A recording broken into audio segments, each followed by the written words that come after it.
Lu Feng unexpectedly found himself transported to a world of cultivation. Fortunately, he was born with both fire and with spiritual roots, which caught the attention of the master of the Pill Peak of Yunxiao sect, who took him as a personal disciple. However, Lu Feng's progress in cultivation was relatively slow, and his alchemical talents were rather mediocre. Coupled with his unconventional way of thinking and behavior that differed from those of the cultivators in this world, he became an outcast among his peers. By the time he reached the age of 20, his cultivation remained at the peak of the qi refining stage, leading the master of Pill Peak to contemplate giving up on him. Chapter 1. Draw your sword. I have taught you, in the Qishao continent, at the Pill Peak of Yunxiao sect in the southern region, a boy of only around 10 years stood before a bound wolf-like demon beast, momentarily at a loss. Behind him stood a stern-looking middle-aged man who suddenly barked, "Lu Feng, what are you dawdling for? Draw your sword. I have taught you how." With the man's urging, the boy gritted his teeth and thrust the long sword in his hand toward the demon beast's neck. Thud!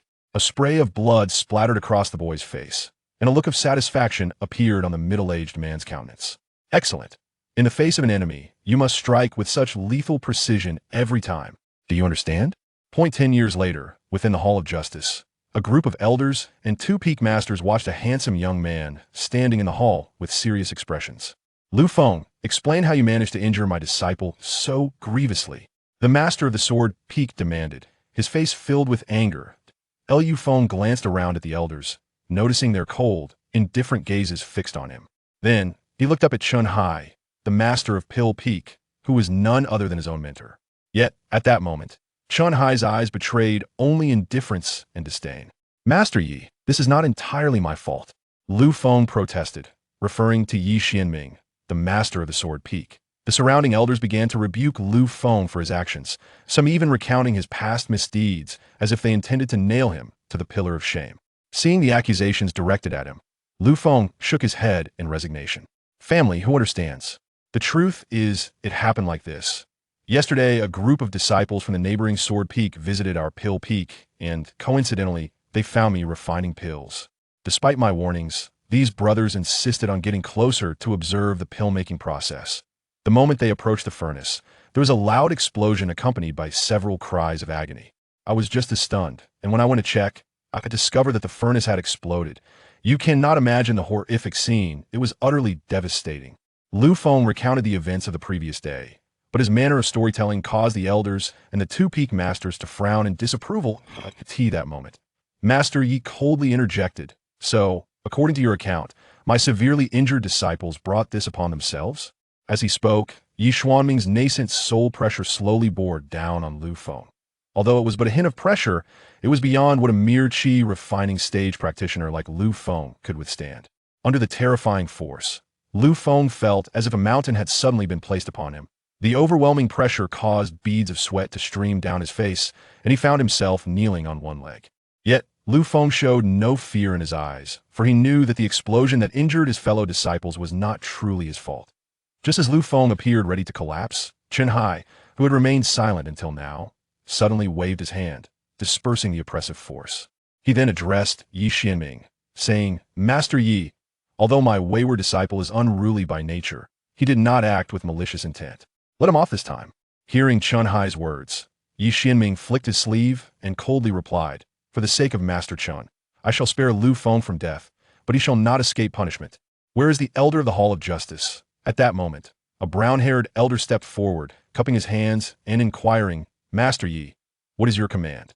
Yi Xianming shot Lu Feng a disdainful glance before addressing the elder. "Elder Wang, what punishment do you deem appropriate for Lu Feng's actions?" Upon hearing this, Lu Feng's eyes narrowed. It was clear that Yi Xianming sought to make an example of him. The proposed punishment made Lu Feng's brow furrow in concern. As he contemplated his predicament, Elder Wang continued, "Moreover, Lu Feng has repeatedly violated sect rules and, during the last sect competition, deliberately caused an explosion that left dozens of disciples seriously injured. Therefore, I propose that his status as a personal disciple be revoked, his cultivation be abolished, and he be expelled from the sect as a form of punishment." At this, Lu Feng's eyes flickered with resentment. He had cultivated diligently since the age of 10, finally achieving the peak of the qi refining stage after a decade of effort. Just as he was on the verge of breaking through to the foundation establishment stage, to hear such dire news was incomprehensible. Unacceptable. I refused to comply. During the last sect competition, I was forced to act in self-defense, as the disciples from the Sword Peaks sought to kill me. Lu Feng protested loudly. He then turned his gaze towards his master, Chun Hai, for he had no one else to turn to for salvation. Yet, Chun Hai's expression remained as icy as ever, completely disregarding Lu Feng's pleading eyes. At this moment, Master Yi coldly stated, "I concur with Elder Wang's suggestion." As he spoke, the other elders voiced their agreement with the elder's proposal. Finally, all eyes turned to Chun Hai, for his nod would seal Lu Feng's fate. Alas, I must have been blind to take in such a wayward disciple. Very well, let us proceed with Elder Wang's recommendation, Chun Hai declared before vanishing in a flash of light, leaving the Hall of Justice. As Chun Hai departed, Lu Feng felt as if his soul had been ripped away. No, this cannot be happening. Master, why have you abandoned your disciple? Although Lu Feng was filled with resentment, the elders of the Hall of Justice did not cease their judgment. Elder Wang announced loudly, "I hereby declare that Lu Feng, the personal disciple of Pill Peak, has repeatedly harmed fellow disciples with malicious intent. His status as a personal disciple is revoked, his cultivation is abolished, all assets are confiscated, and he is expelled from the sect." With that, Yi Xianming swiftly approached Lu Feng and struck his abdomen with a palm. Instantly, Lu Feng flew backward like a kite with a severed string. A powerful force shattered his dantian, and that same force circulated throughout his body, dissipating all the spiritual energy within him. In an instant, Lu Feng, once at the pinnacle of the qi refining stage, was reduced to an ordinary person. Feeling the transformation within his body, Lu Feng opened his mouth to cry out, but could not suppress a mouthful of blood that spewed forth. Thud. Seeing that Lu Feng had lost all his cultivation, Yi Xianming sneered, "Ah, Lu Feng, this is the consequence of offending the Sword Peak." At that moment, Lu Feng could only glare at him with eyes filled with deep resentment. Two disciples from the Hall of Justice stepped forward to confiscate all his magical artifacts and storage bags. They then dragged him outside the mountain gate and unceremoniously tossed him into the wilderness. Before departing, the disciples mockingly said, "Ah, Lu Feng, as a token of appreciation for your past kindness, here's a revitalizing pill to ensure you don't starve to death." Outside the mountain gate, with that, they tossed a green pill at Lu Feng and flew away on their swords. Staring at the revitalizing pill on the ground and feeling his lack of cultivation, Lu Feng's mind was engulfed in confusion as he reminisced about the moment he first entered the sect. His master, Chun Hai, had once imparted to him that alchemists not only possessed formidable strength, but also commanded immense respect.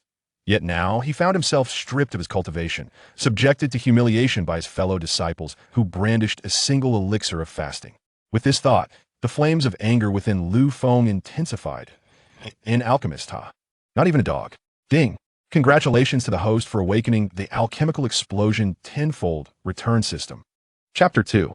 The Aspiration of an Alchemist. Alchemist, huh? Not even dogs would care. Beep. Congratulations to the host for awakening the Alchemy Explosive Return System. Beep. The system is activated, presenting the host with a novice gift pack. Beep. This system is specifically designed for alchemists, providing returns based on the alchemist's cultivation level. Currently, the host is at the qi refining stage, with a return multiplier of 10 times. Suddenly, a series of unfamiliar mechanical sounds echoed in Lu Feng's mind, rendering him momentarily stunned, even halting the anger that had surged within him.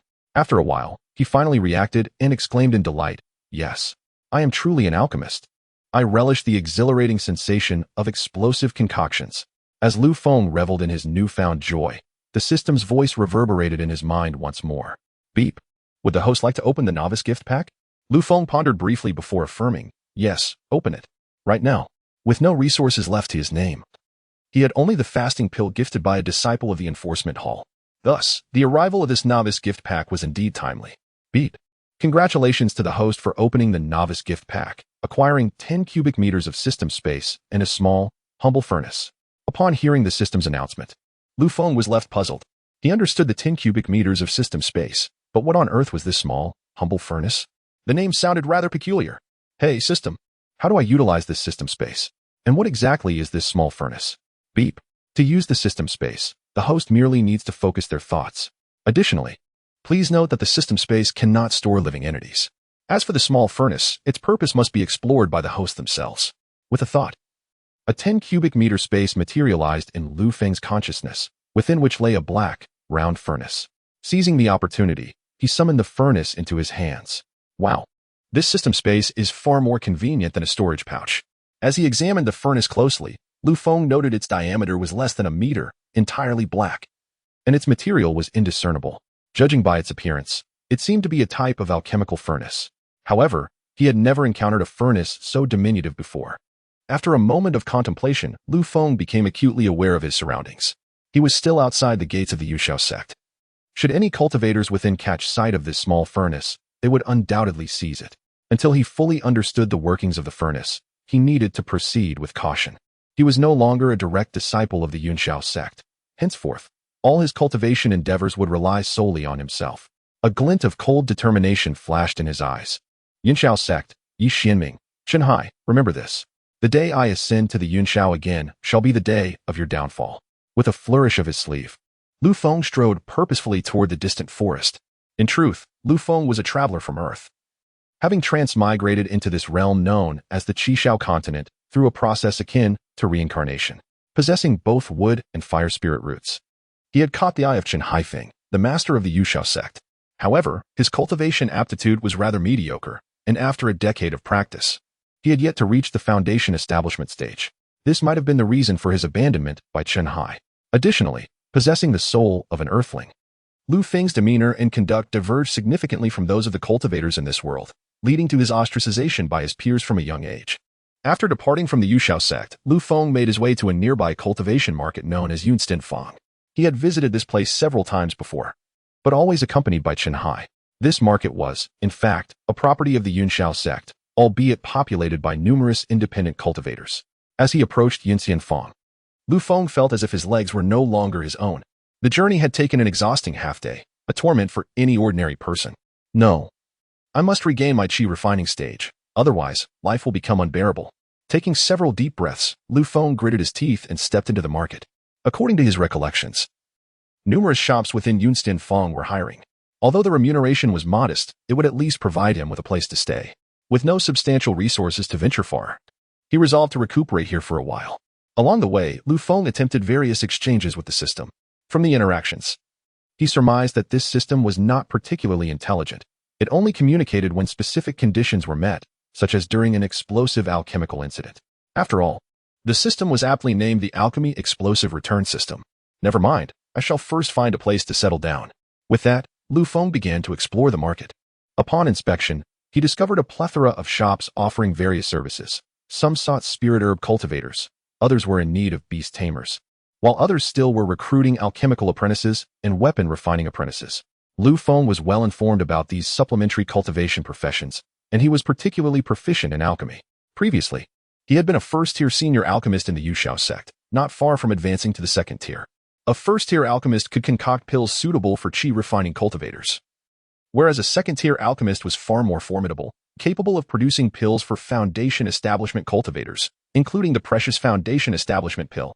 After careful consideration, Feng decided to pursue his original trade as an alchemical apprentice. Given his current lack of cultivation, starting as an apprentice was the only viable option. Resolute, Feng entered a shop named Dan Yuange. Upon entering, he found the alchemical store quite spacious, featuring 2 levels, with the first floor alone spanning several hundred square meters. At that moment, a short attendant approached with a smile and inquired, "Esteemed senior, might you be in search of any alchemical pills?" Feng, appearing rather handsome and standing at about 1.8 meters tall, maintained an aura reminiscent of a disciple of a prestigious sect, despite having had his magical treasures and storage pouch confiscated by the Yuxiao sect. Clearing his throat awkwardly, Feng replied, "Excuse me, do you happen to be hiring alchemical apprentices?" Chapter 3. Becoming an alchemical apprentice, restarting the path of cultivation. Upon hearing Feng's inquiry, the attendant appeared momentarily taken aback before frowning and stating, "Our establishment is indeed seeking alchemical apprentices, but candidates must possess some experience with pills. Do you have any such experience?" Noticing the attendant's sudden shift in demeanor, which had transformed from casual to formal, Feng felt helpless. "I certainly possess experience with pills. Otherwise, I wouldn't have come to apply for the position of alchemical apprentice." The attendant scrutinized Feng for a moment and then responded, "Very well. Please wait here for a moment while I fetch the shopkeeper to discuss further." "Thank you, that would be much appreciated." After the attendant turned and walked into the back of the store, he muttered under his breath, "He looks quite presentable. But who would have thought he is a penniless wretch?" Lu Feng paid no heed to the attendant's remarks. After a few minutes of waiting, the attendant returned with a middle-aged man. This is the individual applying for the position of alchemical apprentice. The attendant pointed to Lu Feng. Upon noticing this, Lu Feng respectfully bowed to the shopkeeper and smiled, introducing himself. I am Lu Fan. Pleased to meet you, shopkeeper. Lu Feng refrained from revealing his true name, a precautionary measure to safeguard his identity. The middle-aged shopkeeper scrutinized Lu Feng for a moment and remarked, Lu Fan, you say? I observe you possess no cultivation. How then do you claim to have experience with pills? Typically, even alchemical apprentices would possess cultivation at the qi refining stage. Yet Lu Feng stood without a trace of cultivation, raising the shopkeeper's suspicions. With a confident smile, Lu Feng remarked, if the shopkeeper is skeptical, feel free to challenge me. Very well, follow me, the shopkeeper replied. As they entered the inner room, the shopkeeper retrieved 3 elixirs and 3 spirit herbs from his storage bag. Placing them upon the table, Lu Fan, since you wish for me to test you, please identify these elixirs and herbs, the middle-aged shopkeeper inquired, gazing at Lu Feng. After a brief glance at the items on the table, Lu Feng promptly responded, these 3 elixirs are the Qi Gathering Pill, the Spirit Transformation Pill, and the Body Refinement Pill, all classified as first-tier elixirs. The shopkeeper nodded approvingly, a satisfied expression gracing his face. It appears you possess some knowledge of alchemy. In that case, allow me to enlighten you about the benefits of being an alchemy apprentice at this establishment. Please do enlighten me, Lu Feng replied. First and foremost, alchemy apprentices receive free meals and accommodation, along with a monthly stipend of 2 low-grade spirit stones. Additionally, they enjoy a 95% discount when purchasing elixirs from our shop. Lu Feng nodded thoughtfully and continued, what other responsibilities accompany these benefits? After listening attentively, Lu Feng understood that being an alchemy apprentice was akin to serving as an assistant to an alchemist within a sect. Thank you for the information. But may I ask for your esteemed surname? He inquired. Haha, you may call me Wang. The shopkeeper replied. What do you think of the aforementioned benefits for an alchemy apprentice, young brother Lu Fan? After a moment's contemplation, Lu Feng replied, they are satisfactory. I shall accept the role of alchemy apprentice. Upon hearing this, a smile spread across Wang's face as he produced a contract. In that case, please leave your handprint on this contract. Lu Feng scrutinized the terms, finding them in accordance with what Wang had described. He promptly pressed his hand against the document. His eagerness to become an alchemy apprentice stemmed from 2 desires, to secure a place to stay and to swiftly test the capabilities of his system. According to the system's regulations, he needed to fail at alchemy to trigger its return functionality. Thus, becoming an alchemy apprentice was the most expedient route. After signing the contract, Wang personally escorted him to an alchemy chamber in the backyard. Upon entering, Lu Feng beheld the alchemy furnace ablaze, while a middle-aged cultivator skillfully manipulated beast fire to refine elixirs. Wang gestured for silence, signaling Lu Feng to remain quiet as they observed the alchemist complete his task. An hour passed swiftly, and Lu Feng suddenly caught a whiff of a burned odor. Alarmed, he realized that the batch of elixirs had been ruined.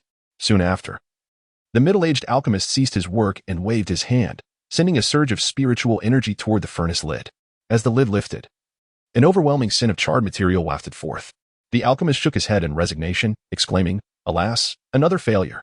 He discarded the 10 ruined elixirs into a nearby iron basin, which was already filled with dozens of similarly blackened failures. At that moment, the alchemist turned to them, asking, Shopkeeper Wang, what brings you here unexpectedly? He scrutinized Lu Feng with curiosity, remarking, oh, Shopkeeper Wang, this individual appears to possess no cultivation. Can he truly perform the tasks of an alchemy apprentice? Wang signaled to Lu Feng, who promptly stepped forward and bowed. I am Lu Fan, at your service, Master Zhang. Ah, Lu Fan, is it? Since you are here, assist me in preparing the materials for a Qi Gathering Pill. The herb cabinet is over there. Master Zhang's sudden request was undoubtedly a test of Lu Feng's knowledge of alchemy. Lu Feng bowed again and proceeded to the herb cabinet, quickly gathering the necessary materials. Within mere moments, he returned with the required components for the Qi Gathering Pill. Master Zhang, here are the materials you requested. Do they meet your approval? After a cursory examination, Master Zhang nodded, excellent. From this day forth, you shall be my alchemy apprentice. However, to assist me effectively, it would be prudent for you to possess some cultivation. With that, Master Zhang placed a hand upon Lu Feng's shoulder, and a wave of spiritual energy coursed through Lu Feng's body, assessing his condition. Lu Feng remained still, allowing the examination to proceed. After a brief moment, Master Zhang released his grip and scrutinized Lu Feng once more, asking, you are Lu Fan, correct? Indeed, Master Zhang, Lu Feng affirmed. Huh, splendid. Master Zhang laughed heartily as he produced a small bag, handing it to Lu Feng. Inside this bag, you will find cultivation techniques, and 3 qi gathering pills. If you can successfully master the basics of this technique, I may consider taking you on as my direct disciple. Upon officially becoming an alchemy apprentice at the Dan Yuan Pavilion, Wang immediately assigned Lu Feng his own accommodation. Unlike the lodgings of the other shop attendants, which were shared among 4, Lu Feng enjoyed a private room. Wang's decision stemmed from Master Zhang's favorable regard for Lu Feng. The reason for Master Zhang's sudden interest lay in Lu Feng's dual wood and fire spirit roots, an innate qualification for becoming an alchemist, promising significant potential with minimal guidance. Master Zhang's fire spirit root allowed for control over the alchemical flames, while the wood spirit root facilitated a connection with various herbs and medicinal ingredients. The combination of these 2 roots marked Lu Feng as a natural candidate for alchemy, a fact he was acutely aware of. His previous mentor, Chen Hai, had recognized this potential in him as well.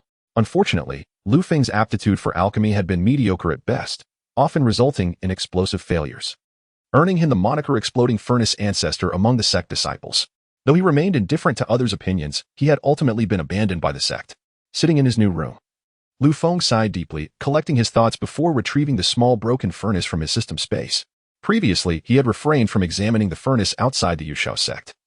But now was the time for exploration. Furthermore, he needed to comprehend the workings of his system. Gazing at the small, worn furnace before him, Lu Feng observed strange patterns etched upon its surface, some resembling flames, others resembling clouds, and still others suggestive of wind. While these designs were not overtly distinct, a tactile sensation allowed him to perceive their presence. Additionally, the outer ring of the furnace featured a triangular stand with 2 fist-sized openings, which remained sealed under normal circumstances. Attempting to pry them open yielded no results through brute force. Could it be that spiritual energy is required to unlock this furnace? He pondered. During his time at the Yunxiao sect, he had come across records in the library indicating that certain specialized furnaces could only be activated with spiritual energy. Given its apparent quality, it seemed the system had rewarded him with something truly valuable. With this realization, Lu Feng glanced at the bag on the table, the very one Master Zhang had gifted him. Inside lay 3 qi gathering pills and a low-grade yellow-tier cultivation technique. The qi cultivation method. Such a subpar technique was hardly worth his time, for although the Yushao sect had stripped him of his cultivation, his memories and experiences remained intact. Previously, he had cultivated the mid-tier earth-grade technique, the Qingmu burning spirit technique. Resolute in his decision, Lu Feng waved his hand, returning the small broken furnace to the system space. He approached his bed, naturally settling cross-legged upon it, and began to close his eyes, drawing in spiritual energy. Following the operational method of the Qingmu burning spirit technique, it took him a quarter of an hour to successfully channel the first trace of spiritual energy into his body. Upon seeing this, Lu Feng once again opened his eyes and sighed, "This won't do. The spiritual energy in this room is far too sparse. It would be exceedingly difficult to reach the first layer of qi refinement after a week of cultivation." With that, Lu Feng rose and approached the table, grasping a cloth bag from which he extracted 3 qi gathering pills. These pills were specifically designed for practitioners at the qi refinement stage. However, the 3 pills in his possession were of inferior quality, containing numerous impurities and even a trace of pill poison within. During his time at the Yushao sect, he had only used pills of at least medium quality, occasionally obtaining those of superior grade. Yet, circumstances had changed. In order to swiftly restore his cultivation, he had no choice but to resort to these inferior pills. As he ingested one of the qi gathering pills, threads of spiritual energy began to unfurl from the pill, immediately circulating within Lu Feng's body according to the operation method of the Qingmu burning spirit technique. A quarter of an hour later, a stream of refined spiritual energy flowed into his dantian. The dantian, previously destroyed, began to recondense under the nourishment of this energy. To reach the first layer of qi refinement, he needed to fully restore his dantian. Thus, 2 hours passed swiftly, and the sky gradually succumbed to darkness beneath the sun's fading light. At this hour, the shops within the Yunstian workshop began to close. A waiter approached Lu Feng's door and knocked, inquiring, "Lu Daoyu, are you there? The shopkeeper has asked me to escort you to the dining hall. Dinner is about to be served." Shortly, Lu Feng's voice emerged from within. "All right, just a moment, I will be right out." After saying this, Lu Feng suppressed the spiritual energy within him, tidied his garments, and stepped outside. Upon seeing Lu Feng emerge, the waiter smiled and clasped his hands, saying, "Lu Daoyu, let us be on our way. Otherwise, we might arrive late and find only leftover food." Soon, the two arrived at the dining hall, where redwood tables were set up, and men and women were gathered around them. Lu Feng glanced around and noted that these individuals were all staff members of the workshop, most of whom possessed some degree of cultivation, albeit at the early stage of qi refinement. The waiter guided Lu Feng to an empty table and stated, "Lu Daoyu, let us sit here." "Very well," replied Lu Feng, and they took their seats, attracting curious gazes from the other diners, as he was, after all, a newcomer. Before long, 3 matrons arrived with buckets of food. Upon seeing this, everyone promptly formed a line to receive their meals. When Lu Feng obtained his portion from one of the matrons, his brow furrowed slightly. The food consisted solely of common fare, not made from spirit rice or spirit herbs. Back at the Yuxiao sect, even the outer disciples had access to spirit rice. However, here, the treatment was rather pitiful. Not only that, but Lu Feng's meal consisted of just a bowl of plain rice accompanied by a serving of vegetables and stir-fried green beans, with no meat in sight. Well, when under someone's roof, one must bow their head, he thought, considering the meal was free. A night swiftly passed, and as the morning sun cast its rays upon the earth, Lu Feng's rebuilt Dantian finally coalesced. At this moment, his cultivation level had returned to the first layer of qi refinement. Lu Feng slowly opened his eyes and exhaled. Finally, I have regained my cultivation. This night of cultivation not only restored Lu Feng to the first layer of qi refinement, but also required the use of 2 inferior qi gathering pills. Looking at the single remaining pill in his hand, Lu Feng shook his head in resignation, realizing he was still too impoverished and must quickly acquire more resources for cultivation. To seek revenge against the Yunxiao sect, he needed to elevate his cultivation level. Otherwise, not only would revenge be impossible, but even self-preservation would be a challenge. Subsequently, Lu Feng approached the table and, with a thought, retrieved a small broken furnace from the system space. Now that he possessed spiritual energy, he could attempt to channel it into the furnace and see if he could activate it. He raised his hand and directed a stream of spiritual energy from his fingertip into the furnace. Instantly, a small opening on the left side of the furnace's top began to slowly open, and as Lu Feng peered inside, an incredibly intense heat emanated from the opening. The temperature emerging from the furnace was undoubtedly higher than that of any alchemical furnace he had previously used. Wait, this is strange, Lu Feng mused, gazing at the small furnace. Where does this flame come from? Typically, the flames in an alchemical furnace are sourced externally, such as from the spiritual power of alchemists or the beast fire and used by lower-tier alchemists. In major sects, the flames are usually derived from the earth's core. However, this small furnace before him lacked any external flame, which puzzled him. After scrutinizing the small furnace for a while, he gently caressed its surface. After a moment, he found that the furnace's exterior temperature was entirely normal, akin to ordinary metal, albeit with a hardness surpassing that of the large alchemical furnaces at the Yuxiao sect. Though Lu Feng remained baffled as to why there was a flame within the small furnace, this peculiar feature held a significant advantage. He would no longer require external flames for alchemy. As long as he placed the spiritual herbs within the furnace, he could directly refine them. Additionally, through observation, Lu Feng deduced that the hole on the right side of the furnace's top was likely the exit for the finished pills. After gaining a rough understanding of the small furnace's mechanisms, Lu Feng waved his hand to return it to the system space. He then completed a simple wash-up before heading out to the alchemy room. According to Lu Feng's plan, in order to trigger the system reward, he first needed an alchemical furnace and materials. Now that he had the furnace, only the materials were lacking. Lu Feng intended to acquire these materials from Master Zhang. Soon, Lu Feng arrived at the alchemy room where Master Zhang had been the day before, but at this moment, the room was completely empty. To cultivate Master Zhang's favor, Lu Feng began to sweep and clean the alchemy room. After half an hour, Master Zhang strolled into the room and, upon seeing Lu Feng actively tidying up, nodded in silent approval. When Lu Feng turned around and noticed him, he immediately clasped his hands and said, "I am Lu Fan. Greetings, Master Zhang. Today is your first day assisting me, and I have 3 points I need to communicate to you in advance. Please, Master Zhang, do share." Lu Feng adopted a humble demeanor, appearing quite obedient. "First, without my permission, you are forbidden from casually rummaging through anything in this room. Second, without my permission, you are not to disclose anything you see here to anyone outside. Third, do not ask questions that are inappropriate, nor should you pry into matters that do not concern you. Do you understand?" "Yes, I understand." After Master Zhang finished speaking, he moved to the alchemical furnace and continued. "Lu Fan, help me gather 5 sets of materials for the qi gathering pills." "Yes, Master Zhang." Lu Feng promptly dashed to the spirit herb cabinet and began searching. Before long, he gathered 5 sets of materials. However, among these 5 materials, Lu Feng intentionally included a lower quality earth spirit herb. He wanted to see if Master Zhang would notice this and how he would address it if he did. Upon receiving the 5 materials, Master Zhang did not begin refining immediately. Instead, he closely examined them. After thorough inspection, he promptly extracted the lower quality earth spirit herb. "Lu Fan, in the future, Do not use herbs of this quality. Simply treat them as waste. After speaking, Lu Feng took out a fine-quality earth spirit grass and handed it over. The inferior quality earth spirit grass was then tucked away by him. Subsequently, Master Zhang commenced the alchemical process, with Lu Feng standing by to assist at any moment. Thus, swiftly a day passed. Master Zhang successfully concocted 3 batches of elixirs out of 5, while 2 batches were deemed failures. Lu Feng also retrieved some inferior quality spirit herbs and elixirs from the herbal cabinet. Among these discarded herbs was a material for the formulation of a gathering chi pill. As evening approached, Master Zhang stretched lazily and remarked to Lu Feng, "Lu Fan, your performance today has been commendable. Do maintain this standard in the future." With a smile, Lu Feng replied, "Master Zhang, you flatter me. It is a blessing for me to assist under your guidance.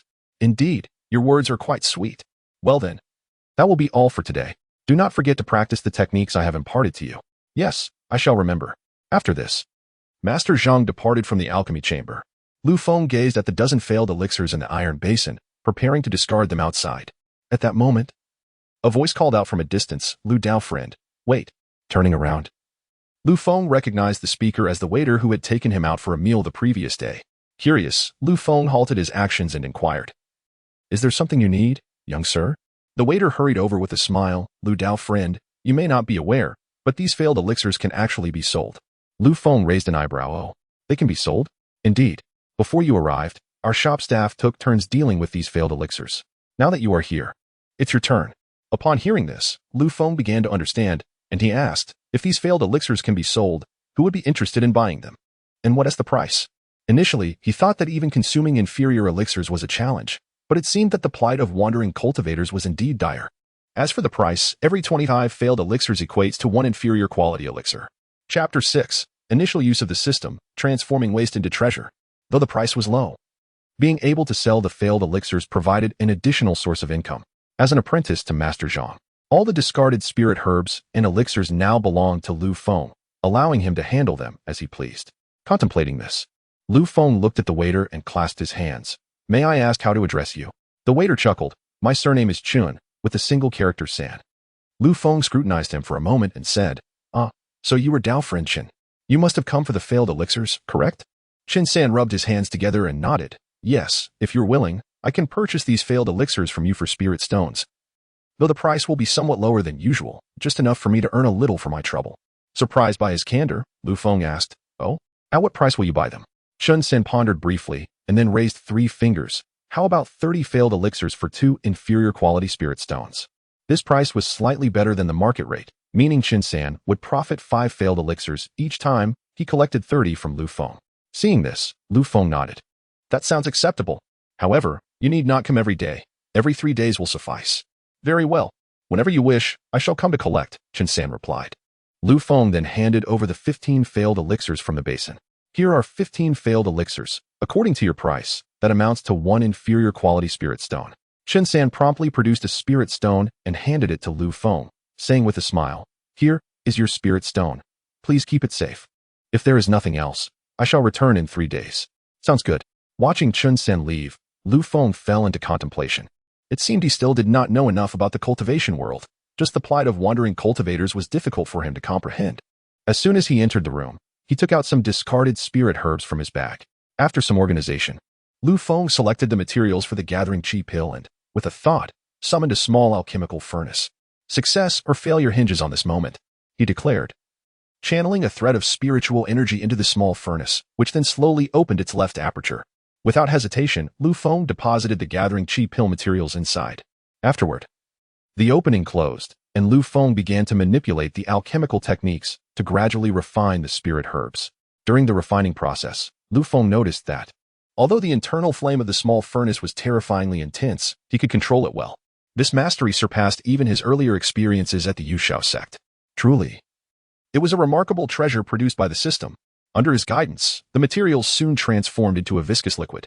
Lu Feng then utilized his spiritual energy to control and compress this liquid. This step was crucial in alchemy. A failure here could result in a failed elixir or even an explosion of the furnace. Just as Lu Feng was intently focused on the fusion, he suddenly realized he was deviating from his intended path. This deviation was not about his alchemical techniques, but rather his goal. Wait a moment. I seemed to be inadvertently heading toward concocting a finished elixir instead of aiming for an explosion. While creating a finished elixir was challenging, causing an explosion was comparatively simpler. With 8 years of alchemical experience, Feng was well acquainted with the process of furnace explosions. Then let us make it explode. With that, Feng deliberately overpressurized the liquid, leading it into a chaotic state. Yes, that's it. It's almost ready to explode. Just as he finished speaking, the small furnace emitted a muffled bang, and a burnt odor wafted from within. Although the scent was faint, as an alchemist, Feng instantly recognized an explosion had occurred. Haha. I finally succeeded in causing an explosion. He then channeled another pulse of spiritual energy into the small furnace, causing the right opening at the top to open. 10 blackened elixirs shot out, and Feng swiftly caught them in his bag. Immediately afterward, a mechanical voice resonated in his mind. Ding. You triggered a 10-fold reward for the explosion while refining the gathering chi pill. Please select your reward. Reward 1. Acquire 100 inferior quality gathering chi pills. Reward 2. Acquire 30 superior quality gathering chi pills. Reward 3. Acquire 15 premium quality gathering chi pills. The sudden system notification left Feng momentarily stunned. After a long pause, he finally reacted with unbridled excitement. Once his exhilaration subsided, he began to ponder which reward to choose. Given the 3 options presented by the system, a rational individual would undoubtedly opt for reward 3. Premium quality elixirs far surpassed inferior ones in both value and efficacy. Furthermore, premium quality elixirs possessed a unique trait. They contained no impurities or toxic elements. Even during his time at the Yuxiao sect, Feng had never consumed such high-grade elixirs. However, his circumstances had changed. Now, he was penniless, struggling to survive in this world. If he chose the premium gathering chi pills, he could quickly enhance his cultivation. But what would he do once he consumed all 15? Today, he had scoured the herbal cabinet in the alchemy room and found only one set of materials for the gathering chi pill. If he exhausted the premium elixirs without acquiring new materials, he would find himself without any elixirs at all. Some suggested selling just one of these premium gathering chi pills could yield enough spirit stones to purchase more materials. In the past, when Feng was still a member of the Yuxiao sect, he would have dared to act boldly, sheltered as he was by his master in the nascent soul realm. However, now he found himself merely a discarded waste, expelled from the sect, devoid of any backing or strength. Attempting to sell high-quality elixirs externally would undoubtedly be an act of folly. After some contemplation, Feng ultimately resolved to choose the first reward, 100 low-grade chi gathering pills. His intention behind acquiring these pills was not for personal consumption, but rather to sell them. While selling high-grade elixirs might attract lethal consequences, the sale of low-grade spiritual medicine seldom incited such peril. After all, a single low-grade chi gathering pill was worth merely 2 low-grade spirit stones. To risk one's life for such a trifling sum was hardly justifiable. Resolute in his decision, Feng declared, I choose reward 1. Beep. Congratulations. You have received 100 low-grade chi gathering pills. The elixirs have been placed in the system space. Please check them at your convenience. With a thought, Feng accessed the system space and beheld 100 low-grade chi gathering pills resting within. He promptly retrieved one and examined it closely. A moment later, a smile graced his features as he exclaimed, Ha! I never anticipated that my system would possess the ability to transform waste into treasure. This is my ticket to prosperity. Chapter 7. Flattery without cause is a sign of deceit. To verify the efficacy of the elixir rewarded by the system, Feng swallowed the low-grade chi gathering pill whole. As the pill settled in his stomach, wisps of spiritual energy gradually emerged. Observing this, Feng immediately began to circulate his cultivation technique, guiding the energy through his body in a complete cycle. After an hour, he finally assimilated the entirety of the pill's essence. Phew! The effects surpass even those of the low-grade chi gathering pills provided by Master Zhang. It appears that the system indeed produces quality goods. Now that the efficacy of the system's elixirs had been confirmed, he needed to devise a plan to sell these low-grade chi gathering pills. By doing so, he could utilize his initial earnings to procure various spiritual herbs and subsequently continue to detonate furnaces for system rewards. However, whom should he sell these low-grade chi gathering pills to? As an apprentice alchemist at the Dan Yuan Pavilion, selling them there would undoubtedly raise suspicions. Even selling them to the attendants like Chun San would likely provoke scrutiny. After some consideration, Feng decided it best to wait until after work tomorrow to peddle his chi gathering pills outside. This was undoubtedly the most prudent course of action. Having made up his mind, Feng was about to continue his practice with the chi gathering pills when he noticed the small, battered furnace on the table, prompting him to frown. How is it that this little furnace remains unscathed? Just an hour ago, he had used that very furnace to detonate a batch. Yet aside from a dull thud, it appeared entirely intact. Such an occurrence was unprecedented for Lu Feng, as he had never seen a furnace emerge unscathed after an explosion. Even during his time at the Yuxiao sect, he immediately approached the small furnace, inspecting it thoroughly. After a moment of scrutiny, his frown deepened further. The furnace bore no signs of damage whatsoever. Could it be that the previous explosion lacked sufficient force? Generally, the power of an explosion correlated directly with the grade of the elixir and the alchemical techniques employed. The higher the grade of the elixir being refined, the more forceful the explosion would be. Likewise, deliberately compressing the spiritual herbs during the refining process would amplify the explosion's potency. The more spiritual energy invested in the compression, the greater the explosion's impact. Gazing at the small furnace before him, Lu Feng stroked his chin, pondering for quite some time without arriving at any conclusions regarding its unblemished condition. Forget it. I shall investigate further the next time I detonate a furnace. A night passed in silence, and the morning soon arrived. As the dawn's light filtered into the room, Lu Feng slowly opened his eyes. After a night of cultivation, he had successfully stabilized his dantian and had stored approximately 1/5 of his spiritual energy within. With this pace of cultivation, he estimated that he would only require about a week to break through to the second layer of the qi-gathering realm. Though this rate was not particularly swift, it was primarily due to the poor quality of his cultivation environment and resources. It is time to rise and get to work. With that, Lu Feng promptly returned to the alchemy chamber to tidy up. However, today Master Zhang arrived later than usual, only making his appearance at the tail end of the hour of the dog. Upon seeing him, Lu Feng immediately approached and bowed respectfully, saying, "I am Lu Fan, greetings, Master Zhang." Master Zhang responded with a gentle hum before requesting, "Lu Fan, please fetch me the materials for 5 qi-gathering pills. I hope to successfully refine at least one batch today." "Certainly, Master Zhang." Lu Feng quickly delivered the requested materials. After inspecting them and finding no issues, Master Zhang began his alchemical process. In a short span, half a day had passed, and Master Zhang had unfortunately wasted 2 batches of elixirs during his refining attempts. Given his success rate, this was not particularly low. Achieving a success rate of 3 out of 5 demonstrated Master Zhang's considerable skill in alchemy, certainly superior to Lu Feng's previous abilities at the Yunxiao sect. Moreover, Master Zhang rarely encountered furnace explosions, indicating his proficiency in the craft. As the time approached a quarter past the hour of the rooster, Master Zhang let out a slight sigh, lamenting, "Alas, 2 batches wasted. Such a pity."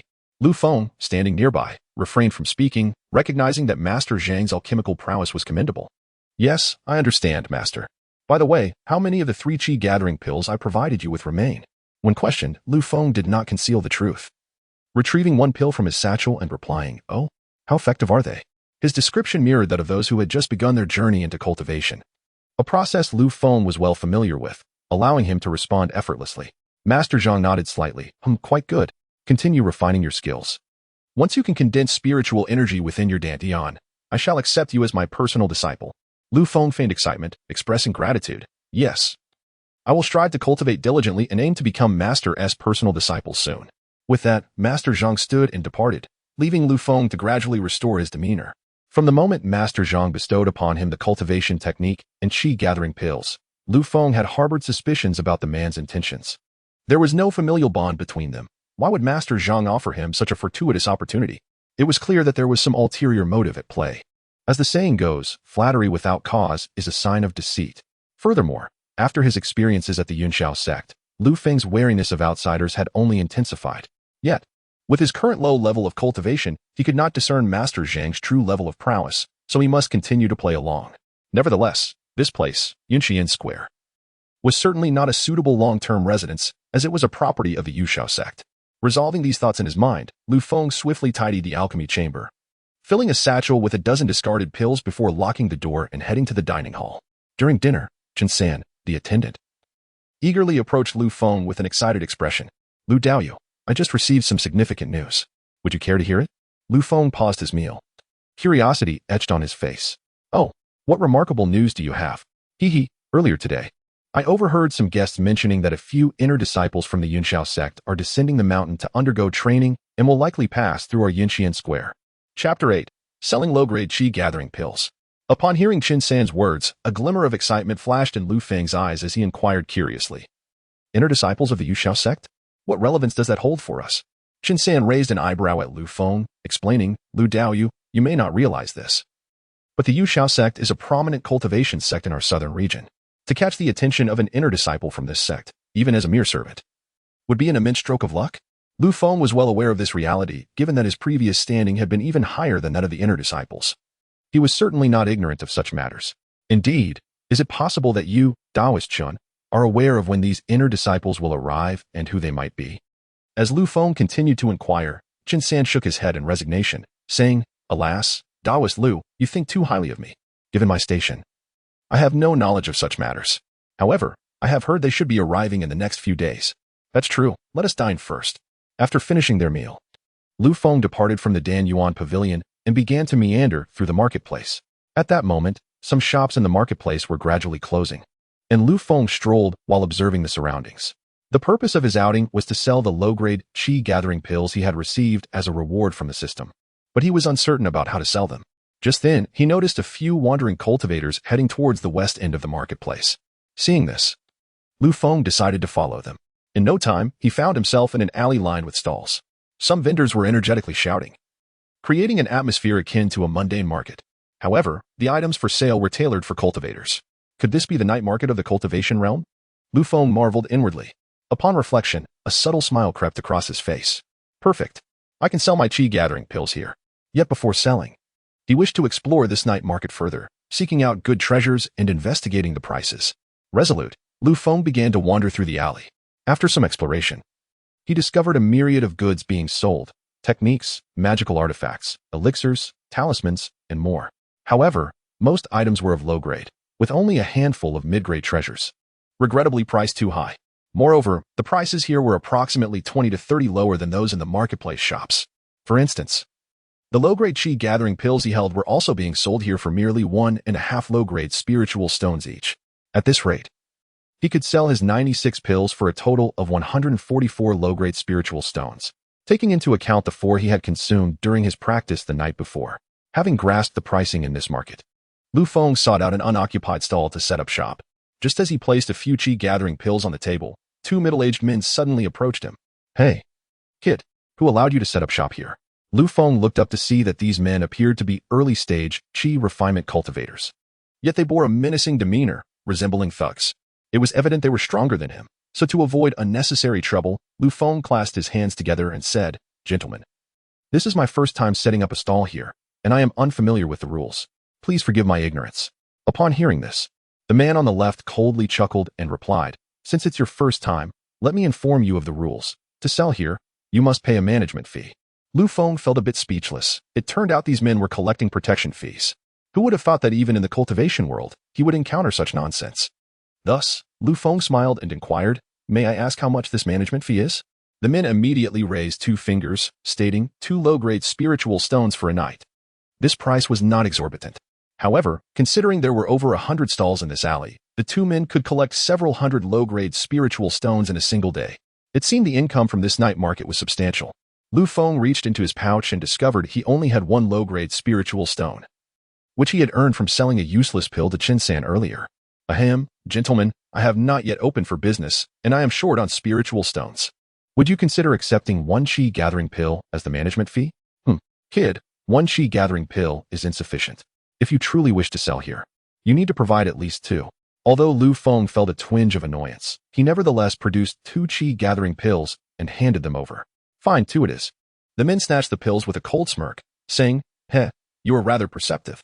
You may now set up your stall, but remember to leave before dawn. Otherwise, do not blame us for any mishaps. Yes, thank you for the warning. Once the 2 departed, Lu Feng could finally commence selling his qi-gathering pills.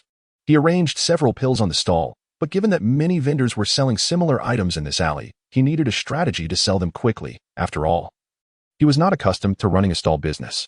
Perhaps I should lower the price. Lu Feng pondered. He then raised his voice, announcing, Clearance sale.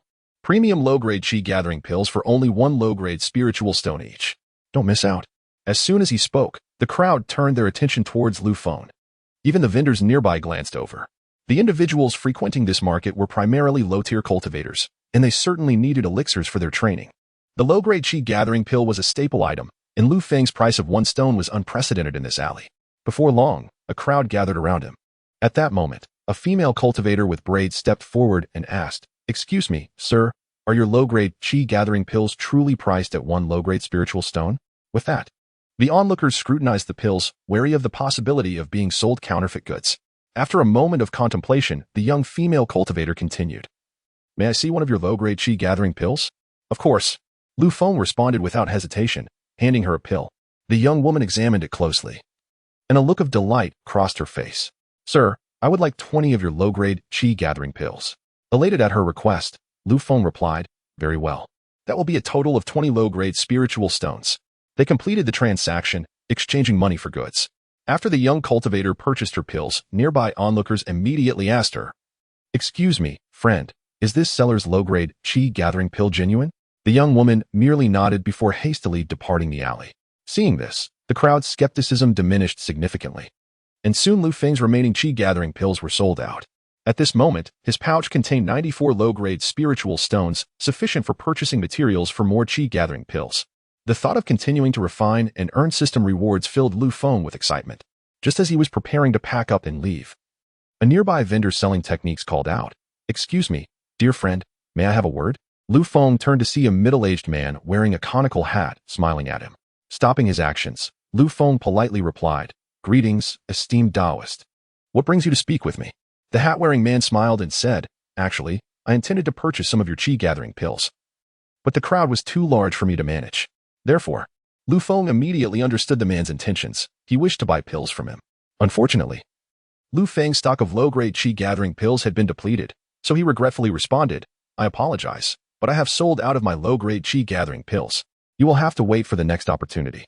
Raising an eyebrow, Lu Feng asked, Oh, might you share with me what techniques you have for sale? I am in need of a good spell. Although he had spent 10 years at the Yuxiao sect, honing superior techniques and spells, he remained open to exploring what the marketplace had to offer. The man wearing a conical hat promptly produced 3 spell books and placed them before Lu Feng. My friend, what do you think of these 3 spells? Lu Feng glanced up to discover that the 3 spells were Fireball, Earth Escape, and Spirit Rain, corresponding to the elemental roots of fire, earth, and water. Regrettably, these spells were all of low-grade yellow tier, and Lu Feng had no interest in such trifles. Thus, he shook his head and replied, I already possess these spells. Might there be any higher-tier spells available? Upon hearing Lu Feng's inquiry, the man with the hat smiled slightly and retrieved a tattered book from his robe. This tome is a mid-tier yellow spell called Breath Concealment. Are you interested? The name of the spell piqued Lu Feng's curiosity. Breath Concealment allows one to partially hide their cultivation level, making it challenging for others to discern their true strength. Although this spell also existed within the Yuxiao sect, Lu Feng had previously dismissed it. However, he found himself in dire need of this spell now. After a brief contemplation, Lu Feng inquired, What is the price for this spell? The man immediately extended 5 fingers, stating, Originally, this spell is worth 60 low-grade spirit stones. But since we are fated to meet, I shall sell it to you for 50.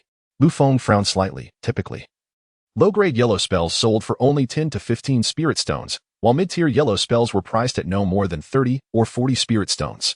Did this man truly consider him an inexperienced novice in the cultivation world? Cough. I can offer no more than 30 low-grade spirit stones for this spell. Lu Feng countered firmly. The man was taken aback by the sudden price cut. Isn't that a bit too low? He protested. How about we meet halfway, and I reduce it by 5 spirit stones? Lu Feng shook his head, maintaining a serious demeanor, insisting that 30 was his final offer. If the man was unwilling, then so be it. With that, he feigned to leave. Observing this, the man quickly relented. Fine, 30 it is. Let us consider this a bond of goodwill. After the transaction, Lu Feng examined the breath concealment spell, finding it satisfactory, and then departed the alley. However, unbeknownst to him, 3 unfamiliar cultivators stealthily followed in his wake. Lu Feng sensed their presence but discerned that they did not intend to confront him. Rather, they seemed intent on investigating his circumstances. Maintaining his composure, Lu Feng entered through the back door of the Dan Yuan Pavilion, causing the trio to halt their pursuit and vanish into the night of Yuxian Square. Although the pavilion was closed for the evening, Manager Wang and several staff members remained in the front to tally accounts.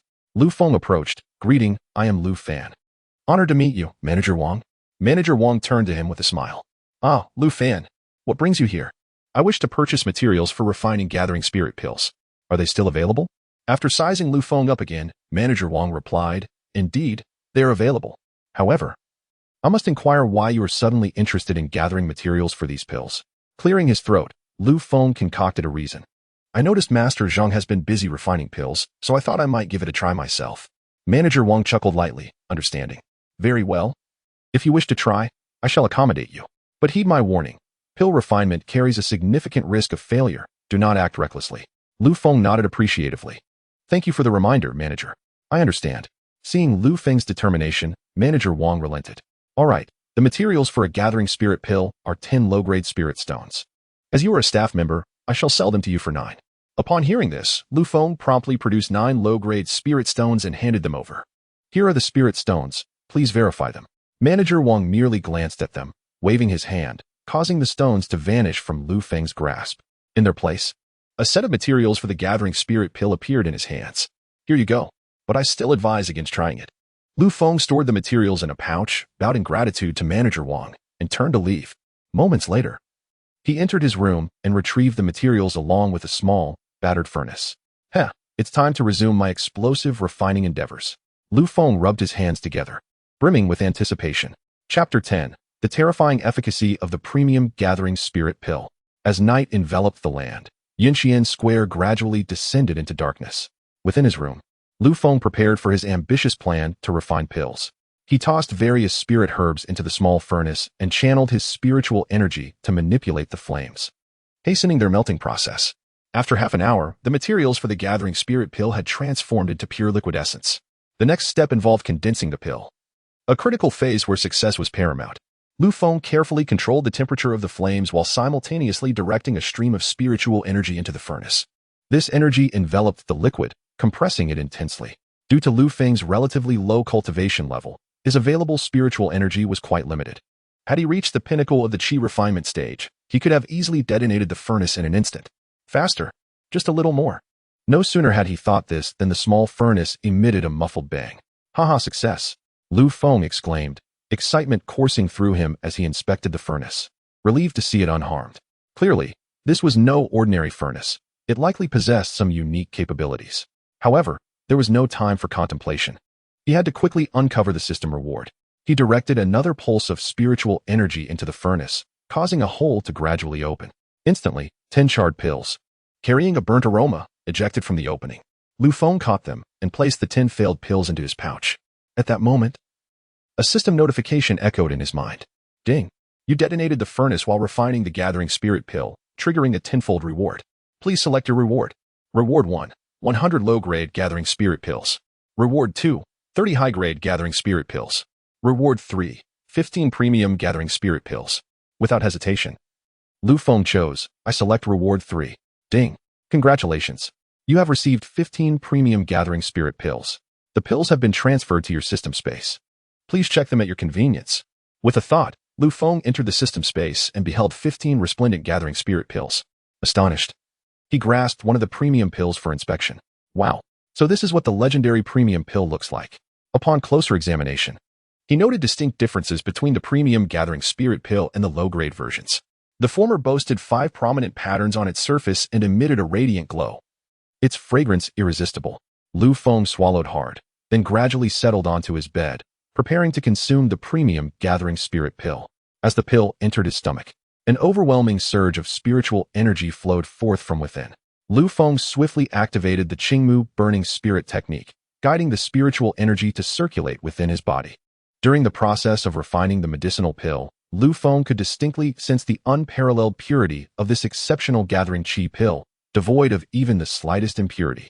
Thus, after a full 3 hours of meticulous refinement, Lu Feng completely assimilated the pill. At this moment, the spiritual power in his dantian had already coalesced to a significant degree. With just one more exceptional gathering qi pill, he could directly break through to the second layer of the qi refinement stage. My goodness! The efficacy of this extraordinary pill is truly astounding. A look of excitement and astonishment spread across Lu Feng's face. In fact, during his time at the Yunxiao sect, he had also consumed high-quality gathering qi pills. However, the effects of the high-quality pills paled in comparison to those of the exceptional ones. According to Lu Feng's estimations, the efficacy of a single exceptional gathering qi pill could easily rival that of 2 high-quality pills, not even accounting for the time cost of refining the pills. After experiencing the effects of the exceptional pill, Lu Feng suddenly felt a surge of confidence regarding his cultivation. Had he possessed such an exceptional pill during his time at the Yunxiao sect, he would have long since broken through to the foundation establishment stage. Alas, this world does not entertain what-ifs. He then took out a second exceptional gathering qi pill and swallowed it whole, beginning the refining process anew. As day turned to night, the sun soon graced the earth once more. Lu Feng's cultivation had successfully reached the second layer of the qi refinement stage. He exhaled a breath of turbid air and slowly opened his eyes. With no work to attend to today, he could venture outside to procure more alchemical materials, preparing for any potential mishaps in his refining endeavors. The reason he refrained from purchasing materials at the Dan Yuan Pavilion was to avoid raising suspicions in the eyes of Manager Wang. After all, to Manager Wang, he was merely an unremarkable alchemical apprentice devoid of any cultivation. If he were to suddenly acquire a large quantity of alchemical materials, it would undoubtedly raise eyebrows. One would question the origin of his spirit stones, while another would wonder why an ordinary individual would require such a vast amount of alchemical materials. With this in mind, Lu Feng retrieved the book on the gathering technique he had purchased. It appeared he needed to cultivate this spell. After swiftly tidying his room and freshening up, he made his way to the dining hall for breakfast. Although the meal consisted only of thin porridge and pickled vegetables, Lu Feng maintained a routine akin to that of an ordinary person to avoid drawing attention. This mid-tier yellow-grade spell was not difficult to cultivate, especially for a dual spiritual root cultivator like Lu Feng, who found it remarkably effortless. After 2 hours of practice, he finally grasped the basics of the gathering technique. Let me test whether the effects of the gathering technique align with the descriptions in the book, Lu Feng stated, forming a hand seal with one hand as the gathering technique activated. Instantly, the spiritual power within his meridians rushed back into his dantian, which began to gradually close, as if entering a state of deep slumber.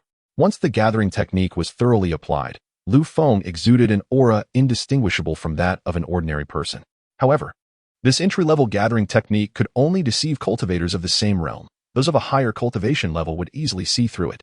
Nevertheless, this was sufficient for Lu Feng, as there were likely few cultivators of the foundation establishment stage in the Yunxian workshop. Satisfied with his physical state, Lu Feng thought, yes, it is time to venture out and purchase some alchemical materials. Around noon, the various shops in the Yunxian workshop bustled with activity, primarily populated by cultivators, with a smattering of ordinary people among them, including Lu Feng.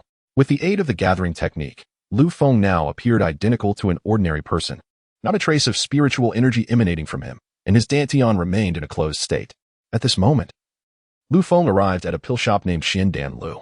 Upon entering the store, a young attendant greeted him with a smile. Esteemed senior, welcome to Xiandan Lu. We offer the most comprehensive selection of pills in the entire Yunxian workshop. May I inquire what you wish to purchase? Lu Feng regarded the young attendant, noting that he possessed a cultivation level of the second layer of the qi refinement stage. Do you sell spiritual herbs and medicinal materials? Lu Feng pondered, then inquired. Do you have the refining materials for gathering qi pills and body refining pills? While Lu Feng's primary focus was on restoring his cultivation level, he had decided to refine his physical body as well, now that he had the system's support. After all, a robust body could accommodate more spiritual energy. In his previous time at the Yuxiao sect, Lu Feng had concentrated solely on his cultivation and alchemy. It was only upon reaching the peak of the qi refinement stage that he realized the significant flaws in his physical form, which had hindered his breakthrough to the foundation establishment stage. Lu Feng nodded, noting that the prices matched those at the Dan Yuan Pavilion.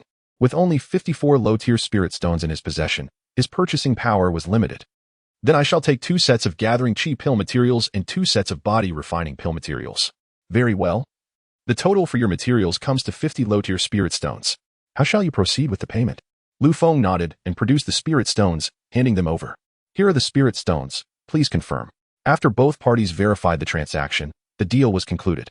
It appeared that daytime in the Yunxian workshop was relatively safe.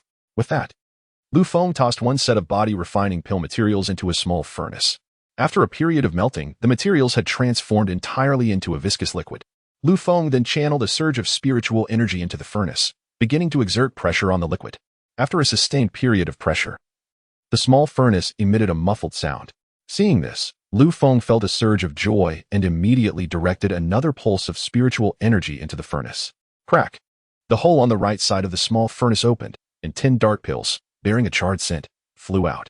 Lu Feng deftly caught the failed pills, and simultaneously, a mechanical voice resonated in his mind. Beep. You have triggered an explosion while refining body refining pills, activating a 10-fold return reward. Please select your reward. Reward 1. Obtain 100 low-tier body refining pills. Reward 2. Obtain 30 high-tier body refining pills. Reward 3. Obtain 15 exceptional body refining pills, with the system's prompt. A radiant smile spread across Lu Feng's face as he exclaimed, Haha, I choose reward 3. Beep. Congratulations, you have received 15 exceptional body refining pills. The pills have been placed in the system space. Please check them at your convenience. Upon receiving the reward, Feng focused his will and retrieved one exceptional body refining pill from the system space for examination. The pill was perfectly round and gleaming, adorned with 4 distinct pill patterns, eliciting an overwhelming desire to consume it. Typically, cultivators possess a subdued appetite. Yet this exceptional body refining pill stirred a long-forgotten craving within him, as if consuming it would bestow immense benefits upon his body. Naturally, Feng had previously consumed ordinary low-tier body refining pills, but their effects were rather mediocre. Gazing at the exceptional body refining pill in his hand, Feng licked his lips, saying, "This pill appears delectable. Let me savor its flavor." With that, Feng swallowed the pill whole. As it entered his abdomen, an incredibly pure energy surged forth. Feng closed his eyes, immersing himself in the experience, and discovered that the energy within the exceptional body refining pill was continuously enhancing his physical strength and improving his physiological functions. During this enhancement, droplets of thick, dark red liquid began to seep from his skin. Though minimal in quantity, the liquid emitted an overwhelmingly foul odor. After 2 hours of refinement, Feng finally consumed the entire exceptional body refining pill. Phew, I never anticipated the effects of the exceptional body refining pill to be so formidable, effectively purging the impurities deeply nestled within my body. Feng had encountered the dark red liquid oozing from his pores before. 10 years ago, when he first entered the qi refining stage's first layer, a similar situation had arisen. However, during that instance, the foul-smelling liquid that seeped out was significantly more abundant. Nonetheless, the primary efficacy of the exquisite body refining pill lies in its ability to enhance the foundation of the physical body, which is of utmost importance. After experiencing the effects of the exquisite body refining pill, Feng promptly stowed away his small broken furnace and left the room, heading straight for the bathroom. The overwhelming stench on his body necessitated a thorough cleansing before he could continue his cultivation. After an extensive wash, the foul odor finally dissipated. However, before he proceeded to refine pills, he needed to contemplate the rewards to choose after the explosion of these 3 batches of pills.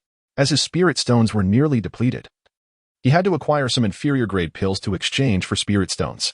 He decided on inferior-grade qi-gathering pills, considering their marketability. As for the other 2 materials, he opted for exquisite-grade pills, intending to keep them for personal use. Resolute in his decision, Feng commenced his pill refining endeavor once more. 2 hours later, all 4 batches of materials had successfully exploded. At that moment, he possessed 28 exquisite qi-gathering pills, 29 exquisite body refining pills, and 100 inferior-grade qi-gathering pills for sale. Observing the plethora of pills in his system space, a satisfied smile graced his face. Once he consumed these pills, his cultivation level would likely return to the 3rd or 4th layer of the qi refining stage. With that thought, Feng took out an exquisite qi-gathering pill and swallowed it, immersing himself in focused cultivation. Chapter 12. Breaking through to the 3rd layer of the qi refining stage. Throughout that day, aside from refining pills, Feng dedicated himself to absorbing the medicinal properties of the pills for concentrated cultivation. With the aid of the exquisite qi-gathering pills, the spiritual energy in his dantian continued to increase. However, the energy required to break through from the 2nd to the 3rd layer of the qi refining stage was tenfold that of before.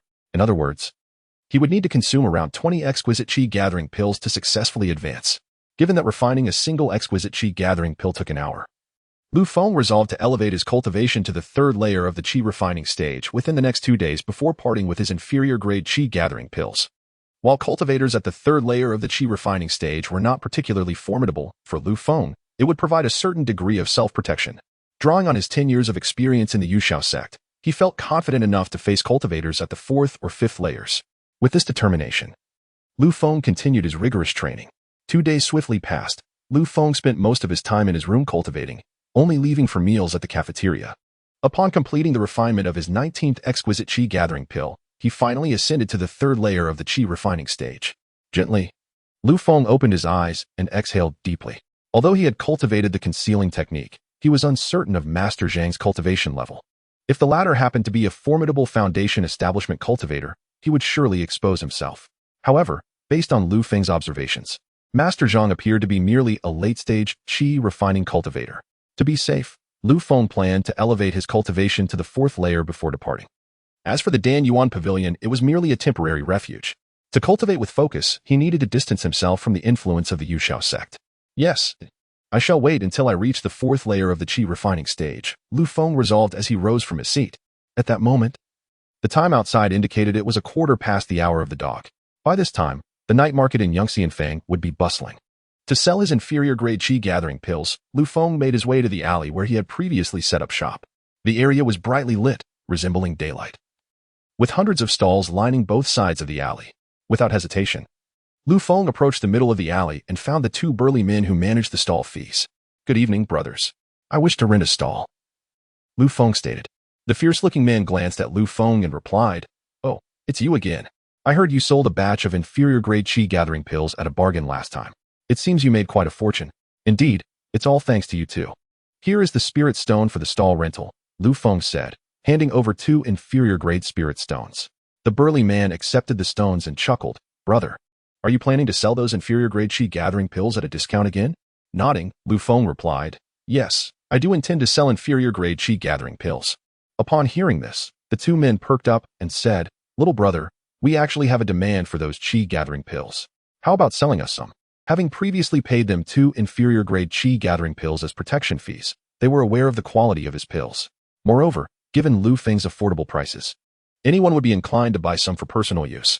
Understanding their intentions, Lu Feng smiled and said, "Since you brothers have asked, I cannot refuse. But how many do you wish to purchase?" The burly man laughed heartily. "Brother, we'll take as many as you have. However, the price must be the same as last time." After contemplating briefly, Lu Feng decided to sell directly to them. "I have 100 inferior-grade qi gathering pills, priced at 100 inferior-grade spirit stones as before." Upon hearing this, the two burly men exchanged excited glances. "All right, we'll take all 100 inferior-grade qi gathering pills. Here are the spirit stones, brother. Please count them." The burly man handed over a cloth bag, and upon opening it, Lu Feng found exactly 100 inferior-grade spirit stones inside. Satisfied with the transaction, he handed over the pills, saying, "Here are your pills, please take care of them." The two men examined the quality of the pills and immediately displayed expressions of satisfaction. "Haha, little brother, you are truly straightforward. If you have more of these pills in the future, we'll buy as many as you have." Lu Feng nodded with a smile. "Thank you for your patronage." After concluding the transaction, Lu Feng turned to leave, but suddenly, one of the burly men called out, "Wait." Raising an eyebrow, Lu Feng turned back to inquire, "Is there anything else you need, brothers?" Accepting 2 inferior-grade spirit stones, Lu Feng expressed his gratitude. "Thank you for your kindness." The man waved his hand dismissively. "We're just following the rules. Since you didn't set up a stall here, you naturally can't be charged a management fee." Without further ado, Lu Feng bowed and took his leave. He noticed that this time, no strangers were following him, indicating that the individuals who had tracked him previously were indeed those burly men. After leaving the alley, the two men promptly resold the inferior-grade qi gathering pills at a price of 1.5 inferior-grade spirit stones each, allowing them to pocket a tidy profit. At this moment, one of the burly men chuckled and said, "Cousin, do you think the kid would be furious if he knew we sold his pills at a fair price? He can be as mad as he wants. It's none of our concern. That kid looks like a naive newcomer to the cultivation world. I wonder how he acquired those pills," the fierce man mused. Last time, Yaozi mentioned he was from the Dan Yuan Pavilion. Should we inform Manager Wong at the Dan Yuan Pavilion? His cousin shook his head. "Are you foolish? If we tell Manager Wong, how will we profit from this?" "Higi, you do think ahead, cousin. Next time we see that kid, let us put some pressure on him using Manager Wong, and see if we can push the price down further. Leave that to me. I'm quite adept at it." Chapter 13. A fortuitous encounter with an inner sect disciple of the Yushao sect. Upon returning to the Dan Yuan Pavilion after a night of focused cultivation, Lu Feng found that his dantian had accumulated nearly 1/10 more spiritual energy. At this moment, he held in his hand the last 4 exquisite qi gathering pills. To maintain his current pace of cultivation, he needed to continue purchasing materials for refining qi gathering pills. Furthermore, according to Lu Feng's estimation, to break through from the 3rd to the 4th layer of the qi refining realm, he would require at least 100 exquisite qi gathering pills. Although it seemed like a minor elevation in rank, reaching the 4th layer of the qi refining realm signified the mid-stage of this realm. While the 3rd layer merely represented its initial stage, there was a significant disparity between the two. The most notable difference lay in the capacity and quality of spiritual energy. Presently, Lu Feng, with the total amount of spiritual energy in his dantian, could only sustain the refinement of 10 low-grade pills. Should he exceed this number, his spiritual energy would falter. Similarly, the quantity and quality of spiritual energy were crucial in combat. Hence, Lu Feng intended to break through to the fourth layer of the Qi refining realm before departing from Yunqian Square. With a plan in mind, Lu Feng swiftly attended to his morning routine and made his way to the cafeteria for a bowl of thin porridge. At that moment, Chen San appeared before him once more. According to their previous arrangement, the 3-day period had elapsed, and it was time for the exchange of discarded pills. Good morning, Taoist Lu. You seem to be in good spirits after a few days apart, Chen San greeted with a broad smile. Lu Feng glanced at him and immediately grasped Chen San's intentions, producing a cloth bag and handing it over. Here is what you requested, please verify it yourself. Chen San accepted the bag with a grin, saying, Indeed, Taoist Lu, your integrity is commendable. I shall count it right away. He meticulously counted the contents, revealing a total of 75 dark, discarded pills, 15 of which were refined by Master Zhang, and the remaining 60 were Lu Feng's own failures. Based on their prior agreement, these 75 discarded pills amounted to 5 low-grade spirit stones. Upon completing the count, Chen San promptly handed over the 5 spirit stones. Taoist Lu, here are your spirit stones. Please accept them.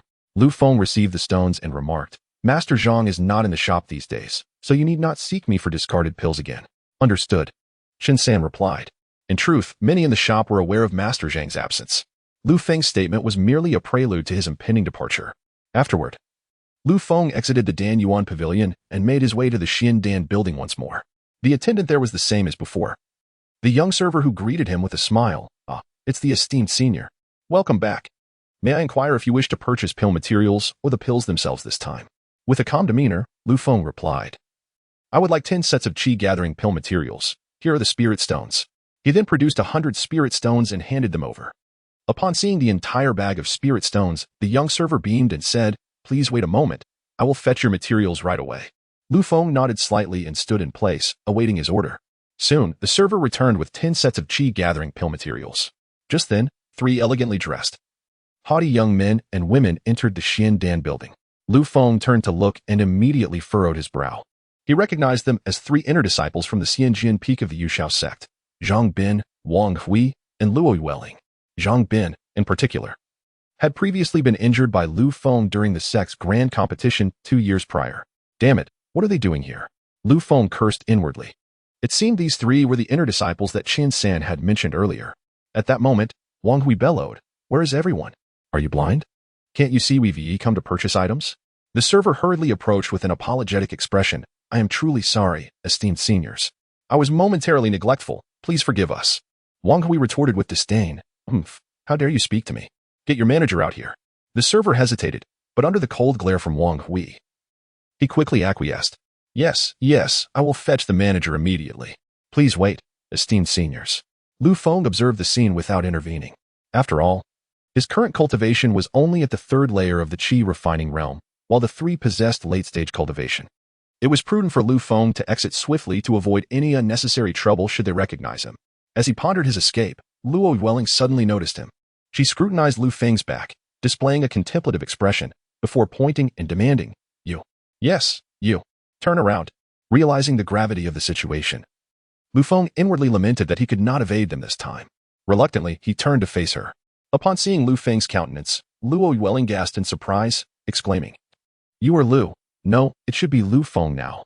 Previously, as a direct disciple of the sect, Lu Feng held a higher status than the inner disciples, prompting them to address him as Senior Brother Lu. However, now that he had been expelled from the sect, such formalities were no longer necessary. As Luo Yueling's exclamation drew the attention of the other 2, Wang Hui raised an eyebrow and remarked, Oh, I didn't expect it to truly be Lu Feng. I heard that Senior Brother Lu was supposedly stripped of his cultivation by our peak Master Yi and expelled from the sect. How surprising to encounter you here. With that, Zhang Bin shot a cold glare at Lu Feng, saying, Lu Feng, we meet again. Recognizing that they had acknowledged him, Lu Feng felt no further need for concern. He calmly replied, Indeed, it has been a long time, but I am no longer a disciple of the Yuxiao sect. So you need not address me as Senior Brother Lu any longer. Chapter 14. Humiliation and Unexpected Rescue. Upon hearing Lu Feng's words, the 3 scrutinized him closely, realizing he bore no distinction from an ordinary individual. With their cultivation level, they were unable to see through Lu Feng's concealed aura technique. Upon discovering Lu Feng was now a mere mortal, a glimmer of murderous intent flashed in Zhang Bin's eyes. Senior Brother Lu, do not take offense. Though you have been expelled, our friendship remains intact. Now that you are but an ordinary person, We shall take care of you. With that, Zhang Bin swiftly approached Lu Feng and threw a punch. Lu Feng furrowed his brow and quickly raised his hands to block. However, Zhang Bin, at the 7th layer of the Qi refining realm, was far beyond Lu Feng's current capabilities. With a resounding thud, Lu Feng was sent flying, crashing into the shop's display counter. The next moment, Lu Feng gritted his teeth and rose from the ground, having suffered some internal injuries. With blood trickling from the corner of his mouth, he had anticipated Zhang Bin's sudden attack, yet could not defend against it. Seeing Lu Feng still alive, Zhang Bin's anger dissipated, replaced by a cruel smile. Just as he prepared to strike again, Luo Yueling interjected, "Wait, Zhang brother." Upon hearing this, Zhang Bin paused, looking at her with confusion. "What do you mean by stopping me, Luo junior sister?" Luo Yueling glanced at Lu Feng before sneering, "Zhang brother." Although Lu Feng has been expelled from the sect, he was once the direct disciple of Peak Master Chun. If you were to kill him, it would surely displease Peak Master Chun. The mere mention of Chun Hai, the prominent figure of the Danding Peak, caused Zhang Bin to furrow his brow. In the Yuxiao sect, aside from the sect master and the elder, Chun Hai held the highest prestige. If he were to incur Chun Hai's wrath, Zhang Bin's life as an inner disciple would undoubtedly become challenging. Luo Shimi, I understand your intentions are well-meaning, but the enmity I harbor towards Lu Feng, who previously defeated me with his treacherous furnace explosion technique during the sect competition, remains unresolved. Upon hearing Zhang Bin's words, Luo Yueling smiled and replied, Senior brother Zhang. Sometimes revenge does not necessitate taking a life. Oh, what do you mean, Shimi? Zhang Bin's eyes instantly sparkled with interest upon hearing Luo Yueling's suggestion. Excellent. Your plan is truly remarkable. Luo Yueling cast a glance at Lu Feng and continued, since you find it agreeable, let us proceed. Just as Zhang Bin was preparing to humiliate Lu Feng, the innkeeper finally arrived at the hall, accompanied by the proprietor of Xiandan Building. Upon seeing the damaged counter, the proprietor frowned and approached Zhang Bin and his companions, clasping his hands in greeting. Esteemed fellows, I am the proprietor of Xiandan Building. I implore you, for the sake of my reputation, to refrain from causing further disturbances here, lest I report it to Yuxiao sect. The trio turned to look at the proprietor, realizing he was also a late-stage Qi refining practitioner. At this moment, Wang Hui spoke up. Humph, you are the proprietor, I see. We are inner disciples of the immortal Sword Peak, and it would be wise for you to refrain from meddling in our affairs. Seeing their attitude, the proprietor sneered, hee. Esteemed fellows, my establishment is backed by the Law Enforcement Hall. You would do well to consider your actions. Upon hearing this, hesitation flickered in their eyes. Nevertheless, Zhang Bin stubbornly replied, if you do not intervene, consider it a favor owed to you. We will compensate for the damages caused within the premises. What do you say?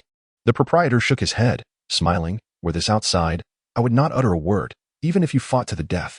However, this is Xiandan Building, and I advise you to exercise restraint. With that, Zhang Bin glanced at the proprietor and then at Lu Feng, stating, let us depart. As the trio left, Lu Feng wiped the blood from the corner of his mouth and bowed to the proprietor, saying, thank you for your timely intervention. I shall remember this kindness. The proprietor regarded Lu Feng with a sigh. Alas, I did not act out of goodwill, but rather to uphold the rules of the establishment. Lu Feng nodded, offering, then allow me to present this elixir as a token of my gratitude. He produced a top-grade Qi gathering pill and extended it towards the proprietor. Upon seeing the pill, the proprietor's eyes widened in astonishment. He quickly stepped beside Lu Feng to examine the elixir. After a thorough inspection, the surprise in the proprietor's eyes deepened. Young friend, are you truly willing to offer this elixir as a token of gratitude? He asked excitedly. Indeed, I assure you it is genuine. Seeing Lu Feng's earnest expression, the proprietor accepted the top-grade Qi gathering pill with a flourish, laughing heartily. Haha, then I shall gladly accept it. Very well, if there is nothing else, I shall take my leave. Lu Feng turned to depart, but the proprietor suddenly called out, young brother, please wait. Lu Feng turned back, a look of confusion crossing his face, wondering if the proprietor had further instructions. Are you not afraid that those three may be waiting for you outside? Upon hearing this, Lu Feng's expression changed as he realized he had nearly forgotten this crucial detail. If Zhang Bin and his companions awaited him outside, it would spell certain doom for him. Noticing Lu Feng's realization, the proprietor continued, if you trust me, follow me. With no other option but to place his faith in the proprietor, Lu Feng nodded. Very well, I will trust you. Thus, Lu Feng followed the proprietor into the inner courtyard of the establishment. Typically, such establishments possess a back door, yet the proprietor led Lu Feng to a guest room, which sparked a flicker of doubt within him. The proprietor gestured to a nearby chair, saying, please, take a seat. I brought you here for two reasons. Oh, I would be grateful if you could elucidate.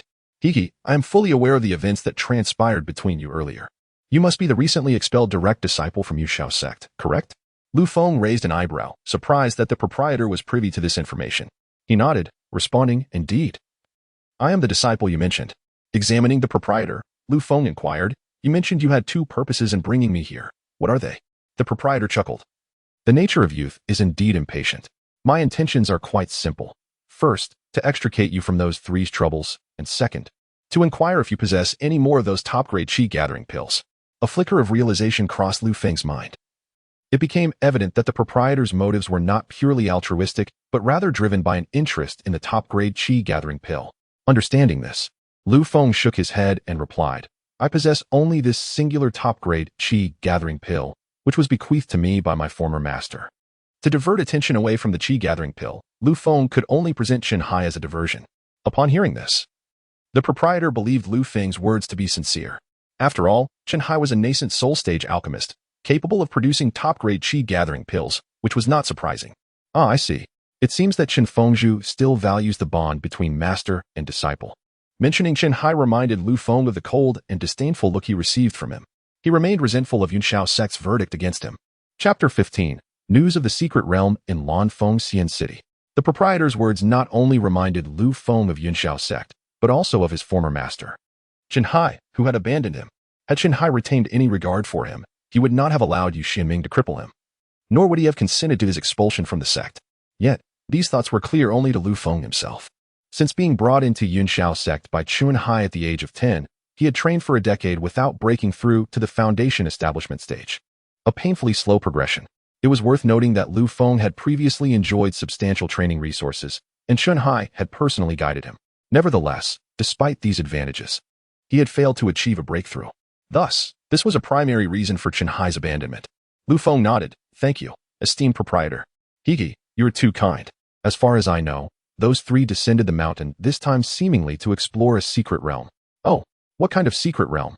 This so-called secret realm is a miniature space crafted by powerful beings in the cultivation world, where numerous treasures from renowned cultivators are left behind.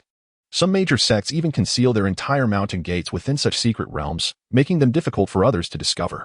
However, should such a sect face destruction, many magical artifacts and spiritual herbs would remain in the secret realm. Lu Feng had visited such a secret realm once during his time as a direct disciple. Thus he was quite knowledgeable about these matters. I cannot say what secret realm it is, but those three are likely the first group of disciples to venture there. I have heard that more disciples from Yunxiao sect will follow. I see. Do you happen to know where the secret realm is located? The proprietor glanced at Lu Feng and shook his head. Young brother, you currently possess no cultivation. Even if you knew the location of the secret realm, what would it matter? Do you intend to venture there? Realizing the proprietor likely knew the secret realm's location, Lu Feng clasped his hands in a bow, pleading, please, esteemed proprietor, share the location with me. I shall repay you handsomely in the future. At this moment, he had nothing but the explosive furnace system to rely upon. Thus, he thought to explore the secret realm to bolster his future endeavors for revenge. Seeing Lu Feng's earnestness, the proprietor sighed, alas, since you are so determined, I shall reveal it to you. A spark of excitement flickered in Lu Feng's eyes as he leaned in attentively to listen to the proprietor's account. This secret realm is said to be located near Lanfeng Xian City, but it will not open for another few months. Near Lanfeng Xian City. Lu Feng had heard of Lanfeng Xian City before. It was an affiliated celestial city of the Haoxian sect. The Haoxuan sect is a prestigious cultivation sect in the southern region, and it has had its fair share of conflicts with the Yuxiao sect. The fact that the Yuxiao sect is sending disciples indicates that many cultivators will surely participate in this secret realm.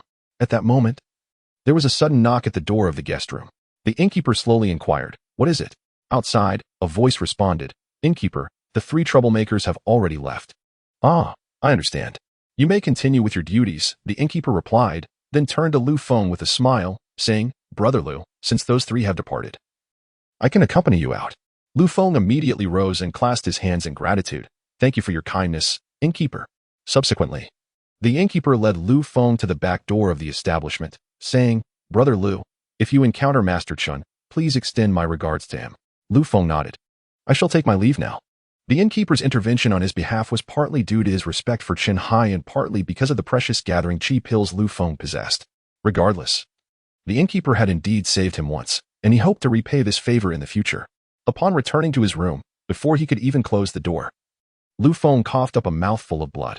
He had been suppressing his injuries while at the Shindan building. Wiping the blood from the corner of his mouth, he shed his clothing to inspect his body. His arms and chest were mottled with bruises. Had he not advanced to the third level of qi refinement, Zhang Bin's earlier punch could have claimed his life. Zhang Bin, you will pay for this. At that moment, Lu Feng's eyes were filled with a fierce determination for vengeance. However, to seek retribution, he must swiftly elevate his cultivation. Zhang Bin was at the 7th level of qi refinement, and with the assistance of Wang Hui and Luo Yueling, also at the 7th level. Lu Feng realized he needed to reach at least the 8th level of qi refinement to stand a chance. With this understanding, Lu Feng securely closed the door and wiped away the blood on the floor before commencing his alchemical operations. After 10 consecutive attempts, the system rewarded him with 135 precious gathering qi pills and 100 inferior gathering qi pills.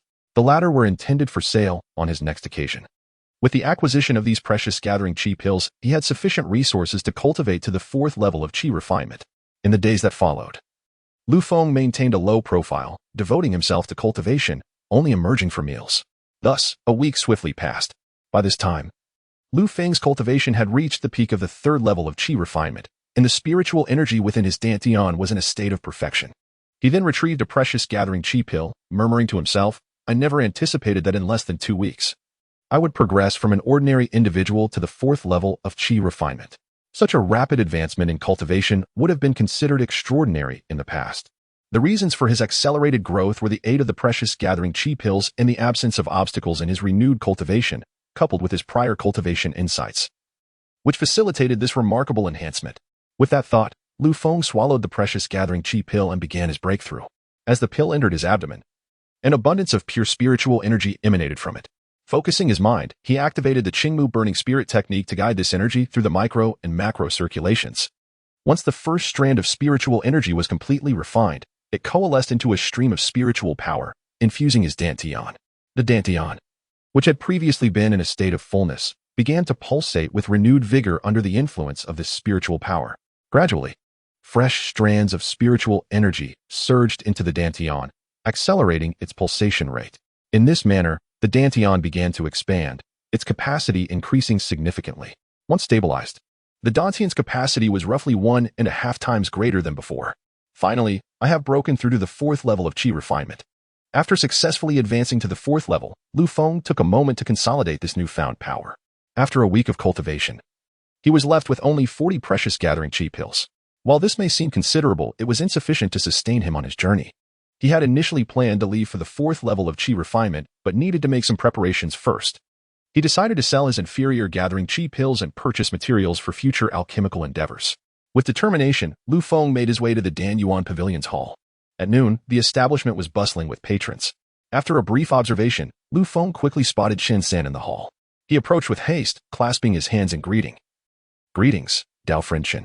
Xianxian looked up and, upon recognizing Lu Feng, smiled and returned the gesture. Dao friend Lu, it has been a few days, and you seem to be in good spirits. Indeed, I have made some progress. By the way, do you have any fasting pills? Fasting pills? Naturally, we have them. How many would you like? After a moment's thought, Lu Feng inquired, do you have the materials for fasting pills as well? Yes, we do.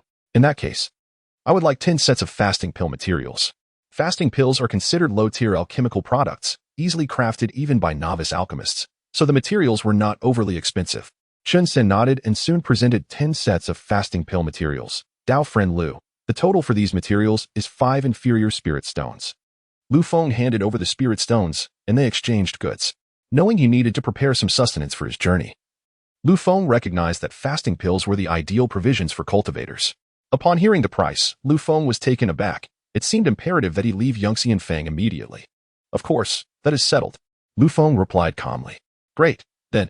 Shortly thereafter, Lu Feng arrived at the Shindan building and presented an inferior gathering qi pill to the attendant. Asking, do you accept this type of pill? Lu Feng nodded. I have some more inferior gathering qi pills. Please sell all of them for me. As he spoke, he handed over the remaining 100 inferior gathering qi pills, which included one gifted to him by Master Zhang earlier. Since he was leaving, he decided to dispose of all unnecessary items. The attendant was visibly surprised to see Lu Feng produce such a substantial number of inferior gathering qi pills. All right, please wait a moment while I tally them up. Lu Feng simply nodded and patiently awaited the outcome. While the attendant was counting the pills, Lu Feng noticed several gazes scrutinizing him from within the shop. Most of these glances came from customers purchasing pills, paying them no mind. Lu Feng remained focused on selling his pills promptly and procuring the materials for gathering qi pills before departing. He had no intention of lingering in Feng, so it mattered little if anyone took an interest in him. Before long, the attendant finished counting the pills and handed Lu Feng a pouch filled with inferior spirit stones, saying, "Dao friend, there are a total of 152 inferior spirit stones here. Consider half a stone as a gift from our shop." Instead of reaching out for the spirit stones, Lu Feng replied, "Please use these stones to acquire 15 sets of gathering qi pill materials for me." Upon hearing this, the attendant's demeanor brightened, and he responded, "Certainly, please wait a moment." Lu Feng's transactional approach had yielded a significant commission for the attendant, hence the change in attitude. Soon, the attendant returned with 15 sets of gathering qi pill materials and 2 inferior spirit stones. After a quick inspection, Lu Feng confirmed everything was in order and turned to leave. However, as he exited the Xiandan building, he noticed 2 individuals trailing behind him. Lu Feng feigned ignorance and continued on his way toward the exit of the marketplace. Upon leaving, he swiftly stored all the spiritual herbs and inferior spirit stones in his system space. Suddenly, he sprinted towards the east. By the time the 2 pursuers emerged, Lu Feng had already covered a considerable distance. "Damn, that kid has spotted us. Quick, pursue him," exclaimed one of the men clad in dark robes. Without hesitation, both men affixed a talisman to their legs and swiftly chased after Lu Feng's fleeing figure. Although Lu Feng's speed was commendable, the swiftness of these 2 individuals was astonishing. It appeared he could not shake them off. However, Lu Feng was not overly concerned, for their cultivation levels were equivalent to his own, all at the 4th layer of the qi refining stage. Even if they intercepted him, it would merely result in a confrontation. After a brief chase, Lu Feng was finally caught up by the 2. One was dressed in black robes, while the other wore blue. Both appeared to be over 30 years of age. At that moment, the middle-aged man in black spoke, "Kid, hand over everything of value you possess. If you comply, we may spare your life." In their eyes, Lu Feng was merely an ordinary person devoid of cultivation. Moreover, having distanced themselves from Yuxian's square, they felt emboldened. Observing their arrogance, Lu Feng smirked coldly. "What if I refuse?" Are you seeking death?" The black-clad man's expression darkened as he threatened. No. It seems that you 2 are the ones courting death." With that, Lu Feng raised a finger, and immediately 2 vines surged from beneath their feet, ensnaring them completely before they could react. Seeing this, the black-clad man exclaimed in disbelief, "How can you cast spells? This is bad. We've been fooled." As he spoke, he expelled a talisman from his mouth, which emitted a golden light that enveloped him. Meanwhile, the blue-clad man was still trying to comprehend the situation. But Lu Feng had already begun forming hand seals, followed by a sharp command, "True fire technique, ignite." With Lu Feng's words, the vines binding the 2 foes burst into flames, the fire rapidly intensifying, its temperature several times greater than ordinary flames. This true fire technique was a high-grade spell he had learned at the Yunxiao sect. Naturally, high-grade spells surpassed those of lower tiers by a significant margin. The classifications of martial arts and spells are divided into 4 ranks: heaven, earth, profound, and yellow, with yellow being the lowest and heaven the highest. The true fire technique was primarily intended for his alchemical endeavors, yet it did not imply its power was weak. It could easily dispatch cultivators at the 4th layer of qi refining. As the flames roared higher, the blue-clad man was incinerated within mere moments. The black-clad man, protected by the golden talisman, narrowly survived, but the talisman was ultimately destroyed by the true fire technique as assault. Nonetheless, the vines beneath him were also consumed by the flames. Seizing the opportunity, the black-clad man leapt back, creating distance between himself and Lu Feng. Within a few breaths, Lu Feng had incapacitated one and mortally wounded the other, leaving the black-clad man torn between flight and confrontation. Observing the black-clad man's flustered demeanor, Lu Feng sneered. "Didn't you just demand I relinquish my possessions? Why the sudden retreat? Are you no longer interested?" Provoked by Lu Feng's taunt, the black-clad man's expression darkened. "Kid, it seems you 2 are at the 4th layer of qi refining. I never expected you to conceal your strength so well." Lu Feng simply regarded him coldly, awaiting the black-clad man's next move. Should he choose to flee, Lu Feng would have no choice but to let him go. Given the wind talisman affixed to his person, which Lu Feng could not outrun. Noticing Lu Feng's inaction, the black-clad man glanced at his burned companion, a ruthless glint flashing in his eyes. "Kid, I will remember you. Just wait." With that, he feigned a retreat but, in the same motion, hurled a small black sphere at Lu Feng. The sphere was no larger than a human eye. However, Lu Feng did not dare underestimate it, and swiftly employed his vine technique to intercept the sphere. Yet, As it struck the ground, the sphere suddenly shifted, transforming into a dark beetle. Alarmed by this development, Feng recognized the creature from his studies. It was a soul-eating beetle, known for its ability to devour the spiritual energy within cultivators. Despite being a low-tier spiritual insect, it could swiftly consume the energy of a chi-refining cultivator upon contact. At that moment, the soul-eating beetle was drawn to Feng's spiritual energy, rapidly approaching him. Against such a creature, Feng knew he could not escape. In desperation, Feng formed hand seals, unleashing flames from his palms. However, upon contact, the flames were instantly consumed by the beetle. To the soul-eating beetle, Feng's fire was merely another form of spiritual energy, easily devoured. Realizing his true fire technique was ineffective, Feng cursed under his breath and turned to flee. He had no means to contend with the beetle. Had he possessed 1 or 2 attack talismans, he might have stood a chance, but without any tools, fleeing was his only option to avoid certain death. As Feng fled, the black-clad man revealed a cruel smile. Huh, you think you can escape the soul-eating beetle? You were living in a dream. Given the beetle's superior speed, it was not long before it caught up to Feng. Just as the beetle prepared to attack, a dark, circular alchemical furnace came crashing down. Bang! The soul-eating beetle was struck to the ground, and before it could take flight again, the furnace descended once more. Bang! Bang! Bang! Under Feng's relentless assault, the beetle was quickly reduced to a pulp. Upon seeing the creature vanquished, Feng stowed the furnace away and let out a sigh of relief. Phew, that was close. I nearly met my end. Without the reward of this little furnace, I surely would have perished here. With the soul-eating beetle dispatched, the black-clad man wasted no time and fled. Feng glanced at him, committing his appearance to memory.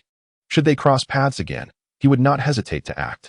Once the black-clad man had vanished, Feng cautiously approached the corpse of the blue-clad man. The body was unrecognizable, charred beyond any semblance of humanity. After a brief search, Feng discovered a storage bag in his possession. I didn't expect him to carry a storage bag. This will save me some expenses. Although he had access to a system space, he could not reveal it to outsiders, making the storage bag exceedingly convenient. Next, Feng infused a trace of spiritual energy into the bag to open it, revealing 120 low-grade spirit stones, 10 low-grade chi-gathering pills, and a book on martial arts. Not too shabby. Let us see what this martial art entails. With a wave of his hand, he transferred the spirit stones and pills into his system space, then hung the storage bag at his waist, retrieving the martial arts book for inspection. Upon examination, he discovered it was a spell called the 5 Thunder Technique. However, since Feng lacked a lightning attribute spiritual root, and the 5 Thunder Technique was merely a high-grade yellow spell, it would be of little use to him. What a pity it's a lightning-based spell. It's simply isn't suited for me. Perhaps I shall sell it at the next market. As Feng single-handedly executed a vine technique, the corpse of the man in the green robe was swiftly enveloped by a mass of vines, which then retracted into the earth, concealing the body beneath the soil. Having dealt with the remains of the green-clad man, Feng continued his journey towards the east. It was likely that the man in black had long since departed from this place, and Feng's destination lay in the direction of Lanfengxian City. According to his recollection, the journey from Xianxiafans to Lanfengxian City would take approximately a week. Along the way, he would encounter a cultivation market, where he intended to rest and, ideally, procure some talismans and magical artifacts. This would enhance both his survival and mobility. After 2 hours of travel, dust descended upon the land. Feng glanced at the setting sun and murmured to himself, "It seems I shall not reach the next cultivation market today." In search of a place to spend the night, he began surveying his surroundings. Before long, he spotted a dilapidated land temple not far away. Approaching the entrance, he noted the door had been broken, and the statue inside lay shattered. "I shall rest here for the night and resume my journey at dawn," he decided, stepping inside and clearing a clean space to sit down. After walking all afternoon, fatigue set in, and Feng felt a gnawing hunger in his stomach. He retrieved a small broken furnace from his system space and prepared to concoct a meal using the materials for a hunger-reducing pill. "I wonder if this inferior-grade pill will yield any rewards if the furnace explodes," he pondered. To test his hypothesis, Feng resolved to see what would happen if he attempted to create the pill. After a quarter of an hour spent refining the materials, the contents of the furnace transformed into a viscous liquid. He then infused a strand of spiritual energy into the furnace. Under the pressure of this energy, the liquid soon exceeded its capacity, resulting in a muffled explosion. The force of the blast sent Feng tumbling back, crashing against a nearby wall with a pained cry. "Ouch! That hurt all over, but thankfully, no serious injuries," he groaned, slowly rising and brushing off the dust. How could such an inferior pill have such explosive power? I never encountered such a force while refining the qi gathering or body tempering pills. With a sense of curiosity, Lu Feng approached the small furnace. Inspecting it closely and finding it miraculously intact despite the explosion's intensity. How is it that such a powerful blast could not damage it? Quite remarkable. Though this explosion was indeed more substantial than his previous experiences at Yunxiao sect, it paled in comparison to that incident. Nevertheless, the small furnace provided by the system proved to be extraordinarily durable. After a brief pause, Lu Feng directed another strand of spiritual energy into the furnace, causing a hole to open on the right side from which 10 dark pills emerged. Beat. You have triggered a tenfold reward for exploding the furnace while refining the hunger-reducing pill. Please select your reward. Reward 1. 100 inferior-grade hunger-reducing pills. Reward 2. 30 superior-grade hunger-reducing pills. Reward 3. 15 exquisite-grade hunger-reducing pills. Upon hearing the system's prompt, Lu Feng's expression shifted to one of realization. It appears that regardless of the grade of pill I attempt to refine, an explosion will yield corresponding rewards. He promptly chose the third option. Beat. Congratulations, you have received 15 exquisite-grade hunger-reducing pills. The pills have been added to your system space. Please check your inventory. After the reward was issued, Lu Feng extracted one exquisite-grade pill from his system space and swallowed it whole. As the pill settled in his belly, he quickly lost the sensation of hunger. Typically, one pill could sustain a person for a month without food. He wondered how long the exquisite grade would last. While Lu Feng was experiencing the effects of the pill, a figure suddenly appeared at the entrance. I wondered why there was a burnt smell. It seems someone has been experimenting with their furnace, came a voice that bore the weight of age. Upon hearing this, Lu Feng immediately assumed a defensive posture, focusing on the entrance. Moments later, an elderly man clad in tattered clothing and leaning on a cane entered. Young friend, do not be alarmed. I am merely a traveler seeking shelter for the night as darkness approaches, he said with a warm smile. Lu Feng scrutinized the old man, noting the absence of any visible cultivation. His attire resembled that of a beggar, yet the brightness in his eyes belied his age. Relaxing his stance, Lu Feng returned the greeting. Esteemed elder, it is a pleasure to meet you. I am also passing through and intend to spend the night here. Despite the old man's ordinary appearance, Lu Feng was aware that this area lay between two cultivation markets, and ordinary folk seldom ventured here, especially at night. The elder chuckled softly. If that is the case, I shall not impose. With that, he settled onto the dusty floor without a care. Lu Feng remained silent and, with a wave of his hand, stored the small furnace back into his system space. He had planned to refine more materials. But with the arrival of a stranger in the dilapidated temple, he decided to halt his experiments. Observing the old man, who seemed preoccupied, Lu Feng sat down to meditate and restore his energy. Time passed quietly as both men sat in their respective silence, the elder even dozing off. As night deepened, a fierce wind suddenly howled outside, rattling the temple's windows. The commotion jolted Lu Feng awake, and he quickly opened his eyes to assess the situation. Outside lay an impenetrable darkness, accompanied by the relentless wailing of the wind. As the tempest grew fiercer, a sense of unease washed over Lu Feng. It felt as though something ominous was about to unfold. Watching the windows sway, he intended to rise and secure them. However, the elder interjected, Kid, if you wish to live, do not move recklessly. Lu Feng halted mid-step, bewildered. Elder, what do you mean by that? The old man grasped his cane, rising slowly. Just heed my words, and do not concern yourself with anything else. With that, he made his way toward the entrance. In that instant, the elder suddenly shouted toward the outside, You have pursued me for so long. When will this end? The moment these words left his lips, Lu Feng froze and looked outside. The howling wind ceased abruptly, and a stunning woman clad in white descended gracefully at the temple's entrance, enveloped in a radiant light. As Lu Feng beheld her beauty, his eyes widened in astonishment. Her appearance was breathtaking, deserving of the title of beauty that could topple kingdoms. Coupled with her ethereal aura, she resembled a celestial being. Why do you continue to evade me, you filthy beggar? Were your previous words nothing but lies? The old beggar sighed in response. Oh, Feng Ming Fairy, my earlier statements were merely jest. How could you take them seriously? Jest? Before such a multitude, you defeated me. And you claim it was merely a jest? Alas, what choice did I have when your wind and mist demon sect captured my disciples? I was compelled to act against you. Humph, I care not. Since you have bested me, you must honor the promise made that day and become my Tao partner. Upon hearing this, Lu Feng, hidden within the dilapidated temple, began to comprehend the situation between the two. This old beggar was no ordinary individual but a powerful cultivator. While the enchanting maiden in white was none other than the holy maiden Feng Mingxian of the Wind and Mist Demon sect, the foremost demonic sect of the southern region. He had heard her name during his time at the Cloud Sky sect. However, Feng Mingxian was a formidable figure at the nascent soul stage, and the old beggar likely possessed similar prowess. Yet, Lu Feng had also heard tales of Feng Mingxian's merciless nature. Merely gazing upon her could result in instant demise. Now, caught between the two and privy to their secrets, he feared for his life should Feng Mingxian take offense. As Lu Feng pondered his predicament, the old beggar spoke again. Feng Mingxian, you know well that we are sworn enemies, and I have little time left. Do not entangle me further. Observing the beggar's stance, Feng Mingxian's countenance grew colder. And casting a glance at Lu Feng within the temple, she declared, very well. If you are so heartless, I shall compel you to comply. With that, she raised her hand and unleashed hundreds of white sword lights directed at the old beggar. In response, the old beggar lightly waved his cane, summoning a barrier of sword energy that deflected all incoming strikes. Feng Mingxian, undeterred, gestured again and in a flash, appeared within the temple. Seizing Lu Feng by the shoulder and whisking him away, Lu Feng's heart raced in terror. As a mere cultivator at the 4th level of Qi refinement, he was powerless against a nascent soul expert. Now captured by Feng Mingxian, he found himself contemplating his imminent demise. The old beggar glanced at Feng Mingxian and furrowed his brow, saying, our affairs do not involve this young man. I advise you not to harm the innocent. Feng Mingxian responded with a chilling laugh, old beggar, if you agree to become my Dao partner, I shall spare this boy. Otherwise, you may collect his corpse. The old beggar looked at Lu Feng and sighed. Sigh, if you wish to kill him, do as you please. After all, I have only just met this lad. Feng Mingxian's brow furrowed slightly. Humph, old beggar, do you truly expect me to believe your words? Believe what you will. If you wish to kill, then proceed. Very well. I shall demonstrate.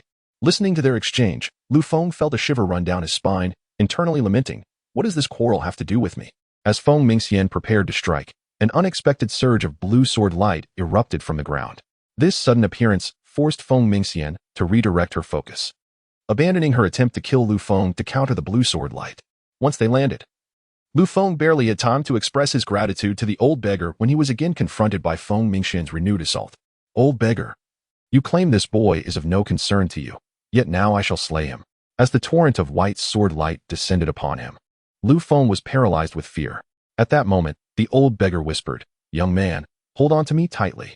Lu Feng, taken aback, barely registered the words before the old beggar teleported them away. In that instant, he felt as though the world was spinning, utterly disoriented. Moments later, his vision cleared, revealing that they were no longer in the temple, but thankfully, the old beggar remained by his side. Cough, senior, where are we? Lu Feng hastily inquired. Shoo, do not speak, lie low. Once that madwoman departs, we shall be safe.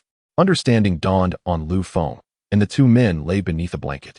Soon, a fierce wind swept overhead, unmistakably the approach of Feng Mingxian. Lu Feng, terrified, held his breath, realizing the terror that cultivators of the demonic path could invoke. Their tendency to kill at a whim was indeed alarming. Eventually, the wind receded, but just as Lu Feng began to rise, the old beggar pressed him down once more. Following the old beggar's advice, Lu Feng swallowed hard and remained prone. After a quarter of an hour, the old beggar finally lifted the blanket and stood up slowly. Alas, that madwoman is truly relentless. One cannot simply shake her off. Seeing this, Lu Feng quickly rose, dusting himself off and bowing respectfully. I, Lu Feng, am deeply grateful for your life-saving intervention, senior. The old beggar waved his hand dismissively. It is no matter. Just do not blame me for bringing trouble upon you. Not at all. Your willingness to aid me is a tremendous honor. How could I possibly hold it against you? The old beggar smiled. Though I do not believe in fate, since our paths have crossed, allow me to present you with a token as a greeting. With that, he tossed Lu Feng a jade token, its front inscribed with the character for xianxia and the reverse bearing the character for wine. Upon receiving the jade token, Lu Feng's memory stirred, recalling the xianxia sect, a prominent righteous sect in the southern region.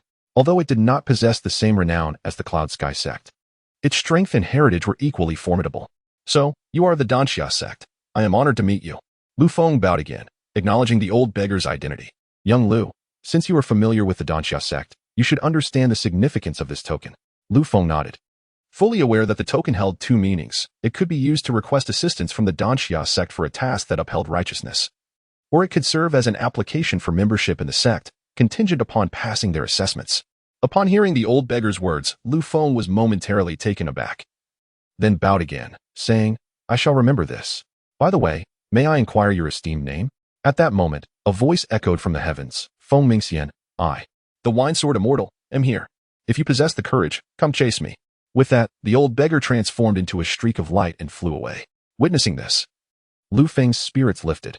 He had heard of the Wine Sword Immortal, a figure praised even by his former master, Shenhai. Suddenly, Lu Feng realized something and exclaimed, "Oh no, senior, why are you heading east? How am I to reach Lanfeng Immortal City now?" With that, Lu Feng dashed towards the east. Chapter 20. Arrival at Tianxian Square. Although Lu Feng voiced his concerns, he pressed on towards Lanfeng Immortal City. After a night of extraordinary encounters, he ran tirelessly and finally reached the next cultivation market, Tianxian Square, just as dawn broke. This market was not as vast as Yunxian Square, but it boasted a fair number of shops. Upon entering the market, Lu Feng sought out an inn and settled in. With his first bucket of gold now in hand, he no longer needed to toil as an alchemical apprentice. After bathing, he consumed a top-grade qi gathering pill and commenced his cultivation. To participate in the secret realm of Lanfeng Immortal City in a few months, his current cultivation level was insufficient. Lu Feng aspired to elevate his cultivation to at least the 8th level of qi refinement. To ascend from the 4th to the 8th level of qi refinement, one would typically require at least 1 or 2 years of rigorous training. Fortunately, with the aid of the exquisite qi gathering pills and his prior cultivation experience, Lu Feng believed that achieving the 8th level of qi refinement would be relatively effortless. Based on his assessment, he estimated that with diligent practice over the next 3 to 4 months, he could attain his goal. As his cultivation progressed, the speed at which he refined the qi gathering pills increased significantly. However, to break through to the 5th level of qi refinement, he would need a minimum of 200 exquisite qi gathering pills. After 2.5 days of devoted practice, Lu Feng finally refined the last exquisite qi gathering pill in his possession. At this moment, the total amount of spiritual energy in his dantian had reached 1/5 of its capacity. At this rate, he believed that with approximately 10 more days of effort, he could break through to the 5th level of qi refinement. Thus, Lu Feng ceased his cultivation and slowly opened his eyes, contemplating the moment to commence the alchemical explosion. However, before proceeding, he needed to deliberate on the selection of rewards for this occasion. He decided to opt for 10 exquisite qi gathering pills for his cultivation, reserving the remaining 5 rewards for 4 ordinary low-grade qi gathering pills and 1 high-grade qi gathering pill to be sold. Resolute in his choice, Lu Feng gathered the necessary materials and his small furnace to begin the refining process. Half an hour later, a muffled explosion resonated through Lu Feng's room, significantly louder than the previous ones, causing even him to be knocked back several meters. I distinctly controlled the compression power of the spiritual energy. Why did the explosion's force increase this time? Lu Feng pondered, furrowing his brow as he approached the small furnace for inspection. Upon examination, he found that the furnace remained unscathed, yet the intensity of the explosion was indeed greater. After some contemplation, he surmised that the increase in his cultivation level had enhanced the quality of his spiritual energy, thereby augmenting the compression force. To test his hypothesis, Lu Feng reduced the amount of spiritual energy he poured into the small furnace. As he lowered the energy input, the force of the liquid compression diminished. Nevertheless, under his meticulous control, he still managed to induce an explosion. With a resounding bang, Lu Feng coughed twice from the impact, yet he found this level of explosion acceptable. Indeed, by merely reducing the spiritual energy input, I can regulate the explosion's intensity. Just as he was about to lift the furnace lid, an unusual thought struck him. Given the current amount of spiritual energy in his dantian, what would happen if he poured it all into the small furnace for an explosion? Previously, during his alchemical practices at the Yunxiao sect, he often encountered explosive incidents. Although he had not intended for such occurrences, they happened frequently, and the resulting explosions were quite formidable, easily injuring cultivators of the same level and even causing harm to high-level foundation establishment practitioners.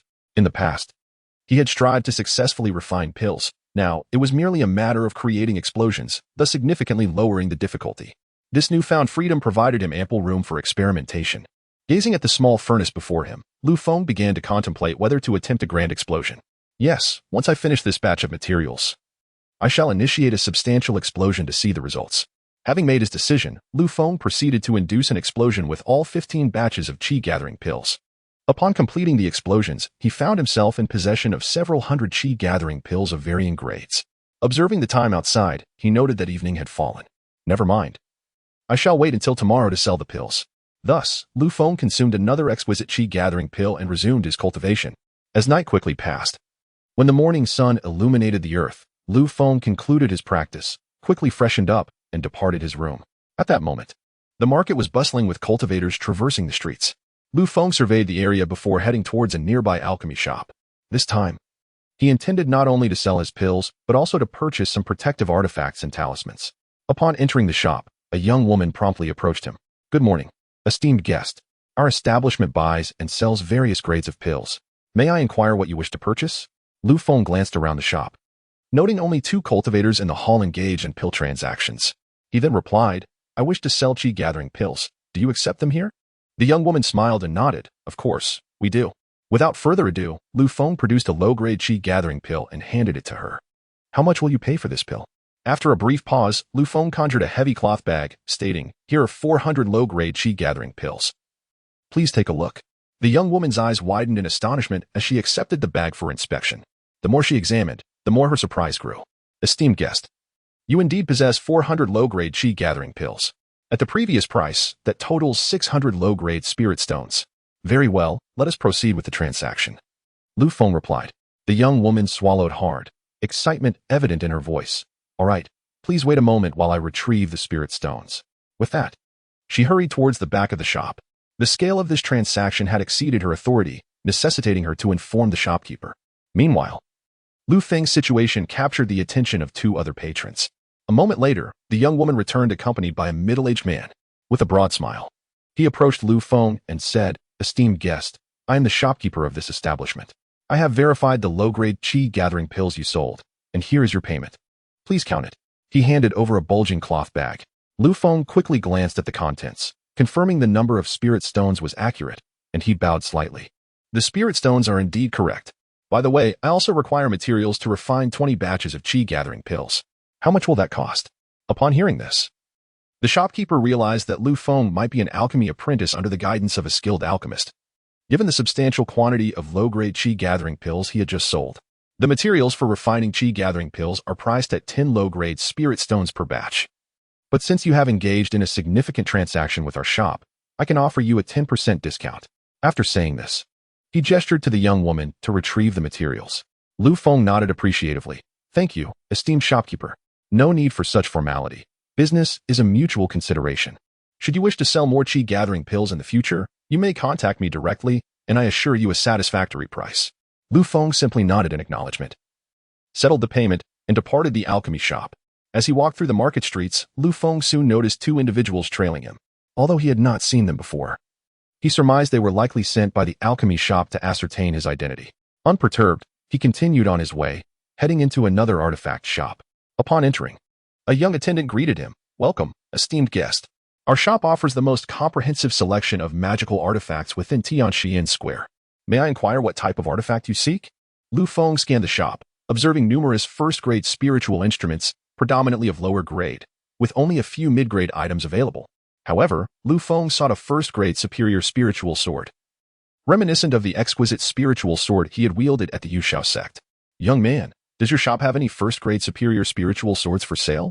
Lu Feng's inquiry left the attendant momentarily stunned, but he soon responded with a smile. "To be honest, we do have a first-grade superior spiritual sword available. Though the price is," Lu Feng chuckled lightly, "price is not an issue. I only require a sword that feels right in my hands." "Very well, lead the way." As the waiter departed, Lu Feng began to ponder the price of a top-grade spiritual sword. A typical low-grade spiritual sword is priced around 50 low-grade spiritual stones, while a first-tier mid-grade spiritual sword costs about 150 low-grade spiritual stones. In contrast, a top-grade spiritual sword commands a price of 500 low-grade spiritual stones. Presently, Lu Feng possessed 553 low-grade spiritual stones, which was sufficient to procure a top-grade spiritual sword. Soon after, the waiter emerged alongside a robust middle-aged man. The man scrutinized Lu Feng for a moment before speaking. "I am the proprietor of this establishment. I hear you wish to purchase a first-tier top-grade spiritual sword?" Raising his gaze, Lu Feng noted that the man not only had an imposing physique, but also appeared to be in the late stages of qi refinement. Given his appearance, it was likely that he was a blacksmith. Lu Feng clasped his hands respectfully and replied, "Indeed, I am interested in acquiring a top-grade spiritual sword." The middle-aged man nodded and, with a flick of his wrist, produced a blue longsword. This blade was crafted from jade cold iron, its material quality rivaling that of a premium spiritual sword. "If this sword appeals to you, I shall part with it for 600 low-grade spiritual stones," he declared. The moment the sword appeared, it emanated a chilling aura, captivating Lu Feng's attention. However, the price posed a dilemma for him. Esteemed proprietor, This sword is indeed impressive, but could you possibly lower the price? Lu Feng inquired, attempting to negotiate. The proprietor shook his head. This sword was originally intended to be forged as a premium spiritual sword. Unfortunately, an unexpected mishap during its creation resulted in it being classified as a top-grade spiritual sword. Selling it for 600 low-grade spiritual stones is already quite reasonable. If you wish to haggle further, you may as well seek another shop. Lu Feng frowned slightly, taken aback by the proprietor's refusal to negotiate. Nevertheless, this blue longsword was exceptional and did not fall short of his previously owned premium spiritual sword. The price for a first-tier premium spiritual sword typically exceeded 1,000 low-grade spiritual stones, thus the proprietor's asking price of 600 low-grade spiritual stones was not exorbitant.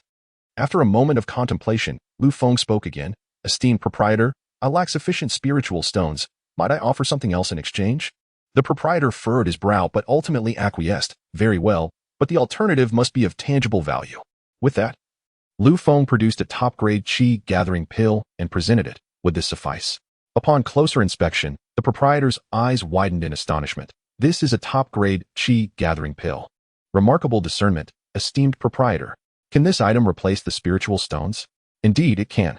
But may I inquire how many of these pills you possess? Lu Feng had never encountered anyone selling such high-grade pills publicly, as they typically circulated only within major sects or were gifted to juniors. Thus, he was unsure of the pill's worth in terms of spiritual stones. At that moment, the middle-aged proprietor raised 2 fingers and stated, for each top-grade qi-gathering pill, I can offer 20 low-grade spiritual stones. Lu Feng was momentarily startled. He had not anticipated the exorbitant price of the top-grade qi-gathering pill. Considering that a low-grade qi-gathering pill was merely valued at 2 low-grade spiritual stones, this represented a 10-fold increase in price. However, judging by the proprietor's expression, the price was likely still conservative. Not wishing to dwell on the price discrepancy, Lu Feng nodded, agreed. He then handed over 10 top-grade qi-gathering pills along with 400 low-grade spiritual stones. The proprietor's face lit up with delight upon receiving the 10 pills. Excellent. From this moment forth, this jade spiritual sword is yours. Lu Feng examined the sword closely, noting its meticulous craftsmanship and the intricate engravings of 12 spirit patterns along the blade. Although he was not an expert in blacksmithing, he understood that typically only premium spiritual weapons bore 12 spirit patterns, while a top-grade sword would only feature 9. This clearly indicated that the middle-aged proprietor had not deceived him. Once the transaction concluded, Lu Feng promptly stored the jade longsword in his system space and exited the shop. As he departed, the proprietor remained blissfully unaware of his exit, still reveling in the acquisition of 10 top-grade qi-gathering pills. Now, I shall procure some talismans. Lu Feng mused and proceeded to the next shop. Upon leaving the blacksmith shop, Lu Feng noticed the 2 individuals who had been following him earlier. He chose to ignore them and swiftly made his way to the talisman store. Inside, he purchased 10 wind travel talismans, 10 golden light talismans, and 10 water avoidance talismans. All 3 types were first-tier low-grade talismans, and the total expenditure for the 30 talismans amounted to 70 low-grade spiritual stones. With the assistance of these talismans, his mobility and defensive capabilities would see a marked improvement. Furthermore, the water avoidance talisman would grant him the ability to move freely underwater, allowing him to evade danger in exceptional circumstances. After acquiring the necessary items, Lu Feng visited a martial arts store, where he sold the previously obtained high-grade 5 Thunder technique for 300 low-grade spiritual stones. In the realm of cultivation markets, individuals typically refrained from engaging in conflict, as each market was generally monitored by a Foundation realm master. Any reckless actions could provoke a swift retaliation from such a formidable opponent. Consequently, normal cultivators would not resort to violence in these marketplaces unless absolutely necessary. Returning to his room, Lu Feng resumed consuming the premium qi-gathering pills, focusing intently on his cultivation. By the time the clock signaled the late afternoon, he resolved to leave the market by nightfall and continue his journey to Lanfeng Immortal City. In comparison to the cultivation market, Lanfeng Immortal City was vastly larger, boasting numerous shops and, most importantly, being situated atop a spiritual vein. With sufficient spiritual stones, one could rent training grounds equipped with gathering arrays, significantly enhancing the speed of cultivation. Moreover, Lanfeng Immortal City frequently hosted various auctions, where numerous exceptional treasures and techniques might be available. Lu Feng's journey to Lanfeng Immortal City was not solely for the impending secret realm in a few months, but also to engage in rigorous cultivation. With the bomb furnace system at his disposal, he no longer worried about resource scarcity. As long as he remained cautious and gradually developed his capabilities, success was assured. Additionally, He planned to take advantage of the night to test the capabilities of his explosive pill furnace in the wilderness. 3 hours later, darkness had enveloped the surroundings. Lu Feng halted his cultivation and opened the window to observe the outside world for a moment. Seeing that everything appeared normal, he affixed a wind travel talisman to his leg. It is time to depart. With that, Lu Feng leaped forward, sprinting eastward out of the market. Cloaked in the night, his form became a fleeting shadow darting along the main road. He continued at this pace for a quarter of an hour before gradually coming to a stop. Phew, finally left the market. With that, Lu Feng concealed himself within a nearby thicket, vigilantly observing the road for any signs of pursuit. Caution is the mother of safety, he reminded himself, becoming increasingly meticulous in all his actions. Taking advantage of the cover of night, Lu Feng sprinted for another hour. His speed significantly increased by the wind travel talisman. At this rate, he estimated that he could reach Lanfeng Immortal City within 2 to 3 days. Suddenly, a dilapidated house came into view ahead. Lu Feng decided to take refuge in the house until dawn, when he would continue his journey. Upon reaching the entrance of the crumbling abode, Lu Feng paused, scrutinizing the interior and confirming that it was unoccupied. He then pushed open the weathered door and stepped inside. Upon entering the dwelling, Lu Feng first kindled a fire, then retrieved a small, dilapidated furnace from his system space. It seemed that detonating the furnace here would go unnoticed. Previously, when he had caused an explosion, he had employed merely a fraction of his spiritual energy, resulting in a relatively modest blast. This time, however, he resolved to expend all his spiritual energy in the furnace to ascertain the true extent of its power. With determination, Lu Feng placed a collection of materials for the qi-gathering pill into the furnace. After some refining, the materials transformed into a liquid essence. Observing this, a glimmer of anticipation shone in Lu Feng's eyes as he mused upon the potential impact of this explosion. He then channeled all the spiritual energy from his dantian into the furnace. To safeguard himself from potential injury, he affixed a golden light talisman to himself and swiftly exited the dilapidated structure, halting at a distance of 100 meters from the furnace. This distance represented the limit of his control over spiritual energy had he been at the later stages of qi cultivation. He could have extended this range by several hundred meters. Regrettably, he was still only at the 4th level of qi cultivation. Once all preparations were complete, Lu Feng swiftly raised his right hand and performed the incantation. The spiritual energy within the small furnace immediately enveloped the liquid essence. With a mere thought, he began to manipulate the immense spiritual energy within the furnace, compressing the liquid essence. Due to the full investment of his spiritual energy, the compression proceeded with remarkable efficiency. In an instant, the liquid was pressed to its utmost limits. Suddenly, a violent explosion erupted within the dwelling. Boom! A small mushroom cloud ascended from the ruins. As the roof and walls were violently torn away, the shockwave from the explosion surged toward Lu Feng in the blink of an eye. Ouch! Damn! Lu Feng exclaimed, startled by the ferocity of the explosion. As the shockwave neared, his golden light talisman activated, providing him with protection.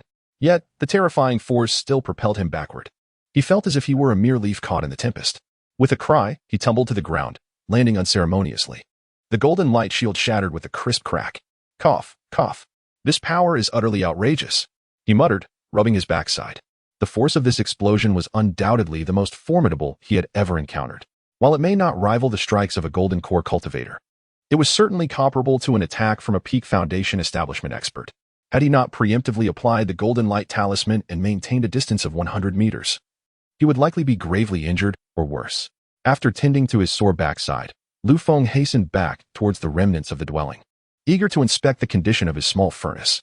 Should it be damaged, he would have to procure a new alchemical furnace. Upon nearing the site, he was astonished to find that there was no longer a dilapidated structure. Only a massive crater remained, with the small furnace miraculously intact within it. Goodness! What material is this furnace made from to withstand such an explosion without a scratch? He pondered. The system's small furnace not only possessed a unique flame, but also proved indestructible. It appeared that the system's novice gift pack was indeed quite valuable. After observing the furnace for any anomalies, he directed a thread of spiritual energy into it. Instantly, a hole on the right side of the furnace began to open, releasing 10 pitch-black pills into the air. Lu Feng caught the discarded pills, and immediately the system's notification echoed in his mind. Ding! You have detonated the furnace while refining the qi-gathering pill, triggering a 10-fold reward. Please select your reward. Reward 1, 100 low-grade qi-gathering pills. Reward 2, 30 high-grade qi-gathering pills. Reward 3, 15 supreme qi-gathering pills. Without hesitation, Lu Feng selected the third reward. Ding! Congratulations! You have received 15 Supreme Chi Gathering Pills. The pills have been placed in your system space. Please check your inventory. Upon receiving his rewards, Lu Feng promptly stored the furnace back in the system space and contemplated his next move. The explosion was too loud. I cannot linger here any longer. I must depart swiftly.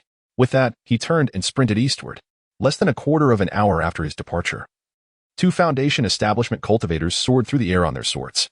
After a brief survey of the area, they exchanged glances. One, clad in a Taoist robe, spoke. Aside from the signs of an explosion here, there are no indications of a battle. I surmise a peak Foundation establishment expert must have been testing their spell's power. The other cultivator nodded in agreement. Your assessment aligns with my own. However, the intentions of this peak Foundation establishment expert remain a mystery. Alas, I am not privy to that information. We should report this incident to the sect. With that, they soared off toward the direction of the Yuxiao sect. Meanwhile, Lu Feng continued his frenzied dash toward the Lanfeng immortal city. Enhanced by the wind-walking talisman, his speed was significantly greater than that of an ordinary steed, and he found running to be relatively effortless. This talisman could sustain its effect for 12 hours, though its sole drawback was that once activated, it could not be halted. Tearing the talisman would render it wasted. To maximize its potential, Lu Feng ran tirelessly for an entire day and night. When the effect finally waned, he found himself quite close to Lanfeng immortal city. Just half a day's journey remains. I can endure that much longer. Once I arrive at Lanfeng immortal city, I shall rest well, he resolved, applying another wind-walking talisman to his leg and continuing his sprint. Thus, Lu Feng raced through the night, and as dawn broke, he finally glimpsed the city gates of the immortal city in the distance. At last, I have arrived. Once within Lanfeng immortal city, he would no longer have to fear retaliation from the Yuxiao sect, as this city was a subsidiary of the Haoshuan sect. The Haoshuan sect was a premier sect in the southern region, and its relations with the Yunxiao sect were notoriously strained. Although both belonged to the righteous path, conflicts between them were frequent. Lu Feng, having been a direct disciple of the Yuxiao sect, was well aware of this tension. Before long, Lu Feng reached the grand gates of the immortal city. Upon entering the city, he was enveloped by a formation that prohibited flight. This was a void restriction formation, and all cultivators entering the city were barred from flying unless they possessed the strength of the nascent soul, which allowed them to bypass such restrictions. However, nascent soul experts were not easily encountered. Only a few prominent figures within the top sects possessed such profound cultivation. As Lu Feng approached the gate, he noticed a steady stream of cultivators and ordinary folk passing through. To gain entry to the immortal city, one must pay an entrance fee. Lu Feng produced 2 low-grade spirit stones and handed them to the gatekeeper before striding confidently inside. Upon entering the city, Lu Feng immediately sensed a marked increase in the density of spiritual energy compared to the wilderness. A short while later, he arrived at the entrance of an inn named Cloud Come In. Noticing a bustling crowd inside, he followed suit and entered. As soon as he stepped inside, a server approached him, asking, "Esteemed guest, do you wish to stay the night or simply take a break?" Lu Feng glanced at the server and inquired, "What is the cost of a night's stay?" He had previously visited the city with his master, Chen Hai, but back then, all expenses were borne by Chen Hai, leaving him unaware of the local prices. Lu Feng pondered for a moment, recalling that the inn where he had previously stayed in the market charged only 1 low-grade spirit stone per night. It appeared that the prices in this celestial city were indeed significantly higher. "Could you take me to see a yellow-grade room?" Lu Feng inquired further. "Of course. Please follow me, esteemed guest," the attendant replied. They proceeded to the 2nd floor, where all the rooms were yellow-grade. Upon entering one of the rooms, Lu Feng discovered it was roughly 10 square meters, containing merely a bedroom and a table, with nothing else of note. Observing this, he turned to the attendant and said, "Could you please show me a room?" "Certainly, no problem," the attendant responded, leading Lu Feng to the 3rd floor. Although this level had fewer rooms, each was equipped with a living room, bedroom, and study, and the furnishings were considerably superior to those in the yellow-grade rooms. With 382 low-grade spirit stones in his possession, Lu Feng was confident he could afford a room. "Please prepare one for me," he said, handing over 70 low-grade spirit stones as a deposit. The attendant accepted the spirit stones and promptly handed him a token. "Esteemed guest, this is your room token. All rooms are protected by defensive formations, and you can use this token to activate them." "Understood," Lu Feng replied. "Additionally, should you require anything, simply ring the bell by the bed, and we shall be notified." Nodding in acknowledgement, Lu Feng utilized the token to enter his room. After 2 days of arduous travel, he longed for a good night's sleep. As soon as he entered, he conducted a swift inspection of the room, secured the doors and windows, and collapsed onto the bed. Falling into a deep slumber, he slept for an entire day and night. When he finally awoke, it was already the morning of the third day. Sitting on the bed, Lu Feng assessed his physical condition, noting that his fatigue had dissipated and his body had nearly fully recovered. He intended to focus solely on his cultivation, beginning with the consumption of the more than 100 top-tier qi gathering pills he possessed.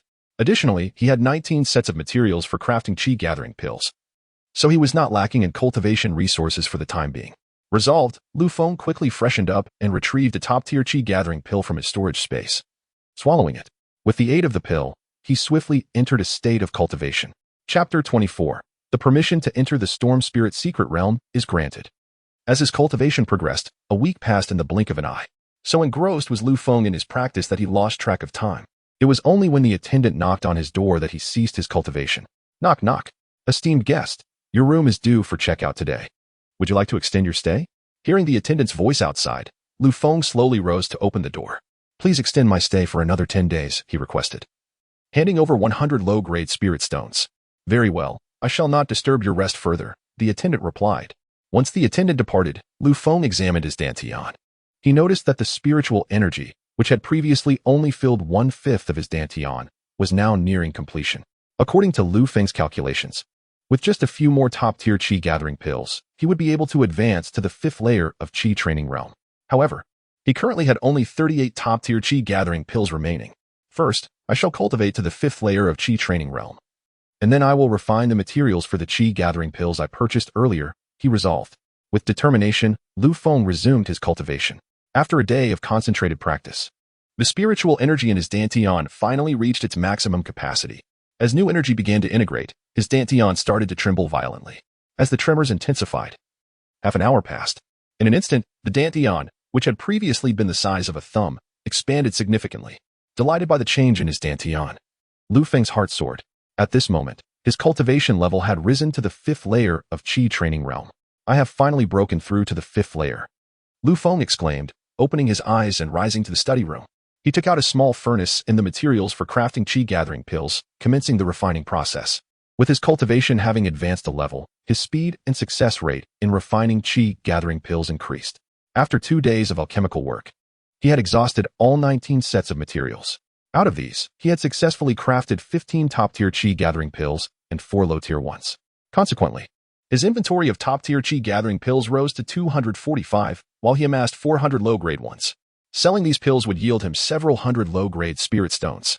After securing the small furnace and pills, Lu Feng decided to venture out to ascertain the market price for qi gathering pills in the Celestial City, while also seeking suitable items for himself. Exiting the Lion, Lu Feng began to stroll through the Celestial City.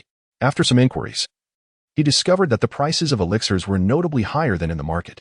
For instance, low-grade qi gathering pills sold for 2 low-grade spirit stones each in the market, while in the Celestial City, they commanded 3. Not only qi gathering pills but also other elixirs, magical artifacts, and talismans were pricier here. It seemed the cost of living in this Celestial City was indeed quite different.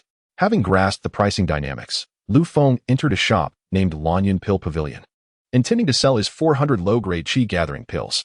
He chose this establishment because it was the largest in the area. As he entered, a young woman dressed elegantly and possessing a sweet demeanor approached him. Good afternoon, esteemed guest. Are you looking to purchase elixirs or sell spirit herbs? Lu Feng glanced at her and noted that she was at the 4th layer of qi training realm.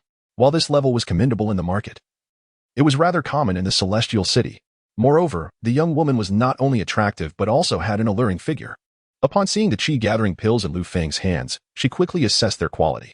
Esteemed guest, we certainly accept your low-grade qi gathering pills. As for the price, we offer 1.5 low-grade spirit stones per pill. How many do you wish to sell? Lu Feng felt a flicker of interest. It appeared that the shops in the Celestial City were indeed different, as even a mere attendant could discern the quality of his pills at a glance. However, the purchase price was still based on the market rate, which seemed a bit exploitative. In response, Lu Feng produced a cloth bag and handed it over. I have 400 here, please count them. The young woman's eyes brightened as she took the bag and began to inspect its contents. After confirming the quantity, she smiled and said, Esteemed guest, I have counted your elixirs. Here are 600 low-grade spirit stones for you to verify. Lu Feng glanced at the stones and confirmed the count was accurate, nodding in agreement. Yes, the quantity is correct. Additionally, I would like to purchase 20 sets of materials for crafting qi gathering pills. How much will that be? The young woman, realizing that Lu Feng was not only selling a significant quantity of qi gathering pills, but was also looking to buy refining materials, quickly understood his status. The materials for chi gathering pills are priced at 12 low-grade spirit stones each. If you possess a Dan Alliance Alchemist certificate, we can offer you a 10% discount. Dan Alliance Alchemist certificate? Lu Feng shook his head in resignation. Unfortunately, I do not have such a thing. Let us proceed with the standard pricing. Lu Feng was familiar with the Dan Alliance, as his master, Chen Hai, was an honorary elder within it. He and T realized that possessing a certificate could grant one discounts. It seemed that having a background was indeed more advantageous than lacking one, no matter where one was. As the transaction concluded, just as Lu Feng was about to leave, two mid-stage Qi training realm cultivators walked in, conversing animatedly. Brother Wang, have you heard? The Storm Spirit Secret Realm is set to open in 2 months. Haha, many are aware of that, but I've also heard that this time the Haoshuan sect is allowing everyone to enter. Oh, is the Haoshuan sect really saying that? However, to enter the Lanling Secret Realm, one must pay a fee of 1,000 lower-grade spirit stones. What? An entrance fee of 1,000 lower-grade spirit stones? Why don't they just rob someone? Upon hearing this, another person quickly covered his mouth and hissed, "Shh. How can you speak so recklessly?" Coughing slightly, he corrected himself. I misspoke. My apologies. Noticing that the two had ceased their idle chatter, Lu Feng's eyes glimmered with insight as he departed from the Lanyan Dan Pavilion. It turned out that the secret realm was known as the Lanling Secret Realm and was under the control of the Haoshuan sect. But why would the sect open its doors to everyone? Could it merely be for the sake of collecting 1,000 lower-grade spirit stones from each individual? As Lu Feng strolled through the streets, he pondered the information he had just heard. Based on his assessment, the Haoshuan sect was not to be underestimated. Their willingness to grant access to the secret realm suggested two possibilities. Either there were no valuable treasures left within, or there were dangers inside that the Haoshuan sect was deliberately allowing outsiders to probe. Regardless of the scenario, he felt compelled to enter. Chapter 25. Acquiring the Transformative Mask. At present, while he possessed a jade green sword and 3 types of talismans, these items were still insufficient. Before entering the secret realm, he needed to procure some defensive artifacts and life-saving items. While contemplating what magical items to purchase, Lu Feng noticed a crowd gathering ahead. Curiosity piqued, he approached the scene, where a young girl was setting up a stall. The reason for the crowd's attention was that the city guards were demanding a stall fee from the girl, who seemed to lack the spirit stones to pay. Without spirit stones, you need to pack up your stall immediately, otherwise, I'll confiscate all your goods. One guard said disdainfully. The girl, clad in coarse linen garments and appearing no older than 12 or 13, visibly panicked upon hearing the guard's threat. Please, sir, I promise I will pay the stall fee as soon as I sell something. Enough of your nonsense. If you don't pay the fee, not even the king can sell goods in the city. You have 3 breaths time to pack up, or I won't be polite anymore. Faced with the fierce demeanor of the guard, the girl was on the verge of tears. Eventually, she complied and dismantled her stall, casting a look of grievance at the guard. What are you staring at? If I catch you selling in the city again, consider your trinkets gone. With that, the guard left, and the remaining spectators dispersed, leaving the girl standing alone, uncertain of her next move. Just then, a voice broke the silence. Little girl, may I see what you were selling? The girl looked up to see a tall, handsome young man, none other than Lu Feng. He had noticed an item he needed at her stall while the guard was speaking to her, which prompted his inquiry. The girl shook her head, saying, I'm sorry, big brother, but I can't pay the stall fee, and the guard's 1 tea let me sell in the city. How about this? We can leave the city together, and once we're outside, you can sell me your goods, Lu Feng suggested. Initially, the girl was delighted, but wariness quickly surfaced. You don't plan to rob me, do you? Seeing her clutching her bundle tightly, Lu Feng felt a wave of exasperation. What would it take for you to sell me your items? After a moment of contemplation, the girl proposed, Big brother, how about this? You pay the stall fee first, and then I'll deduct that amount from what I sell you. Does that work? Lu Feng, somewhat speechless, nodded. All right then. How much is the stall fee? The girl held up 5 fingers. The stall fee is just 5 lower-grade spirit stones. Lu Feng nodded, retrieving the stones and handing them over. You can go pay it now. Seeing that Lu Feng was genuine, the girl's face lit up with joy. Thank you, big brother. Now I can sell my items. She quickly ran to a guard to pay the fee. Observing the innocent girl, Lu Feng sighed. Did you have a beast skin mask on your stall earlier? The girl understood what Lu Feng was interested in and opened her package to reveal the beast skin mask. Is this the one, handsome big brother? Lu Feng nodded and took the mask, examining it closely. If he was not mistaken, this was indeed the transformative mask, crafted from the fur of a shape-shifting fox. Its effect allowed the wearer to alter their appearance and even disguise their aura, making it a valuable tool for deception. Although this mask was merely a middle-grade artifact of the first tier, its utility was significant, and Lu Feng sought it primarily to conceal his identity. After inspecting the mask and finding it satisfactory, Lu Feng inquired, "How much for this mask?" The girl thought for a moment before smiling. "This mask belonged to my grandfather. If handsome big brother wants it, I'll sell it to you for 20 lower-grade spirit stones." Lu Feng's expression shifted. Clearly, the girl was unaware of the mask's true value. Or she wouldn't sell it so cheaply. Typically, such a mask would fetch at least 100 lower-grade spirit stones. "All right, here are 20 lower-grade spirit stones. Count them." Without further ado, Lu Feng handed over the stones. After counting, the girl beamed. "Hee, handsome big brother, thank you for your help earlier. Here are 5 lower-grade spirit stones back to you." Lu Feng waved his hand dismissively. "Keep it. Consider it a greeting gift." With that, he took the mask and departed. The girl contemplated chasing after him to return the stones but hesitated, fearing her stall would be taken, and thus could only watch as Lu Feng's figure faded into the distance. Handsome big brother is truly a good person. I must find a way to thank him next time, the girl resolved in her heart. After leaving, Lu Feng donned the mask, and under his mental command, his appearance swiftly transformed. He now resembled a middle-aged man with a few wispy hairs on his face. Touching his new visage, he smiled. "Now, no one should be able to recognize me." Subsequently, Lu Feng wandered around the city for a while longer, but found nothing suitable. Just then, 3 familiar figures appeared on the street ahead. Upon recognizing them, his expression turned icy. Indeed, these 3 were none other than Zhang Bin and his companions, who had attacked him at the Xianxian building. Though he yearned to avenge the humiliation he had suffered, his current strength was insufficient, and they were still within the confines of the immortal city. Any rash action would invite a coordinated assault from Zhang Bin and the city guards. At that moment, Luo Yueling suddenly sensed something and asked, "Brothers, do you feel that the person who just passed by looked somewhat familiar?" Luo Yueling frowned slightly before shrugging. "Perhaps I was mistaken." Chapter 26. Earth-tier middle-grade spell, Xianfeng sword technique. After the trio moved away, Lu Feng turned to watch their retreating figures. "Zhang Bin, I shall repay you for that punch at the Xianxian building, with interest. Just wait," he vowed silently. Yet he remained uncertain about who would be dispatched next.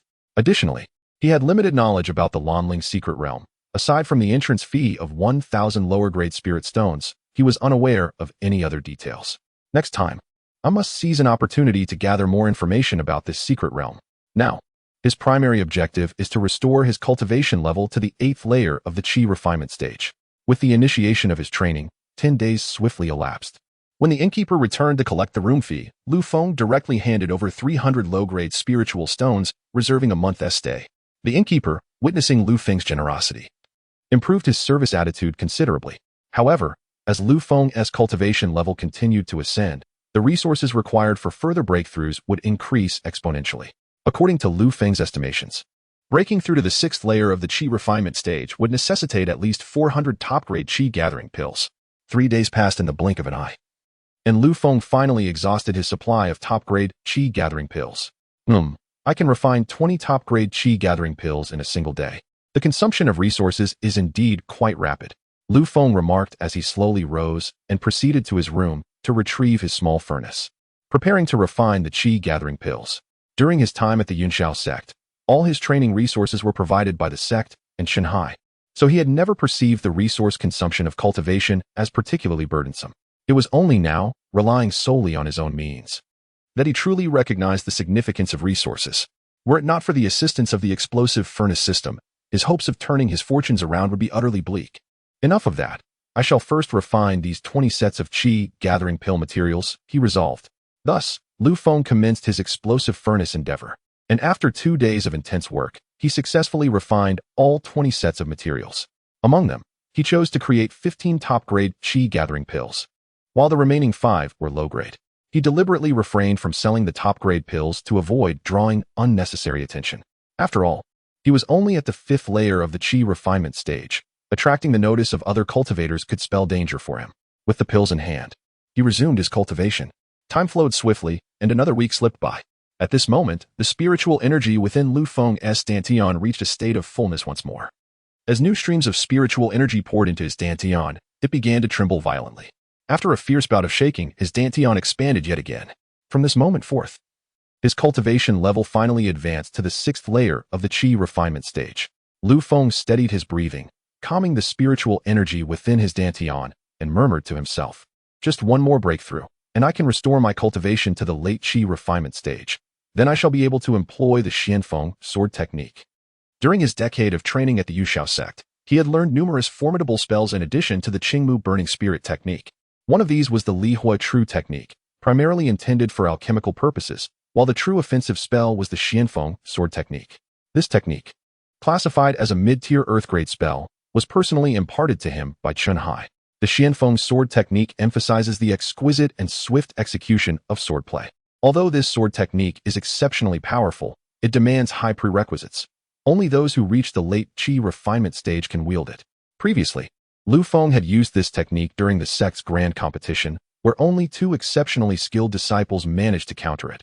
None of the other disciples could withstand its might. Reflecting on this, Lu Feng collected his thoughts and retrieved the jade-green longsword he had purchased earlier from the system space. This first-grade upper-tier spiritual sword had yet to be refined since he acquired it, and seizing this opportunity, he decided it was time to conduct the refinement. Resolute, Lu Feng drew the longsword and lightly traced his finger along its surface, allowing a drop of blood to fall onto the sword's body. In the next moment, he began to manipulate the incantation, watching as the drop of blood slowly merged into the longsword. After a day and night of refinement, the jade-green longsword finally became his exclusive magical treasure. Thus, once he achieves another breakthrough, he can wield this sword to execute the Xianfeng sword technique. I must continue my cultivation. After 10 days of focused training, Lu Feng once again depleted his supply of top-grade qi-gathering pills. However, the spiritual energy in his dantian had barely reached half its capacity. At this rate, he estimated that he would require an additional 200 to 300 top-grade qi-gathering pills to break through to the 7th layer of the qi refinement stage. Without the top-grade qi-gathering pills, Lu Feng discovered that his cultivation speed had plummeted drastically. If he were to rely solely on absorbing the spiritual energy from the air, it would likely take him a year or 2 to break through even a minor realm, assuming he did not encounter a bottleneck. Typically, cultivators face various bottlenecks when attempting to break through minor realms, making the process significantly more challenging. The 2 bottlenecks that had previously hindered Lu Feng from advancing to the foundation establishment stage were physical limitations and insufficient mental fortitude. During his time at the Yunxiao sect, he had attempted to break through by consuming a foundation establishment pill, but alas, he failed, leaving a flaw in his mental state. A cultivator only has 2 opportunities to break through to the foundation establishment stage in their lifetime. And Lu Feng's persistent hesitation stemmed from the fear of failing a second time. Such a failure would irrevocably sever his path to immortality. Having lived 2 lives, Lu Feng cherished the rare opportunity to pursue cultivation and did not wish to remain at the qi refinement stage for eternity. Furthermore, should he fail a second time at foundation establishment, both the sect and Chun Hai would abandon him entirely. This was the true reason behind his decade-long stagnation at the foundation establishment stage. Regrettably, despite this, he was ultimately abandoned by the sect and Chun Hai. Reflecting on his past experiences, Lu Feng sighed deeply and resolved, I must first sell the low-grade qi-gathering pills in my possession. Chapter 27. An invitation from the Lanyan Pill Pavilion. After spending over 20 days in solitary cultivation, Lu Feng's cultivation level had restored to the 6th layer of the qi refinement stage. At this point, his supply of top-grade qi-gathering pills had dwindled, and it was time to venture outside. Upon leaving the Yunlai Inn, Lu Feng donned his ever-changing mask, instantly transforming his appearance into that of a middle-aged man. Touching the stubble on his cheek, Lu Feng smiled faintly and made his way to the Lanyan Pill Pavilion. He intended to sell the low-grade qi-gathering pills he held and subsequently purchase more alchemical materials. Moments later, upon entering the Lanyan Pill Pavilion, he was greeted by the same young woman from his previous visit. However, due to his altered appearance, she failed to recognize him. After a transaction, he sold all 500 low-grade spiritual stones to the Lanyan Pill Pavilion and purchased materials for 50 qi-gathering pills. Just as he prepared to leave, the young female shop assistant suddenly spoke up. Esteemed guest, our establishment will host a small auction tonight. Might you be interested in attending? Lu Feng raised an eyebrow and slowly replied, An auction? Might you enlighten me on the treasures that will be offered? The young shop assistant shook her head. I am not privy to the specific treasures, but I have heard that this auction will include materials for refining foundation establishment pills. Given Lu Feng's recent activities of selling pills and buying materials, it was evident to the assistant that he was indeed an alchemist. Upon hearing the mention of foundation establishment pills, a surge of excitement blossomed within Lu Feng. Foundation establishment pills are second-tier pills. Although many alchemists are aware of their refining methods, the materials required for their creation are exceedingly rare. Typically, these materials are controlled by major sects and cultivation families, seldom circulating in the marketplace. Now that he possessed the explosive furnace system, he could return high-quality pills as long as he had the materials. If he could acquire the materials for the Foundation Establishment Pill, he could similarly return high-quality Foundation Establishment Pills through the system. The Foundation Establishment Pill he previously consumed was of low-grade quality, which only marginally increased the success rate of his breakthrough. Coupled with his own meager chances of success, the overall probability of breaking through to the Foundation Establishment stage was roughly 50%. While this probability is not insignificant, many still falter at this crucial juncture. If Lu Feng were to possess a superior Foundation Establishment Pill, the likelihood of his successful cultivation would undoubtedly see a significant increase. According to his calculations, a superior Foundation Establishment Pill should enhance the success rate by over 60%. In light of this, it became imperative for him to attend the auction hosted by the Lanyan Pavilion. With this realization, Lu Feng nodded decisively and declared, "Very well. I shall participate in your auction." Upon hearing his affirmation, the young shop assistant smiled slightly and presented him with a jade token, explaining that the auction would commence at the hour of the pig that very evening, on the 3rd floor of the establishment. This token would grant him access. Lu Feng accepted the token with a respectful gesture and replied, "Thank you kindly for the invitation." "Ah, there is no need for such formality, esteemed guest. It is simply our duty as assigned by the proprietor," she replied. Lu Feng nodded in acknowledgement before departing from the Lanyan Pavilion. Upon stepping outside, he glanced at the time, realizing it was already afternoon. "I must acquire more spirit stones to prepare for tonight's auction," he mused. However, his current supply of low-grade chi-gathering pills was exhausted, and to amass a significant number of spirit stones, he would need to sell higher-grade chi-gathering pills. After some contemplation, he decided to sell the 20 high-grade chi-gathering pills he possessed. He had no intention of selling the superior chi-gathering pills, as their remarkable nature would surely attract unwelcome attention. One misstep could lead to disastrous consequences. Yet, he also recognized that 20 high-grade chi-gathering pills would yield a meager amount of spirit stones. Based on his knowledge of the materials for Foundation Establishment pills, he would require at least 1,000 low-grade spirit stones to have a chance of procuring one. After enduring 4 explosions during pill refinement, the evening arrived. For each explosion, he had chosen high-grade chi-gathering pills as his reward. Currently, he possessed a total of 120 high-grade chi-gathering pills, which, valued at 40 low-grade spirit stones each, amounted to 2,800 low-grade spirit stones. Gazing at the pills in his possession, an idea struck Lu Feng. He could directly exchange these high-grade chi-gathering pills for spirit stones. He believed that the Lanyan Pavilion would not refuse such a transaction. This approach would likely avoid drawing attention from others, with the most they might do is harbor suspicion. "Yes, that will do," he resolved, donning his disguise once more and leaving the inn. Upon arriving at the Lanyan Pavilion, he found a multitude of cultivators gathered in the hall. Observing the crowd, Lu Feng noted that they were primarily at the chi refinement stage, with not a single Foundation Establishment cultivator among them. At that moment, the young shop assistant noticed his arrival and greeted him with a smile, saying, "Ah, esteemed guest, you have finally arrived. The auction is set to begin in half an hour." Lu Feng nodded slightly. "So, these individuals are all here for the auction, I presume?" "Indeed, esteemed guest, they, like you, have been invited to attend the auction," she confirmed. Just then, a loud gong echoed through the shop, drawing everyone's attention. A young attendant announced, "Dear guests, the auction is about to commence. Please make your way inside to await the start." With that, the young shop assistant gestured for Lu Feng to enter, stating, "I must attend to other guests, so I shall leave you here." Lu Feng nodded in understanding and proceeded up to the 3rd floor. Upon ascending, he discovered that a circular auction stage had been meticulously arranged. Surrounding the central platform were seats designated for the attendees, and on the uppermost level, 8 private rooms were prepared for distinguished guests of stature and prowess. After surveying the setup, Lu Feng chose a seat at random. As more invited guests arrived, he noticed that 6 of the 8 private rooms on the 4th floor had lit up. Additionally, there were several hundred cultivators in the hall. When the 7th private room illuminated, the auction finally commenced.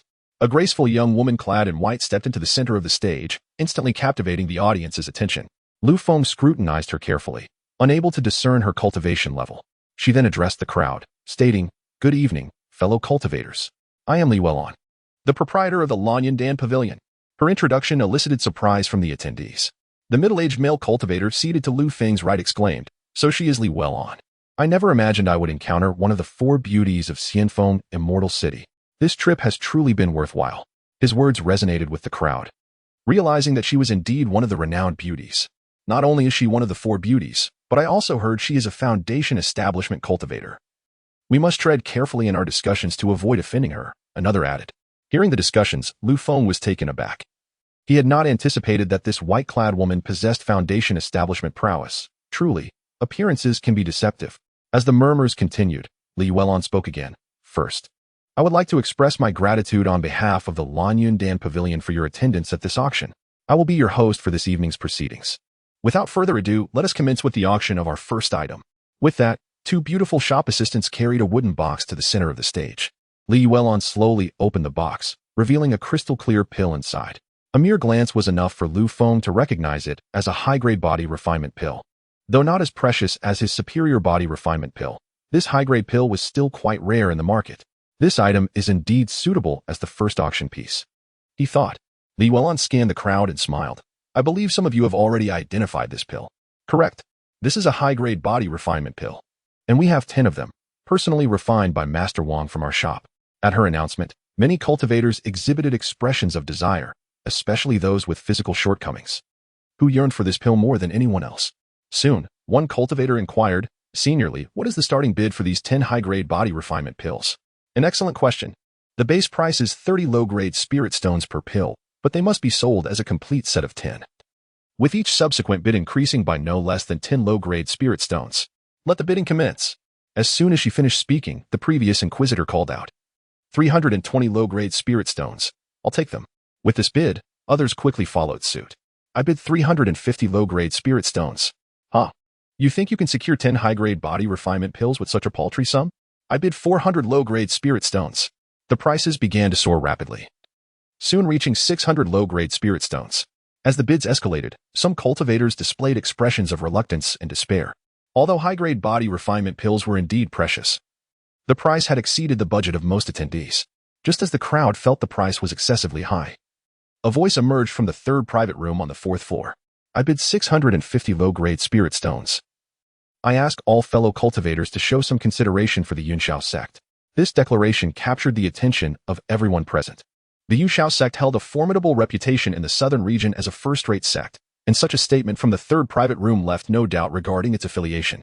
However, upon hearing that voice, Lu Feng's expression darkened. If he was not mistaken, the speaker was none other than his senior brother, Tang Ming. This individual had previously been under the tutelage of Chen Hai, just like him. 3 years prior, the opposing party had already transcended to the foundation establishment realm, and now they had ascended to the second layer of that realm. The familiarity that Lu Feng felt towards Tang Ming's voice stemmed from the frequent suppression he had endured, along with the disparaging remarks made about him in front of Chen Hai.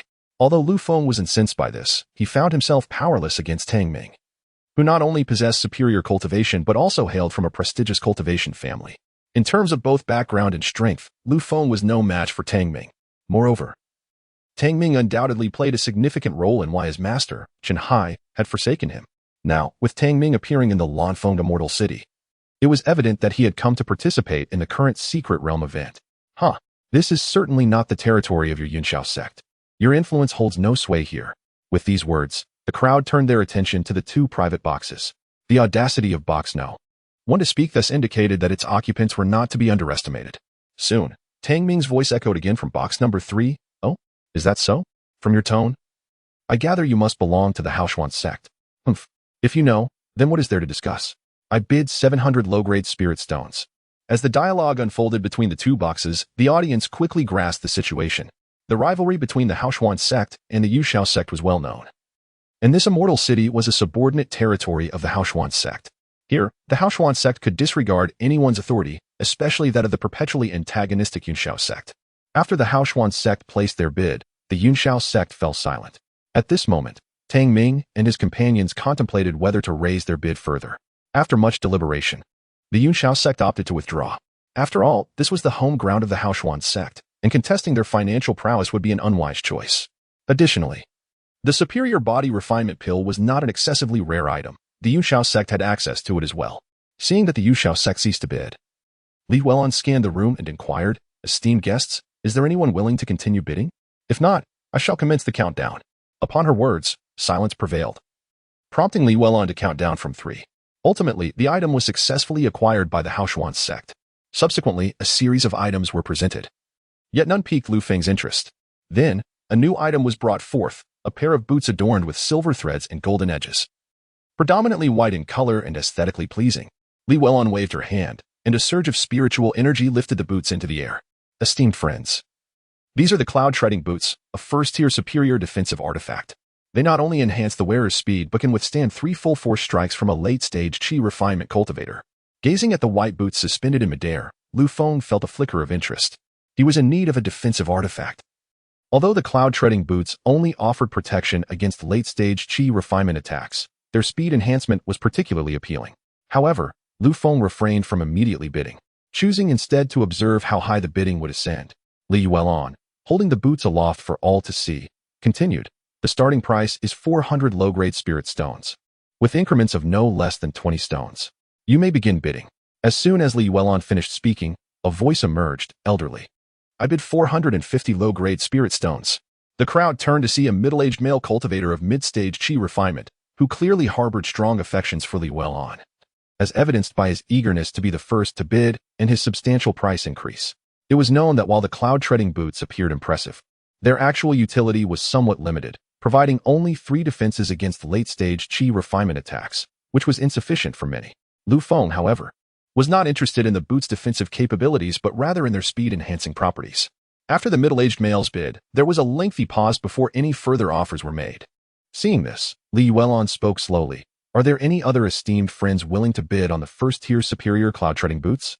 Before she could finish, Feng raised his hand, declaring, "I bid 470 low-grade spirit stones." Li Yuelon immediately turned to him with a smile. "This esteemed friend bids 470 low-grade spirit stones. Is there a higher offer?" After deliberation, the initial middle-aged bidder realized that the boots held little practical value for him and opted to conserve his spirit stones for future purchases. Thus, the atmosphere fell silent, with no further bids forthcoming. Observing this, Li Yuelon turned her attention to Feng, stating, "Since there are no further bids, this item is yours." A female attendant then brought the cloud-treading boots before Feng, who realized he only had a little over 300 low-grade spirit stones, insufficient to cover the cost.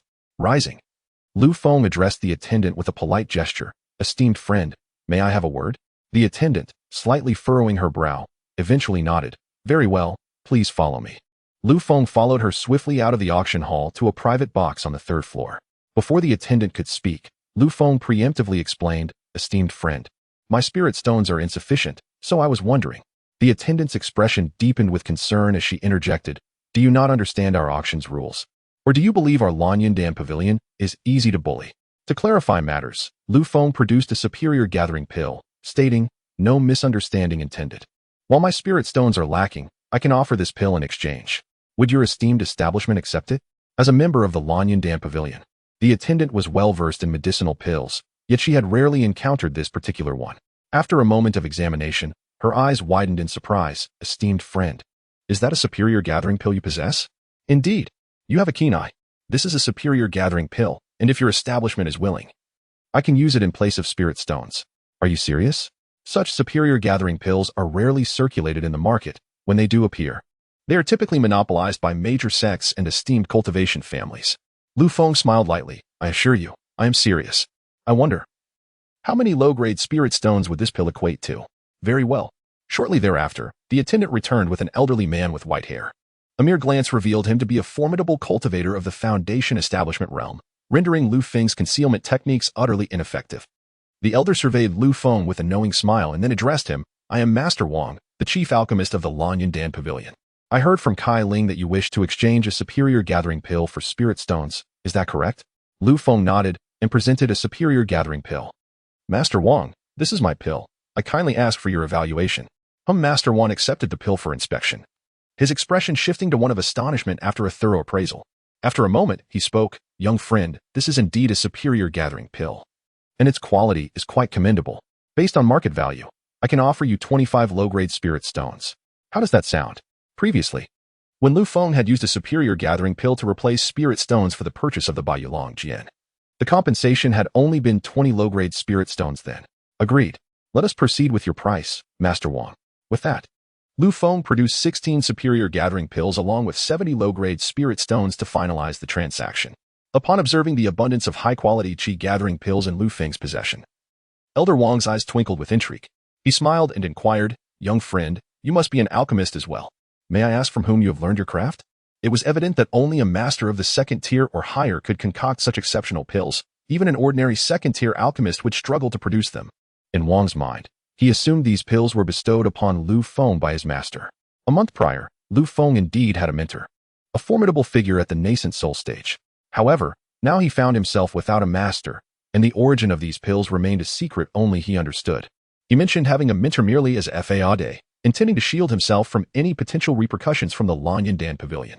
Elder Wang, amused by Lu Feng's assertion, chuckled lightly. It seems your mentor is quite an esteemed alchemist. In that case, I shall not press further. I shall take my leave to attend the auction. Perhaps we shall have the opportunity to converse again. Very well, go ahead, Wang replied. He then addressed the attendant, Kai Ling, from now on.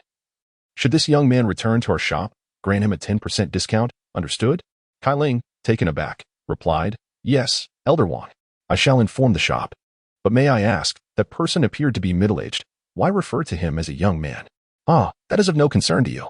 Just follow my instructions. He replied with a dismissive wave. Li Weilon then turned to the assembly and spoke softly, Esteemed friends, we now present the pièce d'or assistance of this auction. I believe many of you have already guessed what it is. Indeed, the three principal materials for the Foundation Establishment Pill. With that, two female attendants approached, each carrying a wooden box. As Li Weilon unveiled the boxes, the rare herbs within were revealed, eliciting gasps of astonishment from the crowd. Many in attendance rose from their seats in disbelief, exclaiming, This is the spirit-nurturing grass, the yuan flower, and the cultivation fruit. I never imagined I would have the chance to see these three essential materials for the Foundation Establishment Pill. It seems I truly came at the right time. At that moment, another spectator laughed heartily. Ha! I have spent most of my life searching for these three materials, and yet here they are. Elderly, pray tell. What is the starting bid for these materials? I can hardly contain my eagerness to bid. Excitement coursed through the audience, and Lu Feng was no exception. Noticing that someone had already named the three materials, Li Weilon continued, Since everyone is so eager to bid, I shall not waste your time. The starting price for these materials is 1,000 low-grade spirit stones, and each subsequent bid must increase by no less than 50 low-grade spirit stones. Let the bidding commence. With that announcement, an elder raised his hand, declaring, I bid 1,100 low-grade spirit stones. 1,001 is insufficient. I bid 1,002, 1,003, 1,004. The price for the materials surged rapidly, soon reaching 2,500 low-grade spirit stones. Although this price was not exorbitant, it was enough to deter many present, as 2,000 low-grade spirit stones represented a substantial sum for ordinary cultivators. Thus, it was likely that the materials would ultimately be acquired by the prominent figures in the private boxes on the 4th floor. At this juncture, Tang Ming from Box 3 interjected, Since so many are interested, I shall place a bid of 2,800 low-grade spirit stones. This statement caused the cultivators seated on the 3rd floor to furrow their brows. Tang Ming's considerable increase in bidding was clearly intended to stifle the offers of the ordinary cultivators. Observing this, Box 5 chimed in, 2,900 low-grade spirit stones. 3,000. Box 2 followed suit. As the bidding escalated among the three boxes on the 4th floor, Lu Feng frowned. The combined value of his high-quality qi-gathering pills and remaining spirit stones amounted to only 3,500 low-grade spirit stones. Given the current pace of bidding, he feared his resources might fall short. Moreover, his system space held only a few premium qi-gathering pills left. His only valuable asset was a top-tier body-refining pill. While Lu Feng pondered these matters, the bidding had already surged to 3,300 low-grade spirit stones, surpassing the intrinsic value of the materials. After all, possessing the materials did not guarantee successful pill creation. A failed attempt could render them worthless. Should the Lanyundan Pavilion ultimately auction off the Foundation Establishment Pill, the price would undoubtedly rise further. As the price settled at 3,003, the atmosphere in the boxes quieted. The market value of the three primary materials for the Foundation Establishment Pill hovered around 3,000 low-grade spirit stones. However, ordinary cultivators lacked access to purchase them. For disciples of major sects, acquiring Foundation Establishment Pills was not overly challenging. Moreover, direct disciples of large sects received a Foundation Establishment Pill as a reward upon reaching the peak of the Qi refinement stage, while inner disciples could exchange merits for the same. After a prolonged silence without further bids, Lu Feng suddenly raised his hand, declaring, I bid 3,400 low-grade spirit stones. This proclamation drew the attention of all present, and Li Weilon on stage scrutinized him closely. Upon noticing that Lu Feng concealed his cultivation level and wore a versatile mask, she revealed a subtle smile. His concealment techniques and mask were only effective against cultivators of the same realm. Those of a higher tier could easily see through his disguise. Maintaining composure under the gaze of the crowd, Lu Feng displayed no signs of emotional upheaval. At that moment, Box 2 spoke up. The Tianjin sect is determined to acquire this item and hopes this esteemed friend can show some consideration. Lu Feng, unfazed, replied calmly, if your Tianjin sect desires it, feel free to continue bidding. Should your offer be higher, the item shall rightfully belong to you. Ah, so you imply that you disregard the Tianjin sect's standing? The voice from Box 2 retorted. Not at all. I merely recognize that the auction's principle is that the highest bidder wins. Wouldn't you agree? Esteemed members of the Tianjin sect? Seeing the tension escalate between the two sides, Li Wellan intervened. Gentlemen, the auction is still in progress. If you have matters to discuss, I suggest doing so after the event concludes. Currently, this esteemed friend has raised the bid to 3,400 low-grade spirit stones. Is there anyone willing to increase their offer? With her words, Box 2 fell silent. The Tianjin sect, a second-rate sect in the southern region, while not on par with the top-tier sects, still possessed considerable strength. Although the individuals in Box 2 dared to threaten Lu Feng, they refrained from causing any disturbances within the Lanyandan Pavilion, recognizing it as the territory of the Haoshuan sect. With no further bids forthcoming, Li Wellan announced, since there are no additional offers, this item belongs to this esteemed friend. Following her words, 3 beautiful attendants presented the materials before Lu Feng. Li Wellan then bowed to the audience. Esteemed friends, this concludes our auction. Thank you for your patronage. Lu Feng gazed at the 3 primary materials for the Foundation establishment pill before him, his eyes alight with excitement. Though he had acquired only 2 items from this auction, both were urgently needed. Noticing the 3 attendants standing before him, he promptly said, ladies, may I have a moment of your time? As the 3 looked on in confusion, Kai Ling approached. Ladies and esteemed friend, please follow me. With that, they followed Kai Ling into a private box. Upon entering, Lu Feng was surprised to find Elder Wang still present, leisurely sipping tea. Lu Feng stepped forward a few paces and clasped his hands in greeting, addressing Elder Wang. Greetings. Esteemed Elder, it is a pleasure to see you again. Elder Wang smiled faintly. Ah, I anticipated your return. Are you here to exchange elixirs for spirit stones once more? Lu Feng nodded. Indeed, your insight is remarkable, esteemed Elder. With that, he presented the remaining over 100 superior-grade qi gathering pills. Elder Wang's eyes brightened at the sight. Well, I did not expect you to possess such a bounty of superior-grade qi gathering pills. In that case, we shall proceed at the previous price. Thank you, esteemed Elder. After a thorough inventory, Lu Feng also produced 300 inferior-grade spirit stones, just enough to cover the cost of the materials. Once the transaction concluded, he found himself left with only 2 inferior-grade spirit stones and no superior-grade qi gathering pills remaining. As Lu Feng prepared to depart, Elder Wang spoke again. Young man, should you acquire more superior-grade qi gathering pills in the future, we will gladly purchase them at this price. Hearing this, Lu Feng nodded appreciatively. Very well. My gratitude to you, esteemed Elder. Ah, it is nothing. Chapter 31. Breaking through to the later stage of qi gathering. Upon leaving the Lanyandan Pavilion, Lu Feng swiftly donned the cloud-treading boots, eager to test the speed enhancement they provided. After some experimentation, he discovered that the boots increased his speed by approximately double. When combined with the Windwalker talisman, his velocity would experience a further boost. Once in his room, Lu Feng promptly secured the doors and windows, then retrieved the small broken furnace along with the materials for refining qi gathering pills.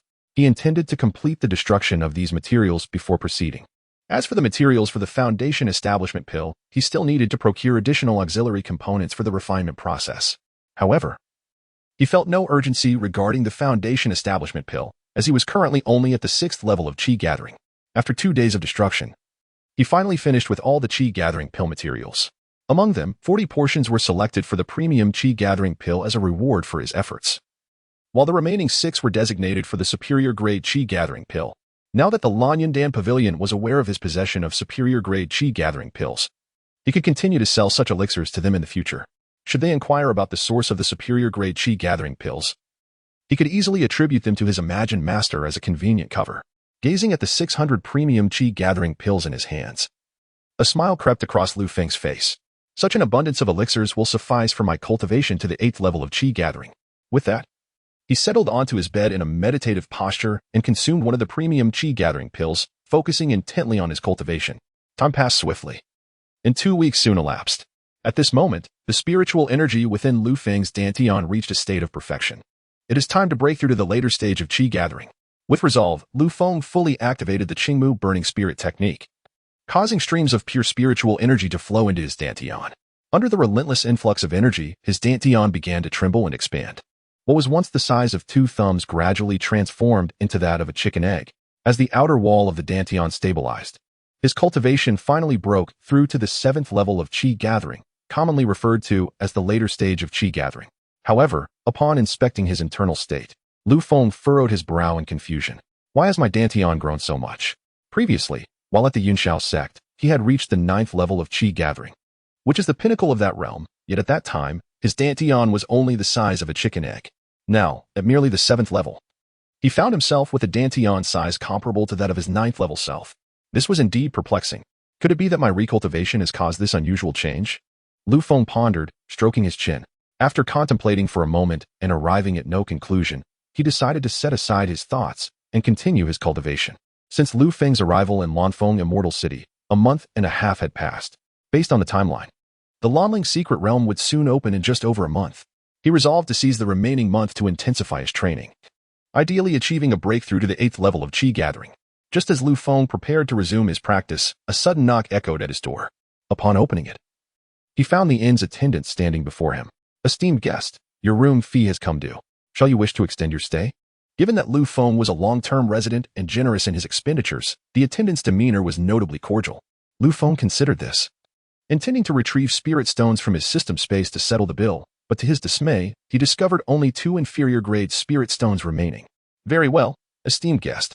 Leaving the Yu Lion, Lu Feng immediately donned a transformation mask, altering his appearance to that of a middle-aged man, and made his way to the Lanyan Dan Pavilion.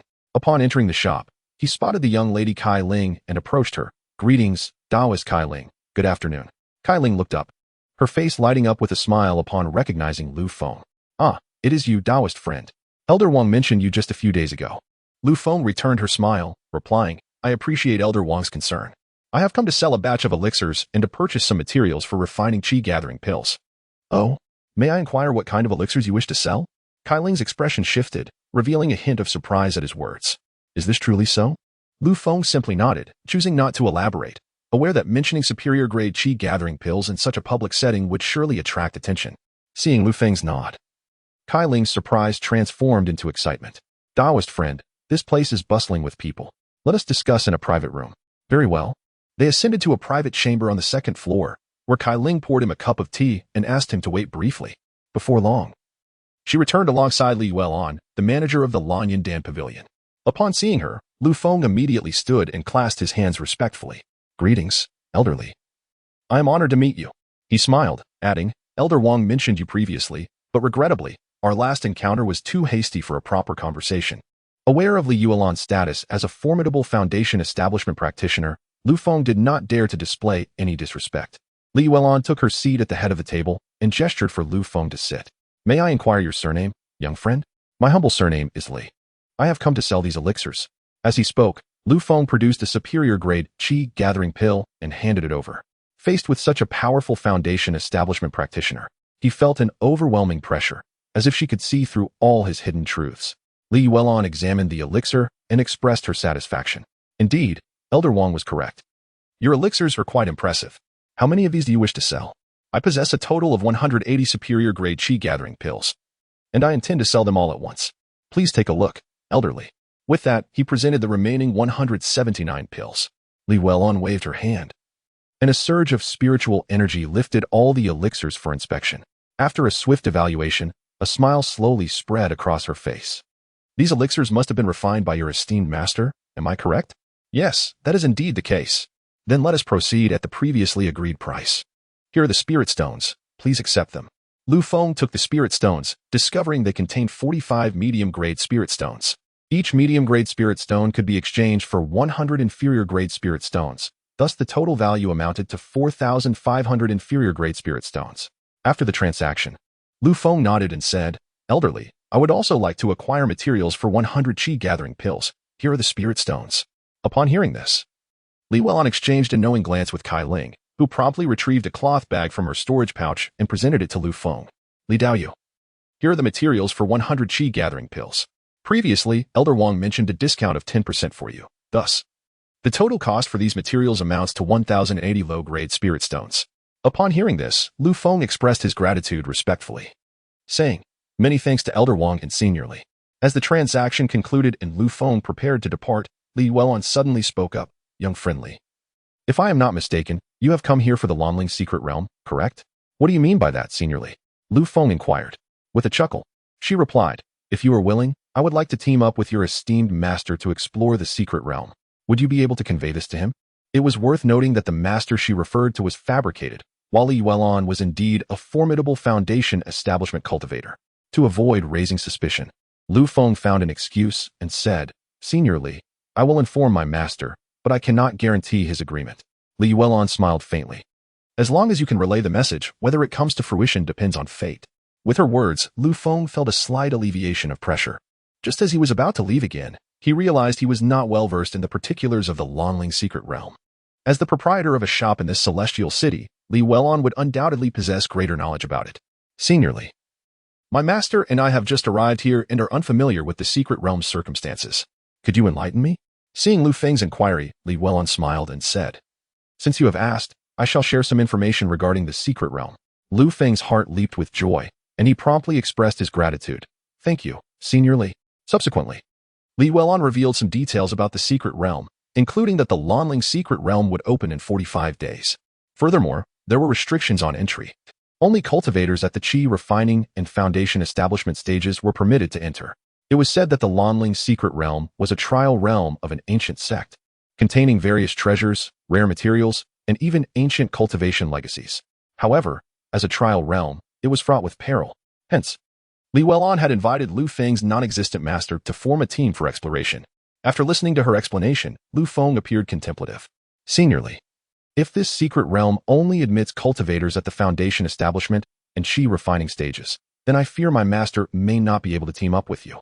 After some thought, Lu Feng deliberately offered this excuse to dismiss Li Yuelon's invitation while simultaneously elevating the status of his fictitious master. Upon hearing Lu Feng's words, Li Yuelon's expression momentarily faltered. Then she smiled and said, I see, it appears I was being reckless. Therefore, my previous invitation no longer stands. Nonetheless, I must thank you for your information. No need for thanks. It seems I shall have to rely on myself for this secret realm expedition, Lu Feng replied. After their conversation concluded, he exited the shop. On his way back to the inn, Lu Feng pondered the information about the secret realm. If Li Yuelon's words held true, the Lonling's secret realm was indeed significant, being associated with an ancient sect. What treasures it concealed remained uncertain. He speculated that perhaps the Haoshuan sect did not wish to publicly disclose the secret realm, but was compelled to do so due to pressure from various external forces.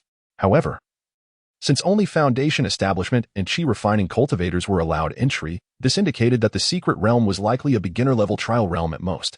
Lost in thought, Lu Feng arrived at the inn and noticed the attendant standing on the first floor. He promptly produced 5 middle-grade spirit stones and handed them over. This is for my room extension. Upon seeing the 5 stones, the attendant smiled broadly. Thank you. I will take care of this right away.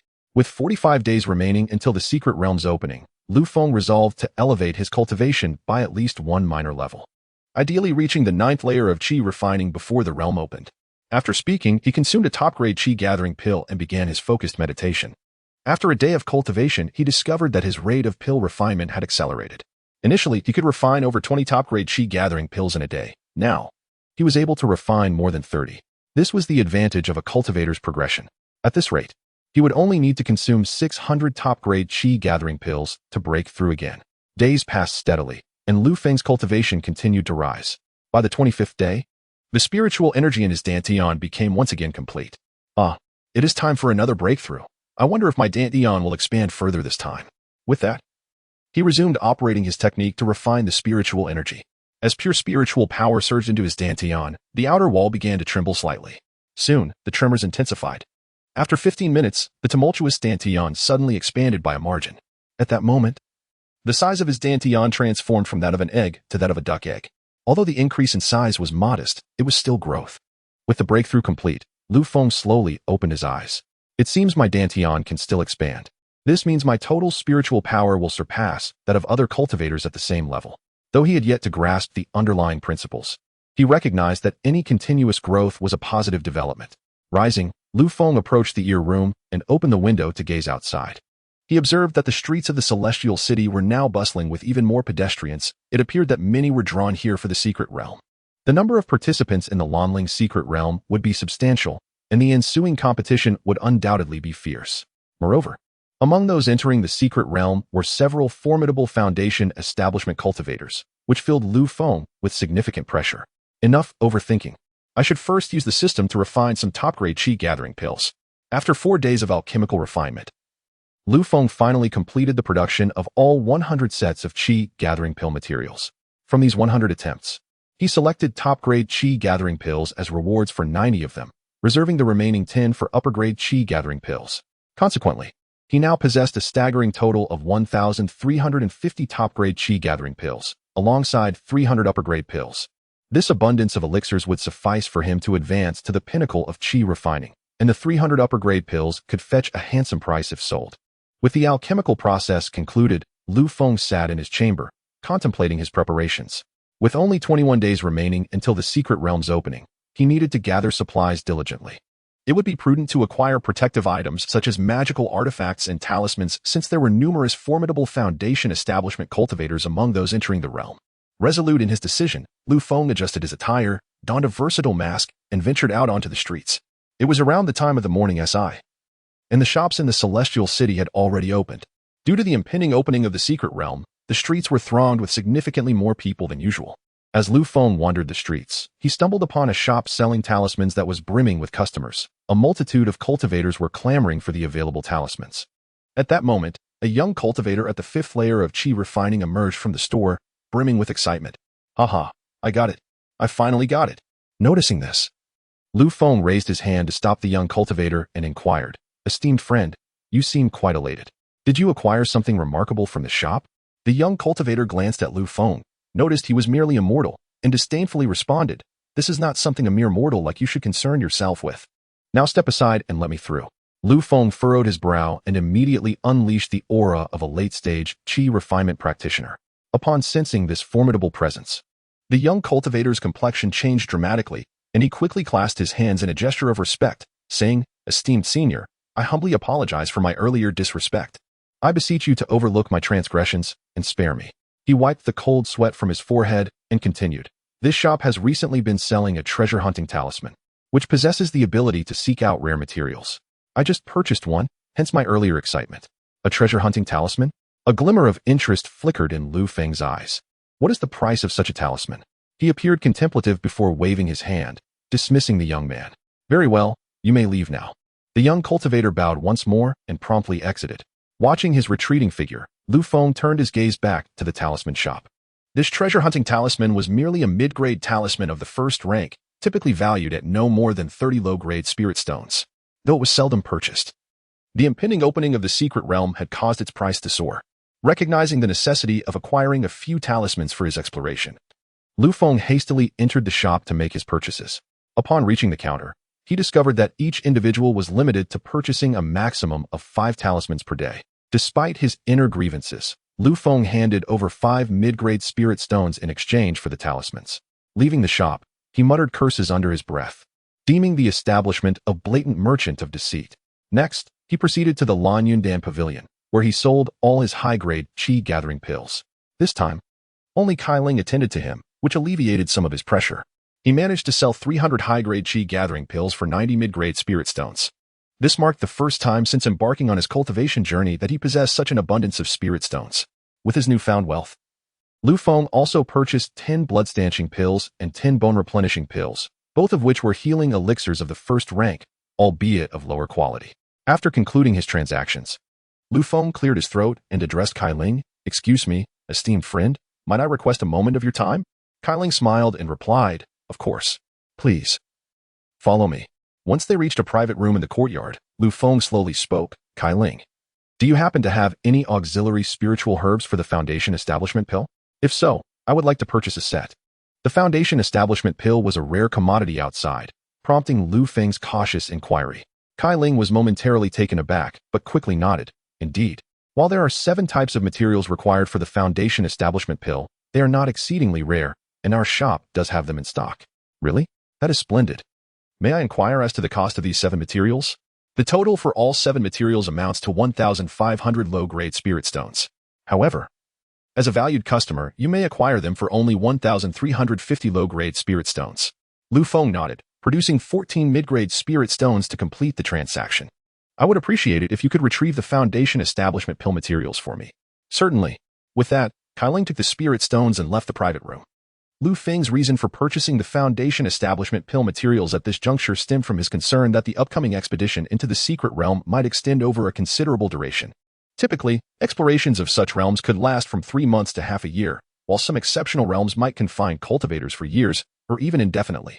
To prepare for any unforeseen circumstances, Lu Feng deemed it prudent to secure the materials in advance. Should he find himself in the secret realm for an extended period, he could potentially break through to the Foundation establishment stage within. A short while later, Kai Ling returned with a cloth bag in hand. Here are the items you requested, along with 50 low-grade spirit stones as change. Thank you. Kai Ling Lu Feng received the bag and, upon opening it, confirmed that all 7 types of spiritual herbs were indeed present and satisfactory. He had previously attempted to concoct the Foundation establishment pill at the Yushao sect, and although he had not succeeded, he was well acquainted with the methods and materials involved. After acquiring his desired items, Lu Feng wandered around the immortal city for a while, yet regrettably found nothing else suited to his needs. Time passed swiftly, and 20 days elapsed in the blink of an eye. During this period, Lu Feng had cultivated the spiritual energy in his dantian to 3/5 of its capacity. Given another 2 weeks, he would undoubtedly break through to the 9th layer of qi refinement. However, with the opening of the secret realm imminent, he had to cease his cultivation and prepare for the journey ahead. After assessing his physical condition, Lu Feng frowned slightly. It has been nearly 3 months since I consumed that supreme fasting pill, yet I still do not feel hunger. Normally, a standard fasting pill would sustain one for merely a month, but the effects of this exceptional one were astonishingly prolonged. Sitting on the edge of his bed, he mused. Regardless of how long it lasts, as long as I can elevate my cultivation to the Foundation establishment stage, I will not need to eat. Furthermore, he still possessed 14 supreme fasting pills, more than sufficient for his needs in the secret realm. With that thought, Lu Feng stood and left the inn, stepping outside to see numerous cultivators making their way out of the city. Noticing this, he approached a young cultivator at the 3rd layer of qi refinement and inquired, "Pardon me, fellow cultivator, might I ask where you are headed?" The young man, though tall and appearing under 20, bore a hint of youthful innocence on his face. He regarded Lu Feng, and, recognizing him as an ordinary individual, showed no sign of disdain. He returned the greeting with a respectful bow. "Greetings, fellow cultivator.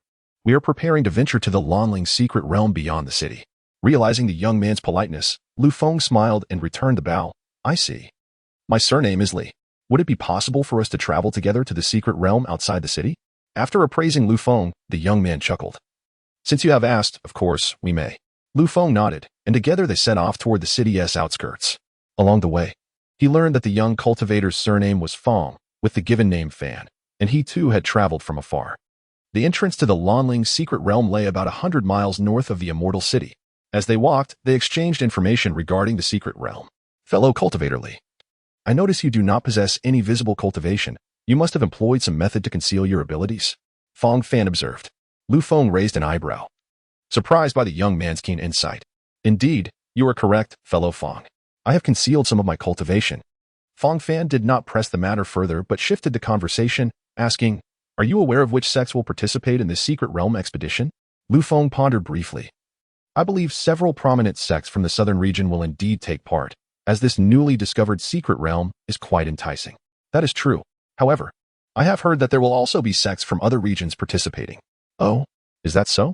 Lu Feng was taken aback. Traveling between regions was no simple feat, even for a golden core cultivator. "Moreover, I have heard that the Haoshuan sect has imposed a restriction, allowing each major sect and cultivation family to send only 10 representatives, with only 1 Foundation establishment expert permitted among them." "I see. Do you have any idea how many Foundation establishment experts will be attending this secret realm?" Lu Feng inquired. Feng Fan shook his head. "I am uncertain, but I have heard that the number of participants will not be less than several thousand." Lu Feng's expression was one of contemplation. Since the Haoshuan sect had imposed a restriction on the number of participants from major sects and cultivation families, it meant that Xianxia sect would only allow a maximum of 10 individuals to enter. Based on Lu Feng's speculation, Zhang Bin and 2 others would undoubtedly be among those 10. Furthermore, his senior brother Tang Ming, who had participated in the previous auction, would certainly be attending this secret realm as well. However, Lu Feng could not deduce the identities of the remaining 6 individuals. After half a day's journey, Lu Feng and Feng Fan finally arrived at the entrance to the secret realm. Yet, upon approaching the area, they discovered numerous tents of varying sizes erected around them. Additionally, Several flying vessels of different dimensions hovered in the sky. Both men displayed expressions of astonishment at this sight. Cough, cough, Lidayu. It seems I have underestimated the turnout for this secret realm. This is not merely a few thousand people, it is clearly tens of thousands, Feng exclaimed. His face a mask of shock. Feng nodded in agreement, acknowledging the large number of participants. But he noted that a portion of them would likely remain outside the secret realm. Oh, what do you mean by that? Feng inquired. Feng pointed to the flying vessels above and explained, those vessels are the transports of various major sects and cultivation families, certainly. Some of the individuals will remain outside the secret realm, waiting. Upon hearing this, Feng's expression transformed into one of realization. Having previously attended a secret realm, Feng was familiar with such scenarios, while Feng, being a solitary cultivator, was naturally unaware of the intricacies involved. Ah, so that's how it is. Feng smiled and then gestured toward a nearby unoccupied area. Feng Diu, the secret realm has not yet opened. Let us set up a tent over there and rest for a while. All right. Though they had only recently met, the two found much to discuss. After some effort, they managed to construct a simple tent. Just as they were about to sit down and rest, a massive fleet of flying vessels suddenly appeared in the distant sky. Li Dao, you look over there. So many flying vessels. Feng exclaimed, his surprise quickly turning to confusion. Wait, I don't recognize the insignia of this fleet. Feng looked up, his eyes narrowing with vigilance. That is the fleet of the Eastern region's Brahmin sect. Brahmin? What sect is that? Feng's pupils constricted. His face a picture of shock. On par with a holy land? This is terrifying. Feng's knowledge of this sect stemmed from an encounter 4 years prior, when the Brahmin had sent a contingent of disciples to Xianxiao's sect for a friendly exchange, which was, in truth, a challenge. He had suffered a crushing defeat at the hands of a 7th-layer Qi refinement cultivator from their ranks. To this day, he vividly recalled the individual's name and appearance, wondering whether that person would participate in the Lanling secret realm this time. At that moment, Feng spoke up, the fleet over there appears to belong to Xianxiao's sect. Indeed, 9 vessels had been dispatched from Xianxiao's sect, comprising 3 large and 6 small ships. Upon encountering the Brahmin fleet, both groups came to a halt. Subsequently, 3 different colored beams of light shot forth from each fleet. Seeing this, Feng's eyes narrowed further. For those capable of utilizing such beams were at least Golden Core practitioners. He was taken aback that both sects had sent 3 Golden Core masters to oversee the situation. Such a display suggested that the Lanling secret realm was indeed extraordinary. With 3 Golden Core masters present, Feng would have to exercise greater caution if he were to eliminate Zhang Bin and his companions. It was imperative that he avoided being seen by any other disciples from Xianxiao's sect while committing such deeds. This complicates matters. As the fleets of Xianxiao's sect and Brahmin arrived, the entrance to the secret realm became increasingly bustling. Feng and Feng observed for a while before settling into their tent to rest. With only half a day remaining until the entrance opened, more and more cultivators flocked to the area. When noon arrived, a Golden Core master suddenly soared into the sky and amplified his voice with magic. Fellow Taoists, I am Su Quan, an outer elder of Haoshuan's sect. I have been entrusted by the sect to oversee the entrance to the Lanling secret realm. There is but 1 hour remaining before it opens, so please gather at the entrance to collect your realm tokens. Thank you for your cooperation. Having delivered this message, the Golden Core master did not depart but remained hovering in the air. Feng turned to Feng and said, Feng Deyo. It seems Haoshuan's sect is charging us for entry to the secret realm. Alas, my savings from several years have been completely depleted.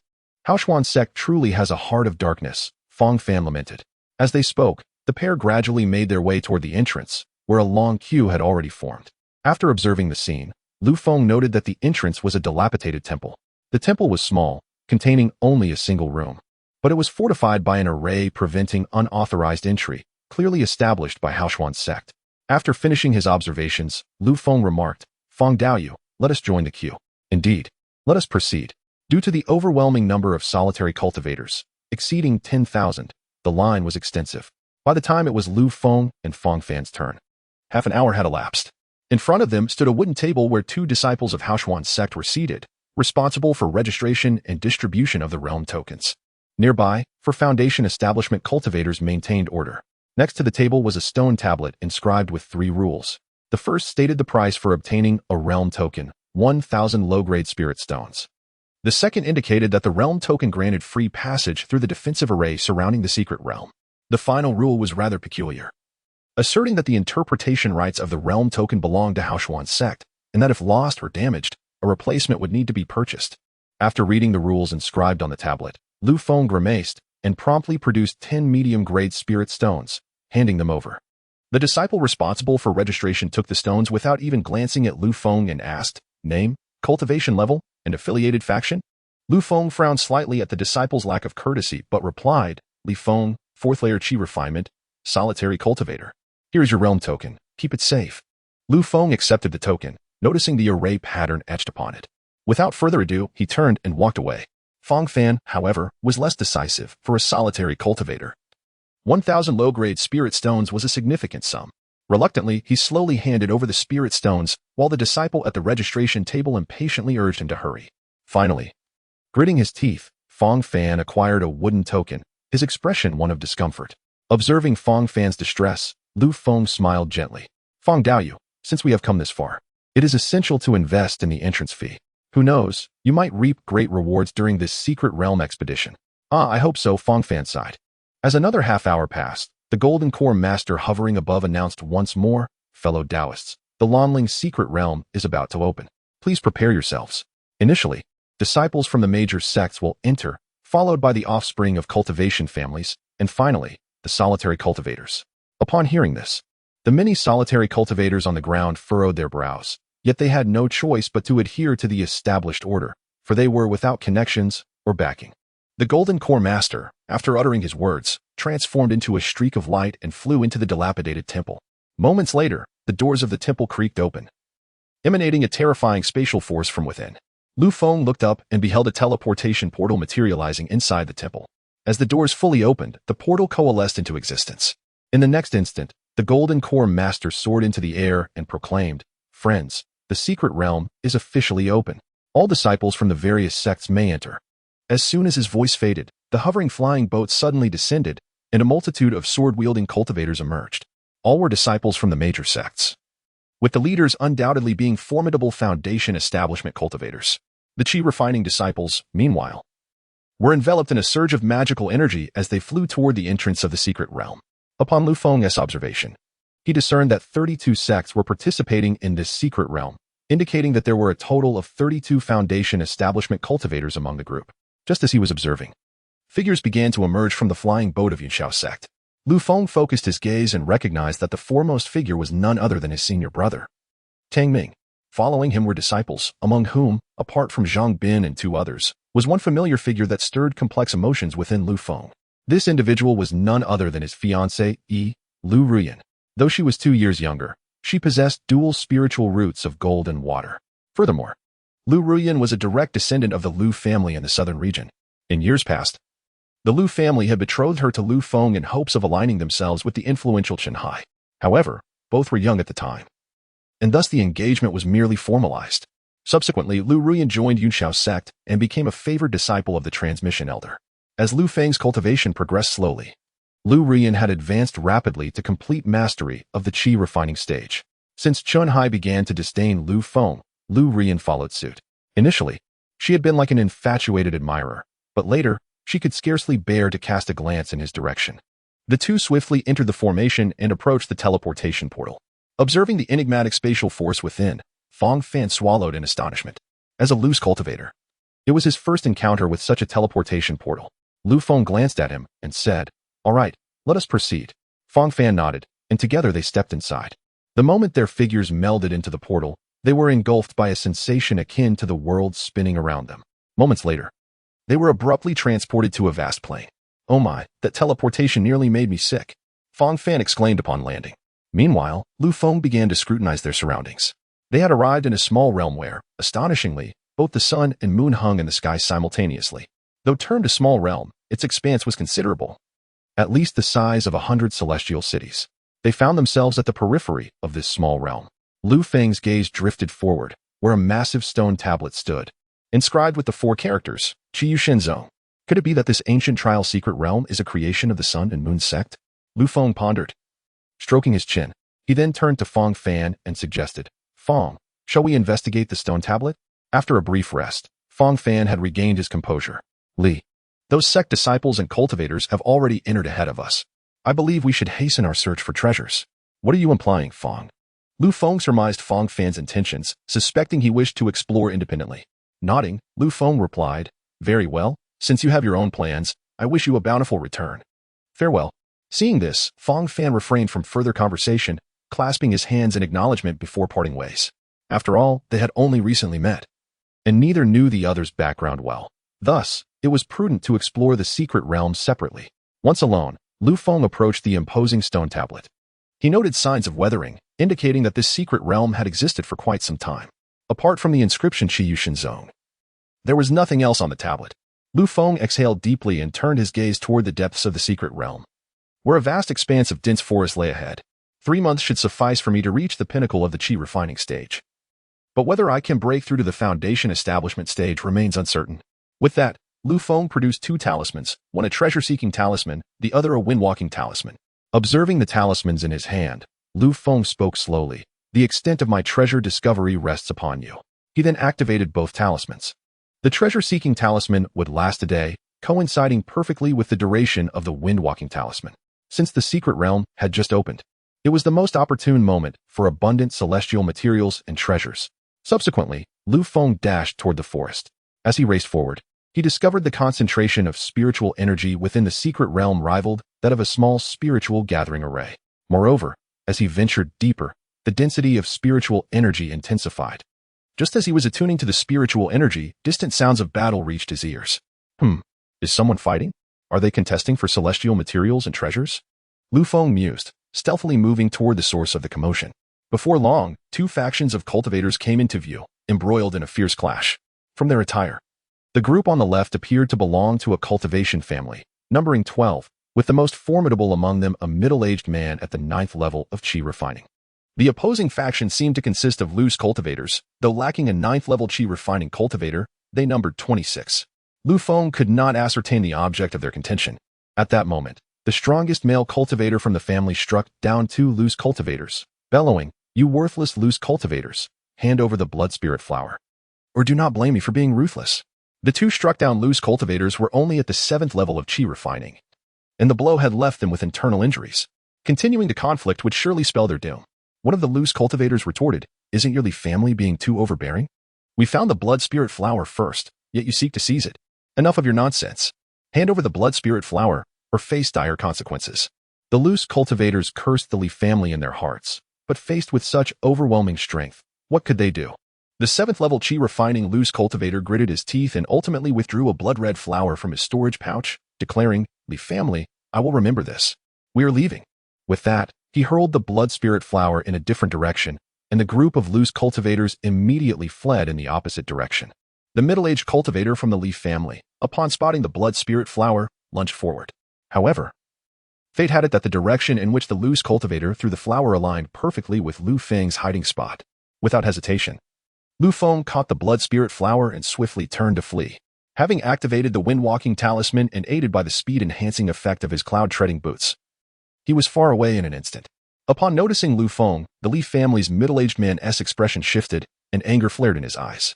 "You dare to steal from my Li family? You are courting death. Everyone, pursue this individual."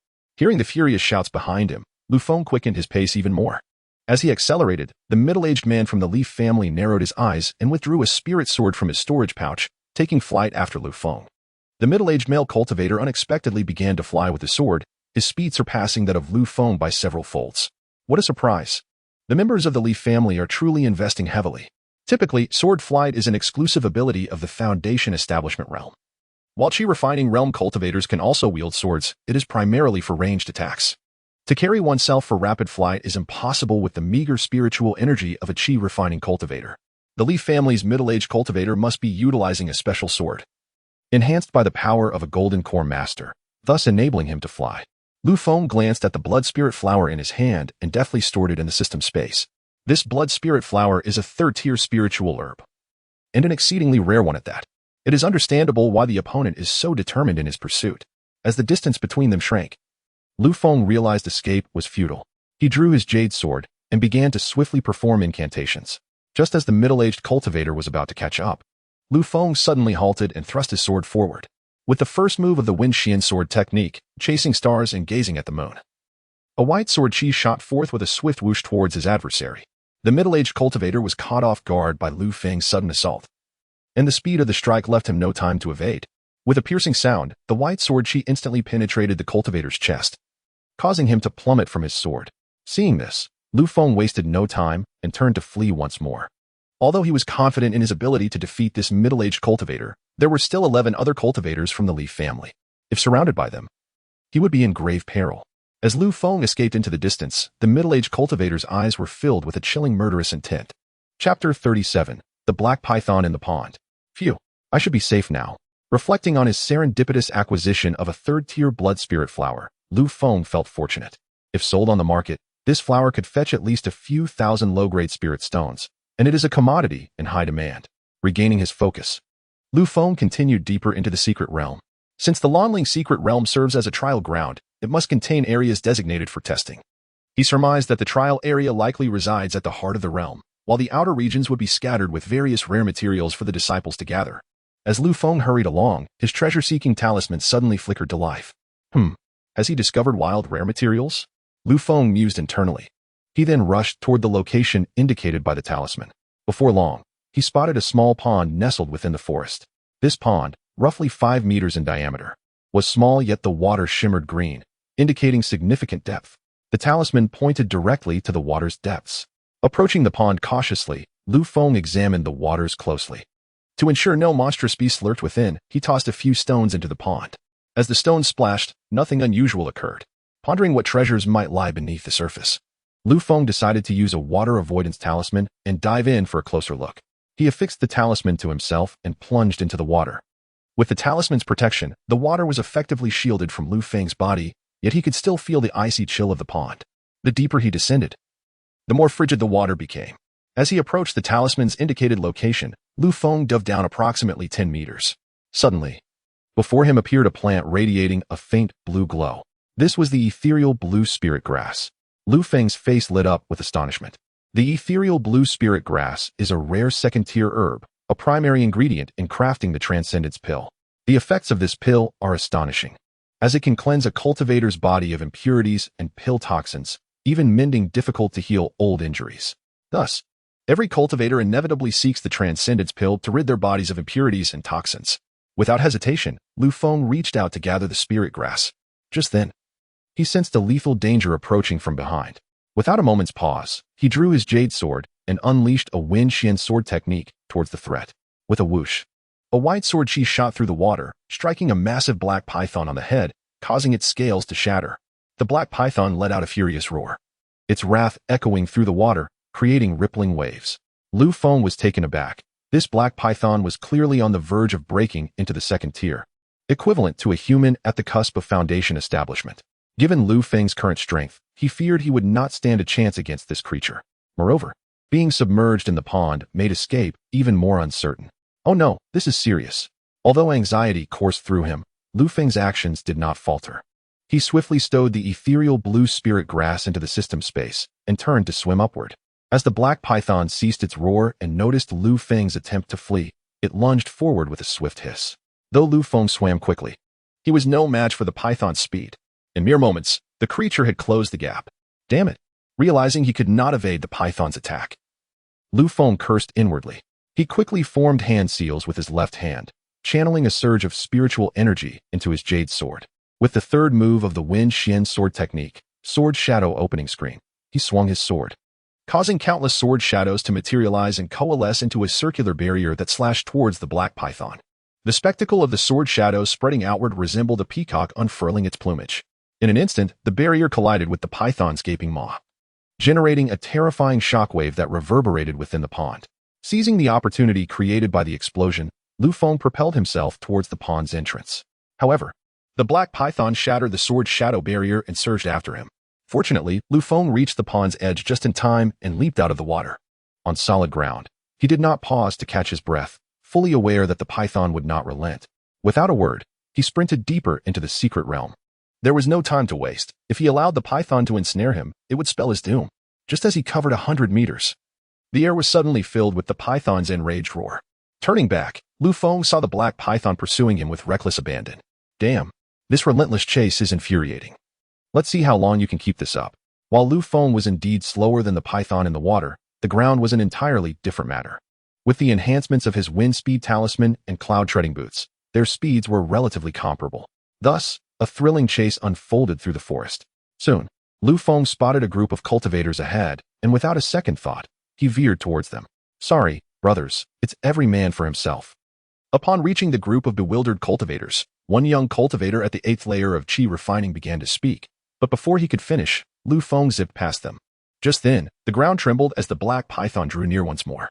Upon witnessing the scene, the young cultivator's complexion paled, and he exclaimed loudly, "This is bad. That rascal intends to harm us. We must flee."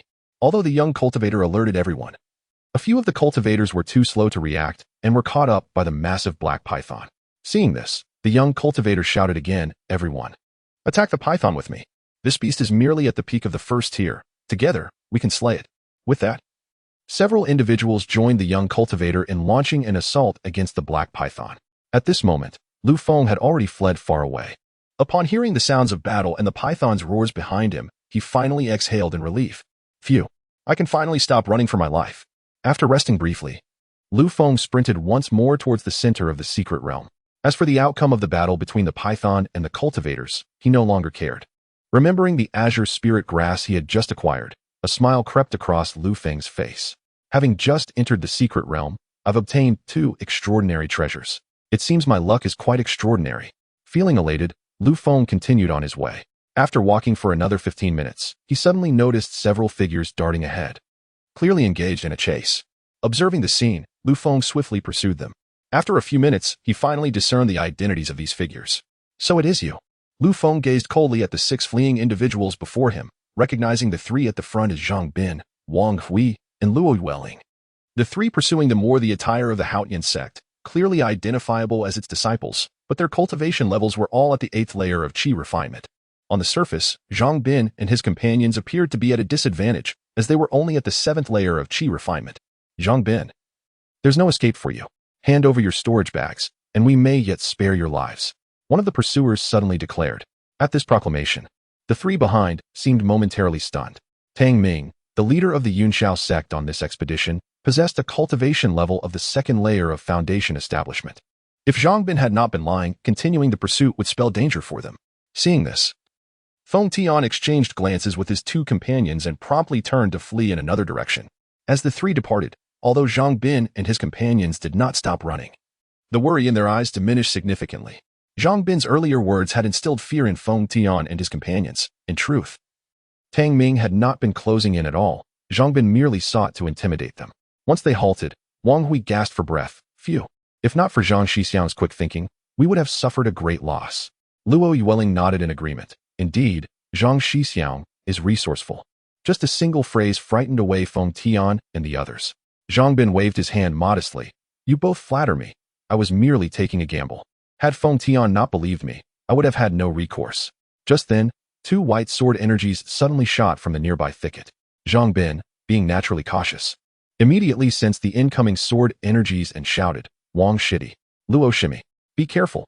Upon hearing this, the 2 were momentarily taken aback but wasted no time in conjuring defensive spiritual artifacts for protection. Unfortunately, Wang Hui and Luo Yueling were still a fraction too slow, and the 2 white sword energies pierced through their chests in an instant. Both of them coughed up blood and collapsed, though they were not killed on the spot. They had lost their combat abilities. Zhang Bin, witnessing this, swiftly drew his spiritual sword and glared in the direction from which the sword energies had come, demanding coldly, Who is it? Show yourself. From the nearby thicket, a figure slowly emerged. It was none other than Lu Feng. However, Lu Feng wore a shape-shifting mask, and Zhang Bin and his companions did not recognize him immediately. Observing Zhang Bin and the others, Lu Feng displayed a playful smirk. Oh, I did not expect to encounter 3 mice here. It seems my luck is indeed fortuitous. At Lu Feng's words, Zhang Bin's eyes flashed with trepidation, for to their perception, Lu Feng appeared devoid of any cultivation, resembling a mere mortal. Yet, the earlier 2 sword energies had indicated that Lu Feng was no ordinary being. He had concealed his true power. To injure 2 cultivators at the 7th layer of Qi refinement with a single strike suggested that Lu Feng's strength was undoubtedly at the late stage of Qi refinement. Zhang Bin cast a glance at the fallen Wang Hui and Luo Yueling, then coldly inquired, Who are you? We are inner disciples of the Yunxiao sect. Do you dare to strike against us, fearing not the repercussions from the sect? At this moment, Zhang Bin invoked the name of the Yunxiao sect to assert his authority. a tactic that had previously frightened Feng Tian and his companions. Humph, the Yuxiao sect. Nonsense. Since you three have stumbled upon me, it can only be deemed your misfortune. Lu Feng retorted, raising his hand to unleash a sword strike, sending a white sword energy hurtling towards Zhang Bin. Seeing this unfold, Zhang Bin's eyes widened in shock, and he brandished his spiritual sword to block the attack. This is the Wen Xian sword technique. How do you know my Yuxiao sect's sword art? Despite being a mid-tier earth-level sword technique, the Wen Xian sword technique was exclusive to the Yuxiao sect. Only the sect's direct disciples and true disciples had the privilege to learn it. Realizing that Zhang Bin had discerned the Wen Xian sword technique, Lu Feng no longer felt the need to maintain his disguise. He slowly removed the shape-shifting mask, revealing his true appearance. Upon seeing Lu Feng's face, Zhang Bin and his companions widened their eyes in disbelief. Why, you are Lu Feng? Without hesitation, Lu Feng raised his hand and swiftly wielded his jade-green sword, unleashing a barrage of white sword energies towards Zhang Bin. Knowing that their assailant was Lu Feng, Zhang Bin, despite his desire to exact revenge, gritted his teeth and made a hasty retreat. Noticing his intent to escape, Lu Feng immediately unleashed 2 sword strikes, directing the white sword energies towards Wang Hui and Luo Yueling. Having already lost their combat abilities, the sword energies swiftly severed their heads. Subsequently, Lu Feng waved his hand, sending forth 2 flames that incinerated their remains to ashes, while their storage bags quickly flew into his grasp. Completing these actions took but a fleeting moment before Lu Feng resumed his pursuit of Zhang Bin's fleeing figure. Though Zhang Bin utilized a wind-running talisman to hasten his escape, he was still considerably slower than Lu Feng. Within the span of a tea's brewing time, Lu Feng caught up to him and launched a sword strike at Zhang Bin. Whoosh!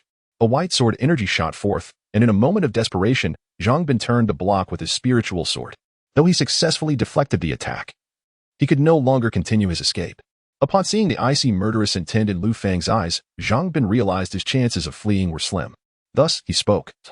Lu Feng, if you spare me, I can help you conceal today's events, and I can also reveal a secret. Lu Feng scrutinized Zhang Bin from head to toe. Although he had no intention of letting this man go, he was nonetheless curious about the secret he claimed to possess. Thus, he tempered his murderous intent and replied, "A secret? Is it concerning me?" "Indeed. However, should you wish to know, you must promise to spare my life." Zhang Bin insisted. Lu Feng chuckled coldly. "You, an inner disciple, could possibly know anything about me?" Despite having been expelled from the Yuxiao sect, he had once been a direct disciple, holding a status above that of an inner disciple. Zhang Bin's expression darkened, and he replied, "Lu Feng, taunts will not work on me. If you wish to learn this secret, you must agree to let me go and also swear an oath to the heavens." Upon hearing Zhang Bin's demand, Lu Feng sensed that the secret he spoke of might be significant. After a brief contemplation, he nodded. "Very well. I swear an oath to the heavens that I shall allow you to leave this time. Now, please reveal the secret."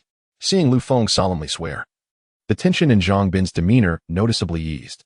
The other party took a deep breath and slowly spoke. "Lu Feng, this secret pertains to the reason you were expelled from the Yuxiao sect." Upon hearing this, Lu Feng raised an eyebrow, his eyes narrowing as he urged, "Continue. The day the law enforcement hall captured you for judgment was actually orchestrated by your master, Chen Hai." At this moment, Lu Feng recalled the disappointment and disdain reflected in Chen Hai's gaze that day, compelling him to believe Zhang Bin's words. Do you know why Chen Hai did this? Although Lu Feng had no doubts about Zhang Bin's words, having spent a decade with Chen Hai as his disciple, he believed there should be no reason for Chen Hai to treat him in such a manner. "Heh, Lu Feng, have you not realized yet?" Zhang Bin said with a hint of mockery. "You are more familiar with the rules of the Yuxiao sect than I am. Every elder and peak master can only accept 3 direct disciples. You have occupied the position of Chen Hai's direct disciple without being able to break through to the foundation establishment stage. What do you think Chen Hai would do?" Lu Feng frowned slightly and continued to inquire. "Even so, Chen Hai could have simply told me. Why expel me from the sect?" Zhang Bin shook his head with a cold laugh. "Lu Feng, you are still too naive. Chen Hai has already found a more favored disciple. Only by expelling you from the sect can he officially take in that new disciple." Realizing there was indeed a new candidate for a disciple, Lu Feng felt somewhat relieved. Zhang Bin added, "Well, now that you are aware of the secret, it is time for you to fulfill your oath and let me go." Lu Feng nodded silently and replied, "Yes, it is indeed time to fulfill my oath." Seeing Lu Feng nod, Zhang Bin displayed a mocking grin. "Heh, Lu Feng. Before I leave, let me tell you one more thing. Chen Hai's new disciple is actually the cousin of Brother Tang Ming, and she possesses a top-tier single spiritual root." Haha. After saying this, Zhang Bin turned to leave, but at that moment, Lu Feng suddenly appeared before him and struck his dantian with a palm. The attack came so unexpectedly that Zhang Bin had not anticipated Lu Feng would take action against him. With a loud bang, Zhang Bin was sent flying, and the blow shattered his dantian. If not repaired in time, Zhang Bin's dantian would be ruined. Zhang Bin pointed at Lu Feng, ready to speak. But a mouthful of blood spurted forth. Before he could react, Lu Feng stepped forward and thrust a sword into his dantian, completely destroying it.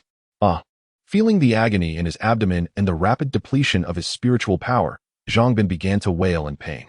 Lu Feng, you just swore an oath to the heavens. Are you not afraid of the consequences? Seeing Zhang Bin question him, Lu Feng replied with a cold laugh. Heh. Who said I would violate my oath?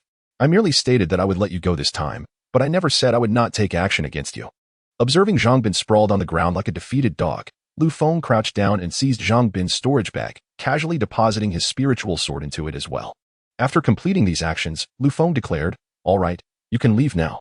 Zhang Bin gritted his teeth, glared fiercely at Lu Feng, and then staggered away into the distance. Lu Feng stood still, watching him depart until Zhang Bin disappeared completely into the forest. Squinting his eyes, Lu Feng muttered to himself, I wonder if encountering Zhang Bin again and killing him would count as violating my oath. With that, Lu Feng donned a shape-shifting mask, transforming his appearance back into that of a middle-aged man. Never mind, it would be better for others to deal with Zhang Bin. He then swiftly left the area, beginning his search for other cultivators in the forest. Previously, when he incapacitated Zhang Bin, he had left a trace of spiritual energy within him for tracking purposes.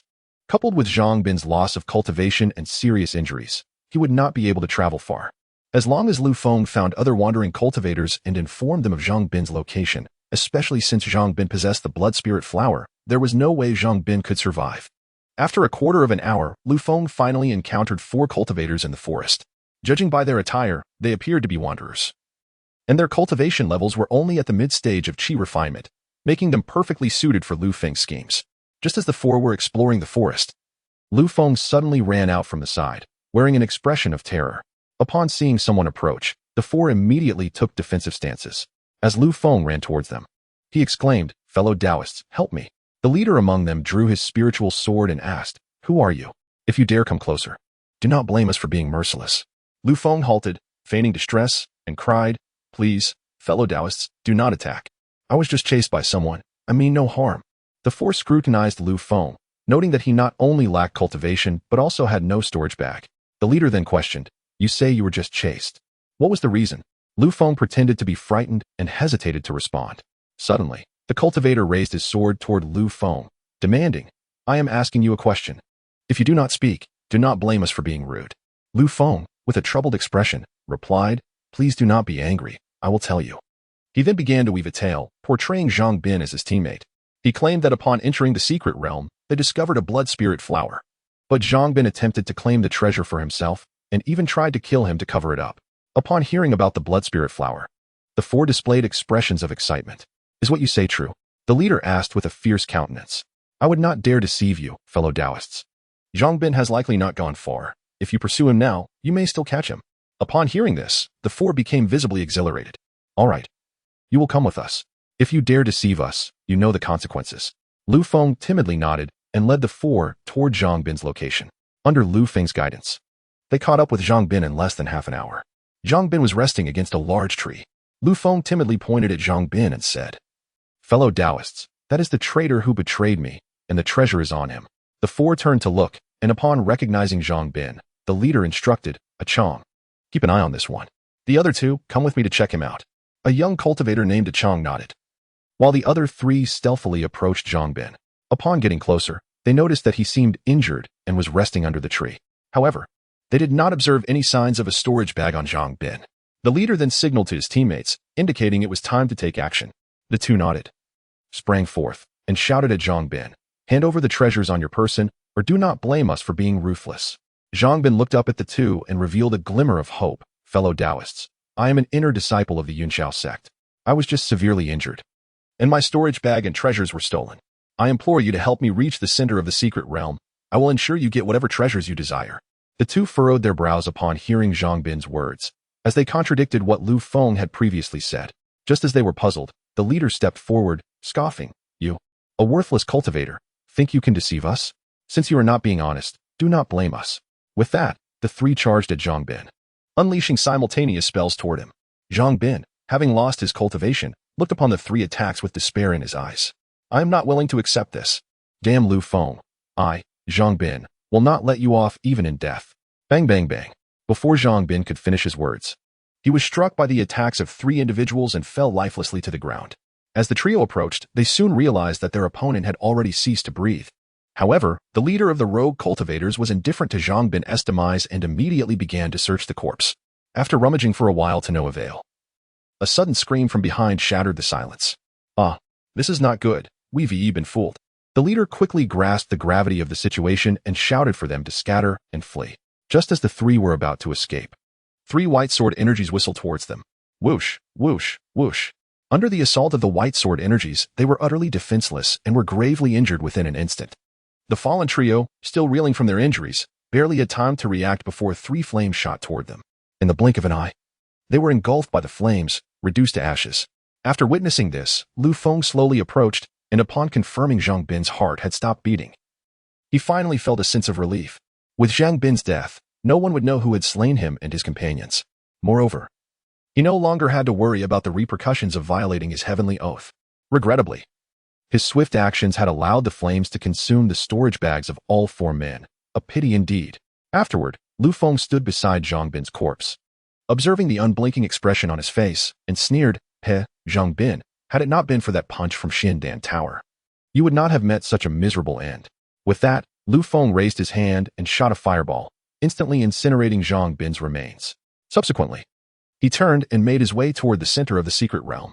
Having uncovered the secret behind his expulsion from the sect, primarily instigated by his master Chen Hai, and secondarily by Tang Ming and his cousin, he felt no further reservations. Chen Hai, Tang Ming, one day you shall know true regret. At that moment, the scene shifted to the central area of the secret realm, where a magnificent palace loomed. This palace exuded an aura of ancient mystery, built upon a vast circular terrace. Below the terrace gathered a large assembly of cultivators, most of whom were disciples from various sects or members of prominent cultivation families. Yet, none dared to ascend the terrace. Just then, a middle-aged cultivator spoke. "Fellow cultivators, since none of you wish to take the first step, allow me to do so." The crowd turned to see that the speaker was a foundation-building cultivator from a second-rate sect. Although his strength was not the most formidable, it was respectable nonetheless. As he prepared to test the waters, everyone's gaze shifted toward him. The middle-aged cultivator glanced at the steps leading to the terrace, then resolutely ascended. As he set foot on the first step, his expression drastically changed. However, he did not retreat. Instead, he pressed on to the second step. By the time he reached the ninth step, he was drenched in cold sweat. At this moment, Lu Ruyan from Yunxiao sect turned to Tang Ming and asked, "Brother Tang, this person is ascending the terrace so slowly and seems to be struggling greatly. Is there some special formation within the terrace?" Tang Ming glanced at Lu Ruyan and replied, "Sister Lu, you may not be aware, but the trials of Qi Wei Divine Sect are quite intricate." "Oh, please enlighten me, brother," Tang Ming explained. Qi Wei Divine Sect was one of the premier cultivation sects of the ancient era, far more powerful than today as Holy Lands. Upon hearing this, not only Lu Ruyan but also several other disciples from Yuxiao sect displayed expressions of astonishment. Noticing their reactions, Tang Ming continued, "However, the trials of this sect are equally formidable, as one must first pass the test of the terrace steps to unlock the secret realm." Lu Ruyan pondered for a moment and asked, "So, if one successfully ascends the terrace and enters the palace, it signifies the commencement of the trial, correct?" "Indeed. However, the 99 steps of the terrace are not easily traversed. They test a cultivator's strength, temperament, and willpower." "I see. Do you think that man can pass the trial?" Tang Ming glanced at the middle-aged cultivator on the steps and scoffed, "Humph him. I doubt he can even make it past the 20th step." At that moment, the first individual to ascend the terrace had reached the 15th step. However, he appeared in a dire state, drenched in sweat, his eyes betraying fear. As the middle-aged cultivator gritted his teeth and attempted to take another step, an overwhelming pressure forced him to the ground, causing him to cough up blood before rolling down from the terrace. This spectacle left the gathered cultivators speechless, their faces filled with disbelief. The fallen middle-aged cultivator was quickly aided by several fellow disciples. Although he had spat blood, it was hardly a concern for a foundation-building expert. "Brother, are you all right?" one of the disciples asked with concern. The middle-aged cultivator waved his hand, quickly consuming a pill, and his complexion soon returned to normal.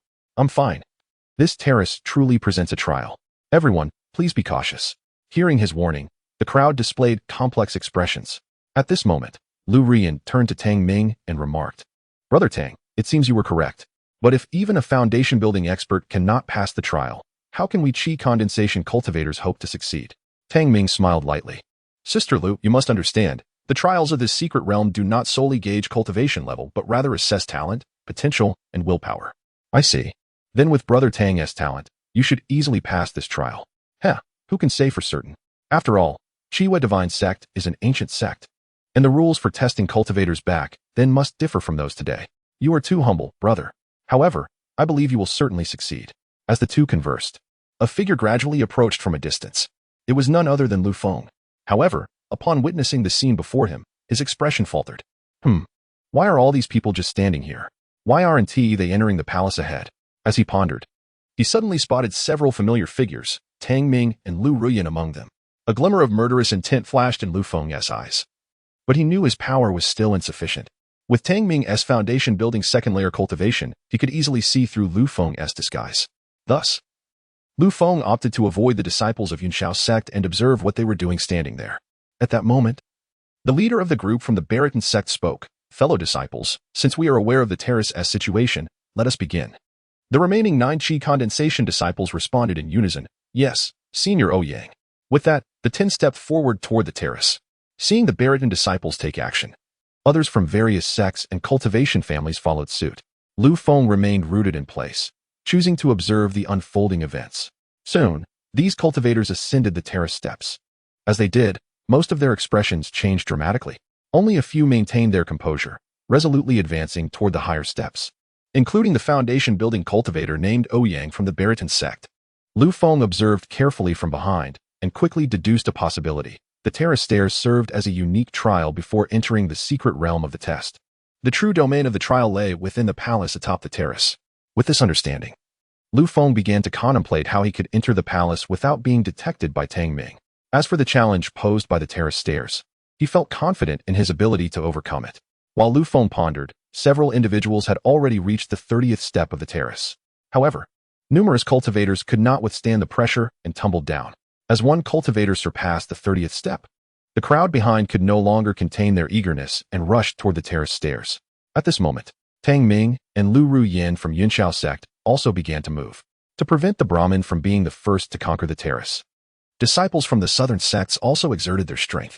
Moments later, apart from Lu Feng who remained stationary, all other cultivators surged toward the terrace. Yet, among the 1,000+ challengers, more than half succumbed to the pressure and fell. Lu Feng looked up at the terrace, noticing that Tang Ming had reached the 26th step while Lu Ruyan had arrived at the 22nd step. Judging by their condition and pace, they were undoubtedly among the elite of these cultivators. However, a Brahmin cultivator named Ouyang had already ascended to the 50th step, standing at the highest point among all challengers. Yet, the pressure from the terrace caused beads of cold sweat to form on his forehead, indicating that even a genius disciple of the Brahmin faced significant challenges in passing the terrace test. Observing this, Lu Feng stealthily approached the terrace, seizing the moment when no one was watching to step onto the first stair.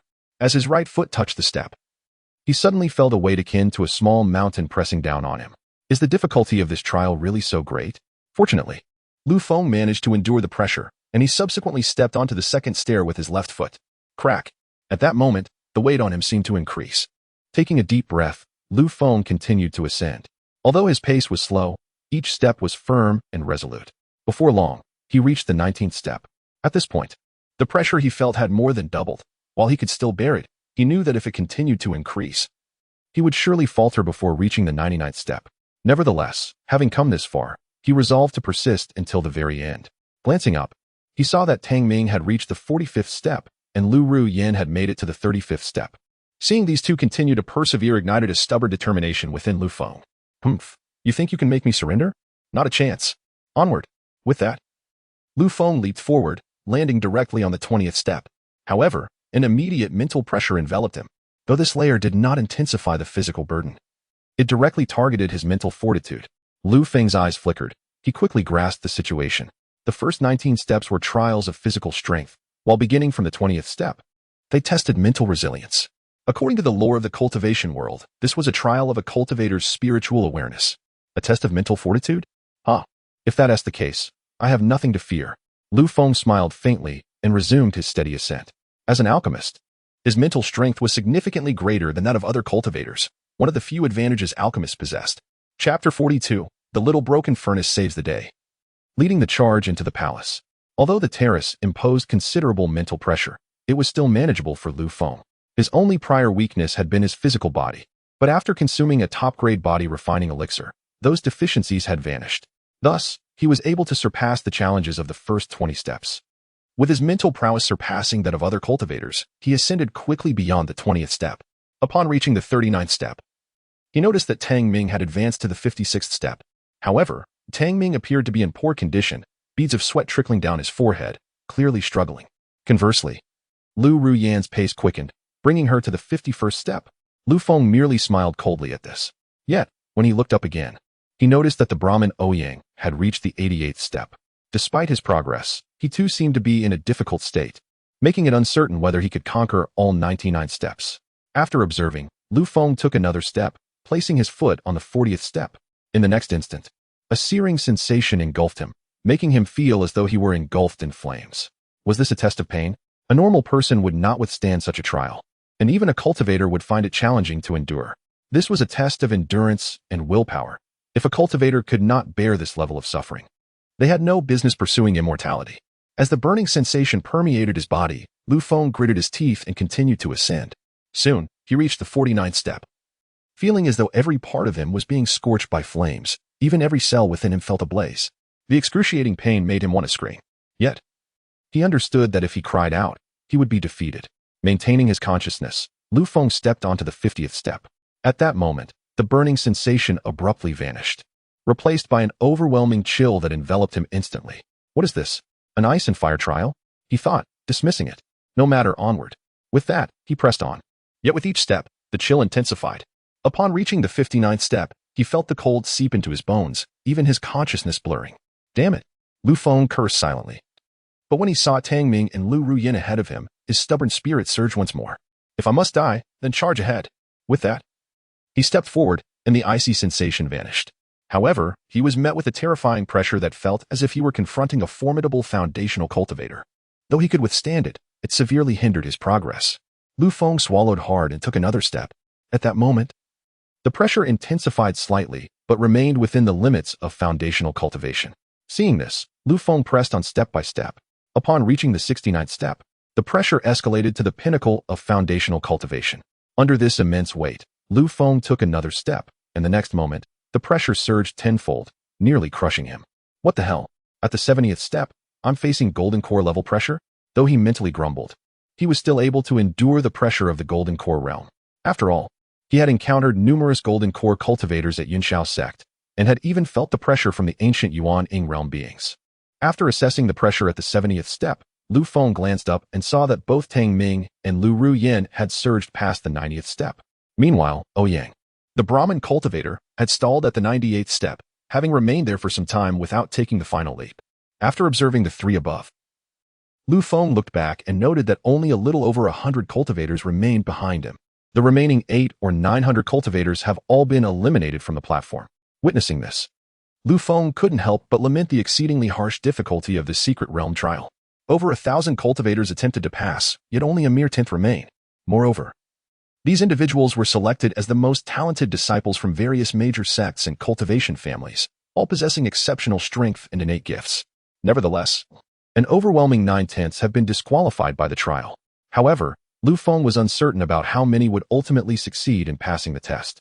As he ascended higher, the pressure he felt intensified. Upon reaching the 80th tier, the weight of the pressure had already reached the late stage of the golden core realm. Any ordinary qi refining realm cultivator would certainly collapse under such formidable pressure. Fortunately, Lu Feng had grown up in the Yunxiao sect and was somewhat accustomed to the oppressive presence of higher tier cultivators. Persisting through the strain, he finally arrived at the 90th tier. Upon reaching this level, the pressure vanished entirely, and no further trials assailed him, leaving Lu Feng momentarily bewildered. Could it be that the trials had ended? Lu Feng mused, but when he turned his gaze upwards, he noticed something amiss. There stood Tang Ming, Lu Ruyan, and Ouyang, all motionless on the 98th tier. This scene caused Lu Feng to furrow his brow, and a sinister thought crept into his mind, to take advantage of their unguarded state and launch a surprise attack, eliminating them all. In doing so, he could become the first to conquer the platform's trial and avenge himself against Tang Ming, achieving two objectives with a single stroke.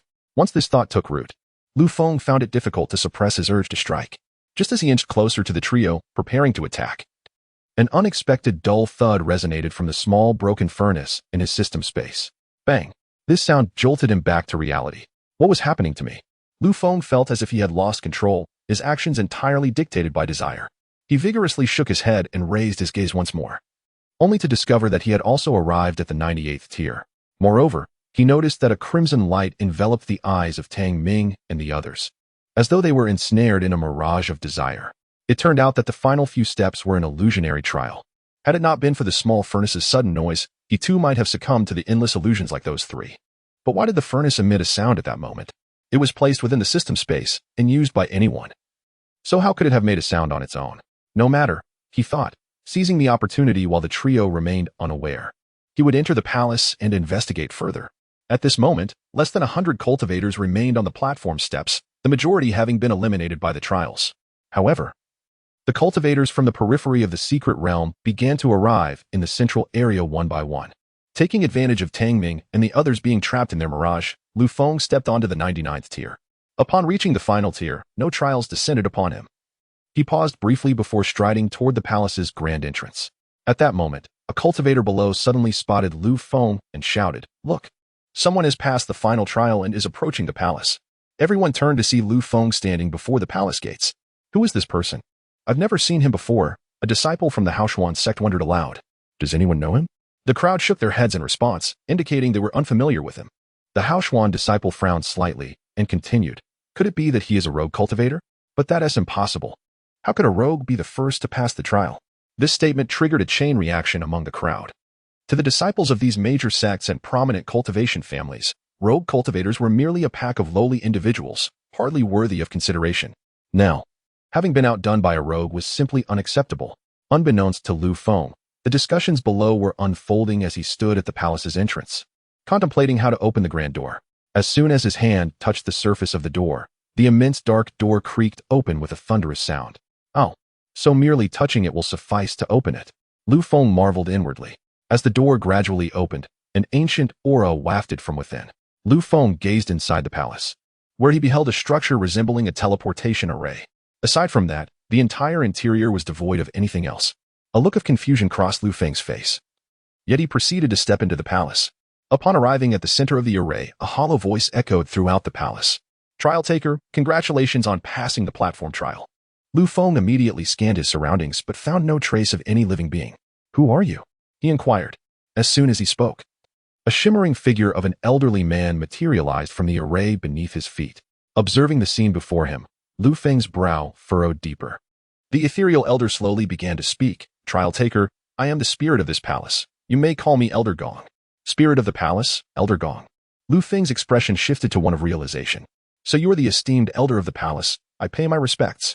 The ethereal elder smiled at Lu Feng and remarked, It has been several millennia since I last saw a human cultivator. Your arrival here signifies a fateful connection with my Qiyue divine sect. Lu Feng stood quietly, attentively listening to the elder's narrative. Now, I have 3 trials for you to choose from. However, each of these trials carries a certain degree of life-threatening risk. Are you willing to accept them? Upon hearing the elder's words, Lu Feng pondered briefly before nodding. I am willing to accept the trials. Please enlighten me about the 3 options. Very well, the elder replied with a chuckle. The 3 trials are categorized as Earth level, Heaven level, and Immortal level. The Earth level trial requires you to battle 10 late-stage first-order demonic beasts simultaneously. Victory will conclude the trial and yield rewards.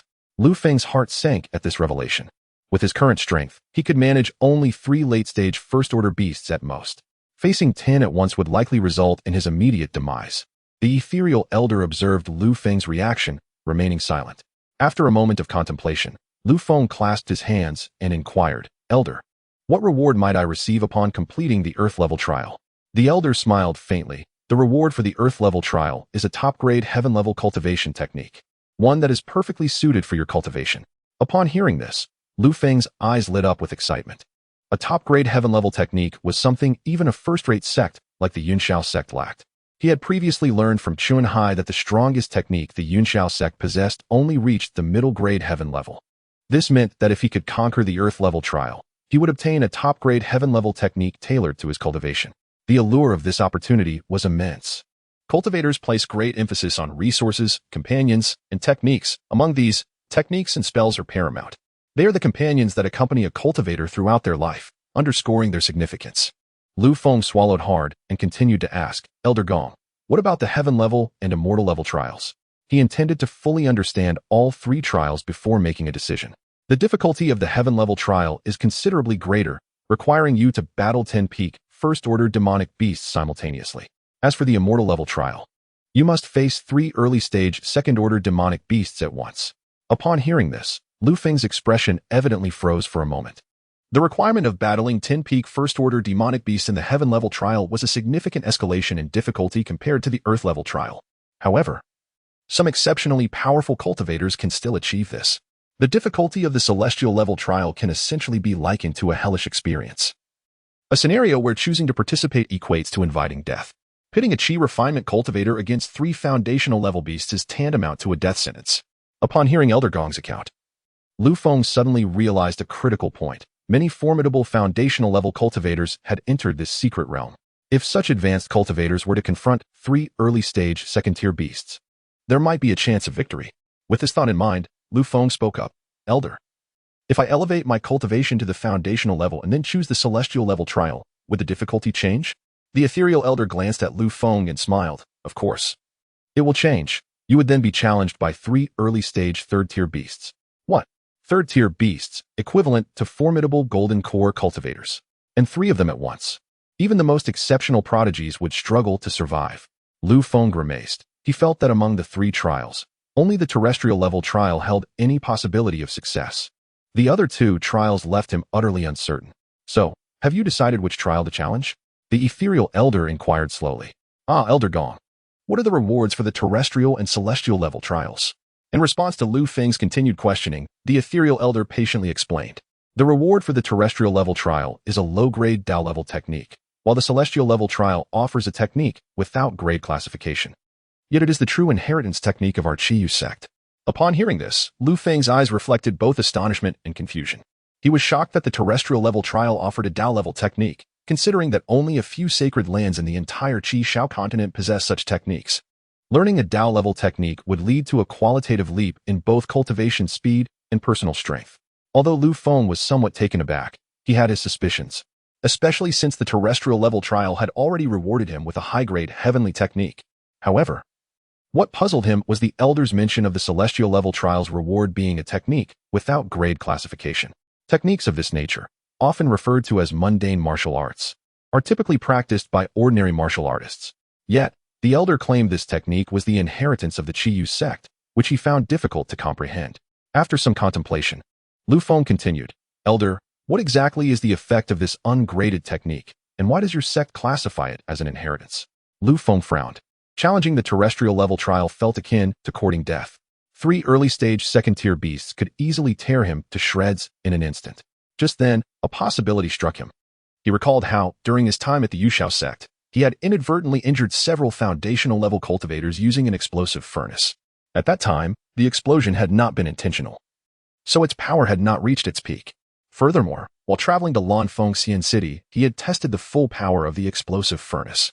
That experience remained vividly etched in his memory. While it might not equate to the attack power of a golden core cultivator, it certainly matched a peak foundational cultivator's full force. At that time, he was merely at the 4th level of Qi refinement. Now, he had reached the 8th level. If he were to unleash the explosive furnace once more, its power would undoubtedly rival that of a golden core cultivator's attack. With this thought, Lu Feng's mind was made up. Since he had come this far, he would undoubtedly choose the most challenging trial to undertake. He then produced the small broken furnace before the ethereal elder and proceeded to pour the materials for the foundational pill into it. The elder observed his actions with a look of confusion. Trialist, what are you doing? Lu Feng chuckled. I am preparing to refine some pills for the forthcoming challenge. I hope you won't mind. Refining pills? Very well, but you must be quick. The 3 outside are about to emerge from the illusion. Lu Feng nodded in response and focused intently on refining the materials for the foundational pill. He needed to complete the refinement before Tang Ming and the others entered. Thankfully, his cultivation had reached the 8th level of Qi refinement, significantly enhancing his refining speed. A quarter of an hour passed, and Lu Feng finally managed to refine all 10 materials for the foundational pill into spiritual liquid. He then infused all his spiritual energy into the small broken furnace. preparing it for the impending explosion. Once everything was set, he consumed a premium qi-gathering pill to restore his spiritual energy and affixed a golden talisman to his body to prevent himself from being harmed by the explosion. With all preparations complete, Lu Feng waved his hand, returning the small broken furnace to the system space, declaring, "Elder Gong, I have made my decision. I shall choose the celestial level trial." The ethereal elder raised an eyebrow. "Oh, are you truly certain about selecting the celestial level trial?" "Indeed, I am certain." "Haha, splendid. Then I shall honor your choice." With that, the ethereal elder slowly brought his hands together, and the teleportation array within the palace began to shimmer with light. At that moment, 3 figures appeared at the palace door. The trio consisted of Tang Ming, Lu Ruyin, and Ouyang. However, at that instant, the array emitted a beam of white light, instantly teleporting Lu Feng to the trial grounds. Seeing this, the 3 were momentarily taken aback. Lu Ruyin immediately asked, "Brother Tang, it seems someone has initiated the trial before us. Did you see who it was?" Tang Ming shook his head. "I didn't catch a glimpse. But the person was wearing a disguised mask and seemed to possess only the late stage of qi refinement." At that moment, Ouyang, the proud Brahmin, snorted, "Humph. Just a mere qi refinement, nobody. It matters not who they are. When they emerge, I will surely capture them." Tang Ming and Lu Ruyin exchanged glances before hastily making their way to the center of the palace. Under the ethereal elder's introduction, they quickly understood the circumstances of the 3 trials. After some deliberation, Tang Ming and Lu Ruyin opted for the terrestrial level trial, while Ouyang, with his lofty ambitions, chose the celestial level trial. The scene shifted back to Lu Feng, who found himself surrounded by 3 beasts of varying sizes. In the eyes of these beasts, Lu Feng was nothing more than prey. The area where he and the 3 beasts stood was an open plain, leaving no cover in sight. Observing the bloodthirsty gazes of the 3 beasts, Lu Feng's heart raced. However, he did not give up. Having selected the celestial level trial, he had already anticipated this scenario. He gently moved his fingers, and the small broken furnace materialized in his hand. As the small broken furnace appeared, the 3 beasts let out a furious roar and lunged at him. "Humph, you wish to devour me? Dream on." With that, Lu Feng turned and fled in the opposite direction, simultaneously channeling the spiritual energy within the furnace to compress the spiritual liquid with all his might. "Hurry, hurry!" Lu Feng urged himself as he dashed away. Just as the 3 early-stage second-tier beasts were about to catch up, the spiritual liquid in the small broken furnace reached its limit. With 1 more ounce of pressure, the furnace would explode. Realizing this, Lu Feng hurled the small broken furnace behind him and, with a swift motion, summoned his jade-green sword into his hand. Third stance of the Wen Xian sword technique. Sword shadow unfurl. This maneuver was a defensive technique from the Wen Xian sword technique that he had previously employed against the black giant python in the water pool, yielding satisfactory results. Now, he once again employed the sword shadow to shield himself, not to defend against the assaults of the 3 second-tier demon beasts, but rather to counter the explosion of the small furnace. At that moment, as the 3 demon beasts gazed at the small furnace soaring towards them, they discerned that it bore no semblance of offensive power, prompting them to prepare for a direct charge. With a forceful grip of his left hand, Lu Feng declared, "You beasts shall now experience the might of my explosive furnace. Explode." Boom. As Lu Feng's words echoed, a thunderous explosion erupted before the 3 demon beasts, the terrifying force instantly obliterating them into fragments. This explosion was several times more potent than the one that occurred in the dilapidated house the previous night. Meanwhile, Lu Feng, positioned at a distance, was propelled several dozen feet away by the shockwave generated by the blast. Fortunately, he had previously activated the sword shadow as a defense, mitigating a significant portion of the shockwave's impact. Coupled with the protective effects of the golden light talisman and the cloud-treading boots, he emerged with minimal injuries. After a while, Lu Feng finally managed to rise from the ground, coughing, "Damn, that was close." Chapter 45. The Inheritance of the Crimson Moon Sect, Blood God Technique. Gazing at the massive crater formed in the plains, Lu Feng was filled with astonishment. Upon reaching the edge of the crater, he beheld the ground strewn with the blood and severed limbs of the demon beasts. However, the small furnace lay unscathed at the bottom of the crater. Rushing to the small furnace, Lu Feng picked it up and examined it closely, discovering that it bore not a single mark of damage, not even the slightest trace of the explosion. In awe, Lu Feng murmured, "What material is this furnace made of? It's remarkably resilient." Just as he marveled at the furnace's durability, a beam of white light descended from the heavens, enveloping him entirely. Lu Feng nodded and eagerly inquired, "Does this mean, as per your esteemed guidance, that I have successfully completed the trial?" "Indeed, you have accomplished the celestial level trial." "Huh. Then can I finally learn the nature of that unranked technique? Lu Feng exclaimed with elation. Of course, since you have passed the celestial level trial. You are now the sole divine offspring of the Crimson Moon sect. Upon hearing the ethereal elder's words, Lu Feng raised an eyebrow. Typically, the most formidable disciples of first-rate cultivation sects are referred to as true disciples, while only the mightiest disciples in sacred lands attain the titles of divine son or divine daughter. Yet, he had never encountered the title of divine offspring before. The elder then waved his hand, and they were instantly transported to an ethereal space. Observing the unfamiliar surroundings, Lu Feng's eyes flickered with caution. Fear not, trial seeker. This is the inheritance space of the secret realm, devoid of any peril, the ethereal elder assured him gently. Lu Feng slightly nodded, his wariness diminishing significantly. Elder, when shall I receive the inheritance of the technique? Patience. Before you accept the inheritance of our sect's techniques, I must first share some pertinent information with you, enabling you to fully comprehend the profound applications of this inherited technique. Very well, I appreciate your guidance. Subsequently, the ethereal elder began to recount the origins and history of the Crimson Moon sect. The Crimson Moon sect was founded collaboratively by 7 of the most powerful human cultivators of ancient times. Its purpose was to overthrow the dominion of the demon race. These 7 elite cultivators, drawing from their own insights, collectively created a unique technique known as the Blood God technique, specifically designed to consume the bloodlines of demon beasts. Although the Blood God technique initially lacked any rank, it could continuously advance upon devouring the bloodlines of special demon beasts. Thus, it is a formidable technique with no upper limit on its rank. With the emergence of this technique, the demon race, which once dominated the Qishao continent, found themselves unable to raise their heads for thousands of years, ultimately leading to the 12 great saints of the demon race sacrificing themselves in a bid to perish alongside the Crimson Moon sect. Following this, the remaining demon race, fearing that humans would continue to cultivate the Blood God technique, allied with forces of demonic and ghostly cultivators to sever the transmission of the Crimson Moon sect's teachings.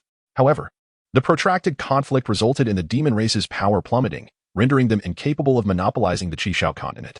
It was during this period that the human race seized the opportunity to rise, gradually becoming the masters of this world. Upon hearing this, Lu Feng finally grasped the origins of the Crimson Moon sect and its inherited technique. He was astonished to learn that such significant events had transpired in ancient times. Elder, if I understand correctly, the technique I am to inherit is the Blood God technique? The ethereal elder nodded, indeed, but not entirely. The Blood God technique you are about to inherit has undergone special modifications. It not only contains the contents of the Blood God technique, but also encompasses insights for each level of cultivation. At this point, the ethereal elder suddenly paused, leaving Lu Feng puzzled. Elder, aside from the cultivation insights, is there anything else included in the inheritance? And this inheritance also includes certain protective measures. Protective measures?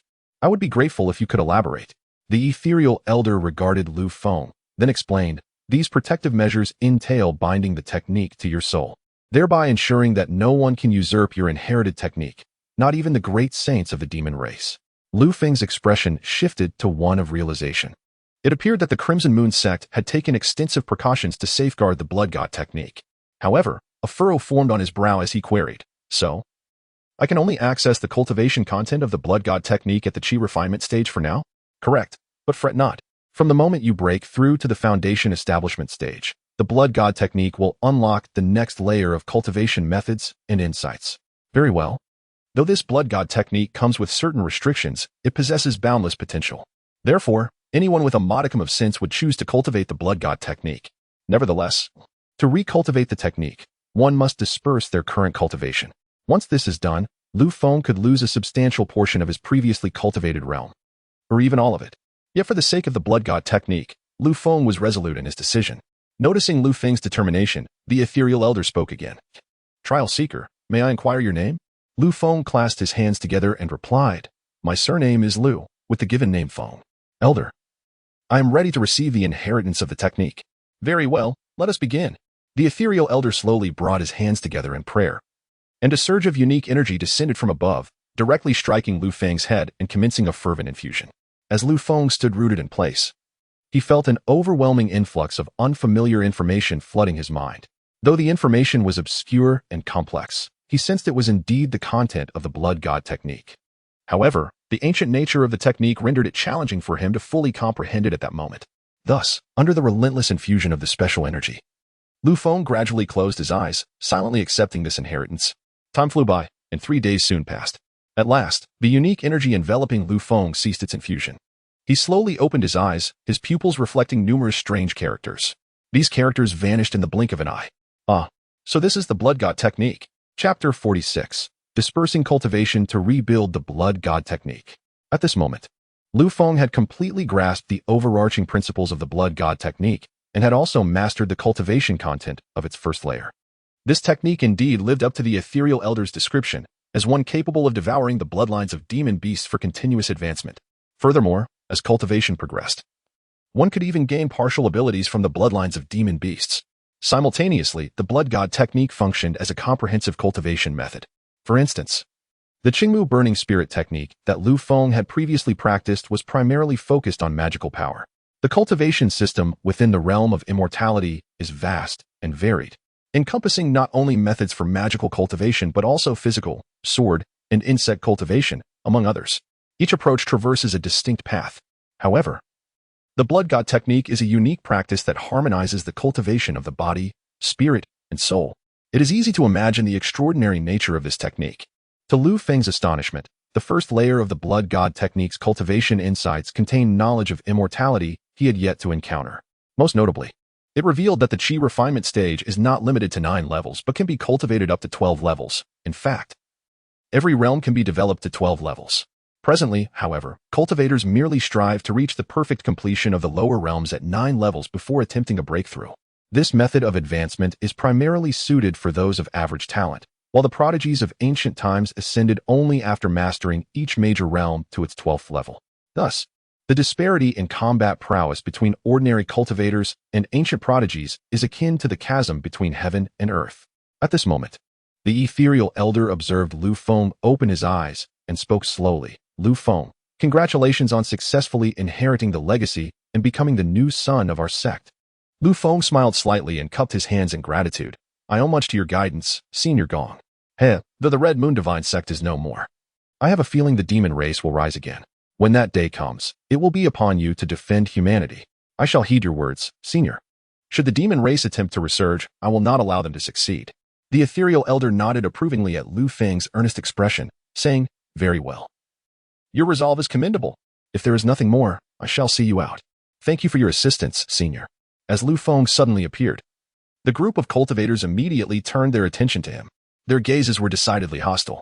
Boy, have you completed the trial? Asked a male cultivator at the 9th level of Qi refinement coldly. Lu Feng furrowed his brow. Among the 5 individuals in the Great Hall, one was at the foundation establishment stage, while the other 4 were all experts at the 9th level of Qi refinement. Judging by their expressions, they clearly intended to seize his trial rewards. After a brief moment of contemplation, Lu Feng abruptly pointed behind them and exclaimed, Look over there. Seizing the opportunity, he swiftly fled the palace. When the 5 turned back, they realized they had been deceived. Damn it, he intends to escape. We must pursue him, shouted the male cultivator at the 9th level. However, just as he was about to chase after Lu Feng, the foundation establishment cultivator raised a hand to stop him, saying, No need to chase. We have finally entered the palace, and we cannot miss this opportunity for challenge. As for the fleeing cultivator, we can simply wait for him at the exit when the secret realm concludes. Upon hearing the foundation establishment cultivator's words, the others quickly came to their senses. Brother Wang is right. Let us proceed with the challenge. Meanwhile, Lu Feng had dashed out onto the terrace and into the forest. Realizing that they were not in pursuit, he finally exhaled in relief.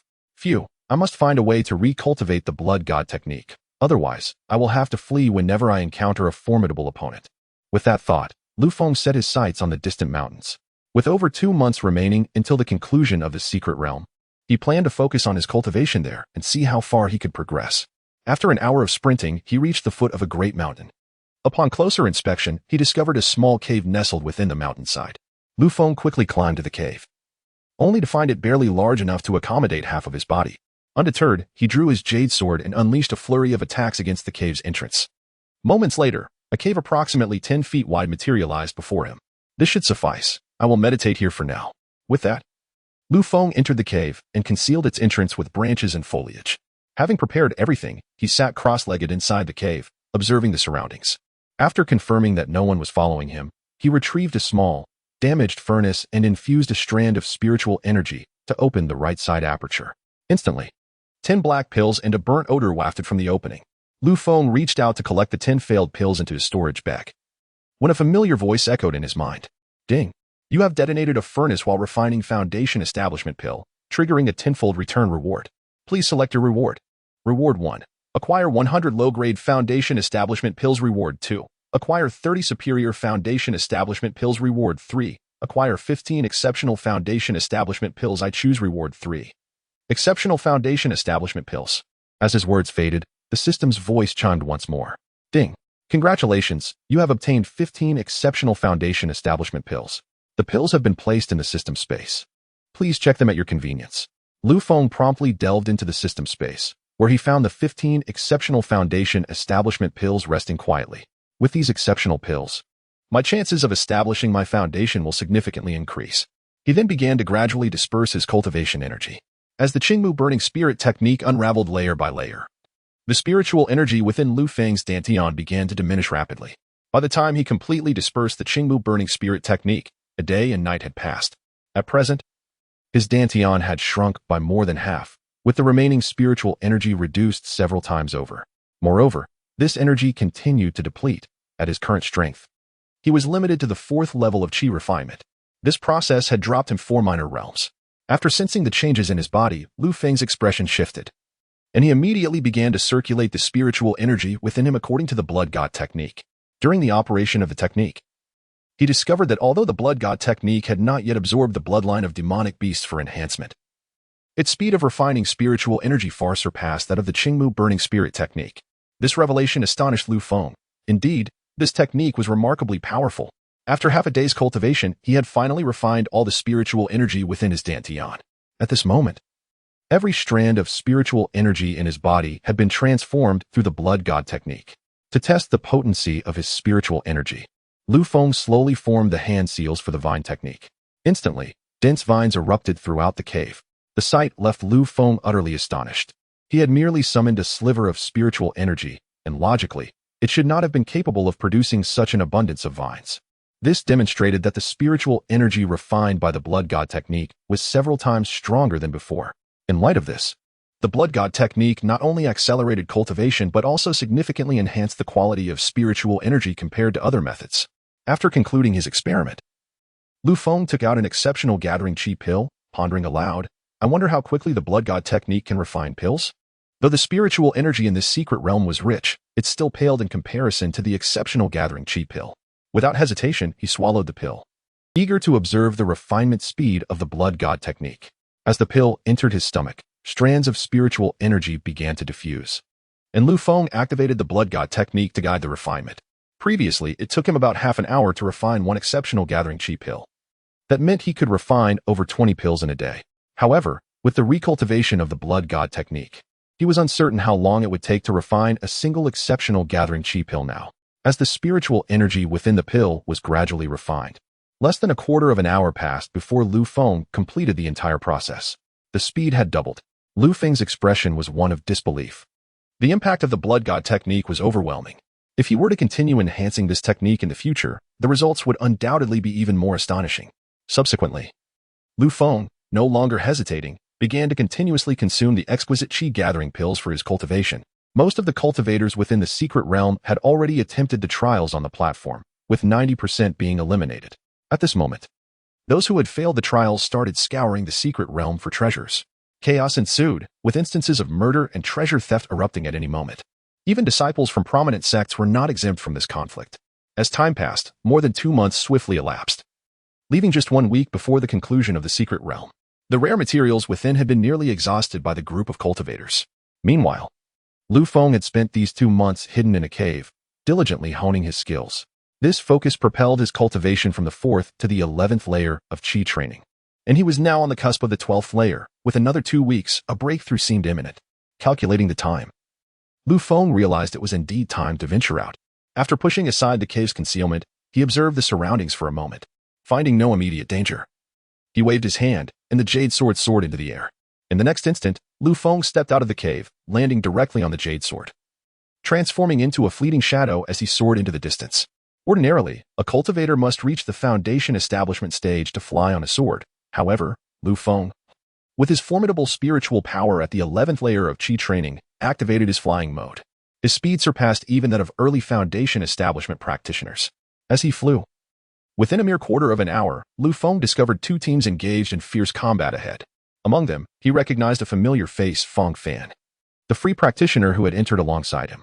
Judging by the attire, Feng Fan's team comprised 22 scattered practitioners, while the opposing team, clad in Brahmin garb, consisted of 8 members, some of whom Lu Feng had encountered at the platform. Notably absent were the individual named Ouyang and the formidable Li Wudi, who had previously bested him at Yunxiao sect. Upon witnessing this, Lu Feng descended quietly, inching closer to the two teams.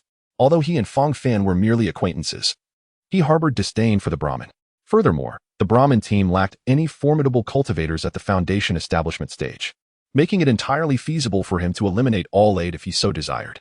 Just as Lu Feng observed from the shadows, a Brahmin disciple suddenly lunged a sword toward Feng Fan's back. Unaware, as Feng Fan was preoccupied with another opponent, the attack was undetected. As the sword neared Feng Fan, a burst of crimson flame struck the blade. Clang! The sword flew away, and the Brahmin disciple who attempted the ambush bellowed, "Who dares? Show yourself." At that moment, Lu Feng emerged calmly from the nearby thicket, fixing his gaze on the speaker. "I am here. What do you intend to do?" Upon seeing Lu Feng, Feng Fan's heart leapt with joy as he exclaimed, "Li Daoyu, it is you who saved me." Lu Feng nodded at Feng Fan, then turned his attention back to the Brahmin disciple. The latter snorted derisively, "Boy, do not think that your late-stage Qi training prowess allows you to act arrogantly. We are disciples of the Brahmin. If you know what is good for you, get lost. Otherwise, I will kill you too." "Oh, you will kill me as well?" Lu Feng replied, shaking his head in resignation. "I had no intention of killing, yet you leave me no choice." "Huh, you think you can intimidate me?" the Brahmin disciple retorted, but before he could finish, a streak of sword light swiftly severed his neck. In the next moment, a 9th layer Qi training disciple from the Brahmin shouted angrily, "You dare kill my comrades? You seek death. Huh, who is to say who will die?" Lu Feng scoffed, raising his hand as the jade sword transformed into a streak of green light, darting among the Brahmin disciples. Soon, anguished screams echoed from the group as 3 more fell to Lu Feng's blade. Realizing the danger, the 9th layer disciple shouted, "This person is powerful. Everyone, form the Xuanwu formation." Yes. The remaining 4 disciples hastily performed hand seals, conjuring a protective barrier resembling a turtle shell. Observing this, Lu Feng chuckled lightly. "What a ridiculous Xuanwu formation. It resembles a turtle shell." With that, the jade sword flew into his grasp as he swung it toward the barrier, unleashing 3 streaks of red sword energy that shattered their formation. As the formation crumbled, the 4 disciples spewed blood, and before they could defend themselves, another 4 streaks of sword energy struck. Bang! Among the 4, 3 were immediately slain, leaving only the 9th layer disciple alive. Although he managed to block Lu Feng's attack, his protective garb lay in tatters. Realizing his life was in jeopardy, he shouted, "Wait, Dao friend." But before he could finish, 2 streaks of red sword energy severed his head. As the battle concluded, Lu Feng smirked coldly and approached the bodies, beginning to search them. Feng Fan and the other scattered practitioners stood stunned, still processing the earlier conflict. Once Lu Feng finished his search, Feng Fan exclaimed in astonishment, "Li Daoyu, you are truly formidable." In response to their astonishment, Lu Feng merely smiled lightly. "Feng Daoyu, how did you find yourself battling the Brahmin?" Hearing Lu Feng's inquiry, Feng Fan glanced at the other scattered practitioners, who exchanged looks before he replied, "Li Daoyu, the situation is as follows. Our team initially aimed to explore deeper into the mountains, but we encountered these Brahmin disciples. They insisted we go to the Xian Snake Cave and lure out the great demon snake. When we refused, a conflict ensued." "The Xian Snake Cave? What is that place?" Lu Feng inquired, puzzled. Feng Fan and the others frowned at his question. Feng Fan, somewhat perplexed, asked, "Li Daoyu, do you not know of the Xian Snake Cave?" Lu Feng scratched his nose, admitting that he had been secluded in the cave for 2 months, unaware of the happenings within the secret realm. "Ahem, I am indeed unaware. Please enlighten me, Feng Daoyu." "Well, the Xian Snake Cave is a beast lair located in the northern mountains of the secret realm, housing a mid-second tier snake demon." "Ah, I see," Lu Feng exclaimed, realizing the implications. "But why did the Brahmin insist you lure out the snake demon?" Feng Fan sighed in resignation. "Alas, within the Xian Snake Cave lies a jade spirit fruit, which is fiercely guarded by the snake demon. Hence, those Brahmins thought to use us as bait." Upon hearing this, Lu Feng grasped the reason behind the conflict. "You mentioned there is a jade spirit fruit in that cave?" "Indeed, it is said to be nearing maturity, but guarded by the second-tier snake demon. It is beyond the reach of us, Qi training cultivators. Lu Feng nodded. Although the jade spirit fruit was merely a third-tier spiritual fruit, it was far from ordinary. This fruit possessed the remarkable ability to enhance a cultivator's spiritual root quality and innate comprehension, making it an exceedingly rare treasure from ancient times. Lu Feng had encountered this information in the tomes of the Yunxiao sect, yet he had never laid eyes on the jade spirit fruit itself. Thus, he remained uncertain of the authenticity of the texts. Currently, he possessed both wood and fire spiritual roots. And if the jade spirit fruit could indeed elevate his spiritual root quality, he might have the opportunity to become a top-tier cultivator with a singular spiritual root. Contemplating this, a flicker of excitement gleamed in Lu Feng's eyes. It appeared that this secret realm held numerous treasures besides the inheritance of the Qi divine sect. After a moment's thought, Lu Feng raised his hand and cupped it in gratitude towards Feng Fan, saying, "Thank you, fellow Taoist, for your enlightening words. I have matters to attend to. Let us gather for a more thorough discussion next time." Having completed this exchange, Lu Feng turned and dashed northward, leaving Feng Fan and the others momentarily stunned. Moments later, Lu Feng took to the skies on his sword, heading towards the northern mountains. After flying for half an hour, he finally beheld the mountain range ahead, where several groups were searching for rare materials nearby. Observing this, Lu Feng found a secluded spot to land and swiftly approached one group of cultivators. Cupping his hands in greeting, "Greetings, fellow Taoists. I seek information about the location of the Xian Snake Cave. Would any of you be so kind as to guide me?" Feng Fan had merely informed him that the Xian Snake Cave lay within the northern mountains, but was unclear about its precise location, prompting Lu Feng to seek further assistance. He noted that there were 14 cultivators in the group, the most formidable among them appearing to be at the 7th level of Qi refinement. Upon seeing Lu Feng's seemingly unremarkable cultivation, the group frowned in unison. Lu Feng nodded, replying, "Thank you, kind Taoist, for your guidance." Just as he was about to step away, a young male cultivator spoke up again. "Fellow Taoist, the Xian Snake Cave is a perilous place. I advise you against venturing there."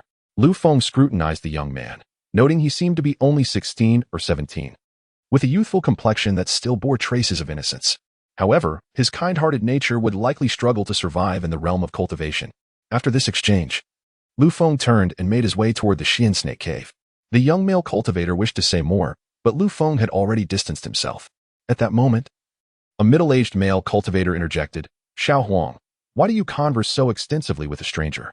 If he is not afraid of death, let him go." Xiao Huang furrowed his brow at this remark, but chose not to respond further.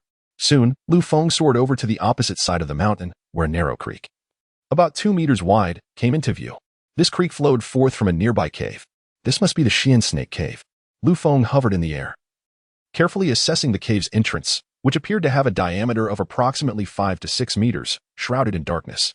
At that moment, he noticed tire-like tracks etched into the ground outside the cave. He swiftly descended on his flying sword to investigate these markings. After some examination, Lu Feng conjectured that these tracks were left by the snake demon, indicating that it must be of a colossal size. As Lu Feng pondered the situation regarding the snake demon, a sudden roar of a beast echoed from within the cave. Instantly, Lu Feng looked up, observing flickers of light emanating from inside. Could it be that someone was engaged in battle with the snake demon? After a brief moment of contemplation, Lu Feng resolved to enter and investigate. Although his cultivation level had yet to reach the foundation establishment stage, his actual combat prowess was already at the initial stage of foundation establishment. Even if he encountered danger within the cave, he possessed the ability to protect himself. Resolute, Lu Feng affixed a golden light talisman and a wind speed talisman to himself before stealthily making his way inside. As he delved deeper, the sounds of combat grew increasingly pronounced. Moments later, he arrived at the inner chamber of the cave, and upon closer inspection, his eyes narrowed slightly. He recognized that the group of cultivators battling the snake demon included Tang Ming, Lu Ruyan, and others from the Yunxiao sect. A cold smile crept across Lu Feng's face. How ironic that his adversaries were so closely intertwined with his fate. Among the 7 individuals present, besides Tang Ming, there were also Lu Ruyan and 2 other disciples at the 9th level of Qi refinement. Given Lu Feng's assessment, he realized that confronting either side alone would prove exceedingly difficult. Thus, he decided to waiting for both the snake demon and the Yunxiao sect cultivators to inflict mutual damage before striking stealthily to seize the advantage. The principle of when the clam and the snipe contend, it is the fisherman who benefits aptly applied to his strategy. As he observed, Lu Feng suddenly spotted a verdant spiritual plant in the rear area behind the snake demon. Hanging from the plant was a fist-sized jade spirit fruit. This was indeed the jade spirit fruit. Lu Feng mused, recognizing it bore a striking resemblance to the depiction in the texts. Moreover, judging by its size and color, it was nearing ripeness. His mouth watered at the sight, revealing a glimmer of greed in his eyes. For him, both Tang Ming and the snake demon were targets of opportunity. Tang Ming represented his chance for vengeance, while the bloodline of the snake demon could elevate his blood god technique. Coupled with the jade spirit fruit, these three invaluable treasures were ones he must acquire. Watching the fierce battle unfold, Feng gradually raised his right hand, executing a series of hand seals. Instantly, a multitude of vines sprouted from the entrance behind him, completely obstructing the passage within mere moments. Consequently, the sounds of the conflict inside the cave became muffled. Yet, Feng's intent extended beyond merely silencing the commotion. He aimed to ensnare both parties in the cave, ensuring their downfall. All he needed to do now was bide his time, waiting for one side to falter before seizing the opportune moment to strike. Minutes ticked by, and it became evident that Tang Ming and Lu Ruyan, as disciples nurtured by a prominent sect, excelled in individual combat and cooperative strategies. Although the snake demon possessed mid-second tier strength, it had sustained numerous injuries from prolonged combat. Copious amounts of serpent blood pooled on the ground, sapping the creature's strength and agility. Observing the snake demon's diminishing power, Tang Ming suddenly shouted, "Junior brothers and sisters, press on. This snake demon is on the verge of collapse." Upon hearing this, excitement illuminated the faces of the others, and their attacks intensified. The snake demon seemed to sense the shift in momentum and emitted another furious roar. With a gaping maw, it unleashed two purple venom arrows toward Tang Ming. "Watch out, senior brother," Lu Ruyan cried, hastily warning him. In response, Tang Ming swung his sword with force, sending two sword energies to intercept the venom arrows. As the arrows were shattered, the snake demon coiled and lunged ferociously at Tang Ming, perceiving him as the sole threat, dismissing the other chi refinement cultivators entirely. The previous venom arrows had merely served as a prelude to its impending assault. Realizing the danger too late, Tang Ming's heart sank. He swiftly executed a hand seal, conjuring a layer of white shield that enveloped him. In the next instant, the snake demon's enormous jaws clamped down upon the shield. The white barrier emitted a harsh screech as it strained against the force, miraculously holding firm. However, Tang Ming found himself ensnared by the snake demon's colossal body. Seeing this, Lu Ruyan urgently called out to the others, "Quickly, lend your aid. We cannot allow the snake demon to prevail." The crowd nodded in agreement, swiftly wielding their spiritual swords to launch a ferocious assault on the serpent demon. However, the demon paid no heed to the attacks from these chi refinement practitioners. Its focus entirely fixated on Tang Ming.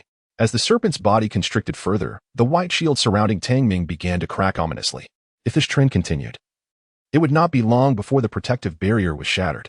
Sensing the imminent crisis, Tang Ming narrowed his eyes and cursed, "You wretched serpent demon. You are not worthy of taking my life." With that, he bit his finger, allowing a stream of blood to escape and land upon the ring on his right hand. Instantly, the green ring emitted a faint glow, and a surge of green sword energy shot forth from it. With a swift motion, the green energy cleaved through a significant portion of the serpent's body. The demon writhed in agony on the ground, and Tang Ming seized the opportunity to escape its grasp. "Quickly, brothers and sisters, let us slay this fiend." Upon regaining his freedom, Tang Ming commanded the others without hesitation. The group complied, intensifying their onslaught. The already wounded serpent, realizing it was no match for the disciples of Yunxiao's sect, forsook its defense and began to retaliate wildly. The sword energy that had emerged from Tang Ming's ring was a gift from the ancestor of the Tang family, a formidable strike equivalent to that of a golden core expert, capable of severing the demon's form. However, the serpent's frenzied counterattack soon became a source of great concern for Tang Ming. Before long, a practitioner at the 8th level of chi refinement fell victim to the serpent's bite, his body torn asunder, blood spilling profusely, leaving him lifeless. Now emboldened by its kill, the serpent redirected its focus towards Tang Ming, launching a series of frantic attacks. Sensing the murderous intent radiating from the demon, Tang Ming, not being foolish, opted to evade its deadly strikes. Just as he deftly dodged left and right, Feng, who had been lurking in the shadows, made his move. Brandishing a sword in his right hand and performing a vine technique with his left, a thick vine suddenly erupted from beneath Tang Ming's feet, ensnaring his legs. Stunned by the unexpected turn of events, Tang Ming prepared to sever the vine with his sword, but the dying serpent lunged at him once more. "Damn it! Who was the scoundrel orchestrating this?" he bellowed, swinging his sword towards the serpent. With no means to evade the attack, Tang Ming gritted his teeth and struck his own legs with the sword. The blade sliced through, severing his legs below the knees. But he utilized the momentum to evade the serpent's lethal strike. "Ah!" he cried out in anguish upon successfully dodging. In the next moment, 3 streams of red sword energy shot forth from the darkness, aimed directly at his head. Yet Tang Ming was no weakling. He immediately raised his sword to defend himself.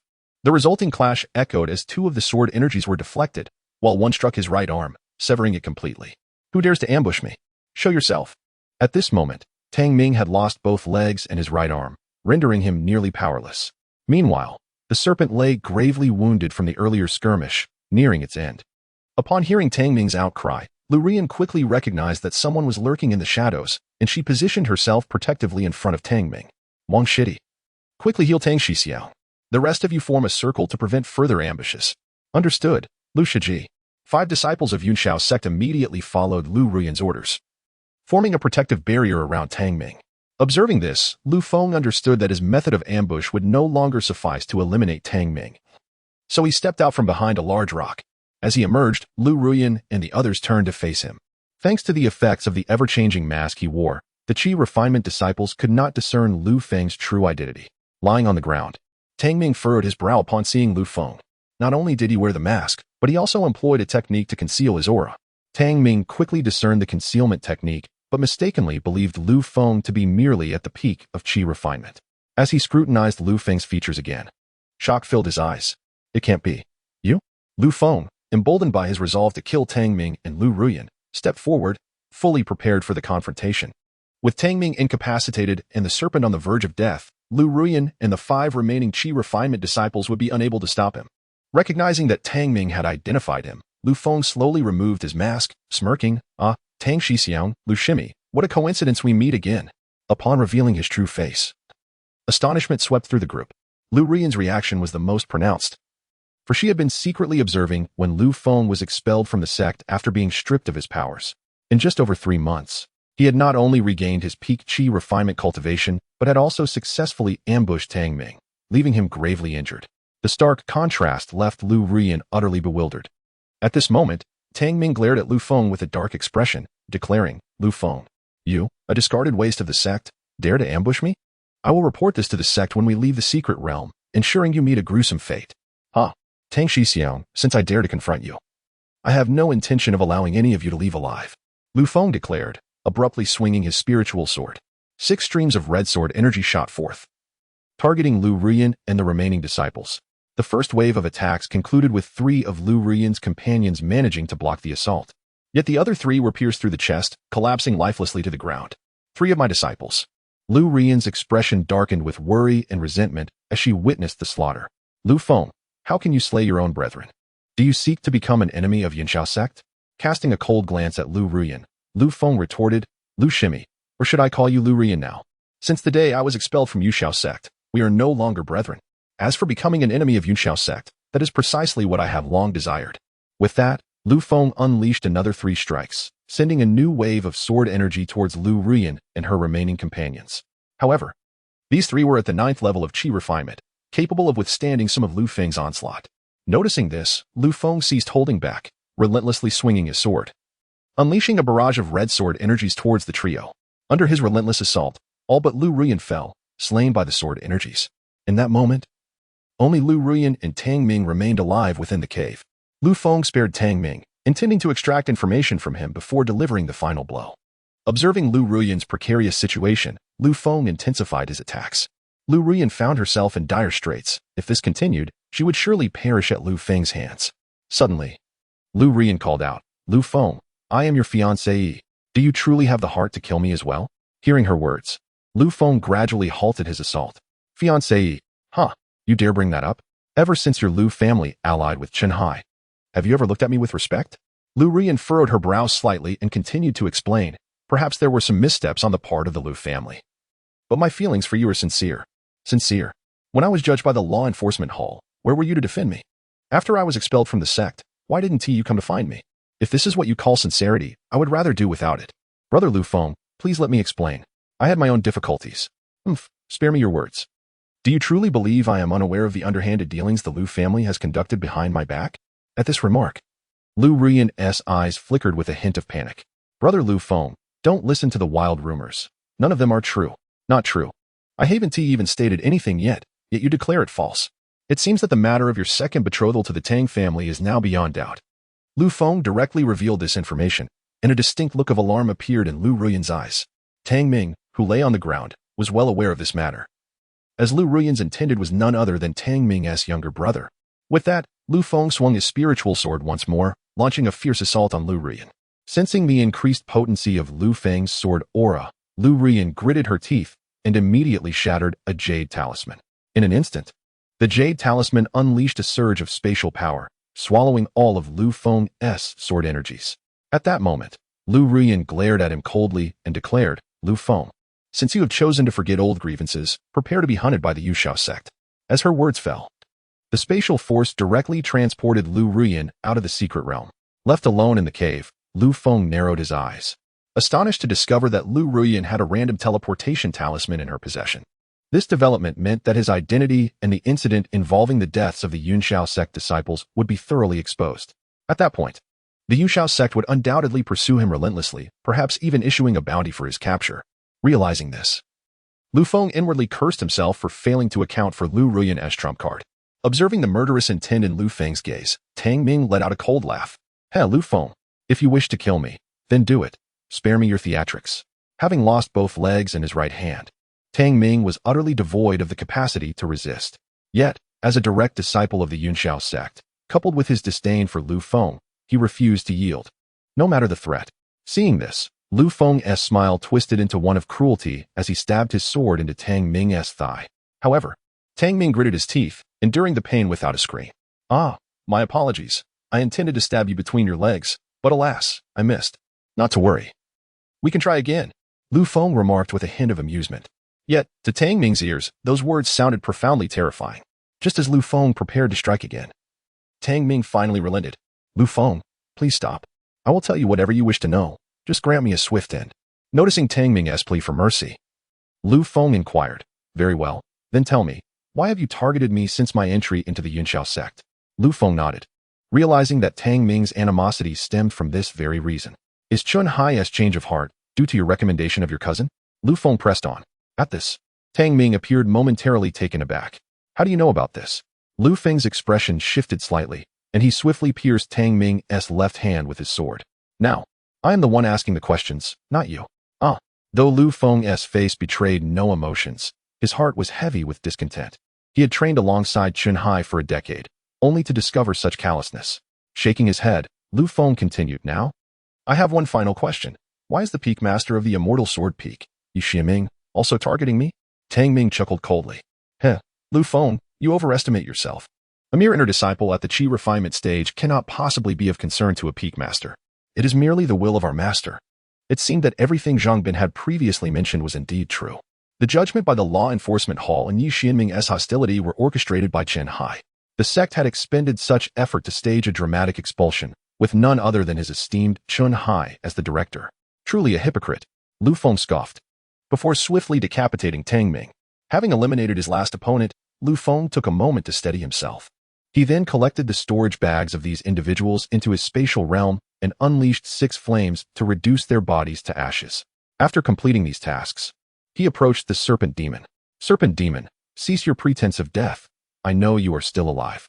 Upon hearing Lu Feng's voice, the Serpent Demon suddenly turned and lunged at him.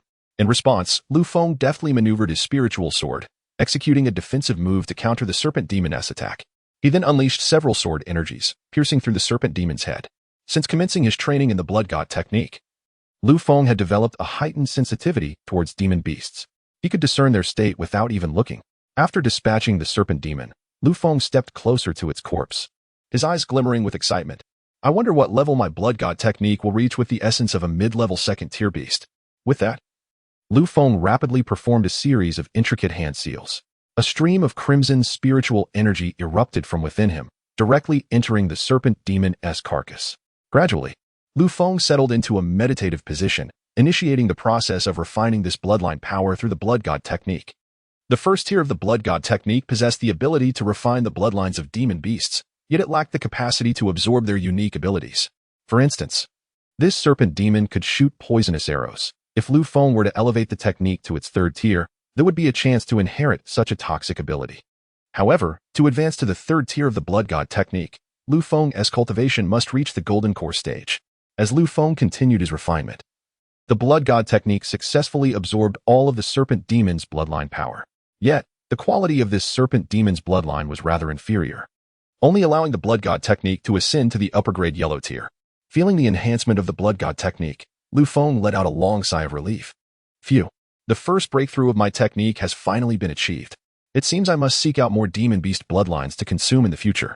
With that, Feng rose once more and approached the emerald spirit fruit, which had now fully ripened.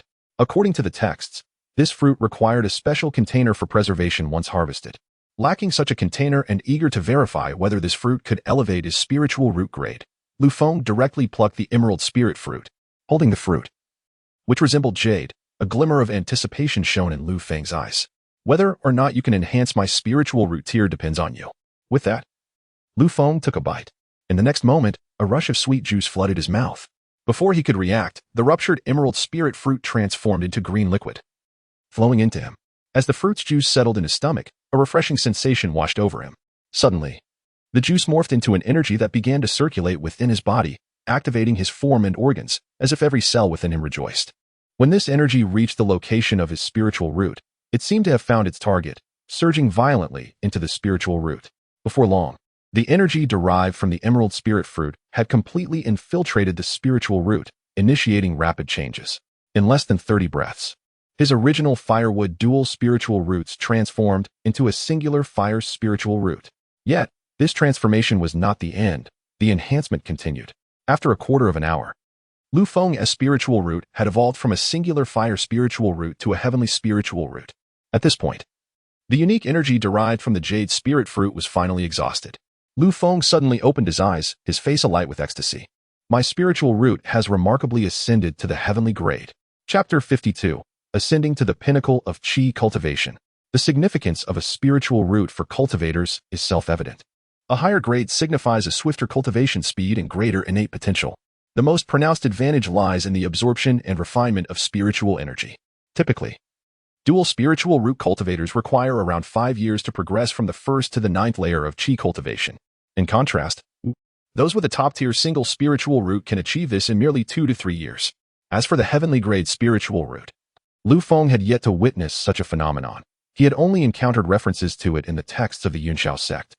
The cultivation speed of a heavenly grade spiritual root is threefold that of a top-tier root, and its comprehension of various techniques and spells is several times more efficient than that of other cultivators.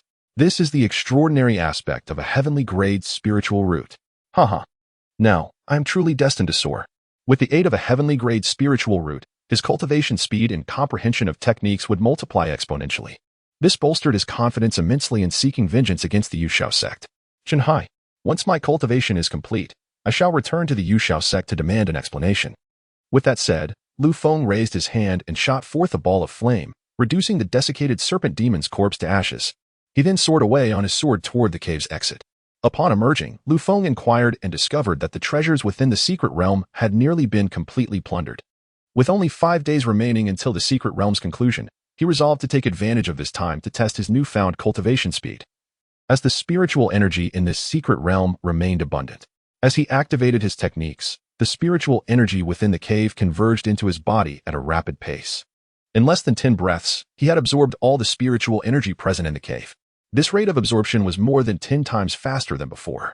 Furthermore, the most significant change was that his refinement speed had also increased by over tenfold. The spiritual energy he absorbed could circulate through a complete cycle in merely 3 breaths before transforming into pure spiritual power that flowed into his dantian. The speed of refinement left Feng momentarily in disbelief. Goodness, at this current pace of cultivation, I fear the spiritual energy in this area may become insufficient. Realizing that the spiritual energy in the cave had been completely depleted, Feng quickly recognized that an excessively rapid cultivation pace could also be troublesome. Moreover, he had exhausted the top-tier gathering Qi pill in his possession. Was he now to venture outside to absorb spiritual energy for cultivation? How he wished for a gathering spirit array. Wait, even without a gathering spirit array, I can utilize spirit stones for cultivation. With this thought, Feng retrieved 17 storage bags he had previously acquired from the system space. Observing the multitude of storage bags before him, he first picked up Tang Ming's bag. Tang Ming is a formidable foundation establishment cultivator. The contents of his storage bag should be quite valuable. Let me see what lies within. With a flick of his finger, He directed a surge of spiritual power toward the storage bag, which slowly opened under the unlocking influence of his energy. Upon inspection, Feng discovered not only a substantial quantity of spirit stones but also several pills, magical artifacts, and spiritual herbs. First, there were a total of 200 mid-grade spirit stones and 5,000 low-grade spirit stones, amounting to a total of 25,000 low-grade spirit stones. Next were the pills. Although the highest grade among them was merely a top-tier gathering chi pill, accompanied by some second-tier pills that were unsuitable for Feng's use. The top-tier gathering chi pill contained some degree of pill toxicity, so he had no intention of using it. After leaving the secret realm, he would find an opportunity to dispose of these ill-gotten goods. Lastly, regarding the magical artifacts in the storage bag, aside from a mid-grade second-tier sword, the other 3 artifacts were all first-tier spirit tools. Out of the 4 artifacts, Feng only took the mid-grade second-tier sword and stored it away, as he had no interest in the remaining first-tier items. Subsequently, he proceeded to open and examine the remaining 16 storage bags one by one. After tallying the contents, he found that the total value of the spirit stones across all bags amounted to 1,200,000 low-grade spirit stones. Additionally, there were several low-grade pills, first-tier spirit tools, and various low-tier spiritual herbs. All these items would be dealt with later. With such an abundance of spirit stones, Feng could certainly utilize them for cultivation. Thus, he grasped a mid-grade spirit stone in his hand and began to circulate the blood god technique. As he activated his method, the spiritual energy within the mid-grade spirit stone was swiftly drawn out and flowed into Feng's body. In truth, this method of cultivation was the most rudimentary and also the most wasteful in terms of spirit stones. However, he currently lacked both pills and a gathering spirit array, so he had no choice but to resort to this approach. Time swiftly passed, and 3 days elapsed. At this juncture, Feng's dantian was brimming with spiritual power. Without the slightest hesitation, he accelerated his cultivation speed, preparing to break through to the 12th layer of chi cultivation in one fervent surge. As the continuous influx of spiritual energy poured into his dantian, the originally egg-sized dantian expanded once more, transforming into a size akin to a woman's fist. Simultaneously, a refreshing sensation suddenly emerged deep within Feng's mind. What was that feeling just now? This latest breakthrough to the 12th layer of chi cultivation not only enlarged his dantian yet again, but also bestowed upon him an unusual sensation in his mind. Eager to investigate, Feng ceased his cultivation and focused on understanding the recent changes in his mind. Closing his eyes, he became acutely aware of every blade of grass and every tree within the cave. This is the power of divine sense. Feng's eyes flew open, revealing an expression of disbelief. The power of divine sense is a special ability that can only be awakened by formidable foundation establishment cultivators. Yet here he was, possessing divine sense at merely the 12th layer of chi cultivation. This was nothing short of astonishing. After a moment of shock, Feng again closed his eyes and began to use his divine sense to perceive everything around him. He sought to determine the extent of his divine sense's reach. After some exploration, Feng discovered that his divine sense could extend to a radius of 3 zhang. Beyond that distance, he could sense nothing further. However, this was a significant discrepancy from what he had understood. Wait a moment. I recall that only cultivators in the early stages of foundation establishment can perceive within a radius of 1 zhang, yet I can sense up to 3 zhang. Is there something amiss? Chapter 53, the conclusion of the secret realm and the unusual maneuvers of the Haoshuan sect. Although Feng could not comprehend the details of his divine sense, possessing such an ability was undoubtedly advantageous. This divine sense is crucial for both combat and alchemy. Moreover, the initial range of his divine sense surpassed that of early-stage foundation establishment cultivators by 3-fold. As he matures, his divine sense will undoubtedly grow even more formidable. Organizing his thoughts, Feng closed his eyes and resumed his cultivation. He intended to solidify his current level of cultivation before departing the cave the following day to assess the external situation. A day passed in the blink of an eye, and Feng gradually halted his cultivation. After 4 days of diligent practice, he felt that he had become at least twice as powerful as before.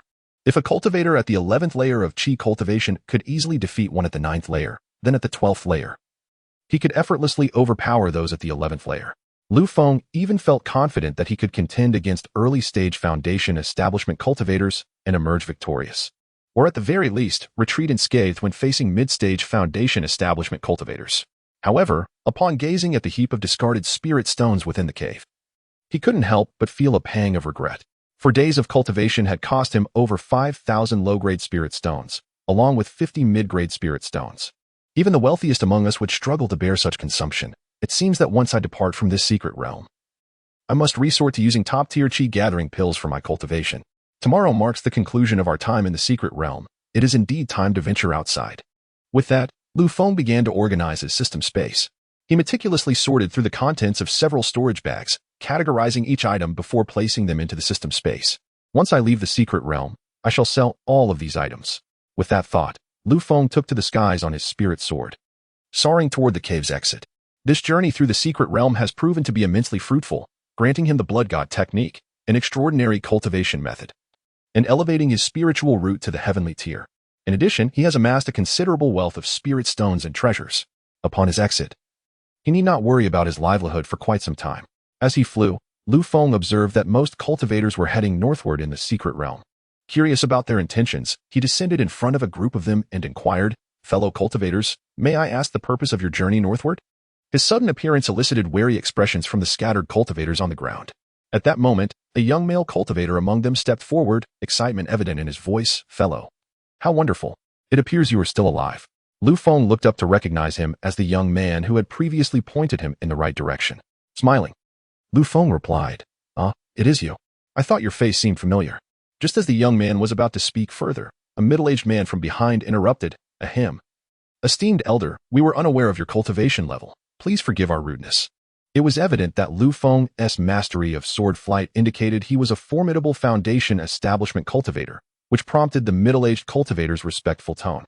The young man, realizing his earlier words might have been inappropriate, displayed a hint of embarrassment.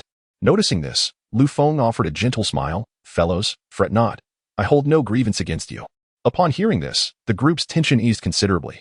Realizing the situation, Feng asked, "May I accompany you on your journey?" The group paused momentarily, but the middle-aged cultivator nodded. "Of course, it is our honor to travel alongside such an esteemed elder." "Thank you, fellow cultivators," Feng replied, joining them as they proceeded northward. Although the scattered cultivators regarded him with some suspicion, Feng was unconcerned. He intended to blend in with them, to exit the secret realm unnoticed. The Yuxiao sect would undoubtedly be waiting at the secret realm's exit to intercept him. Thus, his safe exit hinged upon the whereabouts of Lu Ruyan. Fortunately, as a chi refinement cultivator, she would not be able to fly on a sword. He could only hope the Yuxiao sect remained unaware of the happenings within the secret realm, allowing him to slip away quietly. After several hours of travel, they finally arrived at the secret realm's exit.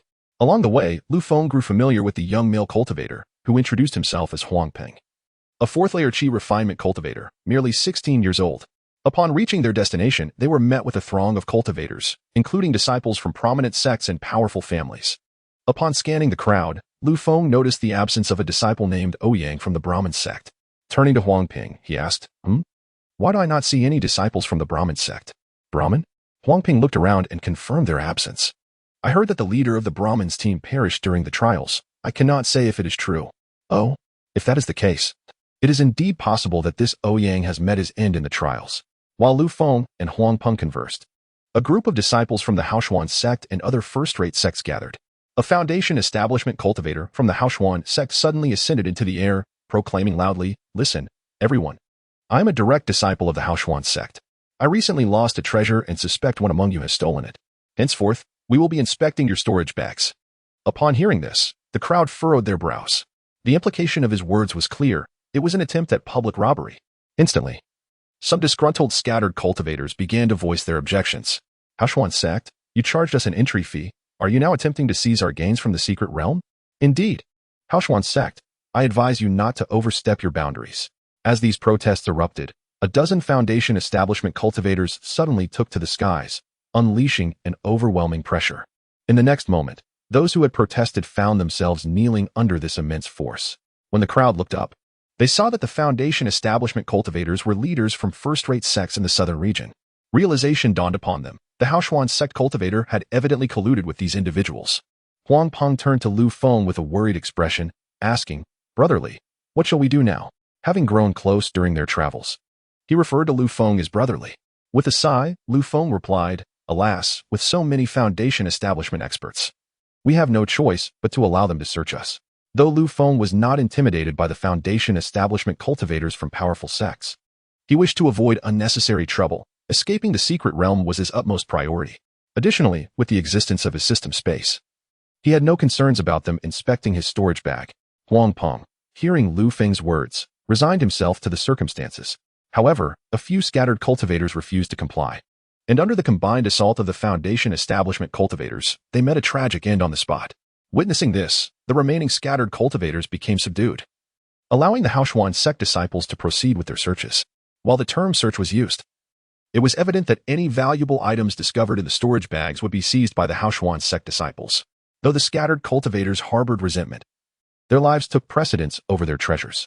When the Haoshuan sect disciples reached Lu Feng, they furrowed their brows slightly.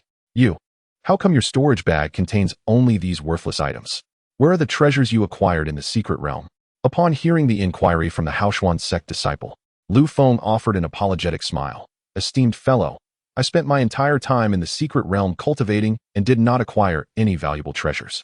The disciple, hearing Lu Feng's explanation, discarded his storage bag onto the ground, sneering, "Ha! What a miser!" Lu Feng chuckled softly and retrieved the discarded storage bag. At that moment, Huang Ping, frowning, leaned closer to Lu Feng and whispered, "Elderly, does the Haoshuan sect not fear offending all scattered cultivators across the realm?" Lu Feng shook his head. Friend Huang, the Haoshuan sect is a first-rate sect in the southern region, boasting several nascent soul elders and a transformation stage ancestor. Do you think scattered cultivators would dare confront them? Huang Peng hesitated. But they... Lu Feng raised a hand to interrupt. You are still young. In the future, approach such matters with subtlety to ensure your own safety. Huang Peng, possessing a kind heart and a sense of justice, Lu Feng wished to prevent his untimely demise in the cultivation world, thus offering some sage advice. Thank you, elderly, for your guidance. I shall remember it. Lu Feng nodded silently. Let us find a place to rest. We should be able to leave the secret realm by tomorrow. With that, the two settled beneath a shaded tree, sitting in quiet contemplation. At this moment, the scene shifted to the entrance of the Yunxiao sect, where a distressed young female cultivator stumbled into view. Upon closer inspection, it was none other than Lu Ruyan, who had escaped from Lu Feng. As soon as Lu Ruyan appeared, her patrolling disciples swiftly approached her. Upon recognizing her, they promptly inquired, "Junior sister Lu, what has happened to you?" Lu Ruyan, a direct disciple of the transmission elder, held a status higher than that of inner sect disciples, which allowed the patrolling disciples to identify her at a glance. "Quick, take me to see sect master Chen Haifeng. I have urgent matters to report," Lu Ruyan exclaimed before collapsing to the ground. The four patrolling disciples, witnessing her condition, immediately assisted her and hurried her to the palace of the transmission elder. The transmission elder, named Li Hongyao, was a female cultivator at the peak of the golden core stage. Upon seeing Lu Ruyan's pitiful state, she swiftly enveloped her in a protective aura of spiritual energy. Within moments, Lu Ruyan gradually regained consciousness, her pallid complexion slowly returning to a healthier hue. Upon realizing that it was Li Hongyao who had come to her aid, Lu Ruyan immediately knelt, cupping her hands in respect, and said, "Master, I am incompetent and nearly perished within the secret realm. I humbly request your punishment." Li Hongyao did not immediately inquire further, but scrutinized Lu Ruyan for a moment. Given the timeline, the Lanling secret realm should not conclude until tomorrow. "Your early appearance suggests you must have utilized that random teleportation jade talisman," she remarked, nodding. With a wave of her hand, she continued, "Now, recount your experiences within the secret realm." "Yes, master." Lu Ruyan then recounted her experiences in the secret realm in detail, including the acquisition of a high-grade celestial technique and the pursuit by Lu Feng. After hearing Lu Ruyan's account, a glimmer of intrigue flickered in Li Hongyao's eyes. "I never anticipated that a discarded disciple of the sect would have such unexpected developments. Ruyan, have you disclosed this matter to anyone else?" "Master, I have only informed you. No one else knows." Li Hongyao nodded. "Very well. Rest well tonight, and tomorrow morning I shall personally take you to meet sect master Chen Haifeng." Lu Ruyan furrowed her brow. Logically, such matters should be reported to Chen Haifeng immediately to facilitate his swift pursuit of Lu Feng. Yet, Li Hongyao insisted she rest for the night, hinting at undisclosed motives. However, Lu Ruyan dared not question further and respectfully replied, "Yes, I shall obey your command, master." "All right, you may go and rest," Li Hongyao said. After Lu Ruyan departed the transmission hall, Li Hongyao gazed toward the Dan Ding Peak, silently contemplating. The sea is vast for fish to leap, and the sky is high for birds to soar. There is only so much I can do. The following morning, Lu Ruyan arrived early to pay her respects to Li Hongyao. Observing Lu Ruyan's return to her former ethereal demeanor, Li Hongyao nodded. "Very well. Let us go to pay our respects to sect master Chen Haifeng." "Yes, master." With that, Li Hongyao waved her hand, and together they transformed into a beam of light, soaring towards Danding Peak. Upon arriving at the Grand Hall, they found Qianxia already standing within. Upon seeing them, both Li Hongyao and Lu Ruyan bowed in unison. "We pay our respects to Sect Master Qin." "Greetings, Sect Master Qin." Qianxia glanced at the two and smiled. "Ah, it is Elder Li and Ruyan. What brings you both here?" "Oh, regarding Lu Feng? What is the matter?" A curious expression crossed Qianxia's face. Although Lu Feng had been stripped of his cultivation and expelled from the sect, Lu Ruyan's encounter with him in the secret realm suggested that he must have had some fortuitous event. "Ruyan, please recount to Sect Master Chun what you shared with me yesterday," Li Hongyao instructed calmly. "Yes, Master." Lu Ruyan then recounted everything that had transpired within the secret realm. As Qianxia listened, his expression shifted dramatically. "Ruyan, is what you just stated truly the case?" Noting the skepticism in Qianxia's gaze, Lu Ruyan promptly replied with utmost seriousness, "I swear by the heavens that my words are entirely true." Upon hearing this, Qianxia narrowed his eyes and spoke darkly. "So, Lu Feng, I spared your life out of kindness, yet you dared to slay Tang Ming and several disciples of the Yuxiao sect. Truly reckless." At this moment, Li Hongyao interjected, "What does Sect Master Qin intend to do about this matter?" With the issuance of a bounty, the law enforcement hall of the Yuxiao sect swiftly dispatched a capture team to the Lanling secret realm. This team consisted of 10 members, led by Tang Kuan, the deputy hall master of the law enforcement hall. Not only was he Tang Ming's uncle, but he also possessed formidable cultivation at the second level of the Golden Core stage. The remaining 9 members were all formidable Foundation establishment cultivators. Meanwhile, Lu Feng, still within the Lanling secret realm, remained blissfully unaware of the unfolding events within the Yuxiao sect. After a night of rest, the secret realm reached its conclusion, revealing a spatial teleportation passage before the group. Observing this, everyone hurried towards the passage, eager to leave, especially those scattered cultivators who had previously been robbed by the Haoshuan sect. At this moment, Lu Feng turned to Huang Peng beside him and said, "Friend Huang, the time has come. We should take our leave." Huang Peng nodded in agreement, and the two approached the teleportation passage, stepping inside. Instantly, a surge of spatial energy enveloped them, and moments later, they found themselves at the entrance of a dilapidated temple, the very spot where they had entered the secret realm 3 months prior. Upon emerging, Lu Feng immediately scanned the surroundings, and after a thorough inspection, he found no sign of the Yuxiao sect's pursuit. Instantly, he felt a sense of relief. "Friend Huang, I have other matters to attend to, so I must take my leave." Lu Feng bowed to Huang Peng.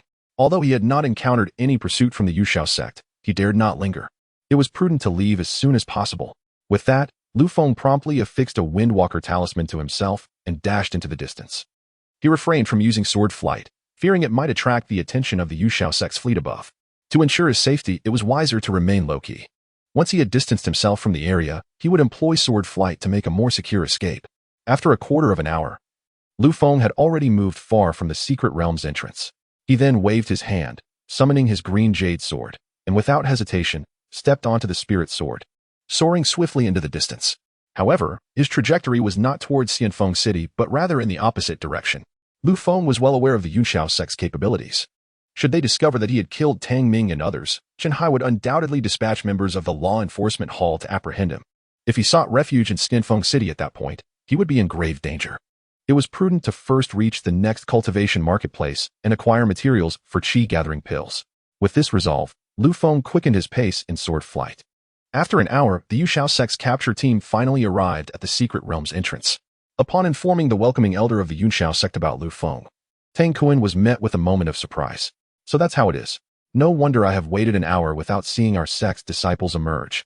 Hearing this, Elder Feng furrowed his brow slightly but nodded in agreement. "Elder Tang's words hold merit. We shall proceed as you suggest." The 2 Golden Core elders then began to meticulously interrogate the scattered cultivators at the entrance. However, Lu Feng had long since departed the secret realm an hour earlier, making it nearly impossible for them to locate him. After flying rapidly for 2 hours, Lu Feng finally spotted a small cultivation marketplace not far ahead. Seizing the opportunity, he landed within the marketplace and sought out a potion shop, purchasing materials for 500 qi-gathering pills. 500 materials equate to 5,000 low-grade spirit stones.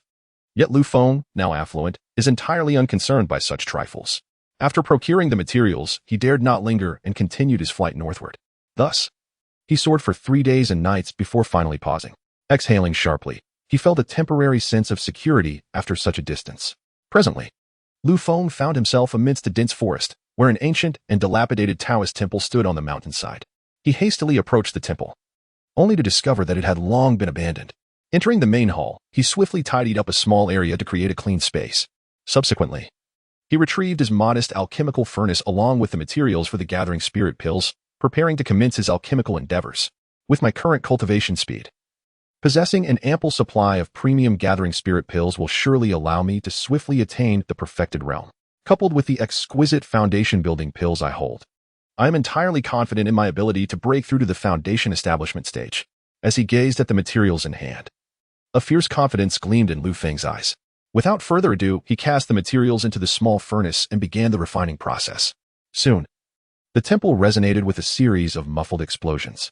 Under Lu Feng's relentless refining efforts, within less than a day, the materials for 100 gathering spirit pills were completely consumed. To my astonishment, I can now detonate the furnace 100 times in one go. The sheer quantity of spirit energy at the 12th layer of Qi refining is indeed formidable. Previously, he could manage only a dozen furnace explosions at most. But since breaking through to the 12th layer of Qi refining, the total and quality of spirit energy within his dantian had experienced a qualitative leap. Coupled with the enhancement of his spiritual awareness, the efficiency of pill refining was simply unparalleled. For the 100 materials, Lu Feng chose the premium gathering spirit pills as his reward, instantly amassing 1,500 such pills. This bounty should suffice for him to cultivate to the foundation establishment stage. With the gathering spirit pills in hand, Lu Feng stored the small furnace in his system space and seated himself on the ground to begin his cultivation. As he consumed one premium gathering spirit pill after another, the spirit energy within his dantian surged rapidly. After an hour of cultivation, Lu Feng discovered that he had consumed 4 pills. It seems these premium gathering spirit pills may not be entirely suitable for me. Stroking his chin, Lu Feng contemplated another type of pill. This pill, known as the True Spirit Pill, is a second-tier elixir specifically designed for foundation establishment practitioners. Its effects are akin to those of the gathering spirit pills, but it contains a far greater reservoir of spirit energy, which generally exceeds the capacity of Qi refining practitioners to endure. Never mind. I shall focus on breaking through to the foundation establishment stage before considering the True Spirit Pill. Chapter 56. The outside world faces impending storms. Unusual phenomena at the Taoist Temple's foundation establishment. With the assistance of numerous premium gathering spirit pills, the spirit energy within Lu Feng's dantian began to grow at an accelerated pace. Thus, time swiftly elapsed, and soon 2 weeks had passed. At this moment, the spirit energy within his dantian had reached a staggering level, mere moments from perfection. Realizing this, he opened his eyes and exhaled a breath of stale air. Given my current rate of cultivation, I shall reach perfection in 3 days, at which point I will break through to the foundation establishment stage. With that, Lu Feng consumed another premium gathering spirit pill. Meanwhile, in the outside world, during these 2 weeks, the capture team from Yuxiao sect, led by Elder Feng, had scoured the vicinity of the secret realm. They even forcibly searched the Lanfeng immortal city of Haoshuan's sect. Although Haoshuan's sect initially resisted, they ultimately conceded to the overwhelming pressure from Yuxiao's sect and allowed them entry to conduct their search. Alas, they failed to uncover Lu Feng's whereabouts. At this juncture, Tang Kuan, with a grim expression, surveyed Lanfeng immortal city and inquired, Elder Feng, where do you think Lu Feng could be hiding? Tang Kuan nodded. In that case, let us disperse our search and notify the sect to issue a domain-wide arrest warrant. Indeed, that is the only course available to us now. Subsequently, under the arrangements of Tang Kuan and Elder Feng, the 9 foundation establishment practitioners of the capture team split into 3 groups, each venturing to nearby cultivation markets and immortal cities for reconnaissance. Meanwhile, Elder Feng's group also divided into 5 smaller teams to begin their search. Simultaneously, Xianxiao sect issued a domain-wide arrest warrant, designating Lu Feng as the sect's highest priority target. Should anyone discover or capture Lu Feng, they would be rewarded with a sum of 10,000 mid-grade spirit stones. Such a reward is equivalent to 1 million low-grade spirit stones. A fortune beyond imagination for any rogue cultivator. Once this decree was announced, the entire southern region of the cultivation world became aware. Many practitioners familiar with Yuxiao sect expressed confusion upon seeing the warrant. How could Lu Feng, clearly a direct disciple of Chen Hai, suddenly become a wanted figure of Yuxiao sect? Unbeknownst to Lu Feng, the events transpiring in the outside world were far removed from his awareness. After 3 days of cultivation, he finally attained perfection in the spirit energy within his dantian. Finally, I have reached this stage again. This time, I shall surely break through to the foundation establishment realm. Confidence radiated from Lu Feng's eyes as he flipped his hand, revealing a premium foundation-building pill. Let us commence. I am eager to discover what lies beyond the foundation establishment stage. With that, He swallowed the pill in one swift motion and commenced the process of harmonizing with the essence of the universe, deeply contemplating the transformations within himself and the world around him. As the premium foundation building pill dissolved within his abdomen, waves of unique energy began to circulate throughout his body. Empowered by this energy, Feng felt as though he was resonating with the very heavens and earth. In that moment, the spirit energy within his dantian began to bubble and churn. The previously gaseous spirit energy gradually transitioned into a liquid state. Simultaneously, Feng's consciousness seemed to transcend into another realm, where he could perceive the intricate patterns of mountains, rivers, and the very laws governing existence. As he continued to grasp the nuances of this transformation, extraordinary phenomena began to manifest in the real world. Above the forest where he resided, the scene of the moon rising over the sea appeared. Moments later, the auspicious sight of dragons and phoenixes emerged in the sky. Thus, as time progressed, these phenomena occurred with increasing frequency. Naturally, powerful cultivators nearby took notice of the unfolding events, and one by one, they hastened their flight toward the source. Meanwhile, within the dilapidated Taoist temple, Feng remained oblivious to the changes occurring outside, engrossed in his exploration of this extraordinary realm. Suddenly, Feng glanced at his own body, only to find that his physical form had vanished, replaced by a multitude of golden threads that intertwined to form his being. What? How has my body transformed in this way? Before he could ponder further, a stream of golden light emerged from beneath his feet, gradually coalescing toward his dantian. This light flowed like liquid, and once it had gathered sufficiently, it suddenly dropped into his dantian below. Thump! A sound akin to dripping water resonated in Feng's mind, as the golden light that fell into his dantian caused waves of shimmering energy to ripple throughout. Alarmed, Feng began to sense the changes in his body. Observing that his dantian, once brimming with spirit energy, now contained swirling streams of liquid. This is the condensation of qi into liquid. Aha! I have succeeded. I have successfully broken through to the foundation establishment stage. With Feng's jubilant laughter, the various phenomena above the forest erupted into a brilliant display. However, this spectacle was fleeting, dissipating almost instantaneously. Feng remained entirely unaware of the outside world, as all his focus was devoted to his newfound cultivation realm. Fortunately, with this breakthrough, Feng had finally ascended to the foundation establishment stage, fulfilling the aspiration that had long resided within his heart. After a moment of exhilaration, Feng slowly rose to step outside the Taoist temple. As he lifted his gaze, a gentle beam of morning sunlight cascaded down upon him. Upon witnessing the scene, Feng's face broke into a slight smile, and he promptly soared northward on his sword. Although he had reached the foundation establishment stage, such a level of cultivation was insignificant in the eyes of the Yunxiao sect. In order to exact his revenge on them, he knew he must persistently cultivate. Only by advancing to the nascent soul stage could he stand against the Yunxiao sect.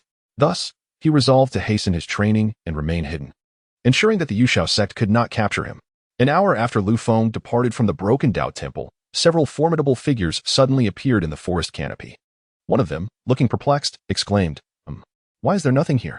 There was clearly an anomaly earlier." Another figure interjected, "Old madman, stop searching. The person who caused the anomaly must have left long ago." "Humph, I will search if I wish. It is none of your business." TCH. Truly a case of a dog biting Lu Dongbin. Unable to recognize good intentions, the figures retorted before vanishing from sight. The so-called old madman continued to rummage around the temple for a moment. Why does this room smell of pill concoction? Could it be? After leaving the broken Dao temple, Feng flew northward and, after 3 hours, beheld a colossal immortal city ahead.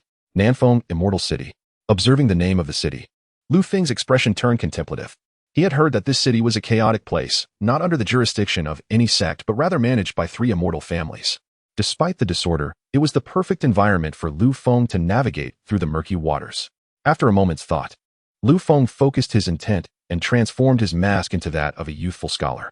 He then directed his flying sword down to the city gate, where, after paying the entrance fee, he leisurely entered. Upon his arrival, he noticed several wanted posters affixed near the gate. One of the posters bore his likeness, accompanied by a substantial bounty issued by the Yunxiao sect. I didn't expect to be valued at 10,000 mid-grade spirit stones. The Yunxiao sect truly holds me in high regard. Feng scoffed internally, knowing that his wanted notice had surfaced here. He surmised that other immortal cities or cultivation markets must also be displaying it. However, attempting to capture him this way was nothing short of a pipe dream. With his current foundation establishment cultivation, it would be exceedingly difficult for anyone to recognize his true appearance unless they were a golden elixir expert. Additionally, his spiritual sense had now expanded to a distance of 10 zhang. making it arduous for any outsider to launch a surprise attack on him. After perusing the wanted notice, Lu Feng turned and ventured deeper into the city. Observing his surroundings, he noted a considerable number of cultivators in Feng Immortal City. Just a brief stroll revealed 2 Foundation Establishment cultivators, while the number of Qi Refinement cultivators was countless. After wandering for a while, Lu Feng decided to seek out a pharmacy to procure materials for the True Spirit Pill. He had previously refined many second-tier pills at the Yuxiao sect, though his success rate had been dismally low, often resulting in explosions. After a short while, Lu Feng finally located a pharmacy named Feng Pill House, which appeared quite substantial with its 3 stories. Upon entering, he was greeted by a tall and graceful female attendant of the Qi refinement stage. She quickly sized him up and, realizing his cultivation level, smiled and inquired, "Esteemed guest, are you here to purchase pills or sell spiritual herbs?" Utilizing a concealment technique, Lu Feng masked his true cultivation at the 5th level of Qi refinement, making it impossible for ordinary cultivators to discern his actual strength. Hearing her question, Lu Feng replied, "Might I inquire if you have true spirit pills for sale?" The attendant displayed a hint of confusion, for the true spirit pill was typically sought by Foundation Establishment cultivators. Why would a Qi refinement cultivator inquire about such a pill? She pondered. Lu Feng nodded slightly. If this establishment sold true spirit pills, it must also possess the materials for their concoction. What is the price for a set of materials to create a true spirit pill? Noticing his persistent inquiries about the true spirit pill, the attendant patiently explained, "A set of materials for 1 true spirit pill costs 150 low-grade spirit stones. If you possess a Danmeng alchemist certificate, we can offer a discount." The price for the true spirit pill materials was over 10 times that of the Qi gathering pill. Fortunately, Lu Feng had ample spirit stones at his disposal and was unconcerned about this expenditure. He produced a cloth bag and presented it. "Then I shall purchase 100 sets of true spirit pill materials. Here are the spirit stones, please count them." The attendant was initially taken aback by his lavish display, but her demeanor quickly became more enthusiastic. "Certainly, esteemed guest, please wait a moment."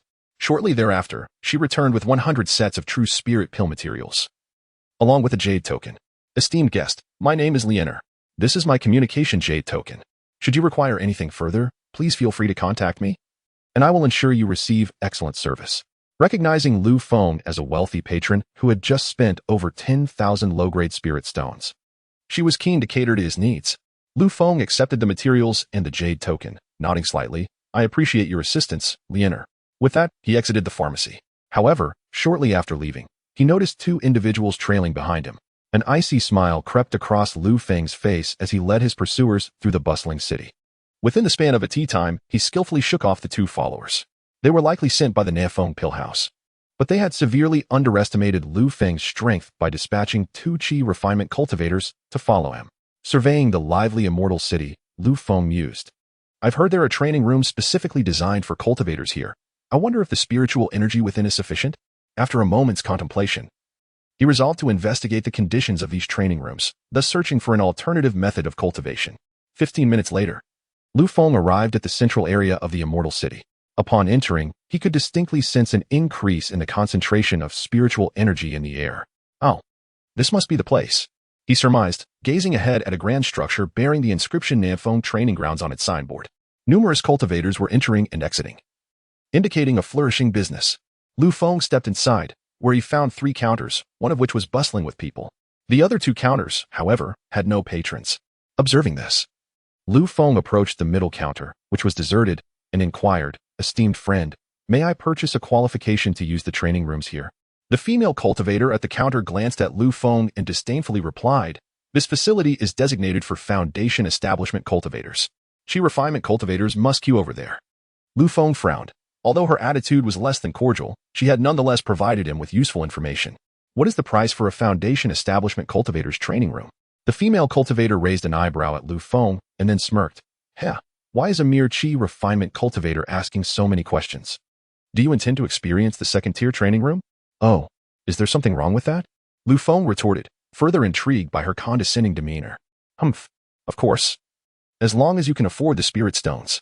Don't think that just because you're a Qi refinement cultivator, you can't access the 2nd-tier training rooms. The same applies to the 3rd-tier rooms."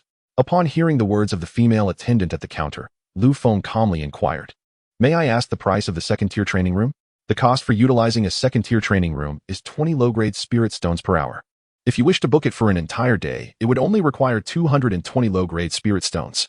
What do you say? Would you like to give it a try? For a chi refining stage loose cultivator, 200 low-grade spirit stones for a day was indeed quite extravagant. However, for a foundation establishment cultivator, it was not a significant sum. Nodding, Lu Feng casually produced 220 low-grade spirit stones and handed them to her, saying, "Then I shall take it for a day." The female attendant, momentarily taken aback by the spirit stones in her hand, then sneered, "Ha, quite the pretender, aren't we? This is the jade token for the training room. Take it." Lu Feng accepted the jade token and followed the directions to the area housing the second-tier training rooms. There were a total of 18 second-tier training rooms, 6 of which were currently in use, indicating that other foundation establishment cultivators were also utilizing these facilities. Observing this, Lu Feng approached the entrance of the 8th training room, inserting the jade token into the slot, whereupon the door slowly creaked open. He withdrew the token once more and stepped inside. As he entered, Lu Feng immediately sensed the room was suffused with abundant spiritual energy. Upon inspection, he noted that the training room was merely 10 square meters in size, devoid of any furniture, giving it a barren feel. Consequently, Lu Feng retrieved a meditation mat from his storage pouch and placed it on the floor before sitting cross-legged. The concentration of spiritual energy here was several times denser than that in the Lanling's secret realm. It should suffice for his training.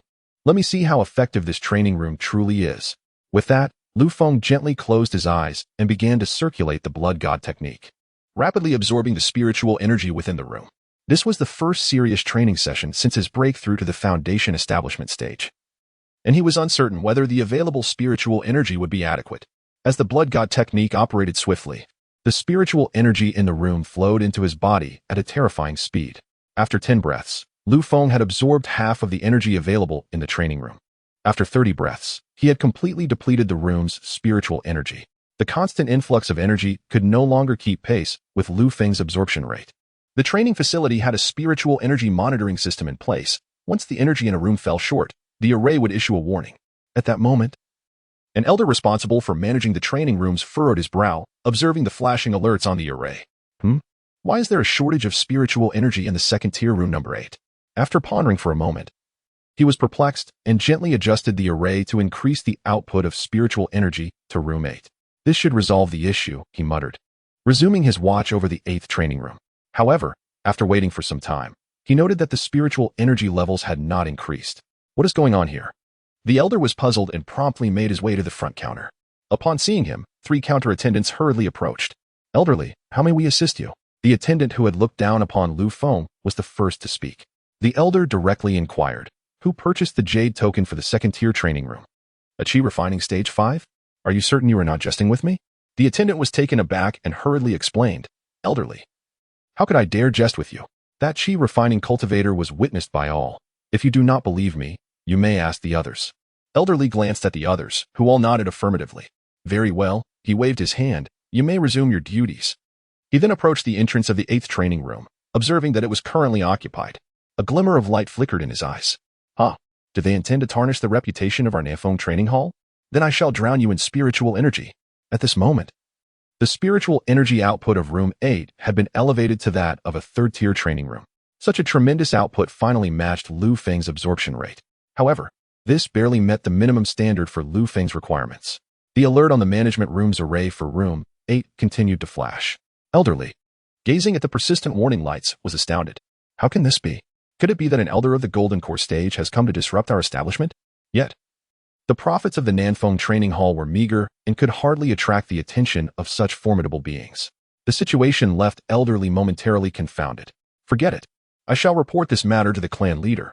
Elderly felt that this issue was beyond his capacity to resolve. So he took out a communication jade slip to send a message to the Li clan leader. At that moment, the clan leader of the Li family was entertaining 3 foundation establishment members of the Yunxiao sect's capture team. My friends, your efforts on behalf of the Yunxiao sect are much appreciated. I have already set the wheels in motion regarding your sect's wanted notice. It shouldn't be long before we see results. The 3 members of the capture team nodded with smiles, expressing their gratitude. While they conversed, the Li clan leader suddenly received Elderly's message. Upon opening the jade slip and hearing of the training hall's troubles, he swiftly excused himself, saying, "My apologies, esteemed friends. But an issue has arisen at our training hall. I must investigate it." "Oh, what seems to be the problem?" The Li clan leader hesitated briefly but proceeded to explain the situation. The 3 members of the capture team exchanged glances, sensing something amiss. One of them spoke up. If it would not trouble you, Li clan leader, we would like to accompany you to investigate. Would that be permissible? Of course. Please, follow me, the clan leader replied. With that, the four took to the skies on their swords, heading toward the Feng training hall. Although there were restrictions on flying within the city, the Li clan leader was exempt due to possessing an array jade stone. Soon, they arrived at the Feng training hall, where Elder Li had been waiting at the entrance. Upon seeing the clan leader's arrival, he rushed to greet him. Greetings, clan leader. The Li clan leader nodded. Elder Li, what exactly has transpired at the training hall? Elder Li recounted the situation he had discovered, along with his speculations. The four listened with expressions of confusion, and the Li clan leader shook his head, declaring, "It cannot be that a golden core expert has come to disrupt our humble training hall. Such a minor establishment would not attract their attention. Let us proceed to the array room and investigate." Yes, clan leader. The five proceeded to the array room, where the alert for the 8th training room continued to flash. Observing this, the clan leader contemplated for a moment before performing a series of hand gestures directed at the array. Elder Li's eyes widened in astonishment. Clan leader, are you directing the spiritual energy from other training rooms into room 8? Such a special technique was unique to the Li clan leader, which explained Elder Li's surprise. Indeed, I wish to see just how much this practitioner in room 8 can absorb. As the array activated, Feng inside the 8th training room suddenly felt the efficiency of the spiritual energy influx double. It seems my expenditure of over 200 low-grade spirit stones was indeed worthwhile, Feng remarked with a smile. With the increase in the energy supply, Feng could finally devote himself fully to his training. He began to weave hand seals, drawing the incoming spiritual energy into his body once more. Time passed, and an hour later, the alert in the array room for the 8th training room still blazed with intensity. Witnessing this, expressions of sheer astonishment spread across the faces of the Li clan leader and his companions. The ethereal energy currently being channeled to room 8 is more than sufficient for a golden core cultivator to engage in intensive training. Yet, despite this abundance, the energy within the room remains inexplicably deficient, a perplexity that is hard to fathom.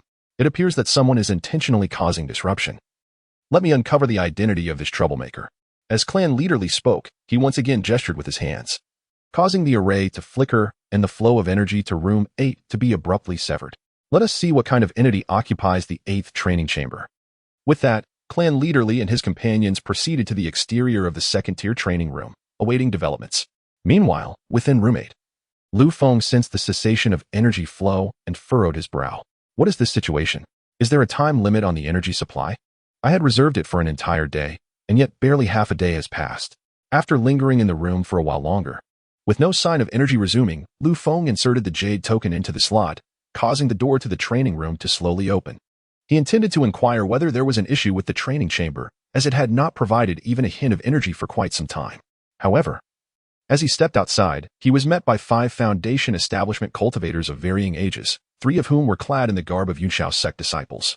Upon seeing them, a fleeting glimmer of caution flickered in Feng's eyes.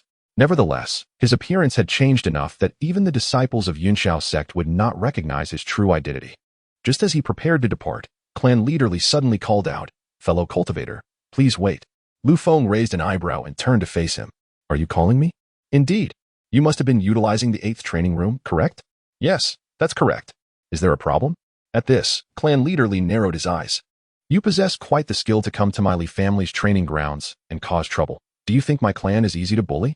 Feng was utterly bewildered by this accusation. "What do you mean? I have no acquaintance with your Li family. How could I be bullying anyone?" "Oh, is that so? Then how do you explain the depletion of energy in the 8th training room?" Realizing the implication of the accusation, Feng understood they believed he had absorbed so much energy that it had caused the room's reserves to run dry. However, this was not his fault. One could only blame the inadequacy of the training chamber for not meeting his needs. "Oh, so this is merely an issue of the training room's energy supply. I paid spirit stones to use your facility. Is there a problem with that?" Clan leader Li replied calmly, "There is naturally no problem." Feng then produced the jade token he had purchased at the counter and inquired, "If I have bought the rights to use the 2nd-tier training room for a day, why has the energy supply ceased midway?" Before clan leader Li could respond, the elderly interjected coldly, "How dare you bring that up? We increased the energy output of the 8th training room severfold, yet you drained it all. Do you absorb energy faster than a golden core cultivator?" Though they perceived Feng as merely a 5th-layer qi refining cultivator, they were not naive enough to underestimate him. Feng smirked coldly, "The training room is under your management. Do you truly intend to control how your guests absorb energy?" The elderly was momentarily rendered speechless by Lu Feng's retort, but clan leader Li sneered, "You are correct. But only if you were genuinely training and not deliberately causing destruction." Lu Feng longed to clarify that he was indeed training, but he knew any attempt at explanation would be futile. "So, you suspect that I am deliberately causing trouble? Whether you are or not. We shall ascertain the truth once we capture you," clan leader Li declared, launching a palm strike towards Lu Feng. A white palm imprint, half a meter in diameter, surged forth, aiming to strike him. In response, Lu Feng swiftly unsheathed his jade sword and unleashed a wave of sword energy toward the palm imprint. The two forces collided, producing a muted thud before dissipating. As Lu Feng made his move, the 5 opponents immediately sensed his true cultivation level. Clan leader Li's voice turned cold. "So, you are also a Foundation Establishment cultivator. In that case, I must capture you." Given Lu Feng's Foundation Establishment level, they concluded he could not have drained the training room's energy, leading them to believe he was deliberately causing chaos. Realizing there was no way to explain his actions, Lu Feng swiftly unleashed 2 more sword energies and sprinted towards the exit. After blocking Lu Feng's sword energies, clan leader Li turned to the 3 Yunxiao sect disciples and said, "Fellow cultivators, I beseech you to assist me. Should we capture this individual, I shall reward you handsomely." The 3 Foundation Establishment cultivators exchanged glances before agreeing. "Very well, since clan leader Li has asked, we will lend our aid." With that, the 5 of them took to their flying swords and pursued Lu Feng. In response, he activated a wind-walking talisman, applying it to his leg. And with the aid of his cloud-treading boots, his speed through the city was not significantly inferior to theirs.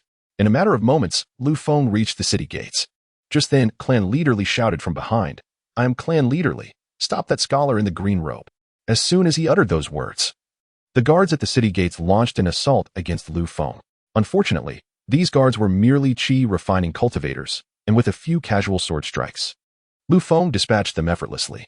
Witnessing this, clan leader Li bellowed, "Rascal, where do you think you're going?" As Lu Feng burst through the gates of Feng Immortal City, he had yet to escape the confines of the restricted area.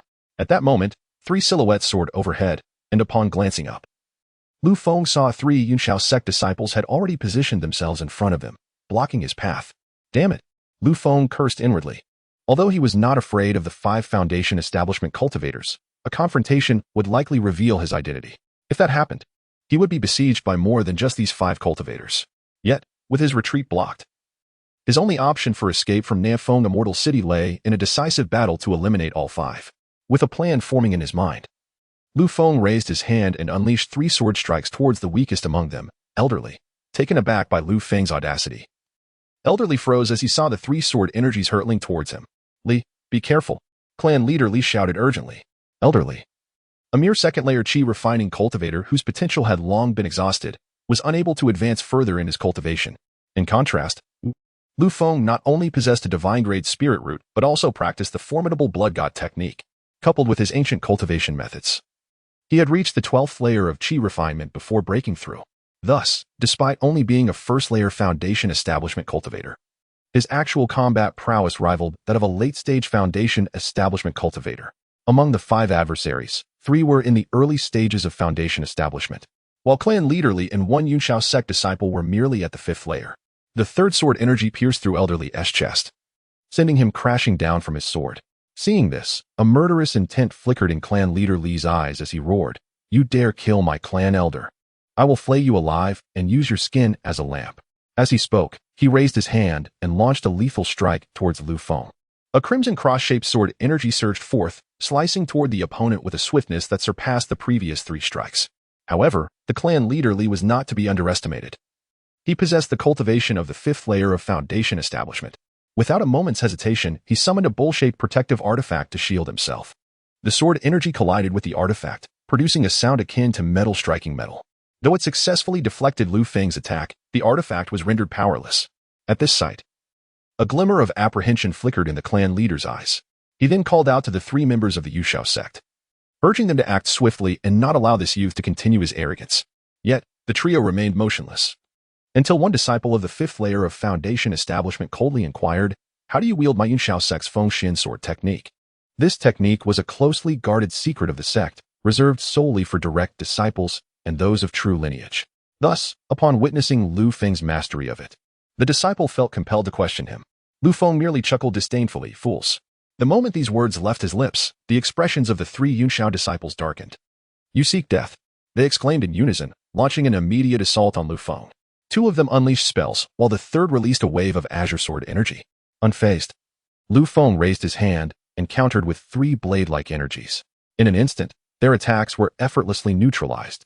Realizing the difficulty posed by Lu Feng's strength, the three turned to clan leader Li, declaring, "We will restrain him. You must focus on the main assault." The clan leader, having long been unable to contain himself, nodded eagerly, "Leave it to me." Thus, the four joined forces, engaging in a fierce battle that erupted at the city gates. With sword energy and spells flying in all directions, the conflict escalated, spilling from the gates to the outer array. Sensing the dissolution of the anti-flight formation, Lu Feng's eyes narrowed as he unleashed four sword energies. In a desperate attempt, clan leader Li and the fifth-layer disciple raised their swords in defense, barely managing to block the onslaught. Previously, Lu Feng had only exerted half of his strength within the formation. Now liberated, he resolved to unleash his full power. If he could swiftly eliminate these four, he could escape without a trace. Thus, he poured 70% of his strength into the four sword energies, shattering their defenses in one fell swoop. "Junior brothers," the remaining Yunxiao disciple gasped, turning with malice toward Lu Feng. "You dare to slay a disciple of the Yunxiao sect? Even the King of Heaven cannot save you now." In response to this threat, Lu Feng merely smiled coldly. "Oh, a disciple of the Yunxiao sect? How terrifying." Seeing Lu Feng's lack of fear, the disciple suddenly realized. "You must be Lu Feng." Lu Feng raised an eyebrow, surprised that his identity had been guessed. Yet he chose not to reveal himself. "Lu Feng? The one sought by your Yunxiao sect?" The disciple had only suspected this and aimed to test Lu Feng's reaction. According to the Yunxiao sect's intelligence, Lu Feng was a ninth-layer qi refinement practitioner, while the person before him was a formidable foundation establishment cultivator, revealing a significant disparity between them. "Regardless of your identity, anyone who harms a disciple of the Yunxiao sect is doomed. I advise you to surrender. It will spare you some suffering." Hearing this, a flash of murderous intent crossed Lu Feng's gaze. "Surrender? Let's see who meets their end first." With that, his spirit sword transformed into hundreds of blade-like apparitions, shooting toward the two disciples. The Yunxiao disciples' eyes widened in shock. "No. This is the myriad starlight of the Feng Xian sword technique. Run." As a disciple of the Yunxiao sect, he was well acquainted with the technique. This move was a devastating area attack that only those with substantial spiritual power could execute. Lu Feng had unleashed it without any preliminary gestures, a display of strength far beyond the ordinary foundation establishment cultivator. Just as the disciple prepared to flee, the deluge of sword shadows enveloped them. In the next moment, countless blade-like energies pierced through, resulting in their immediate demise.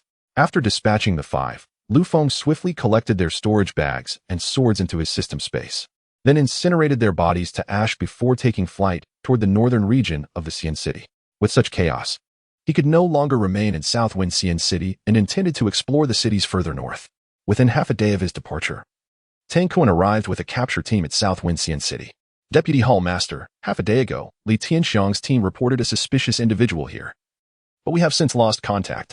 I suspect they have encountered danger," spoke a disciple of late Foundation establishment. Upon hearing this report, Tang Kun's brow furrowed as he unleashed his spiritual sense to investigate. 3 breaths later, a glint of insight flashed in his eyes. "Follow me," he commanded, leading 3 disciples to the northern gate of the city. Before Tang Kun could speak, the late Foundation establishment disciple interjected, "Deputy Hall Master, there appear to be signs of a struggle here." Tang Kun's expression darkened as he replied, "Humph, this is more than mere signs of battle. These are traces of the Feng Xian sword technique." Feng Xian sword technique? Could it be? Tang Kun's gaze shifted meaningfully to the 3 disciples, a cold smile creeping onto his face. "Is it not obvious? The one who fought with Li Tianxiang is the very Lu Feng we seek. Only he would employ the Feng Xian sword technique in battle. But Li Tianxiang is a 5th-layer Foundation establishment cultivator. How could Lu Feng possibly be his match?" One disciple began, only to be interrupted by Tang Kun raising his hand. "You are thinking far too simplistically. From my understanding of Lu Feng, he must have already surpassed the Foundation establishment stage, and it is likely that Li Tianxiang and his companions have perished at his hands." "How can this be?" The disciples were taken aback, their faces pale. "If we encounter Lu Feng, are we not in danger ourselves?" Realizing this is not too foolish, Tang Kun replied with a smirk. "Issue orders for all capture team members to gather and conduct a thorough search. Any sighting of Lu Feng must be reported immediately. No one is to act independently." "Understood. I will relay your orders at once." After a moment's contemplation, Tang Kun added, "Wait. Inform Elder Feng of Lu Feng's situation as well, so they can prepare countermeasures. Yes, understood. The disciples dispersed, and Tang Kuan produced a jade slip from his robes, sending a transmission forthwith. Feng, Lu Feng has emerged in the South Wind Immortal City and has now successfully broken through to the Foundation Establishment realm. Tang Kuan's words were directly conveyed to Chunhai through the communication jade slip. Moments later, Chunhai's voice suddenly emanated from the jade slip in Tang Kuan's hand. Although Tang Kuan harbored a strong desire to eliminate Lu Feng, he dared not defy Chunhai's instructions. He slowly tucked away the communication jade slip and coldly snorted. Is he still alive? Then I shall ensure that Lu Feng lives well. At this moment, the scene shifted to Lu Feng, who, after slaying 5 individuals, had been soaring through the skies on his sword for most of the day.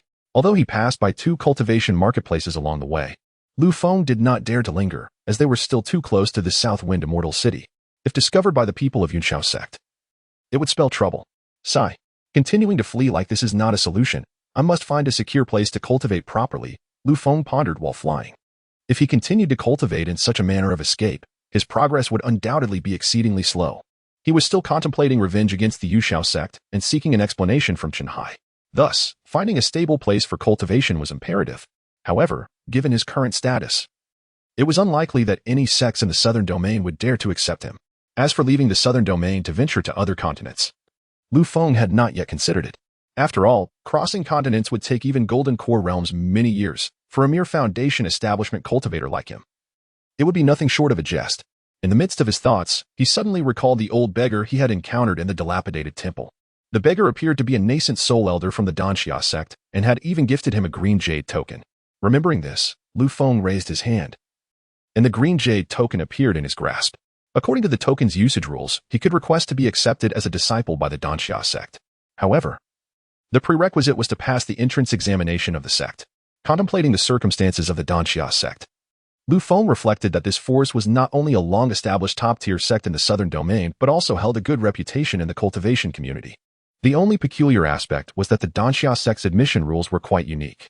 Regardless of one's innate talent, one must pass the entrance examination to be accepted as a disciple.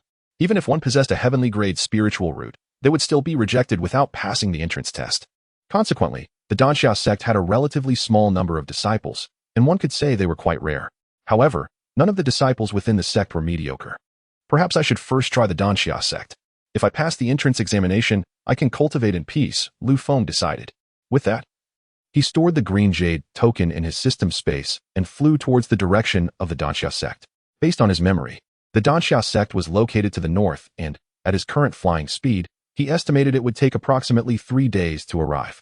After 3 continuous days of flight, Lu Feng finally reached the mountain gate of the Xianxia sect.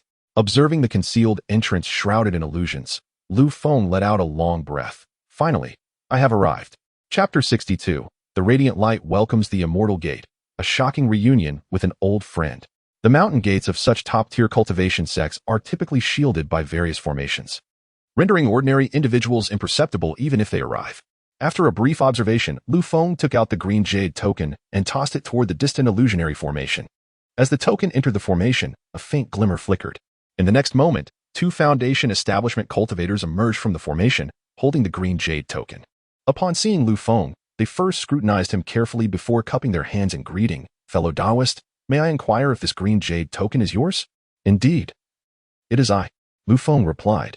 The 2 disciples nodded slightly and continued, in that case, please follow us. Certainly, Lu Feng agreed. And thus he followed the 2 into the Xianxia sect through the illusionary formation. Upon entering, he beheld the majestic appearance of the Xianxia sect's mountain gate. The sect was established atop towering mountains, with some structures even built on suspended peaks. The entire mountain gate was enveloped in mist, with celestial cranes soaring above, presenting an ethereal and transcendent scene. The trio swiftly reached a mid-mountain location where a grand hall stood. The plaque above the hall bore the words Mingyu Pavilion. The 2 guiding disciples bowed and said, Fellow Taoist, please enter. Lu Feng nodded and entered the hall with them, taking a seat. Once they were settled, the disciples asked, May I know the esteemed name of this fellow Taoist? What brings you to our Xianxia sect with the green jade token? My name is Lu Feng, a discarded disciple of the Yunxiao sect. Upon hearing this, the 2 disciples exchanged glances, their eyes betraying a hint of surprise. Lu Feng continued, I have come to request entry qualifications into your esteemed sect using this green jade token. Realizing the significance of Lu Feng's token, The two disciples looked at each other before responding. So it is you, Taoist Lu. This green jade token was issued by the ancestral master of the Wine Sword Immortal, who happens to be at the sect currently. Since you wish to join us, let us summon the Wine Sword Immortal to witness this. Lu Feng nodded. Very well. I appreciate your assistance. One of the disciples then took out a communication jade slip to send a message to the Wine Sword Immortal. Moments later, a radiant light soared from the distance. Next, Lu Feng heard an old man's laughter. Ha! Little brat from the dilapidated temple. I didn't expect you to actually find your way here. The visitor was none other than the old beggar Lu Feng had encountered in the temple. Seeing him, Lu Feng immediately rose and cupped his hands, saying, Junior Lu Feng, greetings to Senior Wine Sword Immortal. The old beggar did not continue speaking but began to scrutinize Lu Feng closely. Eh?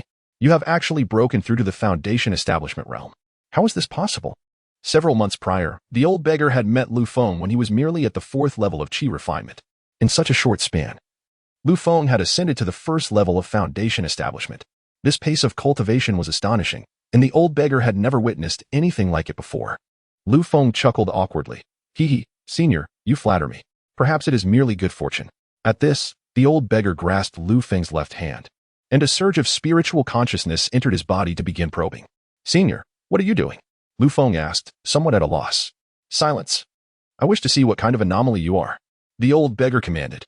Lu Feng could only comply and allow the old beggar to investigate. As the probing continued, the old beggar's expression shifted from calm to astonishment, and then from astonishment to sheer shock. Once the examination concluded, he gazed at Lu Feng in disbelief, exclaiming, You possess a heavenly grade spiritual root? And you have cultivated. Realizing the inappropriateness of the occasion, the old beggar abruptly ceased speaking. During the probing, he had discerned Lu Feng's spiritual root grade and even the ancient cultivation method he practiced. Upon hearing this, the two guiding disciples standing aside also displayed expressions of astonishment. In the Southern Domain's cultivation community, it was rare to find even peak single spiritual roots, let alone someone with a heavenly grade spiritual root. A cultivator like Lu Feng would undoubtedly be fought over by various sections. Yet, the Yunxiao sect had not only failed to nurture him, but had also expelled him from the sect. This operation was indeed perplexing. The old beggar stroked his chin and remarked, Did you perhaps offend the daughter of the Yunxiao sect's master? Otherwise, how could you have been expelled from the sect? Upon hearing this inquiry, a series of black lines appeared on Lu Feng's face. Judging by the previous encounter, it seemed that this old man was quite the lecher. Even if he were not a lecher, he certainly was not a person of integrity. Lu Feng lightly coughed and said, Ahem, Senior, you jest. I have been schemed against due to offending certain individuals within the sect. He preferred not to elaborate on the reasons for his expulsion from the sect. The old beggar nodded in response, Very well, since the foolish ones of the Yunxiao sect do not want you, my Danxia sect shall gladly accept you. Upon hearing this, the two disciples standing nearby immediately clasped their hands and said, Master, this is against the rules. Even if Taoist Lu possesses a heavenly grade spiritual root, he must still pass the entrance examination to join the Danxia sect. The old beggar, upon hearing their words, displayed an impatient expression. I understand. I shall personally take this lad to undertake the entrance examination. Well, that works. The two disciples dared not say more but took out a communication jade slip to inform the higher-ups of the Danxia sect about the situation. When some prominent figures within Danxia sect learned of Lu Feng's circumstances, they swiftly transformed into streaks of light and flew toward the examination site. The old beggar had already brought Lu Feng to the area designated for the entrance examination. They stood atop a mountain peak, and the old beggar pointed ahead, saying, Young lad, do you see that suspension bridge? If you can cross it, you will have passed the first level of the examination. Lu Feng looked up to see that the mountain he stood upon was connected to a distant peak suspended in the sky by a bridge devoid of a base. Frowning, Lu Feng replied, Senior, this bridge has no base. How am I supposed to cross it? The old beggar chuckled. Are you afraid, lad? Not afraid. But I could just use my sword technique to fly over. No. The first trial prohibits the use of any magical power. So, do you dare to give it a try? Just as Lu Feng was at a loss for words, a voice suddenly echoed from the distant sky. Old beggar, do not mislead the youth. Step aside. Accompanied by a loud shout from afar, Lu Feng quickly turned to see a dozen streaks of light approaching rapidly from the horizon. Within moments, these figures descended before Lu Feng. Among them were men and women, old and young. Although their appearances varied, each exuded an immensely powerful aura. Some of their presences even surpassed that of the old beggar, leaving Lu Feng utterly astonished. It was evident that the Danxia sect possessed profound depth. While Lu Feng was observing them, the newcomers were also sizing him up. The old beggar, pouting, retorted, Old fool, What were you just shouting about? How am I misleading the youth? You must offer a proper explanation. Following this, an elderly man in a purple robe stepped forward, saying, Explanation? Are you not aware of your own state? Such a promising talent should not be ruined by you. After speaking, the brown-haired elder turned to Lu Feng with a smile. Young friend, I am Sun Yin, the second elder of the Danxia sect. We would be delighted to welcome you into our fold. Before Lu Feng could bow in respect, the old beggar, visibly displeased, interjected, Old fool, while I may not be the most refined, I certainly excel in educating disciples. Surely, you can acknowledge that. Humph. In the past few centuries, you've only taken in 2 disciples. One has already passed away, and the other remains holed up at the Drunken Sword Peak. Who knows how well you have taught? The old beggar seemed to have struck a nerve, ready to explode in anger. However, a woman's voice interrupted their quarrel, commanding, Both of you be quiet. Young friend Lu Feng has yet to pass the entrance examination. What good will your bickering do? Upon hearing this, the old beggar and the brown-haired elder exchanged glances but refrained from further argument. Lu Feng, facing the gathering of powerful figures, bowed and said, I am Lu Feng. Pleased to meet all esteemed seniors. The gathered elders, noticing Lu Feng's politeness, smiled in response. For a genius cultivator with a heavenly grade spiritual root like Lu Feng, these prominent figures would not treat him with indifference. If they could take him under their wing, he might one day inherit their legacy and even elevate their sect to greater heights. I have heard you are a discarded disciple of the Yunxiao sect and are currently being hunted. Is that true? A middle-aged woman who had spoken earlier inquired. With a faint smile, Lu Feng replied, What is there to fear? I merely offended the Yunxiao sect. Seeing his nonchalant demeanor, a glimmer of light flashed in Lu Feng's eyes. It seemed he had chosen wisely in coming to the Danxia sect. May I ask for your esteemed title? And does your previous statement hold weight? Upon realizing she was the Grand Elder, Lu Feng felt a tinge of surprise. Generally, the highest authority in a sect is the sect leader, followed by the Grand Elder. As for the so-called Supreme Elders or sect ancestors, they were a different matter altogether. Ah, you are elderly. In that case, I wish to attempt the entrance examination of your esteemed sect. I hope the Grand Elder will grant permission. Li Fengling nodded slightly. Very well. Since you were introduced by Elder Jiao, I naturally trust you. Let the entrance examination commence. Receiving the Grand Elder's approval, the old beggar patted Lu Feng on the shoulder, saying, Young lad, the rest is up to you. Make sure to give it your all. Yes, I will not disappoint you, senior. Go on. With that, Lu Feng turned to face the suspension bridge not far away. According to the old beggar, he must traverse the 100-meter-long bridge without utilizing any magical powers to pass the first trial. Taking a deep breath, Lu Feng slowly approached the bridge. Gazing down at the seemingly bottomless cliff, he steadied his mind and fixed his gaze on the far end of the bridge. At that moment, the old beggar and the others stood observing Lu Feng. The second elder Sun Yin suddenly asked, Grand Elder, do you believe this lad can pass the first trial? Li Fengling contemplated Lu Feng's silhouette, her gaze profound. Whether he can pass the first trial, I do not know, but I sense this lad is far from ordinary. Upon hearing this, several elders around her nodded in agreement, indicating their support for the Grand Elder's opinion. The old beggar chimed in, Heh. The ones I favor are certainly exceptional. Just watch, young lad will definitely pass the examination. Although the second elder Sun Yin displayed signs of discontent, it was merely directed toward the old beggar. In truth, he held a favorable view of Lu Feng as well. Seeing this, Li Fengling added, The first trial is not difficult. The challenge lies in the second trial. The crowd nodded in consensus. At this moment, Lu Feng, standing at the edge of the bridge, finally prepared himself mentally. He took a step forward, and just as his foot was about to meet empty space, a white cloud materialized beneath him. Witnessing this scene, Lu Feng felt a mix of shock and joy. The first step is often the hardest, having succeeded in this initial leap. The remaining 99 meters of the bridge would surely not pose a challenge. With newfound confidence, Lu Feng strode boldly toward the center of the bridge.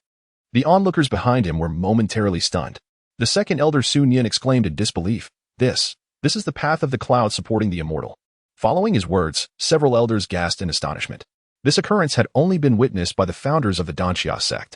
In truth, the first trial of the suspension bridge primarily tests the courage and destiny of the challenger. Those without the fortune for cultivation would plummet into the abyss, while those with some degree of cultivation fortune, who dare to take that first step, would find planks laid down for them. As for those with profound cultivation fortune, exceptional courage and strength, golden planks would materialize to pave their way. In the case of Lu Feng, who seemingly walks upon clouds, it signifies the pinnacle of achievement. This implies that Lu Feng possesses an unwavering courage and indomitable spirit, and his future prospects in the realm of cultivation are boundless. potentially elevating him to the status of a transcendent being.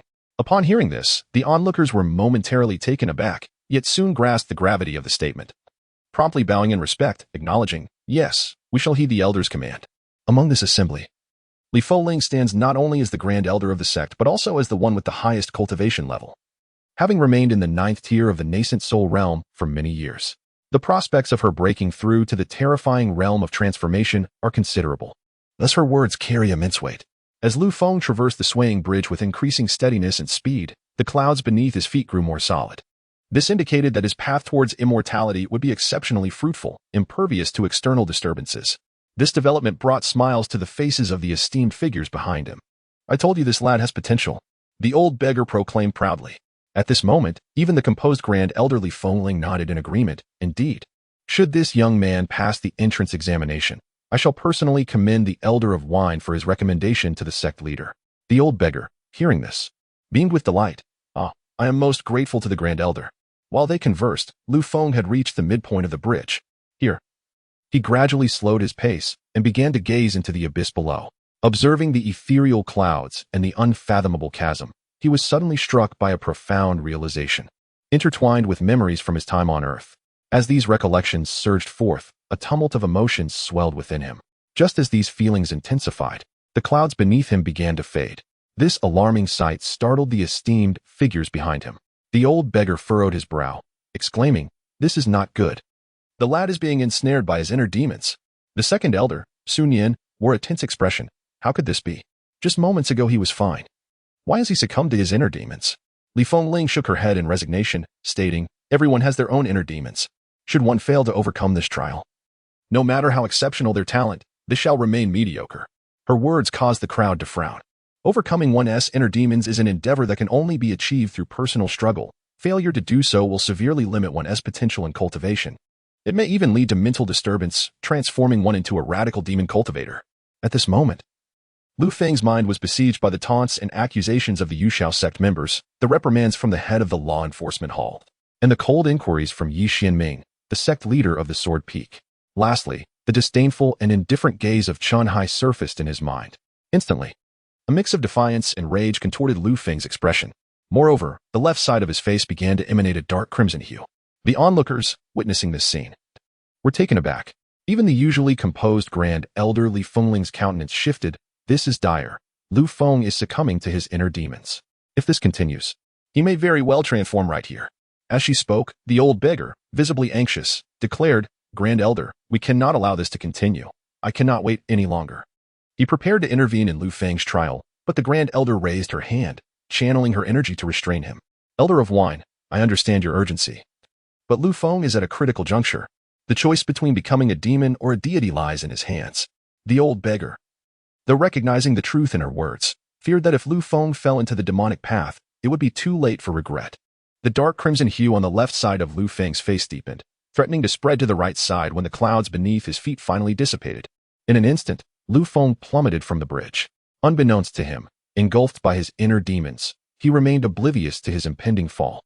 Meanwhile, the esteemed figures behind him were horrified, their eyes widening in disbelief. The old beggar, without hesitation, transformed into a flash of light, ready to rescue Lu Feng. With a resounding crash, Lu Feng's consciousness abruptly returned. Upon opening his eyes, a resolute glimmer shone within them.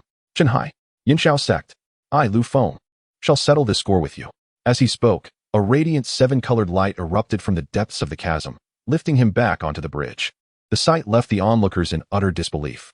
The old beggar, who had been poised to intervene, stood with his mouth agape, at a loss for words. After a prolonged silence, Grand Elder Li Fengling finally spoke. Could this be the legendary seven-colored light that elevates a celestial being? Though such an occurrence had never been witnessed, the founder of the Danxia sect had recorded this legendary phenomenon in ancient texts. It was said that when the seven-colored light appears, it signifies that the challenger possesses the qualities of a celestial being. Barring any unforeseen events, they are destined to ascend to higher realms. The Grand Elder's revelation left everyone speechless, and when they turned their gaze toward Lu Feng, excitement illuminated their expressions. If they could take Lu Feng as a personal disciple, with proper guidance, they would certainly nurture a disciple of celestial caliber. Such an allure was irresistible for any esteemed figure in the cultivation world. Noticing the collective gaze upon him, the old beggar narrowed his eyes slightly, warning, "Do not act recklessly." This lad was recommended by me. Should any underhanded schemes arise, I shall not hesitate to sever ties. His words prompted a series of coughs among the crowd, even causing a hint of embarrassment to flicker across the Grand Elder's face. Meanwhile, Lu Feng had stepped onto the seven-colored light, reaching the opposite side of the bridge. Observing this, the esteemed figures swiftly transformed into streaks of light. Converging around Lu Feng, the old beggar inquired with concern, "Young lad, how did you find the trial of the questioning immortal bridge?" Upon hearing the question, Lu Feng realized that this ethereal bridge was indeed the questioning immortal bridge. The old beggar burst into laughter. "Ha ha ha. Splendid. Now, the final trial awaits. Look over there." He pointed toward a nearby celestial ladder. Lu Feng examined the ladder closely, noting that it consisted of 9 steps, each suspended in midair, leading to an ancient stone door at its pinnacle. After assessing the situation, Lu Feng respectfully inquired of the elders, "Esteemed elders, is this 9-tiered ladder the second trial?" The old beggar smiled knowingly indeed. This second trial is known as the ascending ladder. Though it features only 9 steps, its difficulty surpasses that of the first trial. You must proceed with caution. Lu Feng nodded in acknowledgement, expressing his gratitude for the elder's guidance. The 9-tiered ladder before him bore a resemblance to the staircase in the Lianling secret realm. Yet only by stepping upon it could he discern the true nature of this challenge. With that, Lu Feng advanced toward the ladder, while the other esteemed figures remained silently in anticipation. Soon, he stood before the ladder, which, despite its 9 steps, towered into the clouds, evoking a sense of ascending to the heavens. Steadying his resolve, Lu Feng murmured, "The ascending ladder? Let me test your difficulty." He stepped forward, placing his foot upon the first tier. Expecting to encounter formidable pressure or discomfort, he was met with none. Seeing no issues with his first step, Lu Feng confidently took a second step. At that moment, 2 energy-laden golden lotuses surged beneath his feet. Lu Feng was momentarily taken aback, yet he felt no discomfort. However, the esteemed figures in the distance were anything but calm. They were left in stunned silence, and the old beggar began to dance with excitement. "Ha ha ha. This is the legendary earth-embracing golden lotus." The old beggar leapt joyfully as if possessed. Chapter 65, Bravely Ascending the Path to Heaven, Gaining the True Inheritance of xianxia. Lu Feng paid no heed to the old beggar and his companion's peculiar behavior, continuing his ascent. With each step he took, golden lotuses blossomed beneath his feet. Yet he felt no pressure or discomfort. As he reached the 8th tier of the heavenly ladder, many prominent figures realized that his speed of ascent was astonishingly rapid. "Something is amiss," the Grand Elder remarked, furrowing his brow. "Even with the earth-embracing golden lotus, one cannot ascend so swiftly." Upon hearing this, the others began to comprehend the anomaly. The second elder, Sun Yan, wore a puzzled expression. Each tier of the heavenly ladder bears different trials, and the difficulty increases exponentially with each step. How is it that Lu Feng seems to experience no pressure at all? The old beggar, sensing something unusual, chuckled. "Ah, this only proves that Lu Feng is far from an ordinary individual. Soon, you shall understand how discerning my eye is." As they conversed, Lu Feng had already completed the 9 tiers of the ladder and stood before an ancient stone door. While pondering how to open it, the stone door suddenly creaked open of its own accord. A radiant array of colors emanated from within, and Lu Feng paused momentarily before stepping inside. Upon entering, a force of spatial energy transported him to an unfamiliar grand hall. Before he could survey his surroundings, a voice, that of an elder, resonated within the hall. "Lu Feng, you have successfully passed our sect's entrance examination. From this day forth, you shall be the 5th true disciple of the Xianxia sect. Do you accept?" Startled, Lu Feng looked up to find a white-haired elder clad in a green robe seated in the main position. He quickly cupped his hands and replied, "I am willing." The elder nodded slightly and waved a hand, causing a storage ring to fly towards Lu Feng. "Excellent. I am Dan Xingzi, the supreme elder of Xianxia sect. This storage ring contains the identity token of a true disciple and some cultivation resources, a gift from me to you." Upon realizing that he was in the presence of the supreme elder, Lu Feng was even more astonished. "Thank you for your generous gift, Supreme Elder. If there is nothing else, I shall escort you out," the elder said. After a moment of contemplation, Lu Feng respectfully inquired, "Supreme Elder, my situation is somewhat special. If the Yunxiao sect comes looking for me, I worry." Dan Xingzi smiled lightly. "You need not concern yourself with that. Even if the venerable Xiantian of the Yunxiao sect were to come personally, he would not be able to harm you." With this assurance, Lu Feng felt a wave of relief wash over him. The strongest individual of the Yunxiao sect was indeed Xiantian, a formidable figure at the 2nd tier of the transformation realm. If Dan Xingzi was unperturbed by him, Lu Feng had little cause for concern. Finally, he could devote himself to cultivating within the Xianxia sect.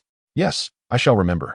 Dan Qingzi slowly rose and, in an instant, appeared before Lu Feng. Before you leave, I have a few words of advice. Please, go ahead. Now that you are a true disciple of the Danxia sect, you will have the opportunity to vie for the position of sect leader. Cultivating in this world not only requires competing with others, but also contending against the heavens. I hope you forge your own path in this world of great contention. The elder's words stirred a tempest within Lu Feng's heart. The mere notion that he could compete for the position of sect leader indicated that he was regarded as a candidate for the next leader. This privilege surpassed anything he experienced at the Yuxiao sect. As long as he did not betray the Danxia sect, he would face little risk of punishment. Moreover, when the elder mentioned a world of great contention, Lu Feng found himself perplexed. Supreme Elder, what do you mean by a world of great contention? He inquired further. Dan Qingzi gazed out beyond the hall, his expression imbued with significance. A world of great contention refers to an era where many extraordinary talents will emerge, alongside numerous grand opportunities. To achieve success in such an environment, you must strive and compete. Do you understand? Lu Feng nodded. I understand. In this world of great contention, I will not lag behind. Ha, your confidence is commendable, but remember, your life is of utmost importance. Yes, I shall heed your wise counsel. Dan Qingzi regarded Lu Feng thoughtfully before stating, very well, it is time to send you back. Otherwise, that drunken lad will surely cause a ruckus again. With a gentle wave of his hand, Lu Feng was instantly transported back to the old beggar and the others. As Lu Feng reappeared, everyone rushed towards him. The old beggar was the first to approach, concern etched on his face. Young lad, did you just meet the Supreme Elder? Lu Feng nodded. Indeed. The Supreme Elder did not give you any trouble, did he? Not at all. He seemed very amiable. The old beggar wore a skeptical expression. Are you certain that old man was amiable? Cough. Elder Jill, mind your words. Li Fengling interjected with a gentle cough. Lu Feng scratched his head and produced the identity token of a true disciple, stating, I assure you, it is true. The Supreme Elder has conferred upon me the title of the 5th true disciple. This is the token. Everyone stared in astonishment at the token in Lu Feng's hand. What? How can this be? Chapter 66. The initial encounter with the true title, a sudden realization. The token in Lu Feng's hand was unmistakably genuine. Only the sect leader and Supreme Elder of the Danxia sect possessed the authority to bestow such a token. Thus, Lu Feng's earlier claims were undoubtedly true. The old beggar took the token from Lu Feng and examined it closely, his astonishment deepening. Young lad, I never imagined the Supreme Elder would value you so highly. Designating you as the 5th true disciple, you have truly struck it rich. Hearing this, Lu Feng raised an eyebrow. Elder Jiao, what do you mean by that? During his time at the Yuxiao sect, there were also 9 true disciples. However, their status was only slightly above that of direct disciples. Given that the Danxia sect was also a first-rate cultivation sect, Lu Feng found it puzzling. The old beggar returned the token and said meaningfully, our Danxia sect's true disciples are genuinely recognized as the core disciples of the sect. Unlike those external sects that merely bestow the title of true disciple without imparting real knowledge. Oh, I am not very familiar with the circumstances surrounding true disciples in our sect. I would appreciate your guidance. Lu Feng respectfully inquired. He truly did not understand what distinguished the true disciples of the Danxia sect, primarily due to the sect's low profile in the southern domain, which left outsiders relatively uninformed. The old beggar smiled lightly. True disciples are the most central disciples within the sect, holding a status far superior to that of outer disciples, inner disciples, and even direct disciples. Although they are disciples, their standing is on par with that of outer elders.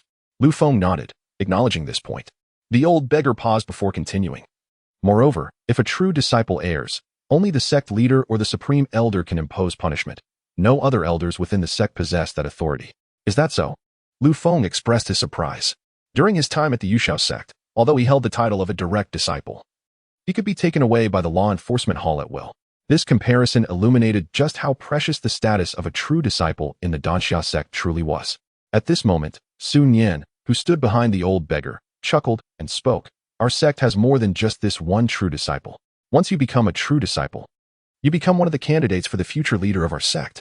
Additionally, you will have access to any martial arts texts within the sect.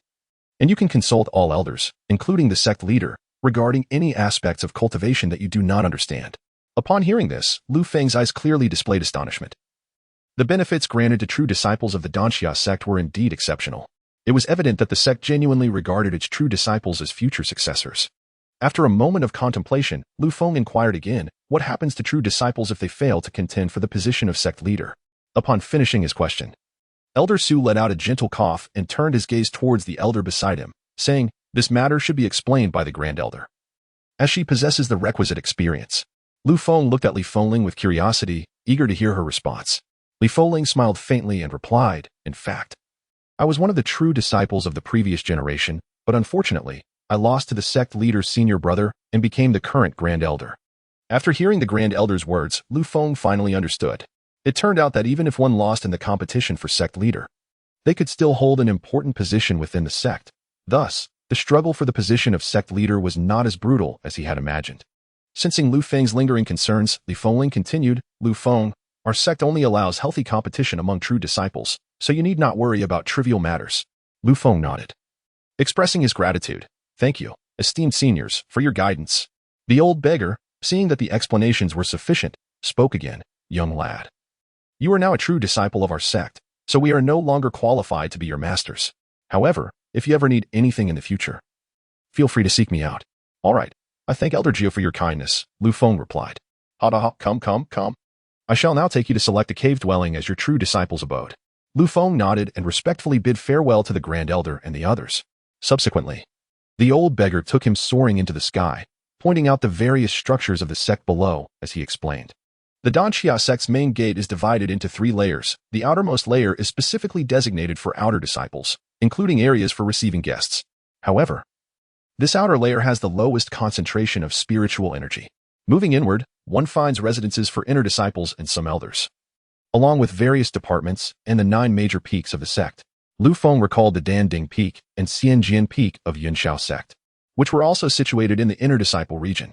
Although the concentration of spiritual energy in the inner disciple region is quite good, it still pales in comparison to the core region, the old beggar remarked, stroking his beard. Lu Feng paused and asked, "Oh, what accounts for this disparity?" Hee.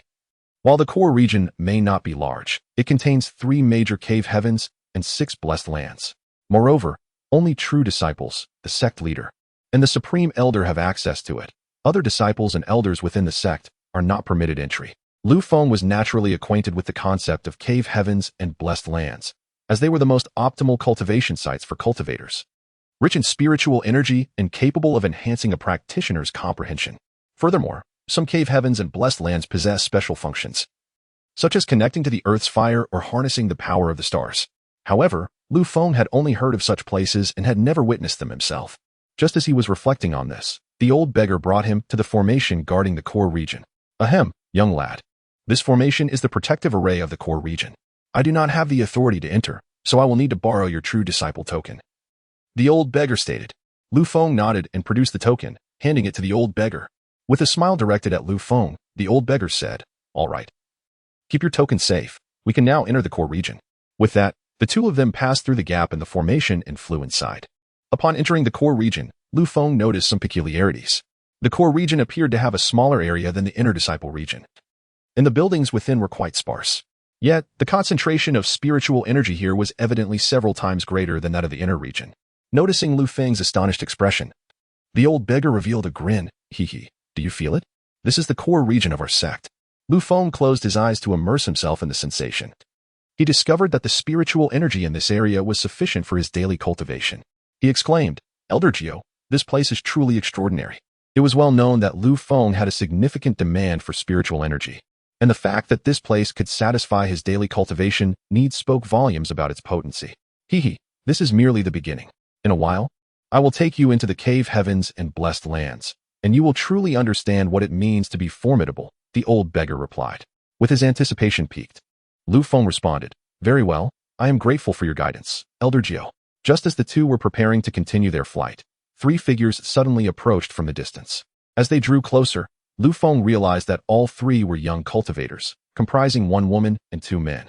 The trio respectfully greeted Elder Gio. "We pay our respects to Elder Gio." The old beggar waved his hand and replied, "No need for formalities. I have come here specifically to assist your junior brother Lu in selecting a cave dwelling." After saying this, he turned his gaze toward Lu Feng. Upon hearing this, the 3 young cultivators began to scrutinize Lu Feng. "So you are the true disciple personally appointed by the Supreme Elder. My name is Xianxianer, so from now on, you may call me Third Senior Sister." The speaker was the young female cultivator, clad in a flowing white robe, with a beauty that could make the moon shy and the flowers wilt. Her bright eyes and white teeth complemented her slender figure, seemingly as ethereal as a celestial maiden. Upon hearing this, Lu Feng cupped his hands in respect, Junior brother Lu Feng greets senior sister Zhang. Observing Lu Feng's respectful gesture, Zhang Xianer smiled gently and then pointed to the two individuals beside her, introducing them. Junior brother Lu. This is your second senior brother Lin Chen on the left and your fourth senior brother Li Tianmu on the right. As the two senior brothers clasped their hands in greeting, they said, Junior brother Lu. Lu Feng hurriedly returned the gesture. Junior brother greets both senior brothers. Lin Chen slightly nodded and spoke slowly. We have just received notification from the Supreme Elder, so we did not prepare any appropriate gifts for our meeting. If you do not mind, please accept this as a token of our greeting. With that, he produced a premium second-tier magic sword from his storage ring and presented it to Lu Feng. Surprised, Lu Feng stood still for a moment. This was indeed a second-tier premium magic sword, which could easily fetch several 100,000 low-grade spirit stones if sold externally. It was quite extravagant for someone to present such a precious item upon first meeting. Noticing Lu Feng's astonishment, the old beggar reminded him, Young lad, this is a greeting gift from Lin Chen. You should accept it. Finally snapping back to reality, Lu Feng responded, thank you, senior brother Lin. Seeing Lu Feng accept the gift, Lin Chen merely smiled and nodded, saying nothing further. Meanwhile, third senior sister Zhang Xianer also smiled as she produced a mirror from her storage ring, saying, Junior brother Lu, I may not be as wealthy as senior brother Lin, so I can only offer you this defensive magic treasure as a greeting. Please do not disdain it.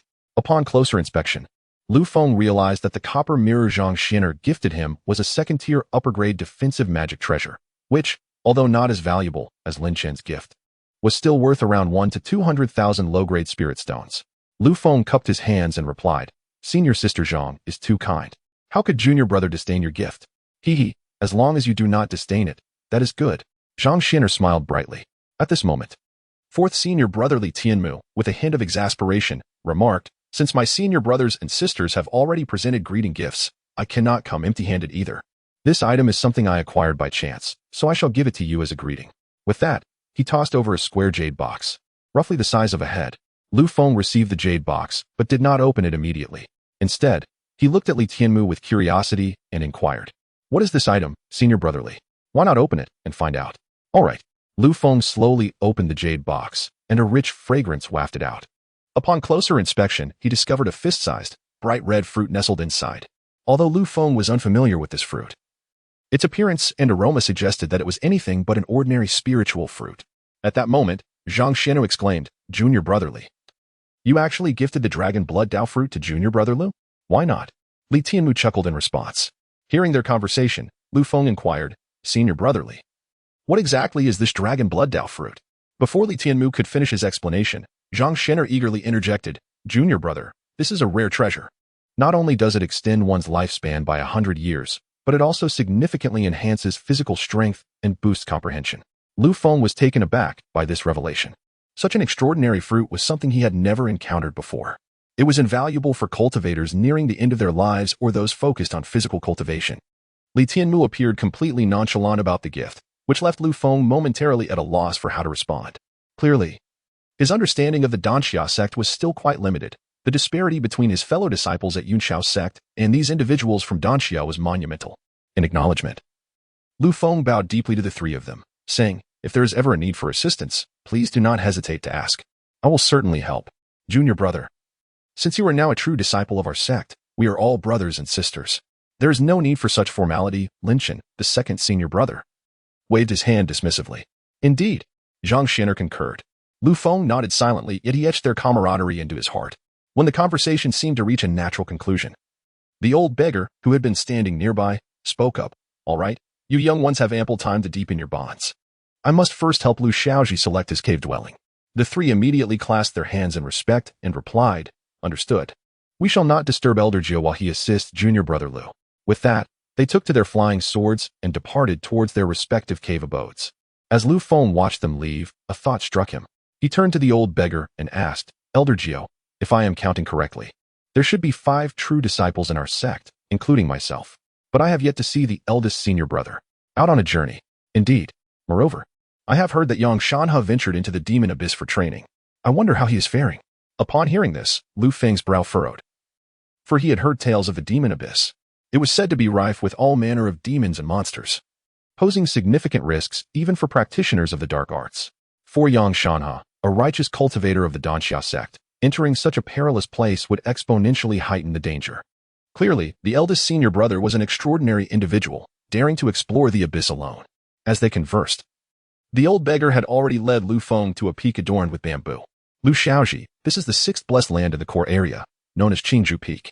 Observing the surroundings, Lu Feng noted a small wooden cabin nestled there, accompanied by a tranquil pond, exuding an ethereal beauty. However, he soon frowned, realizing that the concentration of spiritual energy here was no different from that of other core areas. Elder Geo, you mentioned this is the sixth blessed land.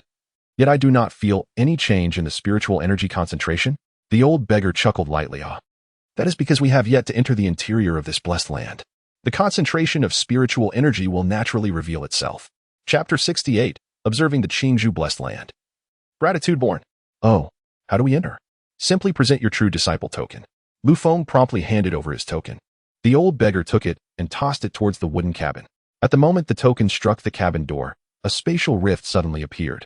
The old beggar caught the token and said, "All right, let us enter this blessed land." Lu Feng was filled with curiosity about the unfolding events. Though he had cultivated in a top-tier sect before, he had never encountered such a phenomenon. Following the old beggar, he swiftly stepped through the spatial rift at the wooden cabin's entrance. As soon as they entered, the rift vanished from sight. At that moment, they found themselves within a vast natural cavern, at least the size of a football field. A stream flowed through the cavern, sunlight filtered through several openings above, and the walls were embedded with glowing gemstones that illuminated the space as brightly as day. Most importantly, the concentration of spiritual energy within the cavern was over 10 times greater than that in the surrounding core area. At that moment, Lu Feng felt as though he was immersed in a sea of spiritual energy. Even without channeling his blood god technique, the energy flowed into him effortlessly. Lu Feng's astonishment was evident, prompting the old beggar to stroke his beard and inquire, "Lu Xiaoji, how do you perceive the disparity now?" Lu Feng could only think of two words: incredible. Elder Geo, the concentration of spiritual energy here is astonishing. Where does it originate? Hearing this, Lu Feng felt a surge of gratitude. He had not anticipated such consideration from the wine-sword immortal. Perhaps this was true concern. Noticing the gratitude in Lu Feng's expression, the old beggar waved his hand, saying, "Let me give you a tour of Qingzhou Peak's blessed land. If it does not suit your liking, I shall show you other blessed lands." "Oh, Elder Geo, may I choose a cave heaven?" Cave heavens and blessed lands are indeed two different entities, with cave heavens being the superior of the two. The old beggar shook his head and replied, "Our sect has only 3 cave heavens, unfortunately occupied by the elders and xianxiaaudiobooks. Thus, you may only select a blessed land." "Oh, I see." With that, the old beggar guided Lu Feng on a tour of the blessed land. Within Qingzhou Peak, there was not only geothermal energy but also a cold jade ice bed. Meditating on this ice bed not only calms the mind but also dissipates internal heat, allowing cultivators to maintain clear and rational thoughts. Thus, the interplay of fire and ice characterized this blessed land. After inspecting the internal structure, the old beggar turned to Lu Feng and asked, "So, what do you think? Are you satisfied with this place?" Lu Feng nodded. "I am quite satisfied with this blessed land." "Very well, since you are satisfied. This blessed land will henceforth be your cave dwelling." With that, the old beggar produced his true disciple token and, raising his hand, directed a stream of purple energy into the token. Instantly, the token radiated with a formation power, connecting it to the formation of the blessed land. Once this was accomplished, the old beggar handed the token back to Lu Feng, saying, "Lu Xiaoji, this place is now yours. Additionally, I have connected my communication jade slip with your token. Should you have any questions, feel free to use the token to reach out to me." Holding the token, Lu Feng bowed deeply to the old beggar, stating, "Elder Geo, I shall forever remember your kindness. Please accept my gratitude." Before he could kneel, the old beggar used his power to lift him up, saying, "I do not favor such formalities. If you truly wish to thank me, then focus on your cultivation and bring honor to me." Lu Feng felt warmth in his heart, responding, "Yes, I shall strive to cultivate diligently. That's the spirit. If there is nothing else, I shall take my leave. Otherwise, the elder will surely scold me again. Ah, let me see you off." The old beggar waved his hand and transformed into a streak of purple light, soaring out of the blessed land.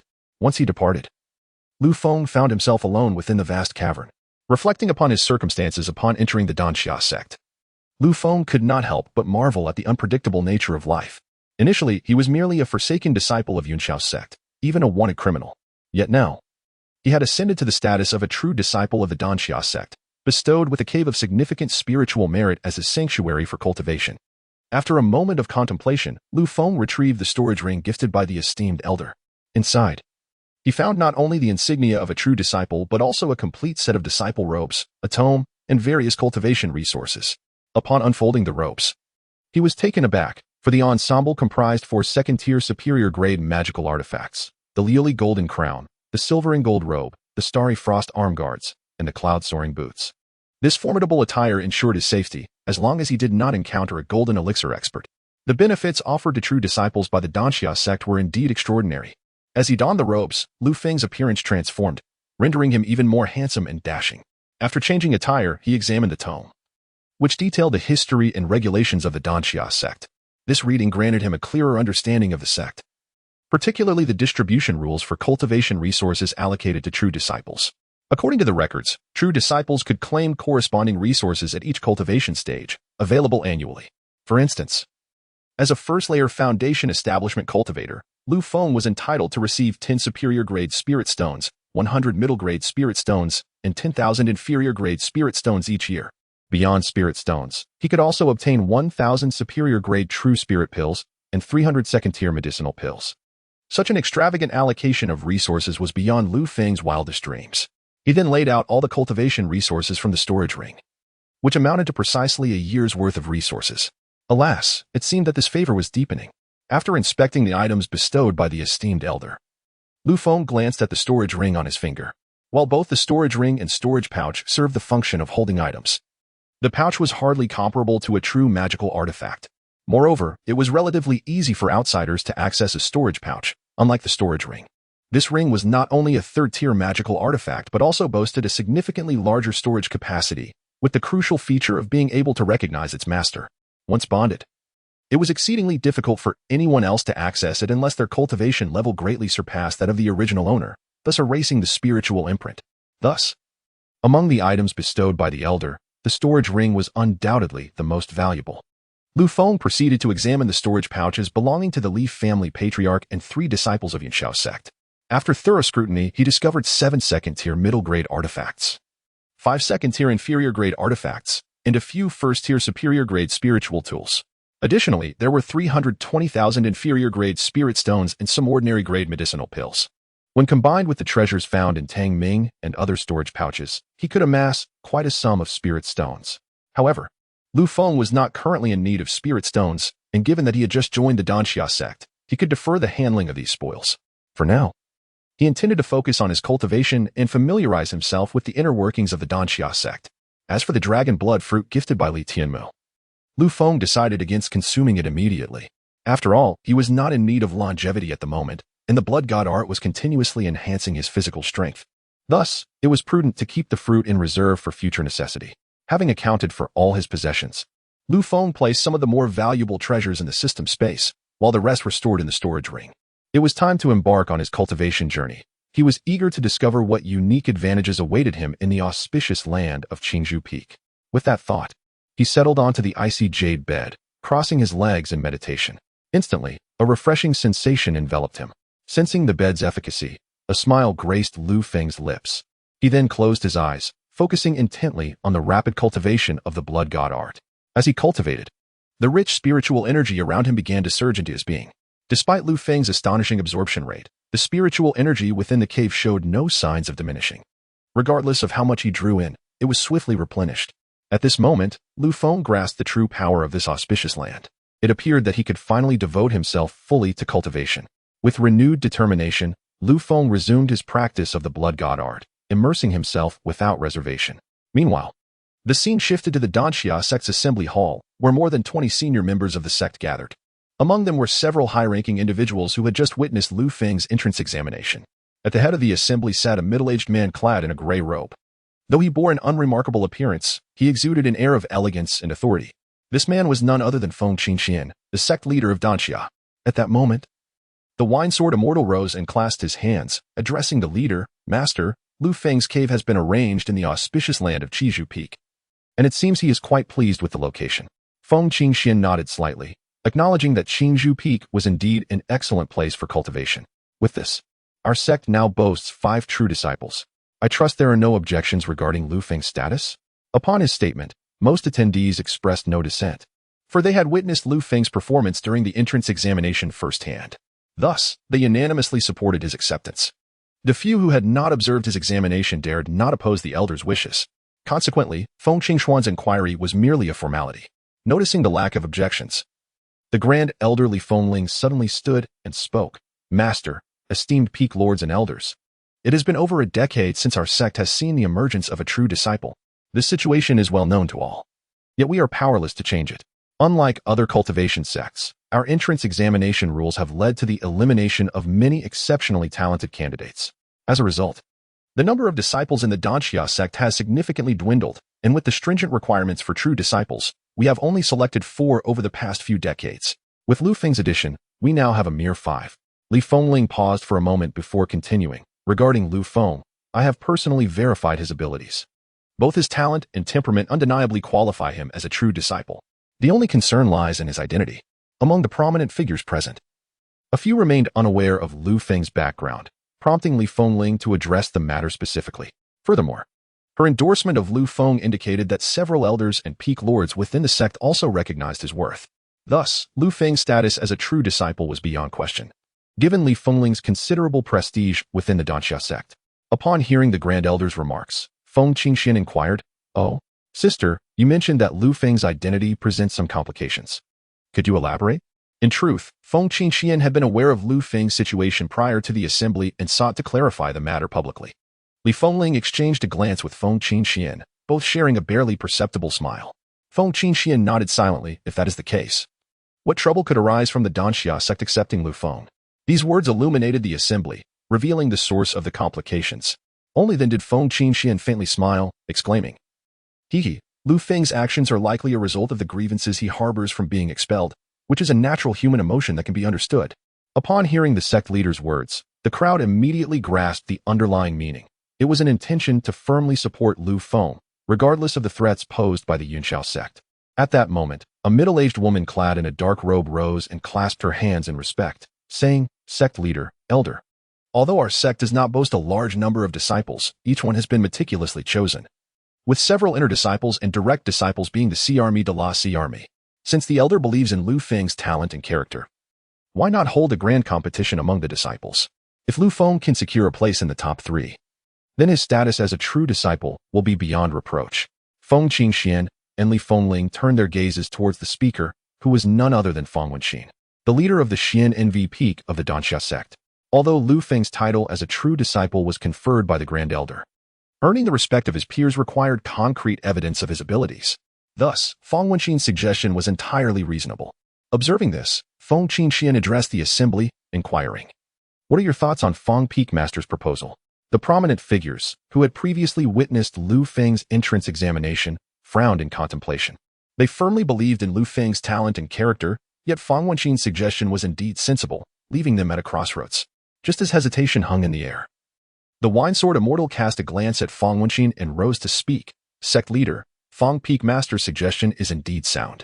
I believe Lu Feng can achieve a top 3 finish, perhaps even claim first place, so I wholeheartedly support the disciple competition." Everyone was aware that Lu Feng had been recommended by the Wine-Sword Immortal. With such confidence expressed, there was little room for doubt.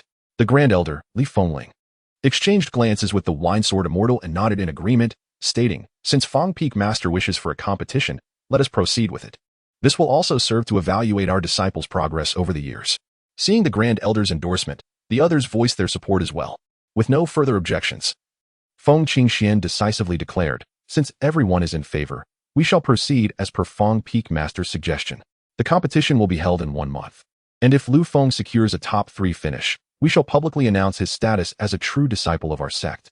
Upon hearing this, the assembly stood and bowed in unison, affirming, "Yes, we shall comply with the sect leader's command." Naturally, Lu Feng was unaware of the high-ranking decision made by the Xianxia sect. He was currently engrossed in his cultivation within his cave abode. In an environment rich with spiritual energy, his progress was remarkable.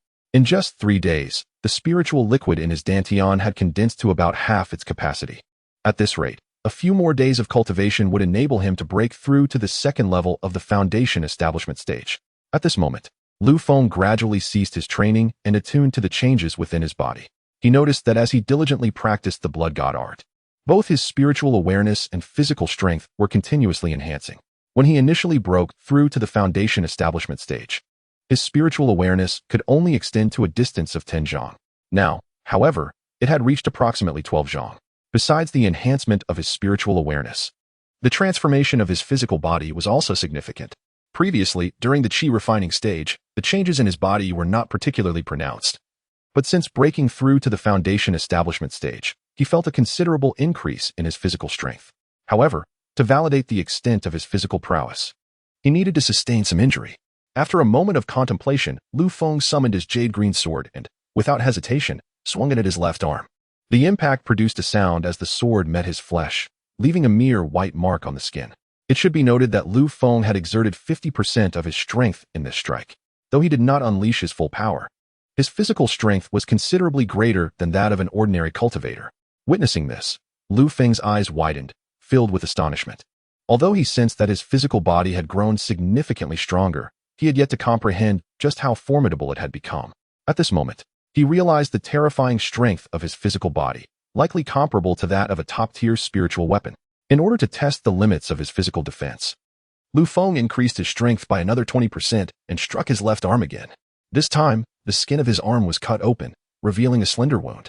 Despite the pain, the injury began to heal at a visibly rapid pace. Within roughly 3 breaths, the wound restored itself to its original state, appearing as if he had never been harmed. Ah, so the physique of a body-refining cultivator is indeed so formidable. It seems I must exercise caution in the presence of such practitioners in the future. In the realm of cultivation, there were indeed those who pursued the path of body refinement. These practitioners often possessed great strength in their early stages, yet found it challenging to ascend to higher realms, primarily due to the inherent limitations of the human body. After conducting this experiment, Feng now understood the extent of his physical strength. In a scenario where he refrained from using spiritual power and relied solely on his physical abilities, he could easily drive his peers of the same level to flee in terror.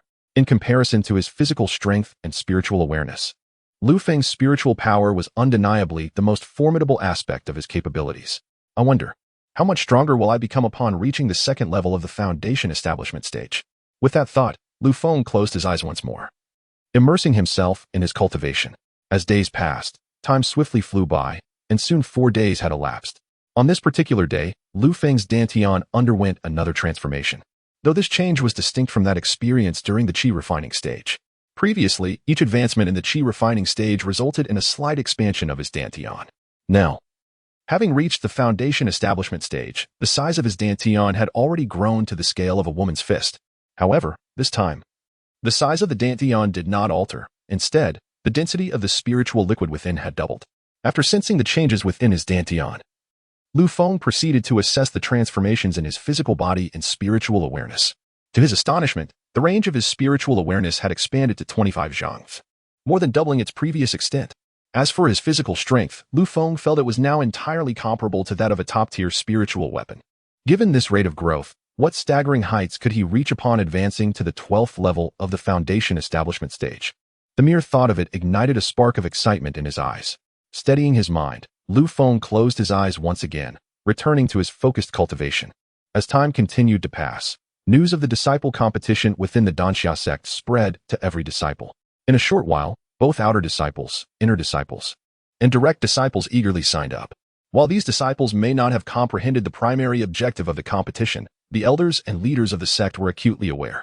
Consequently, these high-ranking officials encouraged their direct disciples to register and insisted that they strive for commendable placements. The disciple competition was divided into 2 main categories, corresponding to the qi refining stage and the foundation establishment stage. Furthermore, the top 10 from each category would receive substantial rewards, with the top 3 earning the opportunity for advancement. According to Danxia sect's regulations, true disciples must reach the foundation establishment stage, while qi refining disciples could only ascend to direct disciples. Such high-caliber rewards had not been offered in many years, resulting in a significant number of disciples from both stages registering for the competition. Before long, more than half of the month-long preparation period had passed.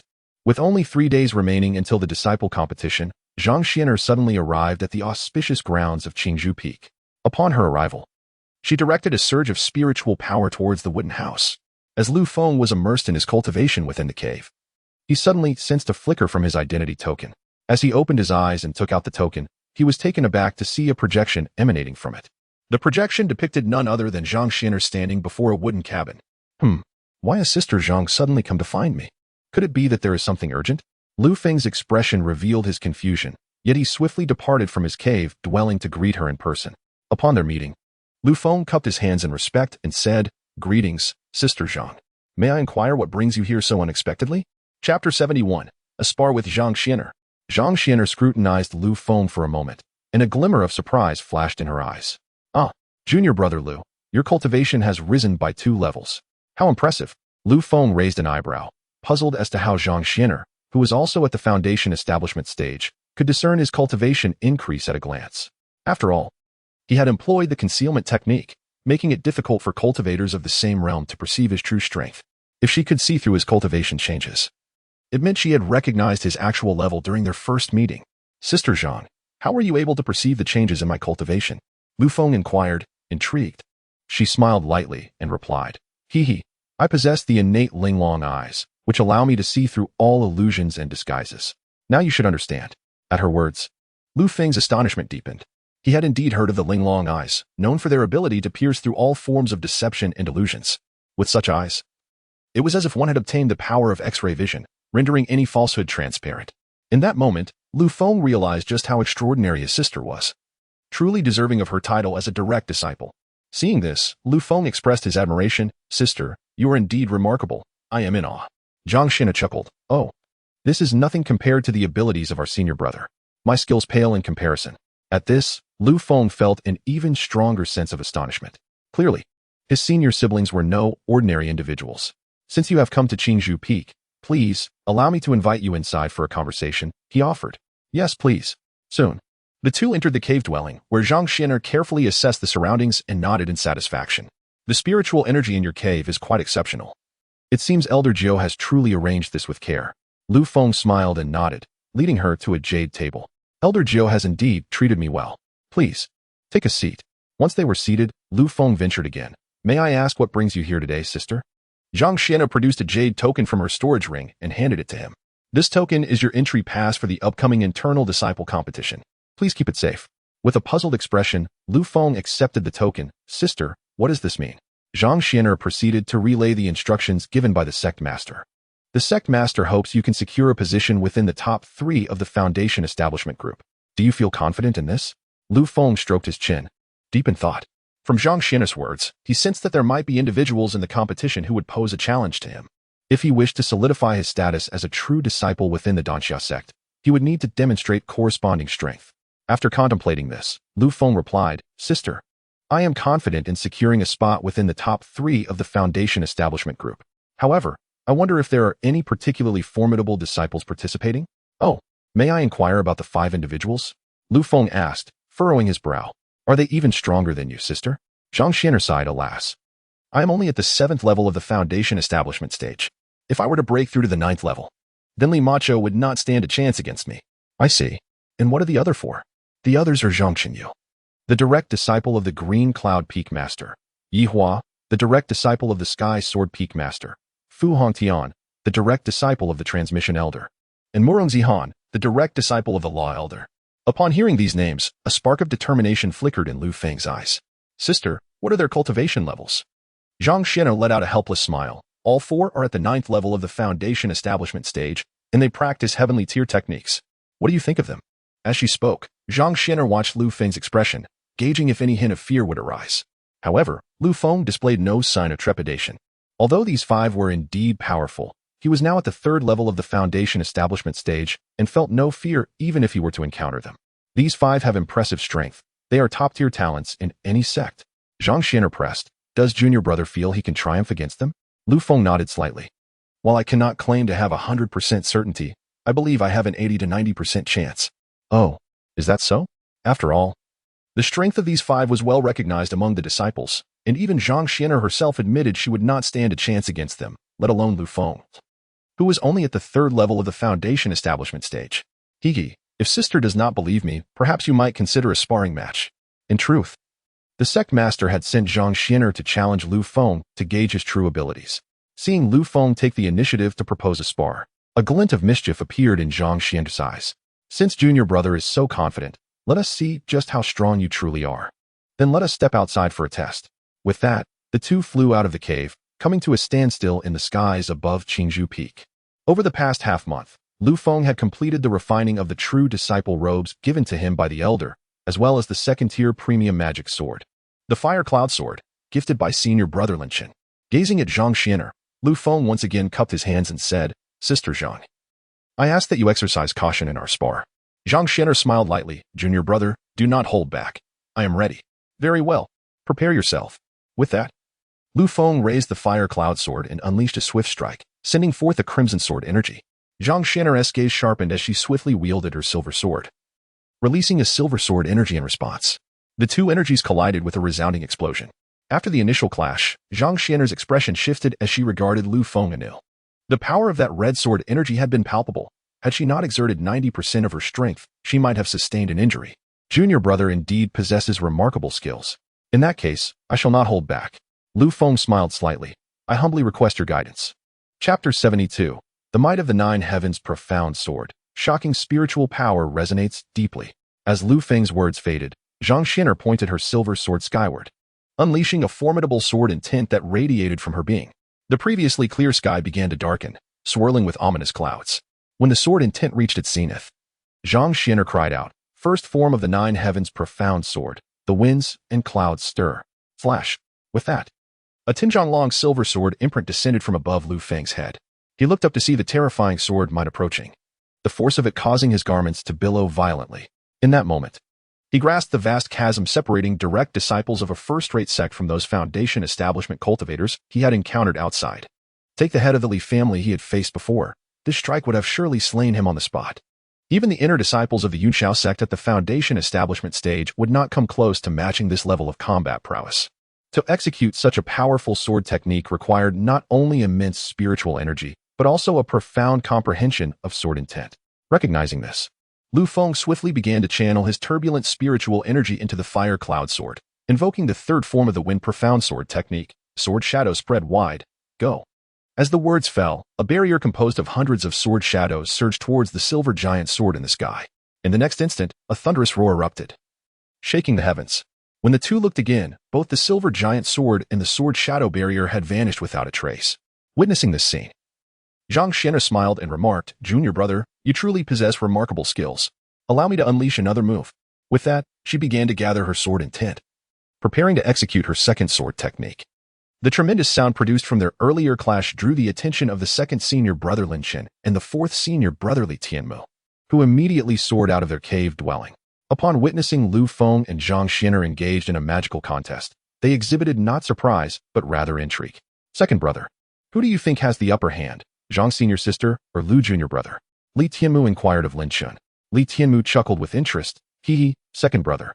I beg to differ." "Oh, do you favor Lu junior brother more?" Lin Chen responded, observing as Li Tianmu slightly nodded. "Indeed. Though I cannot discern Lu junior brother's true cultivation level, I can sense that his vitality surpasses that of Zhang senior sister by a considerable margin. Therefore, I believe Lu junior brother has a greater chance of victory." Lin Chen appeared to ponder this, and then remarked thoughtfully, "Fourth junior brother, are you perceiving this through your pure yang body?" "Yes. To me, Lu junior brother's vitality radiates like a small sun, powerful and vibrant." "I see. In that case, predicting the outcome of their duel becomes quite uncertain." As they conversed, Zhang Xianer's second move, the Nine Heavens Mysterious Sword, materialized once more. However, this time it was not a silver giant sword, but rather hundreds of normal-sized silver sword marks.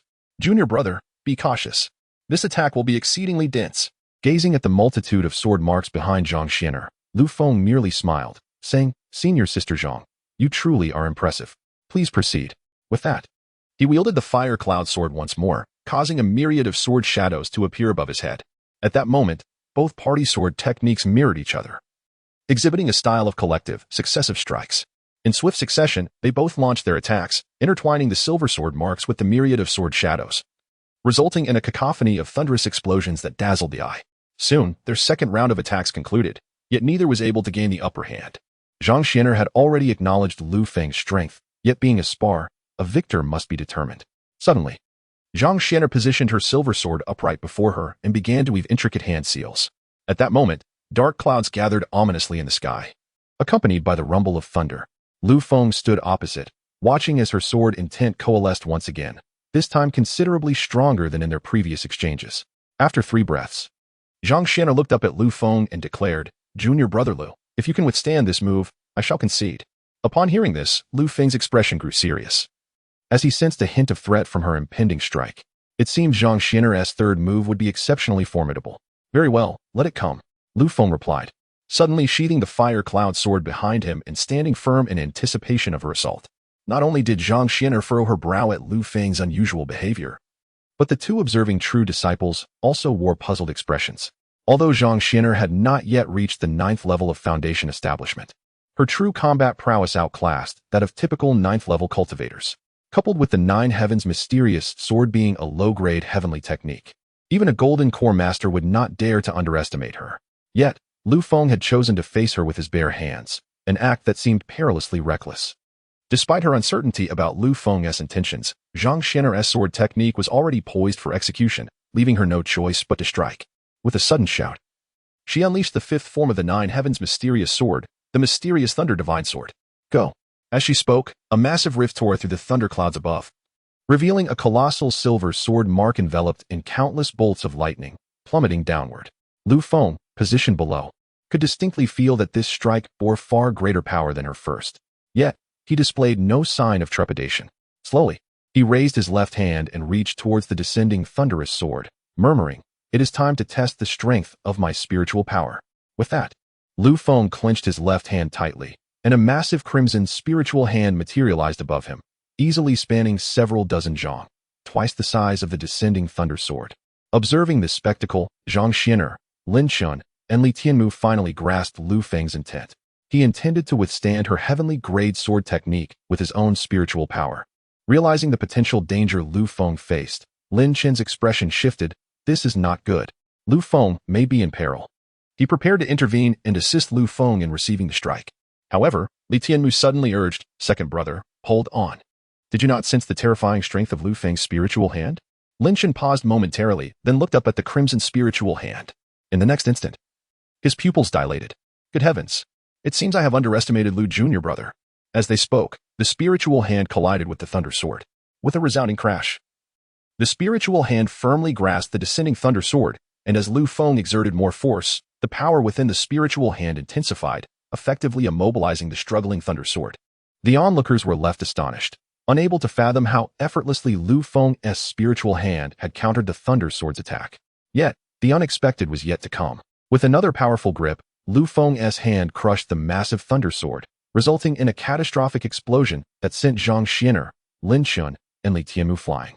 Meanwhile, Lu Feng remained steadfast, exuding an air of invincibility. As the 3 were propelled through the air, they were enveloped by a protective force. When they looked up, they discovered that it was Feng Qingxian, the sect leader of the Danxia sect, who had intervened. Upon noticing this, the trio promptly bowed. Disciples pay their respects to the sect leader. Feng Qingxian smiled gently. "No need for formalities. I witnessed your battle just now. It seems Elder Jiu truly introduced me to a prodigious talent." With that, he guided the 3 to stand before Lu Feng.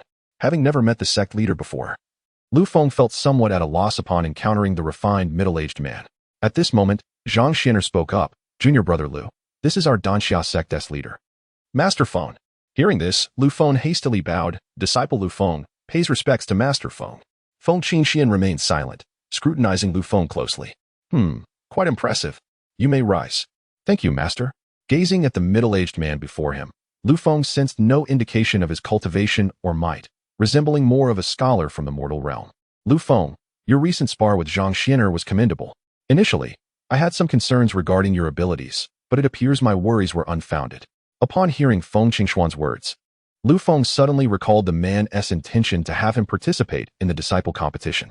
He then stated, "Master, I assure you I will secure a place among the top 3 in this competition, ensuring neither you nor the Grand Elder are put in a difficult position."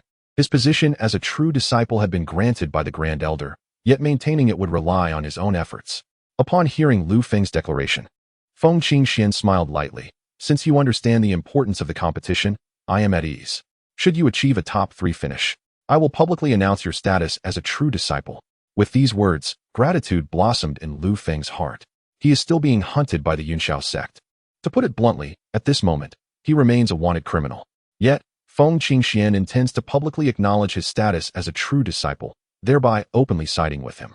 Or perhaps even offending the Yuxiao sect for his sake. Contemplating this, Lu Feng once again clasped his hands in gratitude, expressing his profound appreciation for the sect leader's benevolence, assuring him that he would not disappoint. Since the elder had accepted him as a true disciple of our sect, I naturally shall shield you. Should the Xianxiao sect dare to create trouble, I shall make them aware of regret. Upon finishing his words, an overwhelming aura befitting a transformation stage cultivator emanated from Feng Qingxian. Feeling this force, Lu Feng was visibly taken aback. According to Lu Feng's prior understanding, the sect leader of Yunxiao had not reached the transformation stage. Only the ancestral elder of Yunxiao was a formidable presence in that realm. It seems the top combat strength of the Danxiao sect surpasses that of the Yunxiao sect. Thus, Lu Feng felt no fear. Yes, I shall take my leave. Go. After Lu Feng departed, Feng Qingxian turned to Zhang Xiner and the others, inquiring about their impressions of the earlier sparring session. His tone resembled that of a teacher soliciting reflections from students. Feng Qingxian nodded slightly, then focused his gaze on Lin Xun and Li Tianmu. He turned to Lin Xun, who cupped his hands and said, "Sect leader, I previously underestimated junior brother Lu. It appears I must elevate my perspective." Among the trio, Lin Xun possessed the strongest prowess, which had led him to harbor a sense of disdain. However, Lu Feng's strength astonished them, compelling Lin Xun to introspect. After their exchange, Feng Qingxian nodded slightly, acknowledging their points but noting that they had not encompassed the entirety of the matter. Upon hearing this, the three immediately clasped their hands, requesting the sect leader's guidance. Acknowledging their ignorance, this statement momentarily stunned them. Feng Qingxuan's words had opened their minds, yet they remained perplexed by Lu Feng's formidable strength. Sect leader. Junior brother Lu has only reached the third layer of the foundation establishment stage, yet his spiritual power is so formidable. How has he cultivated? Zhang Xiner queried, her brow furrowed in confusion. Hearing this, Lin Xun and Li Tianmu widened their eyes in astonishment. Lacking Zhang Xiner's innate talent, they could not discern Lu Feng's true cultivation level. They had initially believed Lu Feng's cultivation had attained the 9th layer of the foundation establishment stage. Upon learning of his actual standing, they were utterly shocked. Had Feng Qingxian not been present, they surely would have exclaimed in disbelief. Feng Qingxian glanced at Zhang Xiner with a smile, replying, that is an excellent question. I shall enlighten you. Lu Feng practices an ancient method of cultivation. He advanced from the 12th layer of the Qi refinement stage to the foundation establishment stage, which accounts for his formidable spiritual power. An ancient cultivation method? 12th layer of the Qi refinement stage. When did the Qi refinement stage allow for cultivation to the 12th layer? Zhang Xiner asked, increasingly perplexed. Lin Xun and Li Tianmu shared her bewilderment. Anticipating their reactions, Feng Qingxian continued, the so-called ancient cultivation methods have long been severed for hundreds of thousands of years, and techniques capable of reaching the 12th layer of the Qi refinement stage were exceedingly rare even in ancient times, attempted only by extraordinary prodigies within major sections I see. So junior brother Lu is indeed cultivating an ancient method. Zhang Xian'er expressed her curiosity. Indeed, and this ancient method permits cultivation to the 12th layer at every major stage, which is nothing short of extraordinary. Upon hearing this, the trio's astonishment deepened. If Lu Feng merely cultivated to the 12th layer within the Qi refinement stage, they might have accepted it. However, the notion that he could achieve this in every major realm was somewhat terrifying. Lin Xun swallowed hard, then asked, sect leader, if that is the case, does it not mean that junior brother Lu's future is boundless? Although Lin Xun did not finish his thought, everyone understood the implication.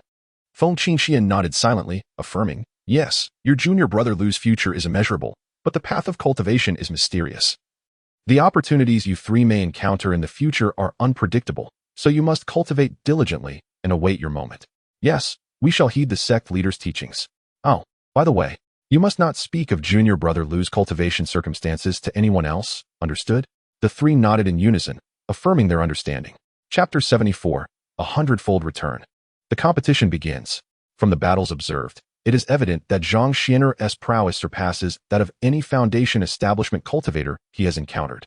Should a true disciple of the Yunxiao sect face Zhang Xiner, the likelihood of their defeat would be nearly 90%. Furthermore, Zhang Xiano has only reached the 7th layer of the foundation establishment stage, not yet attaining the 9th. Additionally, from their exchanges, Lu Feng discerned that Zhang Xiner's strength was not among the most formidable among the true disciples. The senior brother Yangshanhe was the strongest. With this in mind, Lu Feng resolved to maintain a demeanor of humility and caution. Since his breakthrough to the foundation establishment stage, he had not concocted any elixirs. According to the system's prior assertions, it would grant returns based on his cultivation level. He wondered how many-fold the return would be at the foundation establishment stage. With that thought, Feng retrieved his small furnace and the materials for crafting the true spirit pill from the system's space. Although his cave abode possessed its own earth fire, the small furnace could refine elixirs without external flames, making it quite convenient. He promptly placed the materials for the true spirit pill into the small furnace and directed a stream of spiritual power into it. In less than a tea's time, the spiritual herbs within the furnace were melded into a liquid. Observing this, Feng infused a bit more spiritual power, and with meticulous control, he quickly compressed the liquid to its utmost limits. In the next moment, the small furnace emitted a muffled explosion. Witnessing this scene, Feng's face lit up with excitement. The furnace has finally exploded. I wonder how many times the system will reward me this time. After speaking, Feng once again directed a stream of spiritual power into the small furnace, resulting in 10 dark elixirs and a charred scent wafting forth. Feng caught the waste pills and stored them in his storage ring, shortly thereafter hearing the system's notification in his mind. Ding! You have triggered a 100-fold return reward for the explosion during the refinement of the true spirit pill. Please select your reward. Reward 1. Obtain 1,000 low-grade true spirit pills. Reward 2. Obtain 150 exquisite true spirit pills. Reward 3. Obtain 50 heavenly true spirit pills. Upon hearing the system's prompt, Feng felt a jolt of surprise. He had anticipated only exquisite pills appearing this time, yet heavenly pills had emerged. These were indeed heavenly true spirit pills. Previously, while at the Xianxiao sect, he had come across records of heavenly grade pills in books. Such pills transcended exquisite grade pills in existence and were exponentially rarer. If exquisite pills had a minuscule chance of appearing in the market, heavenly pills were utterly impossible to find, as they belonged to the realm of collectibles, with their rarity surpassing their medicinal value. Moreover, heavenly grade pills possessed a unique feature. Their efficacy exceeded that of exquisite pills by 3-fold or more. Consequently, Feng did not hesitate and directly chose reward 3. I select 50 heavenly true spirit pills. Ding! Congratulations on acquiring 50 heavenly true spirit pills. The pills have been placed in the system space. Please retrieve them at your convenience. With the system's reward dispensed, Feng concentrated and retrieved a heavenly true spirit pill from the system space. As he gazed upon the jade green pill adorned with 5 intricate patterns, an intoxicating aroma wafted into his nostrils. Ah, how fragrant! With that, Feng swallowed the pill, eager to discover the distinctions that heavenly grade elixirs possessed. As the elixir dissolved within his abdomen, a torrent of pure spiritual energy surged and rolled inside him. Feng did not immediately absorb and refine it. Instead, he took a moment to sense its essence. He discovered that the spiritual energy contained within this heavenly grade true spirit pill was equivalent to the cumulative energy of 100 top-tier gathering pills. In other words, refining a single heavenly grade true spirit pill was tantamount to refining 100 top-tier gathering pills.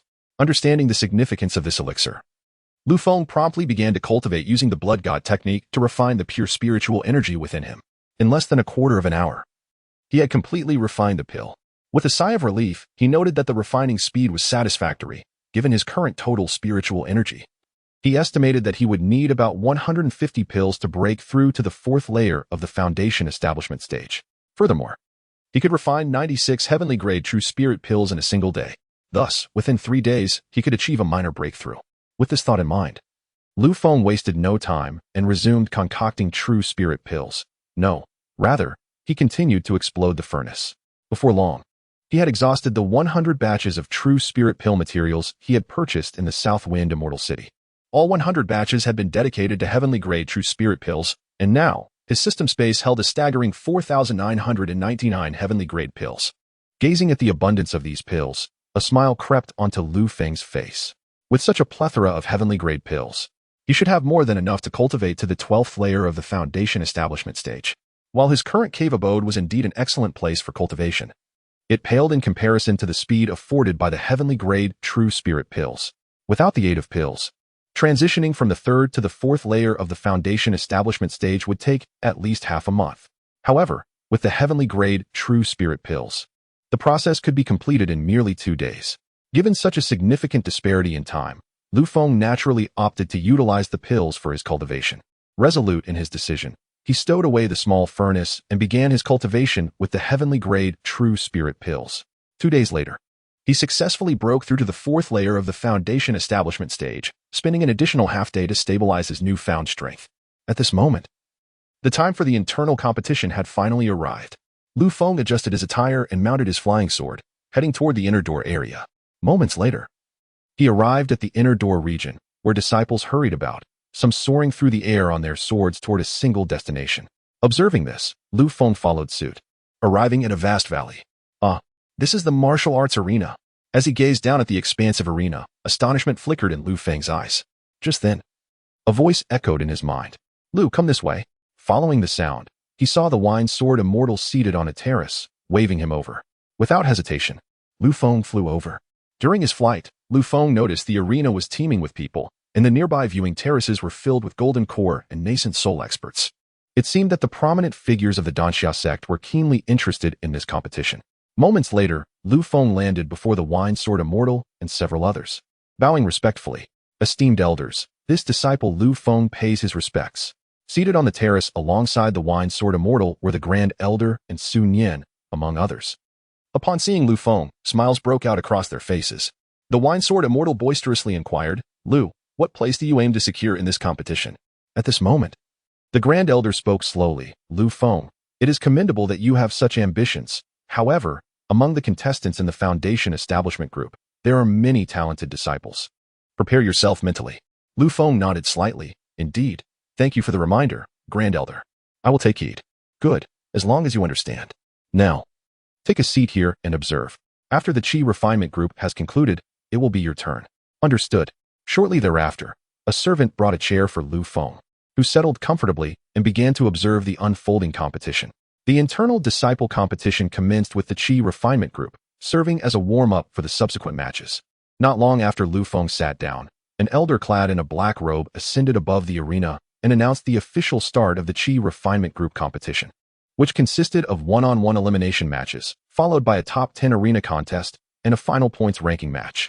The rules for the Foundation Establishment Group in which Lu Feng would compete were similar, except for the elimination round, as there were only 122 participants, allowing them to commence directly with the top 10 arena competition. As the black-robed elder proclaimed the start of the matches, 50 competition platforms materialized within the vast arena. Each platform was protected by a layer of formation, with the Foundation Establishment Cultivator serving as the referee for each. The announcing elder was a golden core expert, overseeing the entire event. Should any unusual circumstances arise, he would swiftly intervene to prevent mishaps.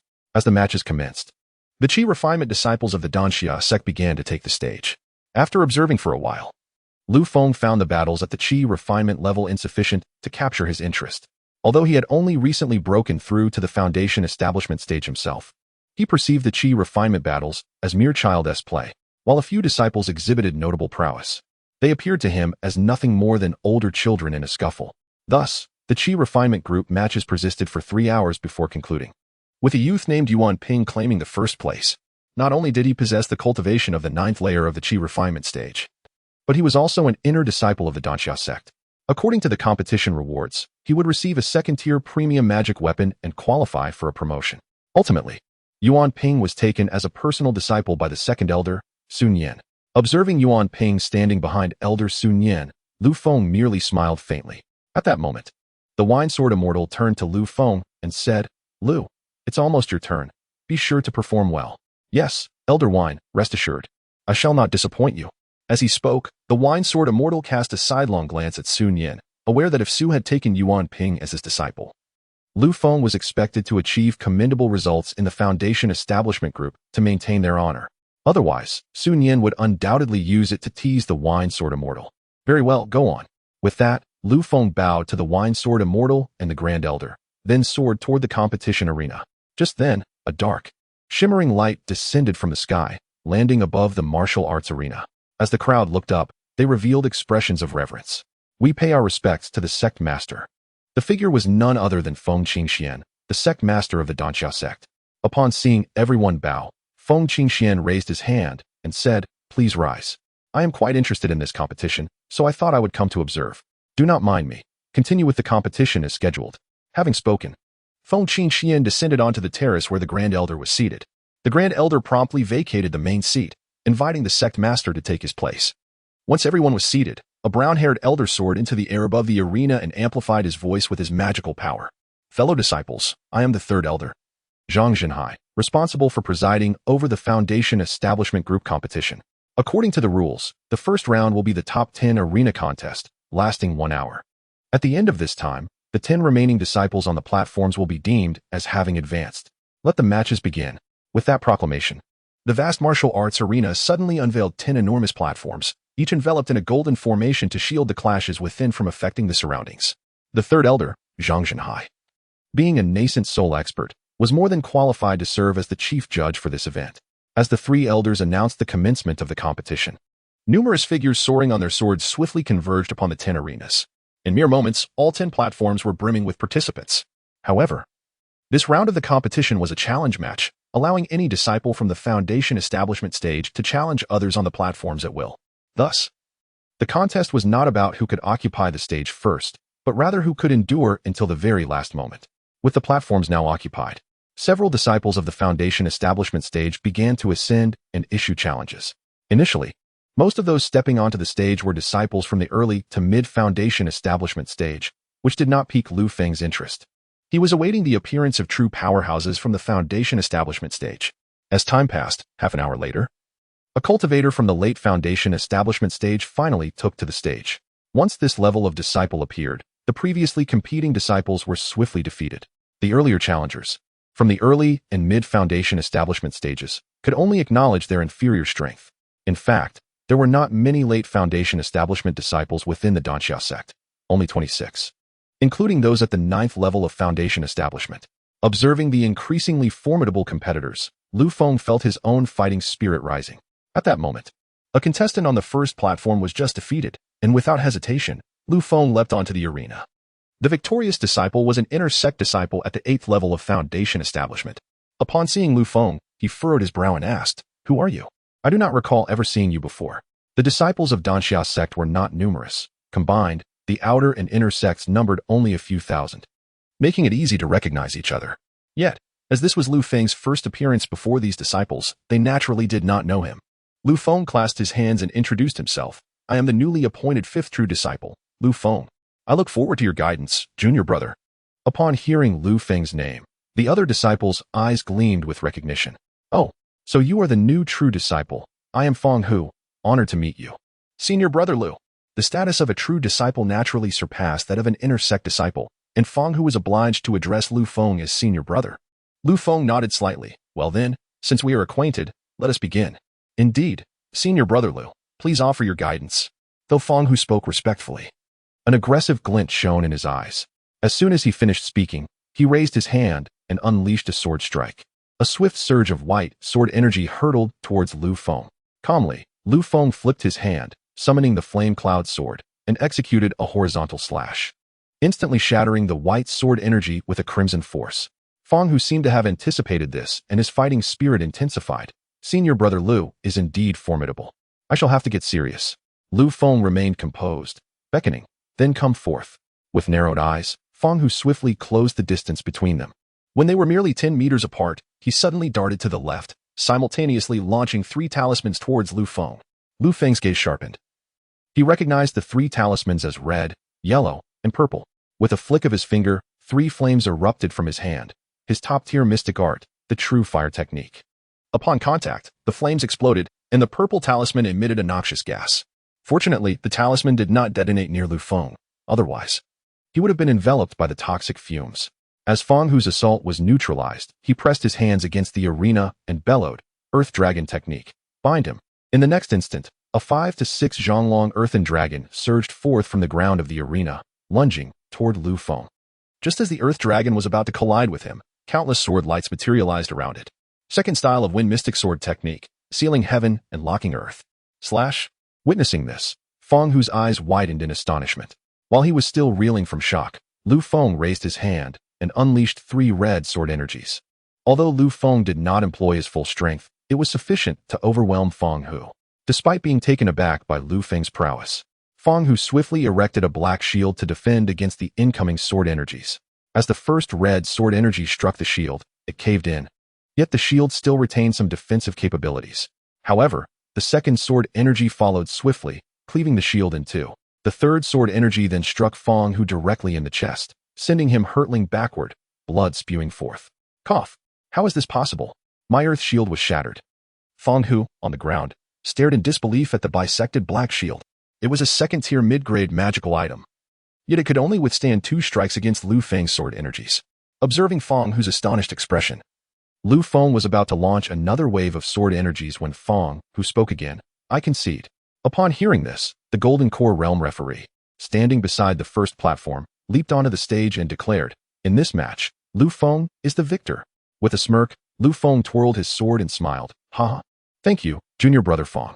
With the referee's assistance, Feng Hu slowly rose to his feet and clasped his hands towards Lu Feng, saying, thank you for your guidance. Senior brother Lu. This time, I was lacking in skill. I shall return for a rematch next time. Although Feng Hu had lost, he did not lose his fighting spirit. Lu Feng merely nodded in response, saying nothing further. Just as Feng Hu stepped off the platform, a sudden sword cry echoed from afar. With a clang, a green jade sword landed upon the first arena. The disciples below the arena gasped in surprise. This is the Qingyu sword of Brother Yi. As this exclamation rang out, many onlookers began to murmur amongst themselves. At that moment, a figure appeared on the first platform. Lu Feng looked up to see a young man in a purple robe, with striking brows and eyes brimming with confidence. I am Yihua from the Heavenly Sword Peak, here to seek guidance from senior brother Lu. The purple-clad youth bowed respectfully to Lu Feng. Lu Feng raised an eyebrow. He had heard Xianxia mention this name before. Yihua was a direct disciple of the Peak Master of Heavenly Sword Peak, having reached the 9th level of Foundation establishment, making him one of the strongest among the true disciples of Xianxia sect. Ah, so you are Brother Yi from Heavenly Sword Peak. In that case, let me see how formidable your skills are, Lu Feng replied with a smile, exuding an air of calm. Seeing this, Yihua grasped the inserted Qingyu sword and declared, then I shall make my move, senior brother. With that, Yihua launched 3 sword energies in quick succession. Lu Feng, unfazed, countered with 3 sword energies of his own. The 2 forces collided, producing a series of explosive sounds.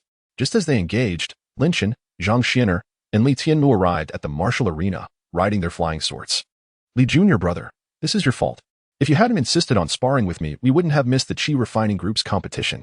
Zhang Xianer chided as she observed the ongoing Foundation Establishment Group match. Li Tianmu sighed in resignation. Sister, it was my mistake. But the Foundation Establishment Group competition is where our attention should lie. Seeing the situation, Lin Chen interjected, Sister Zhang, do not be upset.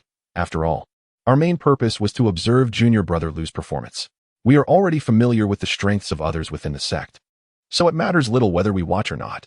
Upon hearing the words of the 2, Zhang Xianer pursed her lips and said, very well. Let us observe the performance of junior brother Lu in this competition. Upon hearing this, Lin Chun and Li Tianmu exchanged glances, both revealing a hint of anticipation. As true disciples of the Xianxia sect, they would naturally not regard those inner disciples and direct disciples as rivals. Their primary purpose in attending was to see if Lu Feng could secure first place in the Foundation Establishment Group. Ah, look quickly. Junior brother Lu seems to be facing off against Yihua. Zhang Xianer exclaimed in surprise. Lin Chun and Li Tianmu followed her gaze and saw Lu Feng and Yihua engaged in a relentless battle on the first arena. The 2 were weaving and dodging on the stage, their sword energies clashing fiercely in the air, creating an intense spectacle. From the nature of their combat, it was difficult to discern who held the upper hand. However, Zhang Xianer and her companions were well aware of Lu Feng's formidable prowess. What is junior brother Lu doing? Why doesn't he defeat Yihua swiftly? Zhang Xianer inquired, puzzled. Based on her understanding of Lu Feng, overcoming Yihua should be a trivial task. Yet the 2 continued their entanglement on the stage. What could be the reason? Lin Chen then explained. The rules of this tournament dictate that only those who remain standing at the end are deemed successful in advancing. Thus, even if junior brother Lu were to defeat Yihua, there would still be other strong contenders who might take the stage. It would be more strategic to engage in a prolonged battle and defeat him just before time runs out. Li Tianmu concurred. Indeed, Brother Lin's analysis is correct. Moreover, by prolonging this skirmish, junior brother Lu will not reveal too much of his hidden strengths, which will be advantageous for the subsequent matches. Upon hearing this, Zhang Xianer displayed a look of realization. I see. However, if it were me, I would certainly showcase my abilities to intimidate those who look down upon me. At her remark, Lin Chen and Li Tianmu could only smile helplessly. Perhaps this exemplified the differences in thought between men and women. As Lu Feng and Yihua continued their fierce exchange, the competition time gradually ticked away. The last half hour quickly elapsed, and with only a quarter of an hour remaining, A glimmer of determination sparked in Lu Feng's eyes. It was time to unleash his strength and defeat Yihua. He could not afford to prolong the encounter any longer. Unbeknownst to him, Yihua was still under the impression that Lu Feng was merely showcasing his current capabilities.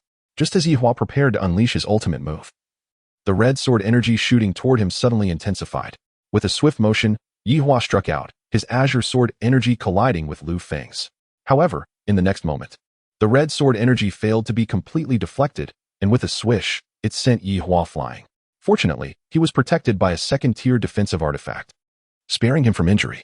Sensing the change in Lu Feng's sword energy, Yihua narrowed his eyes slightly. So this is junior brother Lu's true capability. It is indeed surprising. Lu Feng smiled faintly and remarked, the competition time is nearing its end. Continuing this way is unwise. It is time to determine a victor. Brother Lu speaks rightly, thus. I must not hold back, Yihua declared, brandishing his jade sword, causing massive azure sword shadows to manifest above the arena. Just as Yihua was about to consolidate his ultimate move, Lu Feng suddenly unleashed 2 strikes of red sword energy. However, he would not simply stand by and allow Yihua to gather his power. That would be folly. As the 2 red sword energies hurtled towards him, Yihua raised his left hand, summoning a banner-like artifact to defend against the incoming strikes. Bang! Bang! The 2 sword energies swiftly shattered the banner. In quick succession, Lu Feng unleashed 3 more sword strikes. Yihua attempted to summon a defensive artifact in response, but suddenly numerous vines erupted from beneath him. Realizing the predicament, Yihua thought, this is not good. The interference from the vines made it exceedingly difficult for him to activate his defensive artifact in time. In a split second, the 3 red sword energies closed in. Aware of the dire situation, Yihua abandoned his gathered ultimate move, severed the vines with a swift stroke of his sword, and narrowly evaded the incoming sword energies. Bang! Bang! Bang! The 3 sword energies struck the arena, sending dust flying. Yet, within the dust cloud, Lu Feng's spiritual perception allowed him to discern Yihua's position and movements clearly. Without hesitation, he unleashed another 3 sword energies. Sensing the impending danger amidst the dust, Yihua quickly summoned 2 defensive artifacts to shield himself. However, these artifacts, being of lower quality, were merely of the second-tier lower grade. After successfully blocking the first 2 sword energies, they quickly lost their efficacy, and the 3rd sword energy struck Yihua squarely in the chest. With a splatter, blood erupted from Yihua's mouth as he was sent sprawling across the ground. As the dust settled, the spectators below immediately beheld Yihua, lying on the ground, coughing up blood. For a moment, everyone was stunned. Yihua was acknowledged as one of the top 5 disciples in the Foundation establishment realm. Yet now, he had been wounded by Lu Feng, a fact that left many in disbelief. Before Lu Feng could strike again, Yihua, still on the ground, declared, Brother Lu, you have won. Even in his injured state, Yihua realized that fighting to the bitter end would not guarantee him victory against Lu Feng. And since it was merely a competition, there was no need to take it that far. Hearing Yihua's words, Lu Feng slowly sheathed his fire cloud sword and responded, Thank you, Brother Yi. At this moment, the referee, who had been observing, announced, on the first arena, Lu Feng is victorious. Although the first round of the competition was not yet concluded, the strength Lu Feng had displayed had already left a profound impression on many disciples. If even someone like Yihua was unable to match Lu Feng, it was clear that the other late-stage Foundation establishment disciples would not stand a chance against him either. Scanning the arena, Lu Feng noticed that no one dared to take the stage again, so he shifted his gaze to the other 9 arenas. He observed that 4 of those arenas had no challengers, while the remaining 5 were on the verge of concluding their matches. Lu Feng took a careful look at the 4 arenas that had no challengers, noticing 2 men and 2 women standing upon them, all of whom were now watching him intently. Could they be the other 4 individuals Senior Sister Zhang spoke of? Lu Feng pondered internally. He sensed that their strength was not inferior to Yihua's, and based on this observation, his hypothesis was likely correct. However, if these 4 were only of Yihua's caliber, then he was quite confident of securing first place in the Foundation establishment group. After a brief moment, the remaining 5 arenas finally determined their victors. At this juncture, the 3rd Elder Zhang Zhenhai reappeared above the martial arena, addressing the assembly. Fellow disciples, I hereby declare the conclusion of the first round of the Foundation Establishment Group competition. Before the 3rd Elder could finish his statement, a voice resonated throughout the martial arena. Hold on. As the voice fell, everyone turned to see an elderly man clad in a brown robe stepping through the air. With each step, he covered hundreds of feet, as if traversing a mere inch. This elder was none other than the Grand Elder of the Danxia sect, Dan Qingzi. Upon recognizing the Grand Elder, the crowd promptly rose and bowed in respect. We pay our respects to the Grand Elder. Even the sect leader, Feng stood in reverence. Dan Qingzi scanned the assembly and slowly spoke. You need not be overly formal. Please rise. Yes, thank you, Grand Elder. He continued, turning his gaze towards the third elder. Elder Zhang, I have come specifically for the purpose of the grand competition. Now that the top 10 of the Foundation Establishment Group have been selected, I propose we alter the rules for the subsequent matches. What say you? Although Dan Qingzi framed his words as a suggestion, the third elder did not dare to oppose him. Thus, he clasped his hands in respect and replied, May I inquire what the new competition rules entail, Grand Elder? The new rule is quite simple. The points competition has been transformed into a collective melee. The one who endures until the end shall be crowned the champion of this foundational group competition. Furthermore, I hereby promise that whoever claims first place in the foundational group will be directly promoted to a true disciple of our sect. Upon hearing this declaration, a look of astonishment spread across the faces of both the disciples present and the elders and peak masters on the platforms. The position of true disciple in the Xianxia sect is exceedingly rare, and now that the Grand Elder has announced such a reward, it is far more enticing than any magical artifact or resource. At this juncture, the peak master of Xian Peak, Tong Yang, excitedly inquired, Grand Elder, is this true? Haha. Once I have spoken, my words are like a horse that cannot be called back. Chapter 78, Melee Competition, 1 against 9. Although the original points competition had been altered into a melee by Dan Qingzi, the reward mentioned stirred the hearts of all the elders and peak masters present, especially the 9 foundational realm disciples who had already secured positions in the top 10. If one of them could achieve first place in this grand competition, it would grant them an opportunity to ascend to greatness. As Dan Qingzi's words echoed, the 9 selected disciples immediately heard the transmissions from their respective masters. For instance, Feng Wenxin, the peak master of Yuna Peak, was conveying to her disciple, Li Macho, when the competition commences, join forces with the other disciples to eliminate Lu Feng, lest he disrupt our plans. Most of the other masters held similar intentions. Considering that Lu Feng had just joined the Xianxia sect with no foundation or achievements to speak of, thus there was little to defend should he be suppressed. Upon receiving their master's transmissions, the 9 selected disciples exchanged glances. This scene did not escape Lu Feng's notice, and just as he furrowed his brow, the voice of Jiao Jianxin rang in his ears. Lu, my boy, when the competition begins, the other contestants will undoubtedly unite against you. Their strength represents the pinnacle of our sect's foundational realm. You must exercise caution. Lu Feng turned to Jiao Jianxin, silently nodding to indicate his understanding. At this moment, Elder Zhang Zhenhai approached Dan Qingzi once more, bowing respectfully. Since the Grand Elder has spoken, let the second round of the foundational group competition be transformed into a melee. Now, may the 10 selected disciples enter the competition arena. As Elder Zhang's words fell, an enormous array arena suddenly materialized in the martial arts field.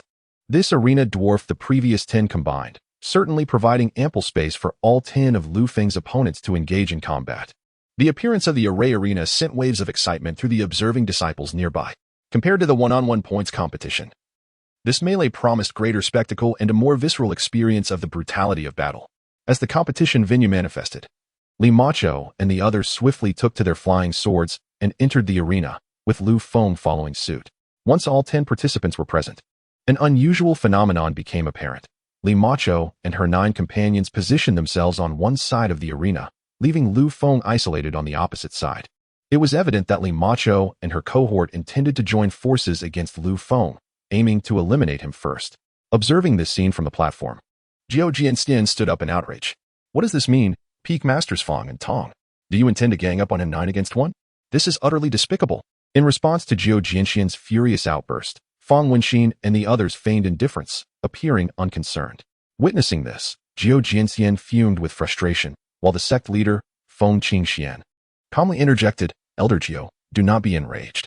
This matter aligns with the Grand Elder's intentions. He anticipated this scenario. And now it remains to be seen if Lu Feng can overcome this trial. Upon hearing this, Jiao Jianxin and the other elders expressed their surprise.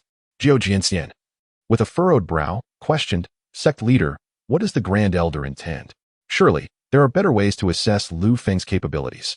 With a gentle smile, Feng Qingxian replied, the Grand Elder has his own profound reasoning. Elder Jiao, you shall see. Jiao Jianxin could only sigh deeply before sending a transmission to Elder Zhang Zhenhai. Old Zhang, keep a close watch during the competition. Ensure nothing unfortunate befalls Lu Feng. Elder Zhang turned to Jiao Jianxin and nodded slightly to indicate his understanding.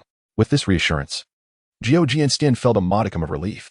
Meanwhile, Xianxia and her companions hovered above the martial arts field, puzzled by Dan Qingzi's sudden alteration of the competition rules. As they observed Li Macho and the others preparing to join forces against Lu Feng, their expressions turned anxious. Although Lu Feng was formidable, facing 9 top-tier foundational realm geniuses simultaneously left him with little chance of victory. There was even the risk of unforeseen accidents. This is not good. If junior brother Lu truly participates in the melee, he will undoubtedly be in danger. Senior brother Lin, junior brother Li, perhaps we should persuade him to withdraw? Zhang Xian'er expressed her concern. Lin Chen shook his head helplessly. Though I do not know junior brother Lu well, I can assert that he will never surrender this opportunity. However, before Zhang Xian'er could respond, Li Tianmu interrupted. Senior sister, the situation has progressed to this point. There is little we can change. We can only hope that junior brother Lu does not encounter any mishaps. Hearing this, Zhang Xian'er displayed a look of resignation. Alas, let us hope for the best. At this moment, both the 3 true disciples and the many elders, including Jiu Jianxian, held little faith in Lu Feng. A competition with 9 against 1 was no longer a contest. It was a complete encirclement. Outside, Lu Feng might have had the option to fight while evading. But now he was trapped within the confines of the arena with no chance to escape. Just as everyone despaired for Lu Feng, Elder Zhang Zhenhai declared, I announce that the second round of the foundational group melee competition officially begins. With that proclamation, without hesitation, Li Macho and her 9 companions launched a simultaneous assault on Lu Feng. Waves of sword energy and various magical attacks surged toward him relentlessly. Facing the combined onslaught of 9 exceptional disciples, Lu Feng's expression betrayed no fear. Instead, a slight smile graced his lips. 9 against 1 certainly simplifies matters. Let us see who prevails. With that, Lu Feng brandished his fiery cloud sword, conjuring a massive barrier of sword shadows that repelled the attacks from the 9 adversaries. Observing Lu Feng's formidable defensive capabilities, the 9 exchanged glances before swiftly transforming into 9 shadows, circling around him. Sensing this, Lu Feng cast a vigilant gaze around, aware of the impending second wave of attacks that would come from all directions. Raising his hand, a yellow copper mirror materialized in his grasp. Xianguang mirror, go. With a soft command, the mirror soared above him, emitting a golden light that enveloped Lu Feng's form. The 9 disciples' attacks struck the golden barrier, producing a series of metallic clangs.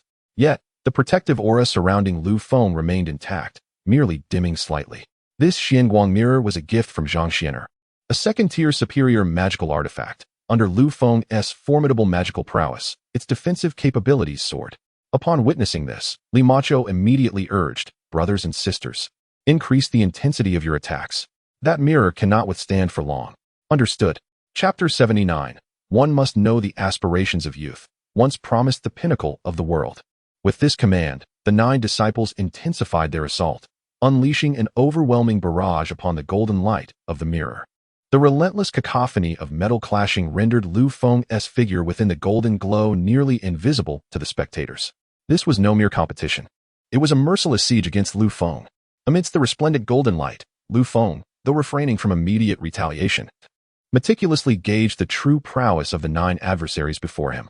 Through his keen perception, he discerned that the female disciple, Li Macho, possessed the greatest strength, followed closely by Zhong Qinyu, Fu Hongtian, and Murong Zihan. The remaining 5 exhibited comparatively lesser capabilities. Having comprehended the specifics of their strengths, Lu Feng resolved to unleash his own true power.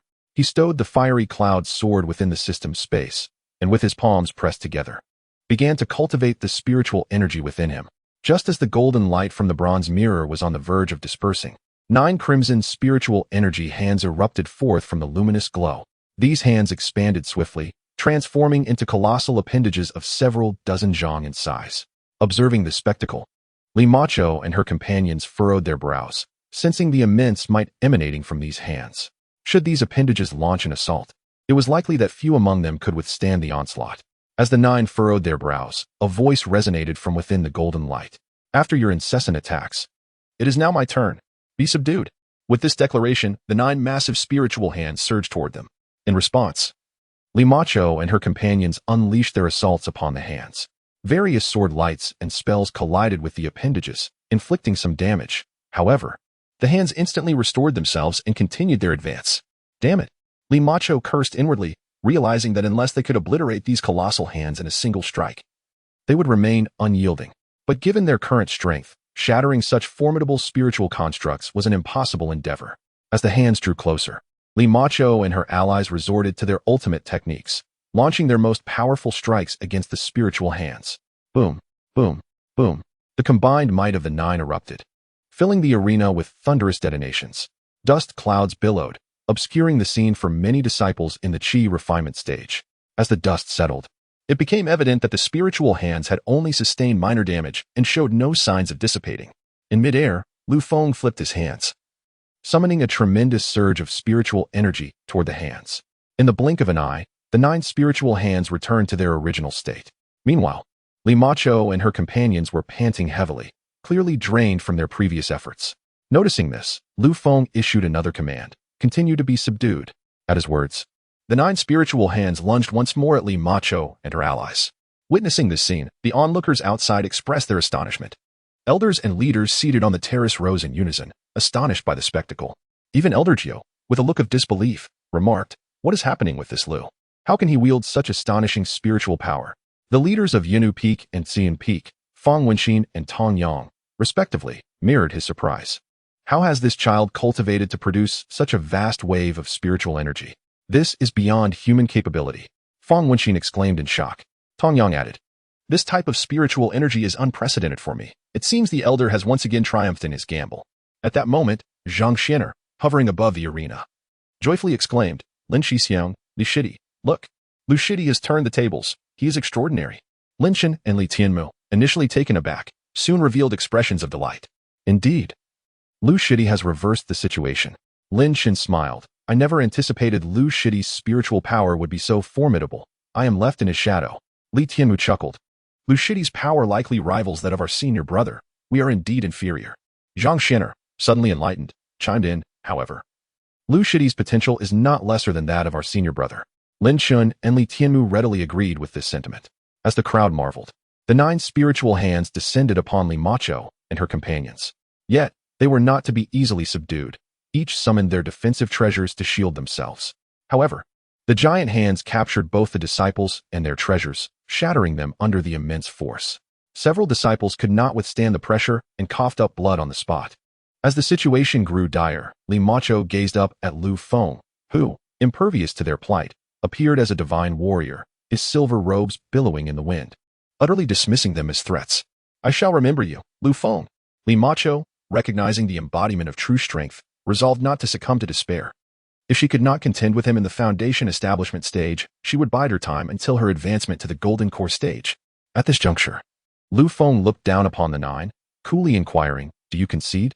With a firm grip of his right hand, the pressure of the nine spiritual hands intensified. In an instant, two more disciples spat blood. The five already injured hastily conceded, "Lu Shixiang, we admit defeat." The remaining four, however, remained silent. Noticing this, Lu Feng turned his gaze to them, asking, "And what about you?" As he increased the pressure, the defensive treasures of the four began to crack audibly. At this moment, Morong Zihan was the first to yield. "Lu Shixiang, we concede." "Haha, now we're getting somewhere." "And you?" Fu Hantian and Zhong Qinyu exchanged glances before conceding as well. Ultimately, only Li Macho remained. Lu Feng observed her with a hint of amusement. "You must be Li Macho, right?" Fixing her gaze on Lu Feng, she replied, "Lu Shixiang, I underestimated you this time, but I won't make the same mistake in our next encounter." Turning to Elder Zhang Zhenhai, she declared, "Elder, I concede." Elder Zhang, witnessing the collective surrender, turned to Lu Feng and proclaimed, "Lu Feng, you are the victor of this foundation establishment competition. You may release your fellow disciples now." Lu Feng smiled lightly. "Thank you, Elder." With a wave of his hand, the nine spiritual hands gradually dissipated. Li Macho and her companions plummeted from the air, only to be gently caught by a blue magical force conjured by Elder Zhang. As the battle concluded, Elder Zhang amplified his voice with magic, announcing, "I declare Lu Feng the champion of this foundation establishment competition." With that, Lu Feng raised his hands in a salute to the gathered crowd. "Thank you, fellow disciples." Chapter 80. The name of the true inheritance is made public. With that, he soared on his flying sword towards the terrace of the Wine Sword Immortal. Zhang Xianer and the others quickly followed suit. The Wine Sword Immortal, gazing at Lu Feng, found him increasingly appealing, exclaiming with laughter, "Ha, Lu Xiaoji. Congratulations on winning first place. You have truly brought me honor." The sect leader, Feng Qingxian, and the Grand Elder, Li Fengling, also gathered around. The admiration in their eyes for Lu Feng transformed from mere appreciation to profound satisfaction. Lu Feng smiled faintly. It was merely luck. Seeing him humbled despite his victory deepened their appreciation for him further. At this moment, Feng Qingxian spoke slowly. Lu Feng, you have not only proven yourself, but have exceeded both my and the elders' expectations. With this achievement, you have solidified your position as a true disciple, and thus, you may request a reward of your choosing for this victory. Upon hearing this, the crowd expressed their confusion. Only the wine-sword immortal was aware of Lu Feng's alchemical abilities, while the others remained oblivious to this fact. However, since Lu Feng had made his assertion, Feng Qingxian deemed it necessary to fulfill his request. As you aspire to master the art of alchemy, you may commence your studies with Elder Wu at the Alchemy Pavilion starting tomorrow. Yes, I am grateful, Master. Feng Qingxian gently patted Lu Feng's shoulder and said, Lu Feng, your talent for cultivation is extraordinary. Thus, I advise you to concentrate on your training. While alchemy is indeed valuable, it is paramount to possess formidable strength. Naturally, Lu Feng comprehended the underlying message, to prioritize his cultivation while treating alchemy as a supplementary pursuit. Acknowledging this, Lu Feng clasped his hands and replied, Yes, I shall heed your counsel, Master. With a smile, Feng Qingxian gestured, Very well, the competition has concluded. Everyone is free to disperse. Along the way, the four shared laughter, predominantly inquiring about Lu Feng's remarkable prowess. Meanwhile, Feng Qingxian made his way to the cave dwelling of the Grand Elder. Grandmaster, Lu Feng has secured first place in the competition. Feng Qingxian announced to Dan Qingzi, who was seated in meditation on a mat. Upon hearing this, Dan Qingzi slowly opened his eyes. What of his requests? He raised an eyebrow. Alchemy, you say? Haha, I never anticipated this lad would share my passion. The name Dan Qingzi stemmed from his profound love for the art of alchemy, being a fifth-tier alchemist, surpassing even Shanhai of the Yuxiao sect. Feng Qingxian smiled faintly, pondering that perhaps this was the connection between Lu Feng and the Grand Elder. Yet, no one knew the extent of Lu Feng's alchemical skills. Alchemy serves as a means to bolster one's cultivation. As long as Lu Feng understands this principle, all will be well. Furthermore, you may publicly announce Lu Feng's status as a true disciple. Yes, I shall attend to this matter at once. With that, Feng Qingxian prepared to act. But Dan Qingzi interjected once more. Upon hearing his words, surprise gleamed in Feng Qingxuan's eyes. Oh, young Shanha has succeeded? What level of golden core did he break through? 9 transformations. At this, Feng Qingxuan's expression visibly shifted. Haha, splendid. Truly, the heavens favor our Danxia sect. With Lu Feng's initiation and now Shanha's 9 transformations breaking through the golden core, we might yet secure a place in the forthcoming era of great strife. Dan Qingzi nodded thoughtfully. Indeed, compared to other sects in the southern region, our Danxia sect possesses considerable fortune. However, we still lag behind in comparison to several other regions. So it is crucial to encourage diligent training among our disciples. Yes, I shall comply with your instructions, Grandmaster. The primary reason for Lu Feng's elation was not merely his victory in the competition, but the master's approval of his request to learn alchemy. During his time at the Yuxiao sect, he had only encountered first and second-tier formulas. He had not ventured beyond the third tier. Now that he had reached the foundation establishment stage, he anticipated a breakthrough to the golden core realm shortly. Therefore, he must learn the crafting methods for third-tier elixirs in advance to avoid being unable to concoct them upon breaking through. Tomorrow morning, I will visit the Alchemy Pavilion. I wonder what tier of alchemist Elder Wu is. However, to attain such a position, one must at least reach the golden core stage, indicating that Elder Wu is at least a third-tier alchemist. If I can learn some third-tier formulas from him, I will be quite satisfied. Resolute in his decision, Lu Feng flipped his hand, revealing a celestial-grade true spirit pill. With time still on his side, he decided to practice. He swallowed the elixir and closed his eyes, commencing the blood god technique. Meanwhile, Feng Qingxian utilized the sect's proclamation to announce that Lu Feng had become the 5th true disciple of the Danxia sect, sharing some of his details publicly. Outside, Tang Kuan and Elder Feng, who were searching for Lu Feng, promptly received this news. At that moment, the two found themselves in an inn within the South Wind Immortal City, their expressions darkening. Tang Kuan crushed the information jade slip in his hand, seething with rage.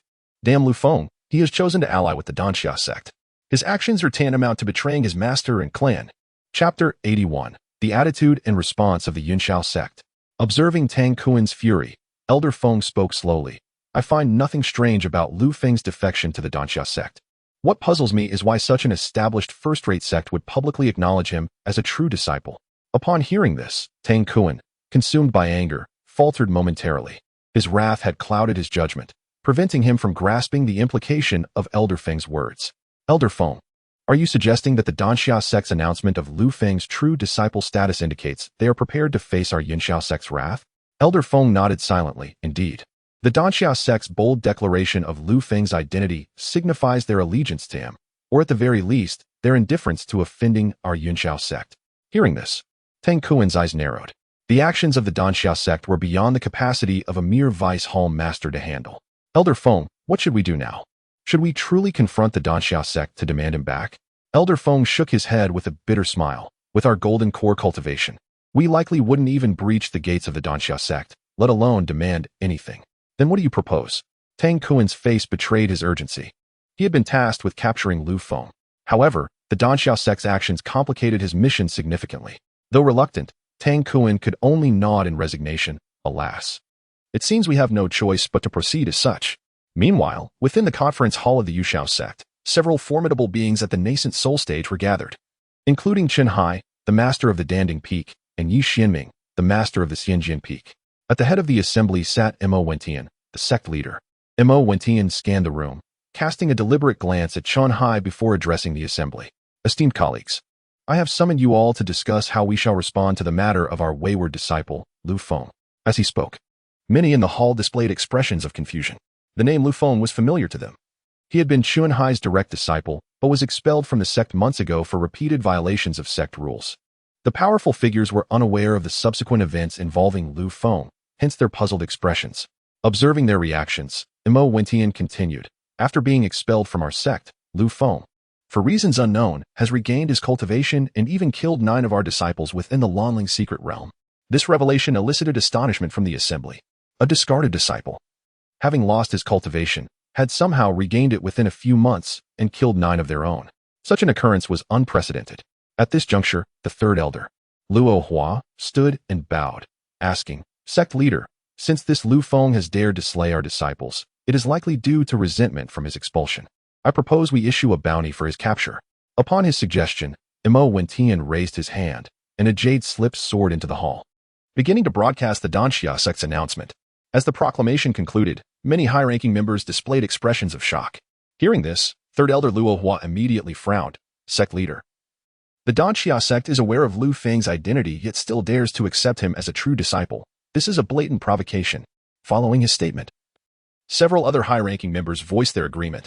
However, sect leader Mo Wentian remained silent, shifting his gaze towards Chen Hai, inquiring, Master Chen, Lu Feng was once your direct disciple. Given the current situation, how do you propose we address this? The words of the sect master drew the attention of the high-ranking officials in the hall. This matter is indeed closely related to Chen Hai. Had the other party not abandoned Lu Feng, this situation would not have arisen. Observing the atmosphere, Chen Hai rose and clasped his hands in respect, saying, Sect master, it is my inadequacy as a mentor that has allowed such a harmful disciple to emerge. One who betrays his own sect and teacher. I implore you to impose punishment. Mo Wentian waved his hand, stating, while this matter does involve you to some extent, the primary issue lies with Lu Feng. Therefore, punishment is unnecessary. Let us discuss how to resolve this matter instead. Chen Hai, possessing the cultivation of the 4th level of the nascent soul realm and being a 4th-tier alchemist, held considerable status within the sect. Mo Wentian would not genuinely punish Chen Hai over Lu Feng's issues. Upon hearing the sect master's words, Chen Hai again clasped his hands and expressed his gratitude. Thank you, sect master, for your leniency. Despite Lu Feng becoming a true disciple of the Danxia sect, this young man surely harbors resentment against our sect. To eliminate future troubles, I have 2 suggestions. Oh, what might those 2 suggestions be? Mo Wentian inquired again. After listening to Chen Hai's proposals, Mo Wentian appeared thoughtful. The first suggestion is not difficult, but how should we implement the second one proposed by you, Sect Master Chen? Sect Master, in a month, the South region will host the decennial grand competition of the 10,000 sects. Although Danxia sect has not participated in previous competitions, if we enhance the rewards, I believe Lu Feng will certainly join. At that time, upon hearing Chen Hai's plan, everyone immediately understood. He intended to use the grand competition to eliminate Lu Feng in his infancy. Once Lu Feng is dead, even if the Danxia sect were to be enraged, they would not wage war against Yunxiao sect over a deceased individual. Mo Wentian pondered for a moment and then nodded. Very well. I shall entrust this matter to Sect Master Chun and Elder San. Yes, we accept the order. Seeing the 2 clasp their hands in acceptance, Mo Wentian added, remember, this matter must be handled discreetly. We cannot allow Danxia sect to seize any evidence against us. Understood? Yes, sect master. We understand. Chapter 82, Elder Wu's Test. At dawn, Lu Feng rose from his cave dwelling and made his way to the entrance of the Dan Pavilion within the sect. This Dan Pavilion is situated in the inner door area, and as Lu Feng approached, he inhaled the familiar fragrance of elixirs. Ah, the underground fire is surging, and the scent of elixirs is pervasive. It seems many are concocting pills inside. With that thought, Lu Feng stepped toward the pavilion. The two guarding disciples, upon seeing Lu Feng donned in the attire of a true disciple, immediately bowed and said, "We have met, senior brother." Lu Feng gave a gentle acknowledgement and inquired, "Brothers, might Elder Wu be within the pavilion?" The disciples within and several elders occasionally received visits from the peak master seeking Elder Wu's assistance in alchemy. Thus, the profession of alchemist is highly sought after regardless of location. Hearing this, Lu Feng slightly nodded. "Then I trouble you, junior brothers, to inform him that true disciple Lu Feng requests an audience with Elder Wu." The disciples guarding the entrance were taken aback upon hearing Lu Feng's name. So it turns out our senior brother is the one who ranked first in the Foundation Establishment competition. It is indeed our fortune to meet you here, Lu senior brother. Lu Feng smiled faintly. "Oh, you flatter me, junior brothers. I kindly ask you to relay my message." "Very well, I shall convey your message. Please wait a moment." Lu senior brother. With that, one of the guarding disciples hurried inside, while Lu Feng was led by the other disciple to a reception room to wait. After a quarter of an hour, the messenger disciple returned, saying, "Lu senior brother, Elder Wu has agreed to meet with you. Please follow me. Thank you for your trouble." Soon, Lu Feng followed him into an alchemy room. Before entering, Lu Feng sensed the presence of an elder within and the lingering heat of the underground fire. Clearly, the elder had just been concocting elixirs. "Lu senior brother, Elder Wu is inside. You may enter." "All right." Upon pushing the door open, Lu Feng discovered an elderly man in a black robe, his white hair framing a furrowed brow as he examined a purple elixir in his hands. Recognizing the elder, Lu Feng clasped his hands and bowed. Disciple Lu Feng pays respects to Elder Wu. Elder Wu turned to scrutinize Lu Feng for a while before saying, "The sect master has informed me of your matters. I hear you can refine elixirs. Is that true?" Lu Feng nodded. "Yes, I have previously studied the art of alchemy." "What tier of elixirs can you produce?" "Second tier." Elder Wu stroked his beard, then pointed to a nearby alchemy furnace, saying, "Go. Refine a batch of true spirit elixirs for me to observe." Lu Feng raised an eyebrow. Elder Wu's directness was quite striking. However, this was advantageous, sparing him the need to inquire about third-tier recipes later on. "Yes, I would appreciate it if Elder Wu could oversee my work and point out any mistakes." The materials are in the left cabinet. Help yourself." Nodding, Lu Feng approached the cabinet to gather the materials for the true spirit elixir. After a brief moment, he had all the required ingredients, while Elder Wu silently observed without uttering a word. Lu Feng then moved to the alchemy furnace and began the refining process according to the steps for the true spirit elixir. Although he had crafted the elixir 100 times before, all those attempts had been aimed at causing the furnace to explode. Thus, he had zero experience in the actual process of condensing the elixir. Whether this attempt at refining the true spirit elixir would be successful was uncertain in Lu Feng's mind. As the materials were entirely added to the furnace, Lu Feng began to control the underground fire to swiftly melt the spiritual herbs. Meanwhile, Elder Wu's expression grew increasingly astonished as time passed. Lu Feng's technique in melting the materials was not only remarkably skillful, but also exceedingly swift. This efficiency indicated that Lu Feng was indeed a second-tier alchemist, and a seasoned one at that.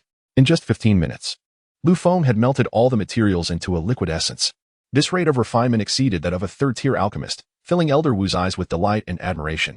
With the melting concluded, the next step was to condense the elixir, which is the most crucial phase in alchemy. Lu Feng infused a thread of spiritual energy, gradually refining the spiritual liquid within the furnace. Under his meticulous control, the liquid slowly congealed into 10 similarly sized orbs. Just as the elixir was on the verge of completion, one orb's spiritual energy suddenly fluctuated, causing it to transform into a failed elixir. Even the two adjacent orbs were affected, turning into failures as well. Fortunately, Lu Feng promptly harnessed his spiritual energy to control the range of the fluctuation, preserving the remaining 7 orbs. As the last 7 orbs fully solidified into true spirit elixirs, Lu Feng wiped the sweat from his brow and exhaled, "Phew, I almost caused an explosion again." With that, he directed a surge of spiritual energy into the furnace, causing the 7 elixirs to shoot out in an instant. Lu Feng raised his hand and carefully stored each elixir into a jade vial. With this, the refining process was truly complete. He then approached Elder Wu, saying, "Elder Wu, I have finished refining the true spirit elixirs. Please have a look. Elder Wu remained silent, directly taking the jade vial and opening it for inspection. Not bad. 7 elixirs produced, 3 of which are low-grade and 4 are mid-grade. It seems you are indeed a second-tier alchemist. Lu Feng sighed slightly. Alas, it is unfortunate that 3 elixirs were wasted. Otherwise, I could have produced them all. Haha. You hold yourself to high standards. Quite commendable. In that case, come with me. With that, Elder Wu led Lu Feng into a vast pavilion filled with numerous bookshelves, each housing a wealth of tomes. Elder Wu gestured toward the shelves, saying, Lu, this pavilion is the most significant place in our Dan Pavilion, containing all the recipes of our sect.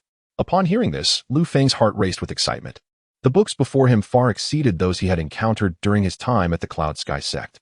If these were indeed alchemical formulas, he would surely prosper. Elder Wu, may I study the alchemical formulas here? Lu Feng inquired. Of course. Elder Wu replied with a chuckle, pulling out a smoking pipe. As a true disciple of our sect, you are entitled to learn any technique or alchemical formula you desire. Is that so? Lu Feng's face lit up with joy. Are there alchemical formulas of 3rd tier or above here? Indeed. The first floor mainly contains records of various spiritual herbs and medicines, while the second floor houses alchemical formulas, albeit only of the 1st tier. To access 3rd tier formulas, you must ascend to the 4th floor. Upon hearing this, Lu Feng gazed upward, noting that the building contained 7 stories, implying the highest tier of alchemical formulas reached the 6th tier. His face immediately expressed astonishment. Elder Wu, I observe that there are 7 floors. Does that mean there are 6th tier formulas stored here? The tiers of alchemical formulas correspond to cultivation levels. 1st tier corresponds to the Qi refining stage, 2nd tier to the foundation establishment stage, while 6th tier is associated with the formidable void refining stage. Such an entity was unknown to Lu Feng. He had only read about them in books. In the southern domain, there were no known void refining stage experts. Elder Wu, may I proceed to the upper floors to study the formulas? Yes, but you may only learn 3 formulas each month, as stipulated by the sect leader, Elder Wu stated slowly. Upon hearing this, Lu Feng scratched his head with a wry smile, understanding the leader's intention to prevent him from being overly consumed by alchemy. Well, since it is the leader's command, I shall comply. Elder Wu glanced at Lu Feng and quietly added, in truth, you need not adhere strictly to that. If you can concoct a 5th tier pill, the leader would likely overlook it. Elder Wu, please do not jest. With my current alchemical skills, I cannot even create a 3rd tier pill, let alone a 5th tier one. Elder Wu grinned. I was merely speaking casually. Go and study. Once you have mastered it, I will take you away. It was said that alchemists had peculiar personalities, and Lu Feng found Elder Wu to be rather eccentric. From their previous conversation, it was evident that Elder Wu and the sect leader shared a brotherly bond, indicating that he too had been a true disciple in the past. Subsequently, Lu Feng made his way to the 2nd floor. Upon entering, he immediately sensed a distinct atmosphere. The 2nd floor, though filled with numerous books, had each volume protected by an array, with a palm-sized jade slip beside each. This arrangement reminded Lu Feng of the technique pavilion at the Cloud Sky sect. The protected books were the original texts, while the jade slips contained all the teachings of the respective techniques. Thus, to study a technique, one simply needed to take the jade slip, preserving the original texts within the sect. Rushing to the shelves, Lu Feng noted that this level housed solely 1st tier alchemical formulas, each clearly labeled with its name. After a thorough examination, he discovered a total of 356 1st tier formulas. The sheer quantity was astonishing. Indeed, this was a prestigious sect with profound heritage. After surveying the 2nd floor's formulas, Lu Feng chose not to select any and continued to the 3rd floor. Upon reaching the 3rd floor, he observed that the number of shelves had drastically diminished. Counting them, he found only 122 formulas present, with the foremost being the Foundation Establishment Pill and the True Spirit Pill. However, he had already mastered these and saw no need to waste his learning quota. At that moment, Lu Feng's gaze fell upon a particularly intriguing formula. Named the Purifying Pill, it possessed the ability to eliminate impurities, pill toxins, and lingering ailments from a cultivator's body. The azure spiritual herb he had obtained in the misty spirit realm was its primary ingredient. Having consumed several low-grade pills during his time at the Cloud Sky sect, he was aware that some toxins and impurities lingered within him. If he could acquire a high-grade purifying pill through the exploding furnace system, he could rid himself of these remnants. With that thought, Lu Feng swiftly grasped the jade slip for the purifying pill formula. He placed the slip against his forehead and infused it with a trace of spiritual power. Instantly, the contents of the formula surged into his mind. Within moments, he had mastered both the method and materials required for concocting the purifying pill. "Ah, this jade slip is indeed remarkably useful," he exclaimed, only to find the slip shatter in his hand, disintegrating into countless fragments that fell to the ground. Undeterred, Lu Feng ascended to the 4th floor, aware that he had only 2 opportunities left to learn new formulas. He needed to contemplate which 2 to choose. Upon reaching the 4th floor, he discovered an even more meager collection of 36 books. After a thorough investigation, he found several formulas he required, including the 3rd-tier Golden Core Pill and the 3rd-tier Xianling Pill. The Golden Core Pill's effects were akin to those of the Foundation Establishment Pill, serving as a remedy for cultivators breaking into the Golden Core stage. The Xianling Pill, on the other hand, was utilized by Golden Core cultivators, akin in effect to the True Spirit Pill. These 2 pills were indispensable for Lu Feng, leading him to decide to select the Golden Core Pill and the Xianling Pill formulas for his monthly learning opportunities. Resolute in his choice, Lu Feng placed the jade slips for both formulas against his forehead. A quarter of an hour later, he had finally mastered the methods for concocting the Golden Core Pill and the Xianling Pill. "Well, my 3 opportunities are exhausted. It is time to leave," he declared, glancing up at the 3 upper floors with a glimmer of hope in his eyes, pondering when he might be able to concoct 4th or 5th-tier pills. Collecting his thoughts, Lu Feng descended to the 1st floor and respectfully addressed Elder Wu. "Elder Wu, I have completed my studies." "Very well, then let us depart." Elder Wu replied. "By the way, do you have any supplementary materials for the purifying pill?" "The purifying pill. You didn't choose that formula, did you?" Lu Feng nodded slightly. "Indeed, I have selected the purifying pill formula." "Goodness, have you lost your senses? The primary material for the purifying pill has not appeared in years. Why would you choose this formula?" Elder Wu, realizing something, scrutinized Lu Feng closely. "You don't happen to have azure spiritual herbs in your possession, do you?" Sensing the elder's penetrating gaze, Lu Feng furrowed his brow. "I do possess some azure spiritual herbs. Do you wish for them?" Elder Wu's face flushed, and he cleared his throat. "Ahem, what are you thinking? Why would I desire something from a disciple? Since you have the azure spiritual herbs, you may retrieve any other supplementary materials from the herb pavilion." "Yes, I am grateful, Elder Wu." "Well then, if there is nothing else, you may leave. I have alchemy to attend to." Observing Elder Wu's flushed demeanor, Lu Feng found it amusing. Despite his eccentricities, the elder was quite affable. "Yes, I take my leave." As Lu Feng prepared to exit, Elder Wu's voice called out from behind him. "Lu Feng, should you successfully concoct the purifying pill, remember to reserve 1 for me." "No, 2. Upon hearing this, Lu Feng turned and nodded before hastening towards the herb pavilion. Watching Lu Feng depart, Elder Wu stroked his beard, chuckling. "Who would have thought this lad is an alchemical prodigy? I must inform the Grand Elder about this." Upon departing from Elder Wu's alchemy chamber, Lu Feng swiftly arrived at the herbal room. Inside, he observed 3 individuals. 2 donned the attire of outer disciples, while the other wore the garb of an inner disciple. Noticing their presence, Lu Feng clasped his hands in a gesture of respect and addressed them. "Greetings, fellow disciples. I am Lu Feng, and I seek to procure 2 portions of materials for the refinement of the Transcendence Pill. Here is my list." With that, he handed over the prepared list of materials. The 3 individuals initially appeared taken aback. Then their expressions shifted to astonishment as one of the inner disciples exclaimed, "You are indeed Lu Feng, the champion of the grand competition." "Haha, that is indeed me," Lu Feng replied, prompting them to bow in unison. "We have the honor of meeting you, senior brother Lu." He smiled and waved his hand dismissively. "No need for such formalities, esteemed junior brothers. I wonder if you could assist me with this list." Before he could finish his sentence, the inner disciple took the list from him, saying, "Please wait a moment, senior brother. I will fetch the materials for you right away. Thank you for your trouble." In truth, since the previous day, the sect leader, Feng Qingxian, had informed various departments within the sect about Lu Feng's status. Henceforth, whenever they encountered Lu Feng, they were to treat him with the respect befitting a true disciple, or else they would be violating sect regulations. Consequently, Lu Feng's request for alchemical materials posed no issue. A short while later, the inner disciple returned with 2 portions of materials for the Transcendence Pill. "Senior brother, here are the materials you requested. Please verify them." Lu Feng refrained from unwrapping the packaging. Instead, he employed his spiritual sense to inspect the contents and confirm that everything was in order. He then accepted the materials, saying, "Everything appears satisfactory. Thank you, junior brother." The inner disciple beamed at Lu Feng's gratitude, replying, "You are too kind, senior brother. Do you require anything else?" After a moment's thought, Lu Feng inquired, "Do you have any materials for refining the Golden Core Pill?" Upon hearing this, the 3 disciples furrowed their brows. "Senior brother, We do not possess the 3 primary ingredients for the golden core pill, but we do have the other 15 auxiliary materials. Understanding the situation, Lu Feng realized that, similar to the Foundation Establishment pill, the golden core pill was an essential elixir for breaking through significant realms. Thus, the primary materials for such pills were tightly controlled by major sects and prominent cultivation families, making them difficult to obtain.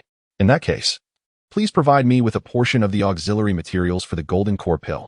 Additionally, do you know where I might acquire the 3 primary ingredients? Senior brother, replied the inner disciple. The 3 primary ingredients for the golden core pill are found on Xian Peak, Yinu Peak, and Lingji Peak. If you wish, you may seek them from these 3 peaks. Lu Feng nodded, acknowledging that he had heard of Suayan Peak and Yuna Peak, yet he was unfamiliar with Lingji Peak. Furthermore, he did not know anyone from these peaks nor had any connections with them. Approaching them out of the blue to request materials might not yield favorable results. Sensing Lu Feng's hesitation, the inner disciple added, if it seems troublesome, you could also approach Elder Wu. He has always had the primary materials for the golden core pill. Oh, is that so? Thank you for the information, junior brother. May I ask for your name? The inner disciple scratched his head and smiled. I am Xianxiaaudiobooks, a steward of the Alchemy Pavilion. You may call me Xiaoxiang. Ah, so you are brother Xiang. I offer my respects. While they conversed, the other 2 outer disciples had already gathered the auxiliary materials for the golden core pill. According to Zhang Xiaoxiang's suggestion, Lu Feng could request a portion of the primary materials for the golden core pill from Elder Wu during his next visit to the Alchemy Pavilion, thus sparing him the trouble of approaching individuals from the 3 peaks. Upon returning to his cave dwelling, Lu Feng immediately produced his modest furnace. He was about to commence the refinement of the Transcendence Pill. No, it should be the Exploding Furnished Transcendence Pill. The reason Lu Feng had requested 2 portions of materials for the Transcendence Pill was that the ethereal blue spiritual herb in his possession was just enough to refine 2 portions. Gazing at the ethereal blue spiritual herb, Lu Feng pointed his hand and unleashed a surge of crimson spiritual energy.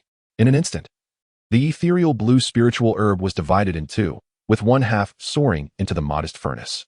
Following that, the other auxiliary materials for the Transcendence Pill flew into the furnace as well. According to the refining method for the Transcendence Pill, Lu Feng began to swiftly melt the spiritual herbs within the furnace. Once all the materials had been transformed into spiritual liquid, Lu Feng directed a wave of spiritual energy into the modest furnace, compressing the liquid. After a short moment, the furnace emitted a muffled sound. Lu Feng's heart leaped with joy upon hearing it. Haha, the explosion was successful. Let us see if this time I shall receive the heavenly grade Transcendence Pill. With that, Lu Feng opened the right aperture of the modest furnace, revealing 10 discarded pills that fell into his hands. Simultaneously, a notification resonated in his mind. Ding! You have triggered the explosion during the refinement of the Transcendence Pill, activating a 100-fold return reward. Please select your reward. Reward 1. Acquire 1,000 lower-grade Transcendence Pills. Reward 2. Acquire 150 superior-grade Transcendence Pills. Reward 3. Acquire 50 heavenly-grade Transcendence Pills. After a moment of contemplation, Lu Feng chose the third option. I select 50 heavenly-grade Transcendence Pills. Ding! Congratulations, you have obtained 50 heavenly-grade Transcendence Pills. The pills have been placed into the system space. Please check them at your convenience. Upon finalizing his selection, Lu Feng flipped his hand, revealing a pill with a radiant blue hue, glimmering with a faint luster. Is this the heavenly-grade Transcendence Pill? It appears truly enticing. He estimated that a single heavenly-grade Transcendence Pill would suffice to cleanse his body of any pill toxins and impurities. Without hesitation, Lu Feng consumed the pill in one swift motion. In the next moment, the heavenly-grade Transcendence Pill gradually dissolved within his abdomen, releasing a unique blue-green energy that surged forth. This energy swiftly coursed through Lu Feng's veins, spreading throughout his entire body. Through his meticulous perception, Lu Feng discerned that the blue-green energy dissolved the impurities in his blood and the pill toxins within his meridians. Even the impurities hidden within his bones were gradually eradicated. When Lu Feng reopened his eyes, he realized that half a day had elapsed. A layer of crimson sweat had emerged across his body. Ah, truly worthy of being the heavenly-grade Transcendence Pill. Just one has resolved the impurities and toxins within me. I feel considerably lighter now. After saying this, Lu Feng formed a hand seal, and the golden silk silver-white robe he wore emitted a wave of energy. In a mere breath, it eliminated all the crimson sweat upon his surface. This second-tier superior-grade robe not only provided defensive capabilities, but also possessed a dust-repelling effect. Having resolved the subtle issues within his body, Lu Feng proceeded to prepare the second batch of Transcendence Pills. He had promised Elder Wu that he would present him with 2 Transcendence Pills. However, Lu Feng could not afford to gift Elder Wu heavenly-grade pills, otherwise his secret would be at risk of exposure. Thus, he intended to choose lower-grade pills as the reward for this second batch. This way, no one would discover the secret of his exploding furnace system. After a quarter of an hour, the modest furnace emitted another muffled sound. Lu Feng selected his reward according to his plan, opting for lower-grade pills, specifically 1,000 lower-grade transcendence pills. This should suffice for Elder Wu. I wonder how much each of these transcendence pills could sell for. Chapter 85. The Cloud Sky Sect Comes Knocking. The following morning, Lu Feng once again sought an audience with Elder Wu. This time, the gatekeeper disciple led him directly to Elder Wu's alchemy chamber. Senior Brother Lu. Elder Wu is currently refining pills. Please wait here for a moment. The gatekeeper disciple then brought a stone stool for Lu Feng to sit upon.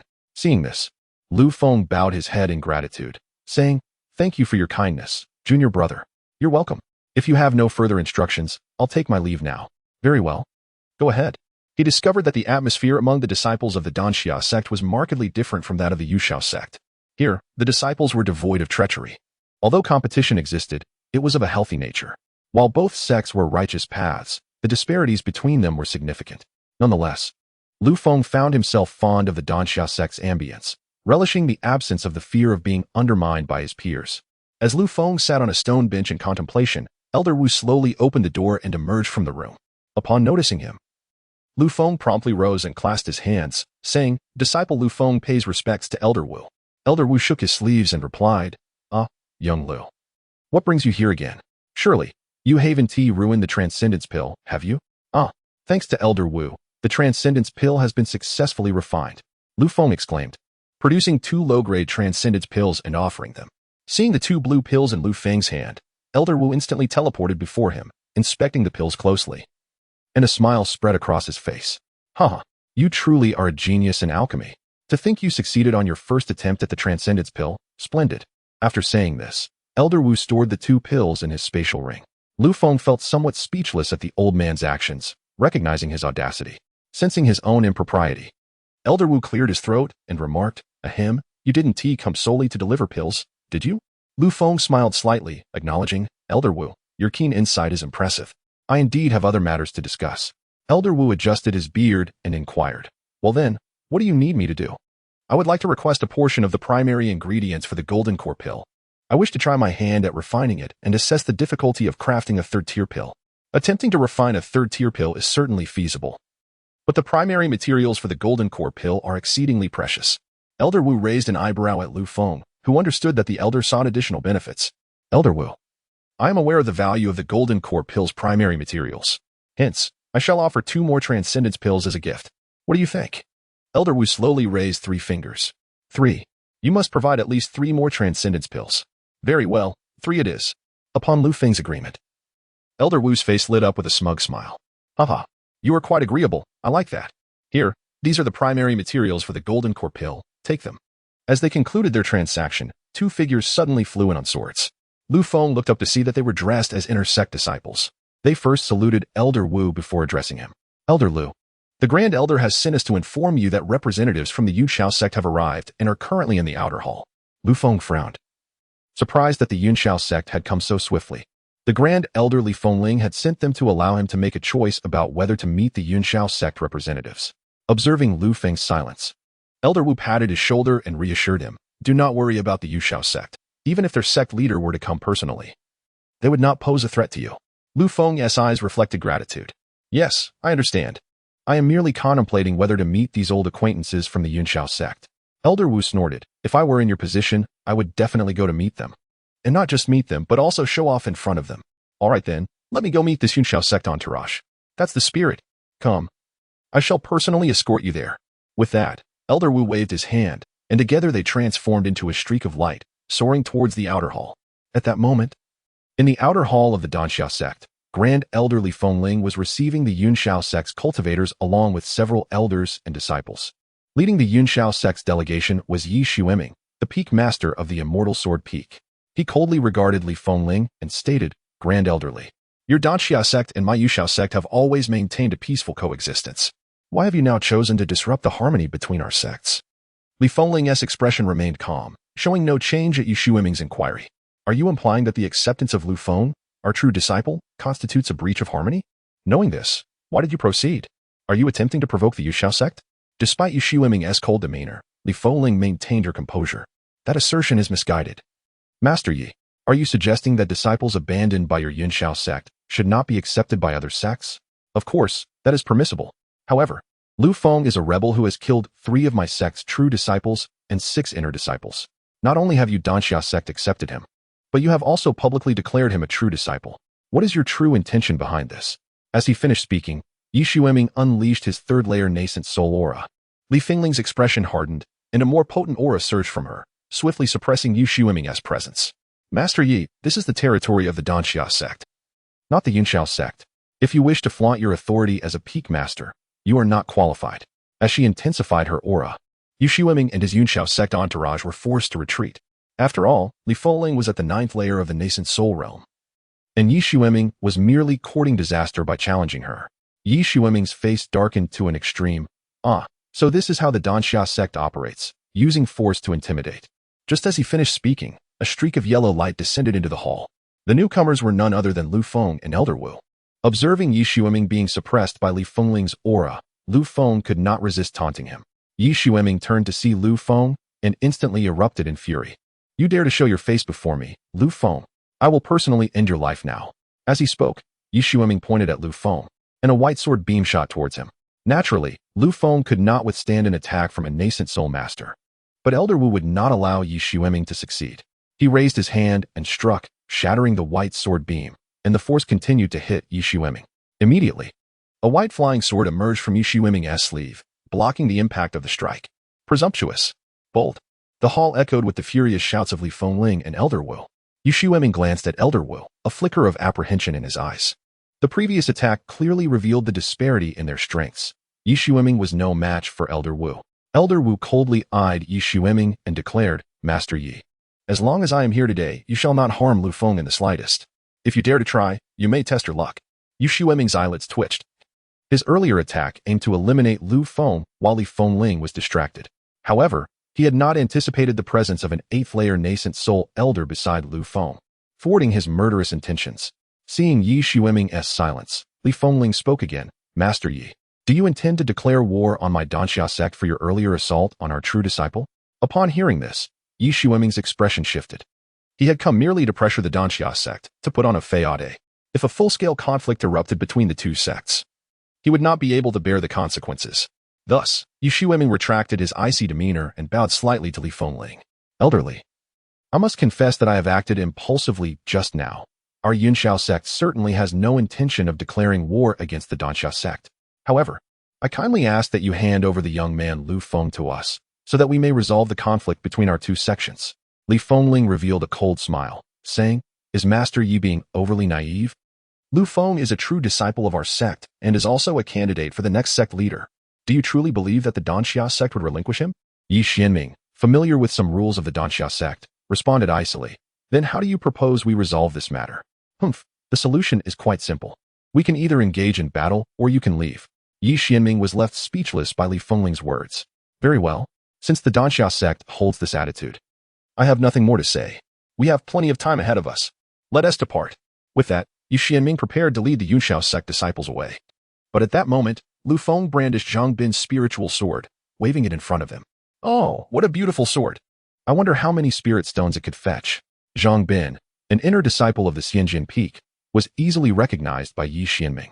Upon witnessing this scene, Yi Shuiming narrowed his eyes and, with a cold snort, led his followers out of the grand hall. Once the others had departed, Lu Feng sheathed the sword and bowed respectfully to Li Fengling. Disciple Lu Feng expresses his gratitude for the elder's protection. I shall remember this act of kindness. Li Fengling smiled slightly and replied, You should be thanking Senior Brother Wu, for it was he who saved your life just now. Lu Feng nodded earnestly, then turned to Wu Elder and said, Thank you, Elder Wu, for your timely rescue. I shall not forget this. Wu Elder waved his hand dismissively, stating, Yi Shuiming is merely a treacherous villain. I could easily surmise his intentions. Lu Feng wholeheartedly agreed with Wu Elder's assessment. Although Yi Shuiming was a formidable nascent soul expert, he had shamelessly attempted to ambush someone of Lu Feng's foundation establishment level. Wu Elder, though seemingly carefree, was indeed a man of integrity. As Wu Elder prepared to leave, he suddenly tossed a jade vial to Li Fengling. Junior sisterly, This may aid you in your breakthrough. With that, Wu Elder and Lu Feng transformed into a streak of light and departed. A glimmer of excitement flashed in Li Fengling's eyes as she opened the vial to discover 2 extraordinary elixirs within. These are extraordinary elixirs. Upon returning to the Dam Pavilion, Lu Feng inquired, Elder Wu, did you just give 2 extraordinary elixirs to the Elder? Wu Elder nodded lightly, but before Lu Feng could ask further, he interrupted. This is a matter for the adults. You need not concern yourself with it. Lu Feng had intended to offer 2 more extraordinary elixirs to Wu Elder, but the latter's words effectively silenced him. Go on, go on. Once back in his cave abode, Lu Feng's eyes glimmered with a chilling murderous intent. Just moments ago, he had nearly fallen victim to Yi Xuanming's lethal blade.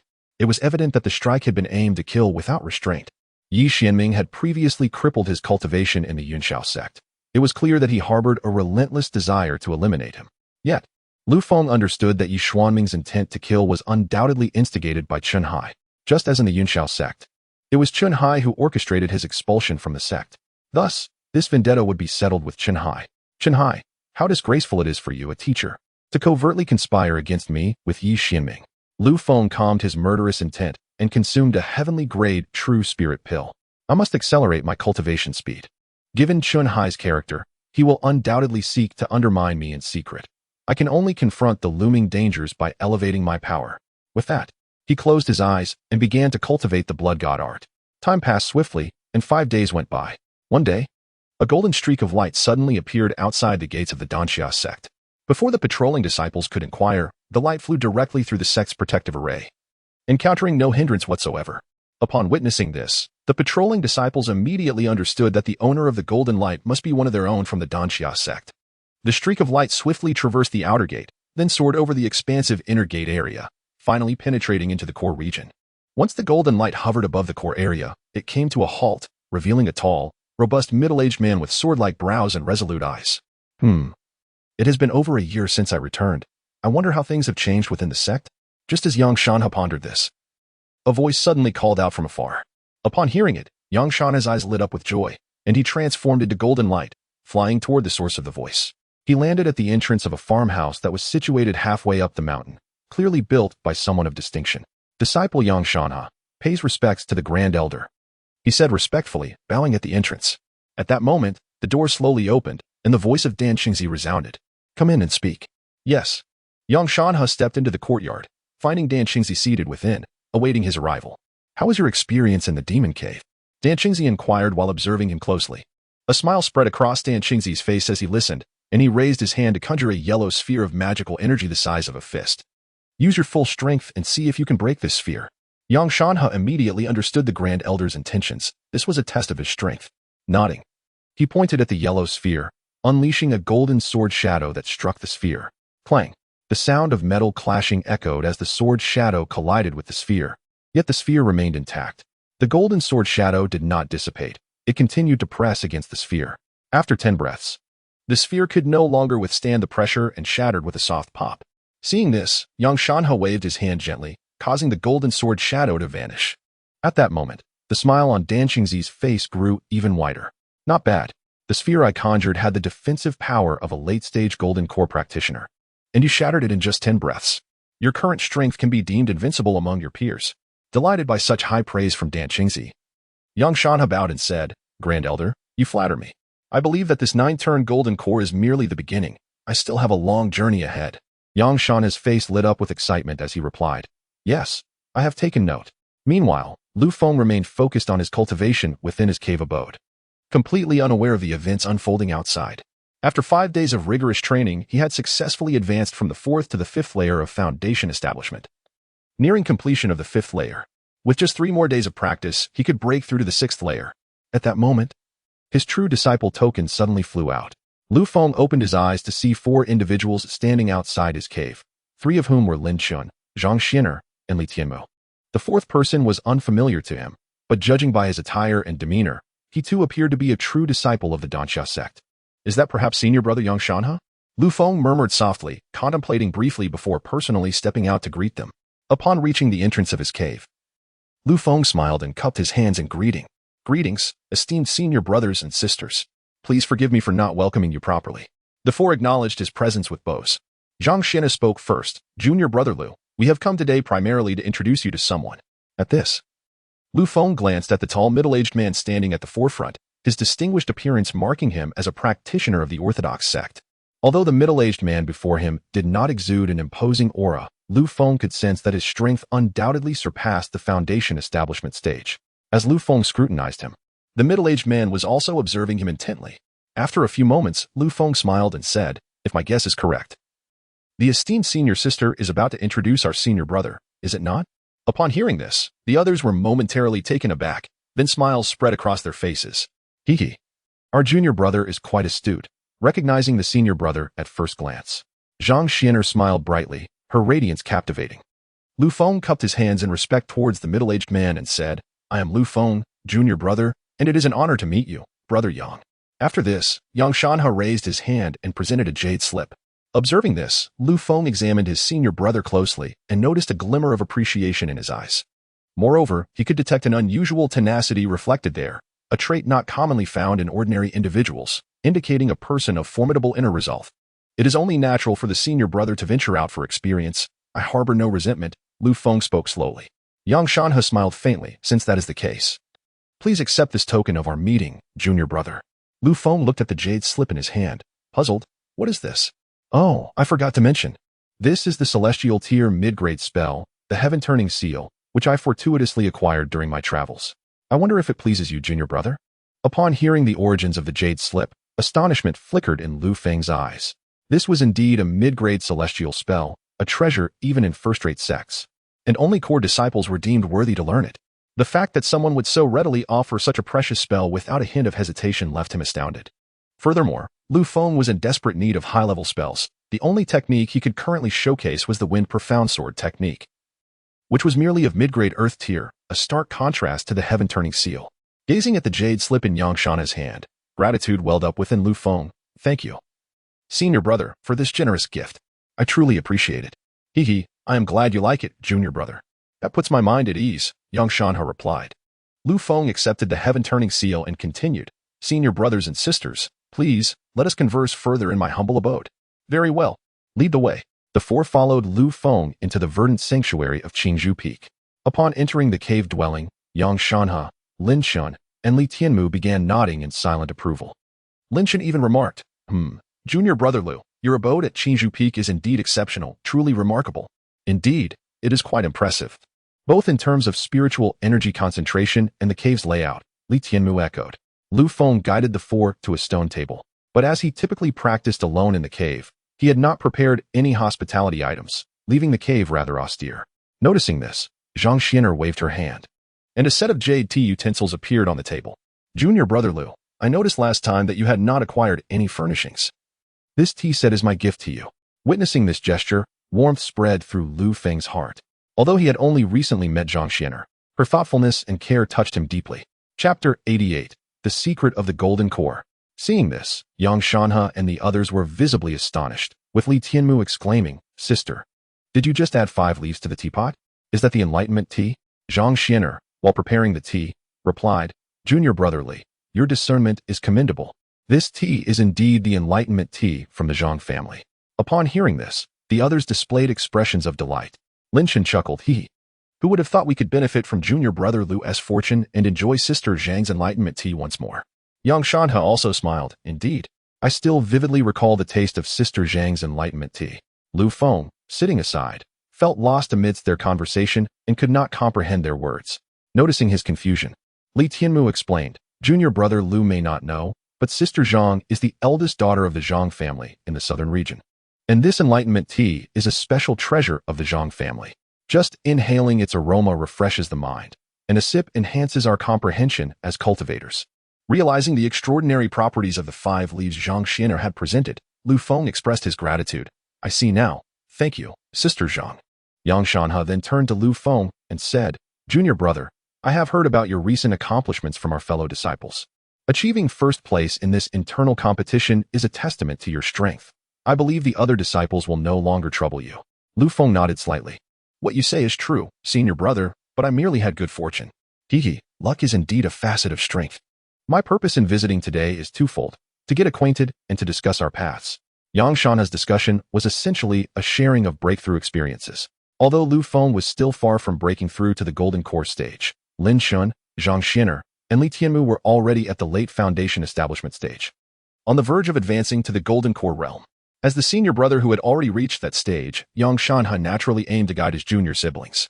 The four of them stood and clasped their hands towards Yang Shanhe, requesting, "Please, senior brother, enlighten us." Yang Shanhe gestured for them to sit, saying, "Please, take a seat. There is no need for formality when we discuss our paths in private." Once seated, Lin Xun was the first to inquire, "Senior brother, I have reached the 8th layer of foundation establishment, and I am nearing perfection at the 9th layer. What do you suggest as my next step?" Upon hearing Lin Xun's question, Lu Feng immediately perked up, eager to listen. Although he was a direct disciple at Yinxiao sect, he had only reached the 9th layer of qi refinement and had no prior knowledge regarding breakthroughs to the golden core stage. Given this splendid opportunity, he was keen to absorb every word.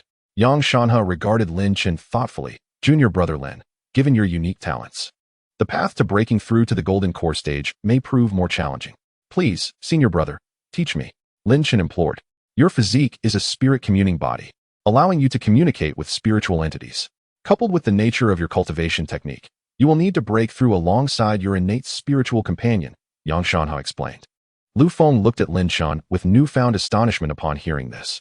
Zhang Xian'er possessed exceptional eyes, Li Tianmu had a pure yang body, and Lin Xun was a spirit communing body. In contrast, Lu Feng felt rather ordinary. Lin Xun, anxious, asked, "Senior brother, how can I break through together?" "Do not rush. Before the breakthrough, there are preparations you must undertake," Yang Shanhe replied, then turned to Lu Feng and the others. "You may also listen to these preparations." The four nodded in agreement, attentively listening. First and foremost, the golden core stage is the initial realm where cultivators nurture their primordial spirit.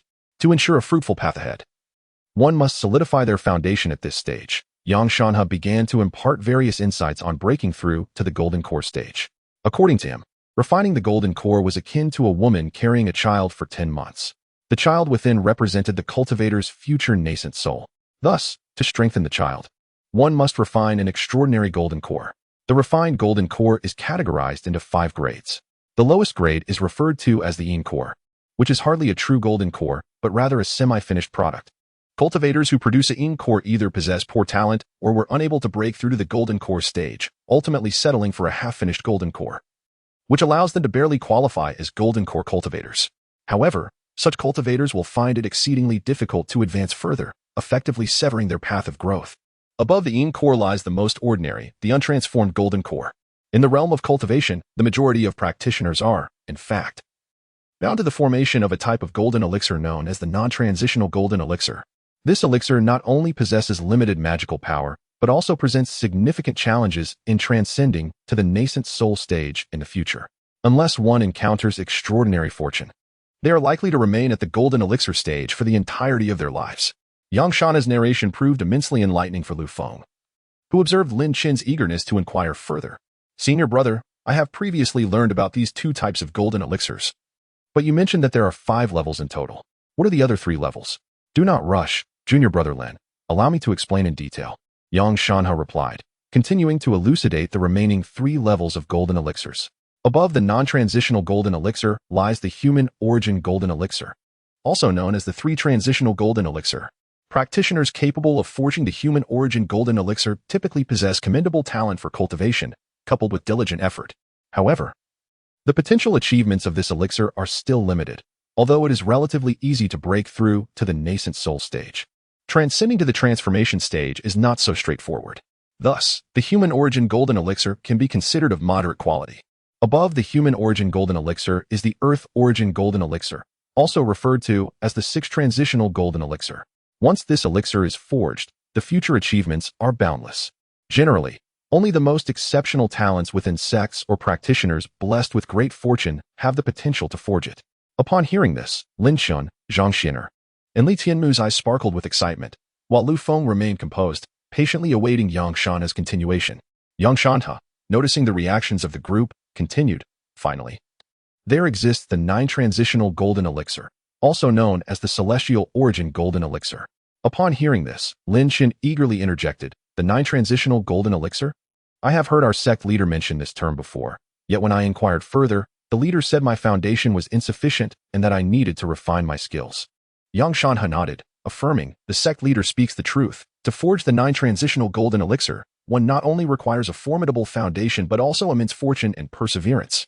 At that moment, Xianxianer suddenly asked, Senior brother, based on my conjecture, the golden elixir you forged must be the 9 transitional golden elixir, correct?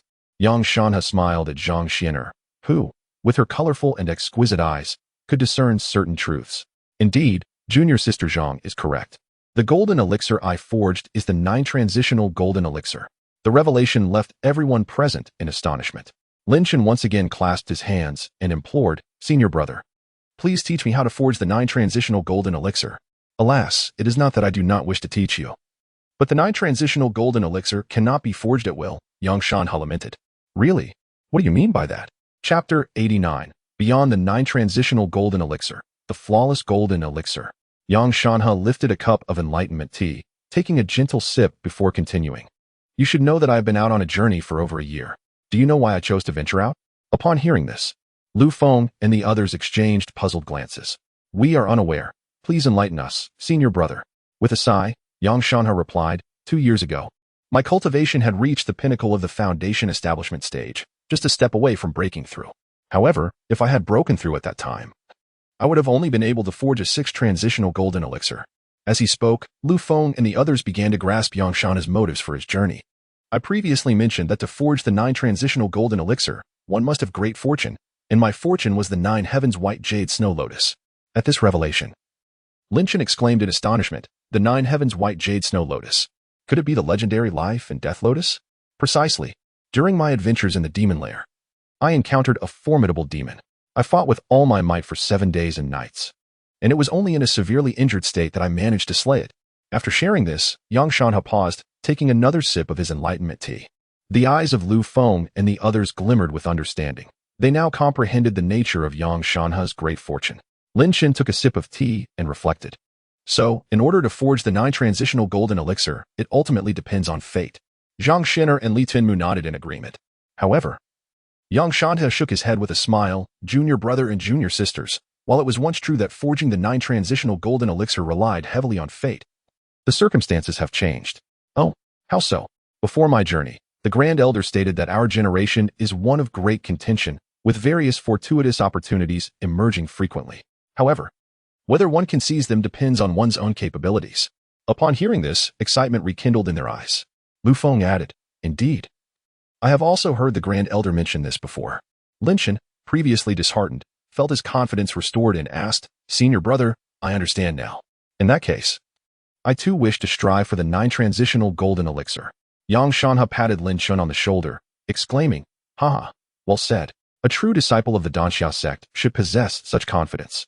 However, before you embark on your journey, ensure that you and your spiritual companions reach the 9th layer of perfection in your cultivation. That will provide a more solid foundation. Yes, I understand, senior brother.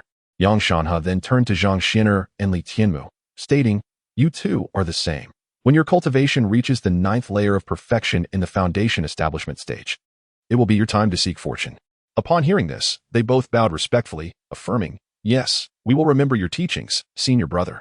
Oh, what do you mean by that, senior brother?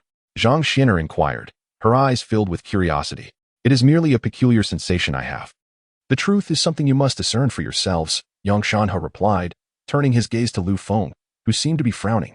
Senior brother, is there something amiss with me? Feng asked. No. As I observed you, it felt akin to gazing into an abyss. This is a first for me. Xianxiaaudiobooks remarked. Raising an eyebrow, Feng inquired, Senior brother, can you actually read fortunes? Before Xianxiaaudiobooks could respond, Zhang Xiner interjected, Junior brother Lu. You may not be aware, but senior brother possesses a unique ability to perceive the future destinies of others. Ah, senior brother possesses such a remarkable ability? Feng exclaimed in astonishment. Xianxiaaudiobooks chuckled, waving his hand dismissively. It is not as mystical as junior sister described. I can merely sense a fragment of what lies ahead for others. Goodness. So among the 5 true disciples present, only Feng lacks a special ability. Well then, what did you mean when you said I seemed like an abyss? Feng asked. That is precisely what I meant. I can perceive traces of the future in others. But with you, I see nothing at all. Feng scratched his head. I see. So how should we refine the various golden elixirs you mentioned earlier? Xianxiaaudiobooks raised his hand, revealing 4 jade slips. These slips contain the techniques and methods for refining golden elixirs. Each of you may take one. Thank you, senior brother. As the four of them pressed the jade slips to their foreheads, the methods for refining golden elixirs instantly flooded their minds. At that moment, they understood the direction they needed to take. Just then, Xianxia spoke again. Junior brothers and sisters, remember that the methods for refining golden elixirs must not be shared. They are the foundation of our Danxia sect. Yes, we will take heed. Oh, by the way, there is actually one more level of golden elixir beyond the 9 transitional golden elixir, but this level exists only in legends. No one has ever attained it in reality. Upon hearing this, the four of them exchanged curious glances, eagerly awaiting Xianxia's elaboration. Xianxia smiled faintly. I have merely encountered records of this in ancient texts. This golden elixir level is known as the flawless golden elixir. The flawless golden elixir? How does it differ from the 9 transitional golden elixir? Lin Chen inquired. According to the records in the book, the Great Way consists of 50 transformations, with 49 individuals evading one of them. Thus, the path we cultivate is inherently imperfect from the outset. The 9 turns golden elixir has reached the zenith of imperfection, yet the flawless golden elixir compensates for these deficiencies, achieving true completeness. The four nodded in agreement, and Lin Chen followed suit, exclaiming, so that is the case. Since the Great Way is inherently imperfect, how can we cultivators forge the flawless golden elixir? It appears that legends remain mere legends. Indeed, Brother Lin's words bear wisdom. Li Tianmu concurred, nodding thoughtfully. Just as they all shared this sentiment, Xianxia suddenly cast a glance at Lu Feng and remarked with a smile, the ways of the world are unpredictable. Who can truly say? In the guidance of Master Brother Xianxia, Lu Feng and the others comprehended the process of forging the golden elixir. At that moment, Lu Feng waved his hand, and 4 jade vials appeared on the table. Esteemed brothers and sisters, since joining the Danxia sect, I have been under your care. This is but a small token of gratitude from your junior disciple. I hope you will accept it. Upon hearing this, the 4 exchanged curious glances before scrutinizing the jade vials on the table. Li Tianmu inquired with interest, Junior Brother Lu, what kind of elixir is contained within these vials that I have never encountered before? Lu Feng replied with a smile. The elixir within this vial is known as the fading elixir, which possesses the ability to eliminate internal elixir poison, impurities, and old ailments. I have no other talents, but I can refine elixirs. I hope it catches your discerning eyes. As he spoke, all 4, including Xianxia, displayed expressions of astonishment. Zhang Xian, in particular, excitedly picked up one of the jade vials and extracted a fading elixir for examination. I have heard of this elixir before. Although it is a second-tier elixir, it is highly sought after by all cultivators. Unfortunately, the main ingredient for its refinement has been extinct for thousands of years, which is why so few know of the fading elixir. Now I understand. The other 3 revealed looks of realization and also took out a fading elixir to examine.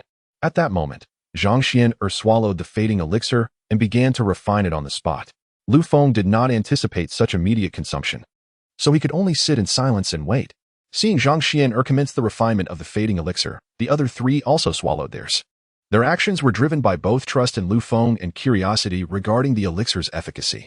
Although Lu Feng provided them with inferior fading elixirs, their effects should suffice to cleanse the elixir poison from their bodies.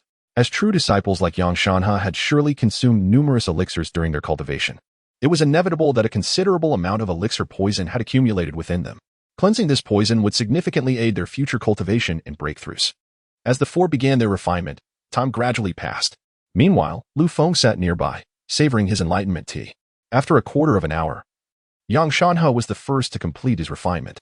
He sensed the changes in his body and was immediately filled with joy. Junior Brother Lu, this elixir is extraordinary. I have eliminated 70 to 80% of the elixir poison from my body with just one. I feel my mana circulation is quickened. This sensation is simply marvelous. Seeing Xianxia so elated, Lu Feng merely nodded slightly, urging, Master Brother, quickly refine the second fading elixir. This way you can completely eliminate all the elixir poison. Such a precious elixir, to use it now would be somewhat wasteful. I intend to save it for when I break through to the nascent soul stage, as that would maximize its effectiveness. After understanding the fading elixir's benefits, Xianxia immediately conceived this thought. Very well. Although Lu Feng still possessed several hundred inferior fading elixirs, he could not afford to give too many to his brothers and sisters, lest he expose his secrets. Soon, Zhang Xian, Lin Chen, and Li Tianmu also completed their refinements. Since the 3 had lower quantities of elixir poison within them, a single fading elixir sufficed to cleanse all their impurities. Once the 4 departed, Lu Feng leisurely approached the cold jade ice bed and sat down. He gazed at the cultivating jade slip of the turning heaven seal. his eyes shimmering with contemplation before he pressed the jade slip to his forehead.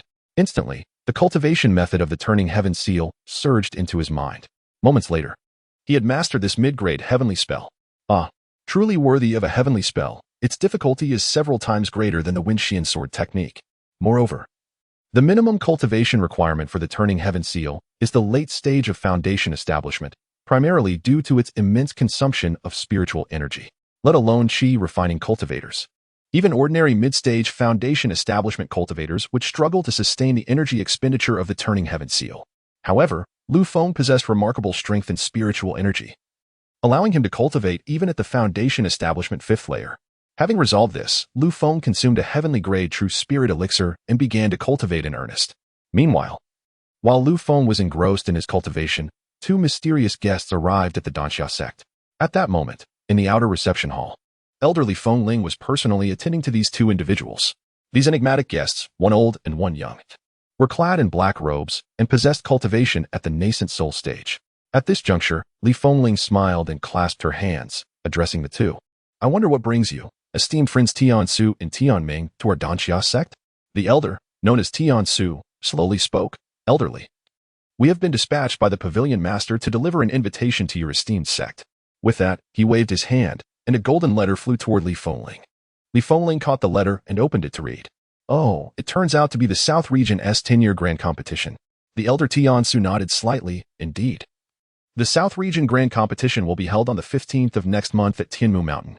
We kindly request that your sect dispatch 5 foundation establishment disciples to participate. Li Fengling smiled faintly. You too should be aware that our Danxia sect has never placed much importance on such competitions. We have not participated in the previous ones. Tiansu adjusted his beard and replied leisurely, I am well aware of your sect's style, but the first prize of this competition is extraordinary. Does elderly not wish to hear more? Oh, what is the reward? Tiansu smiled lightly. Has elderly ever heard of the heavenly gang precious breath? Upon hearing this, Li Fengling's expression changed noticeably. Of course, I have heard of it. It is a divine treasure formed from the condensation of heavenly gang energy. Tiansu nodded. Indeed, elderly is correct. I presume you are familiar with its effects? A glimmer of brilliance flickered in Li Fengling's eyes. Naturally, this treasure can assist foundation establishment cultivators in forging the 9 turns golden elixir, a divine item among heavenly materials and earthly treasures. Since elderly is aware, we shall not elaborate further. With that, the 2 nascent soul experts, Tiansu and Tianming, rose and took their leave. Watching the 2 depart, Li Fengling appeared composed in her position, yet her right hand had unconsciously tightened into a fist. Alas, this matter requires discussion with the sect master before proceeding. With that, Li Fengling transformed into a violet light and soared toward the core region. Since Xianxiaaudiobooks and the others had left, 3 days had passed. During these days, Lu Feng spent 2 days elevating his cultivation to the 6th layer of foundation establishment, after which he focused intently on mastering the turning heaven seal. However, practicing this heavenly spell could not be done within the cave dwelling, so Lu Feng was currently practicing on Qingzhou Peak. As he repeatedly formed the seals, he finally condensed a red spiritual energy seal nearly a meter in size in the air. I have finally condensed it. Let me test its power. With that, Lu Feng directed the spiritual energy seal to strike a distant mountain peak. With a resounding bang, a distant peak was obliterated by the seal of the imprint. The terrifying destructive power far surpassed that of his wind mystic sword technique. According to Lu Feng's calculations, with his current spiritual energy, he could only cast the heaven-turning seal a maximum of 10 times. Fortunately, the potency of this spell was astonishing. Even a golden core real person would find it challenging to escape unscathed in a direct confrontation. While Lu Feng was practicing the spell, a figure suddenly soared towards him from afar. Upon closer inspection, he recognized his senior sister, Xianxiaaudiobooks. Seeing her, Lu Feng promptly withdrew his spiritual energy and clasped his hands in greeting. Junior brother pays his respects to senior sister Zhang. Xianxiaaudiobooks waved her hand dismissively. Junior brother Lu is too courteous. There is no need for such formalities in our future encounters. Yes, I shall remember that. May I ask what brings senior sister to me today? The sect leader has instructed me to bring you to the council hall for a meeting, so follow me. Lu Feng raised an eyebrow, wondering why the sect leader had suddenly summoned him for a discussion. Nevertheless, he nodded promptly. All right, let us go. With that, Lu Feng mounted his flying sword and approached Xianxiaaudiobooks. However, she did not take immediate action. Instead, her eyes sparkled with a rainbow hue as she gazed at Lu Feng. Junior brother, you have actually broken through to the 6th level of the foundation establishment realm. How did you achieve this? When Zhang Xianxiao had first met Lu Feng, he was at the first level of the Foundation Establishment realm, and during the sect competition, he had reached the 4th level. Yet now, he had remarkably advanced to the 6th level. It was astonishing to note that this had occurred in less than a month. Lu Feng offered an awkward smile. I merely experienced some insights, which led to this rapid advancement. Zhang Xianxiao did not believe a single word of his explanation. However, everyone has their own secrets, and she would not pry further. It seems I have underestimated junior brother Lu. In that case, let us proceed. Indeed. Let us be on our way. Moments later, the two arrived at the council hall, where they found the chamber filled with the sect's prominent figures. Lu Feng scanned the room and noted that even the least distinguished among them were outer sect elders. Additionally, he recognized the 3 true disciples, Yang Shanha, Lin Xun, and Li Tianmu. Zhang Xianxiao led Lu Feng to sit behind Yang Shanha and the others, and the 5 exchanged nods in greeting. Lu Feng did not recognize the other elders and thus refrained from greeting each prominent figure individually. As Lu Feng observed the congregation, the Grand Elder Dan Xingzi and the sect leader Feng Qingxian slowly entered the hall. Upon their arrival, everyone rose and bowed in respect. We pay our respects to the Grand Elder and the sect leader. Once the two took their seats, Dan Xingzi waved his hand, signaling for everyone to sit.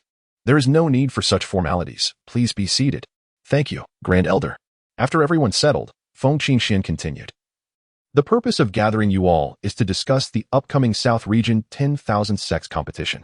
3 days ago, our Danxia sect received an invitation from the Heavenly Restoration Pavilion, stating that the reward for the first place in this competition is the Celestial Gang Treasure Essence. I would like to hear your thoughts on whether our sect should participate in this event. At these words, many prominent figures in the hall gasped in astonishment. Even the senior brothers and sisters seated in front of Lu Feng widened their eyes in disbelief. Noticing this, Lu Feng quietly inquired of Zhang Xianxiao, senior sister. What is the 10,000 Sects competition? Having only been in the cultivation world for a decade, he had just missed the once-in-10 years South Region 10,000 Sects competition, leaving him perplexed about the matter. Lu Feng nodded slightly. And what exactly is the Celestial Gang Treasure Essence? Upon hearing the name, Zhang Xianxiao's eyes sparkled with excitement. Junior brother, do you remember the 9 heavens white jade snow lotus that our senior brother mentioned? Yes, I do. A glimmer of brilliance crossed Zhang Xianxiao's eyes as she explained. The Celestial Gang Treasure Essence is an even more formidable pill than the 9 heavens white jade snow lotus. If one can obtain this treasure, there is a significant chance of forging a 9 revolutions golden pill. At this revelation, Lu Feng's face displayed a look of astonishment. I see. Thank you for enlightening me. Senior sister. Now, he understood why the individuals in the hall reacted with such surprise. Just then, the second elder, Sun Yin, stood and clasped his hands. Sect leader. Although our Danxia sect has not participated in the 10,000 Sects competition in previous years, the first place reward this time is extraordinarily rare. Therefore, I suggest that we send representatives to compete. As Sun Yin's words fell, many elders and peak masters nodded in agreement. The master of Yinu Peak, Feng Wenxin, added, Grand Elder, sect leader, I also wholeheartedly support Elder Su's suggestion. The Celestial Gang Treasure Essence is a once-in-a-millennium opportunity. Although our sect does not seek fame, we should strive for such a rare treasure. While the Danxia sect appeared harmonious, it was still divided into 3 factions. One faction was led by the Grand Elder Li Fengling, encompassing the true disciples, including the second Elder Sun Yin, the Pill Pavilion Master Elder Wu, and the Wine Sword Immortal. Another faction represented the aristocratic families, led by Yuna Peak and Suiyin Peak, filled with prominent figures and prodigies. The final faction was the neutral group, primarily represented by the sect leader Feng Qingxian. Although the neutral faction was small in number, its members were of high status and generally refrained from participating in factional disputes. However, Feng Wenxin's endorsement of Sun Yin's proposal indicated a rare alignment of opinions between the 2 major factions. Consequently, it seemed the Danxia sect's participation in the 10,000 Sects competition was all but confirmed. Seeing the consensus among the crowd, Feng Qingxian turned to glance at the Grand Elder, who gave a slight nod of agreement.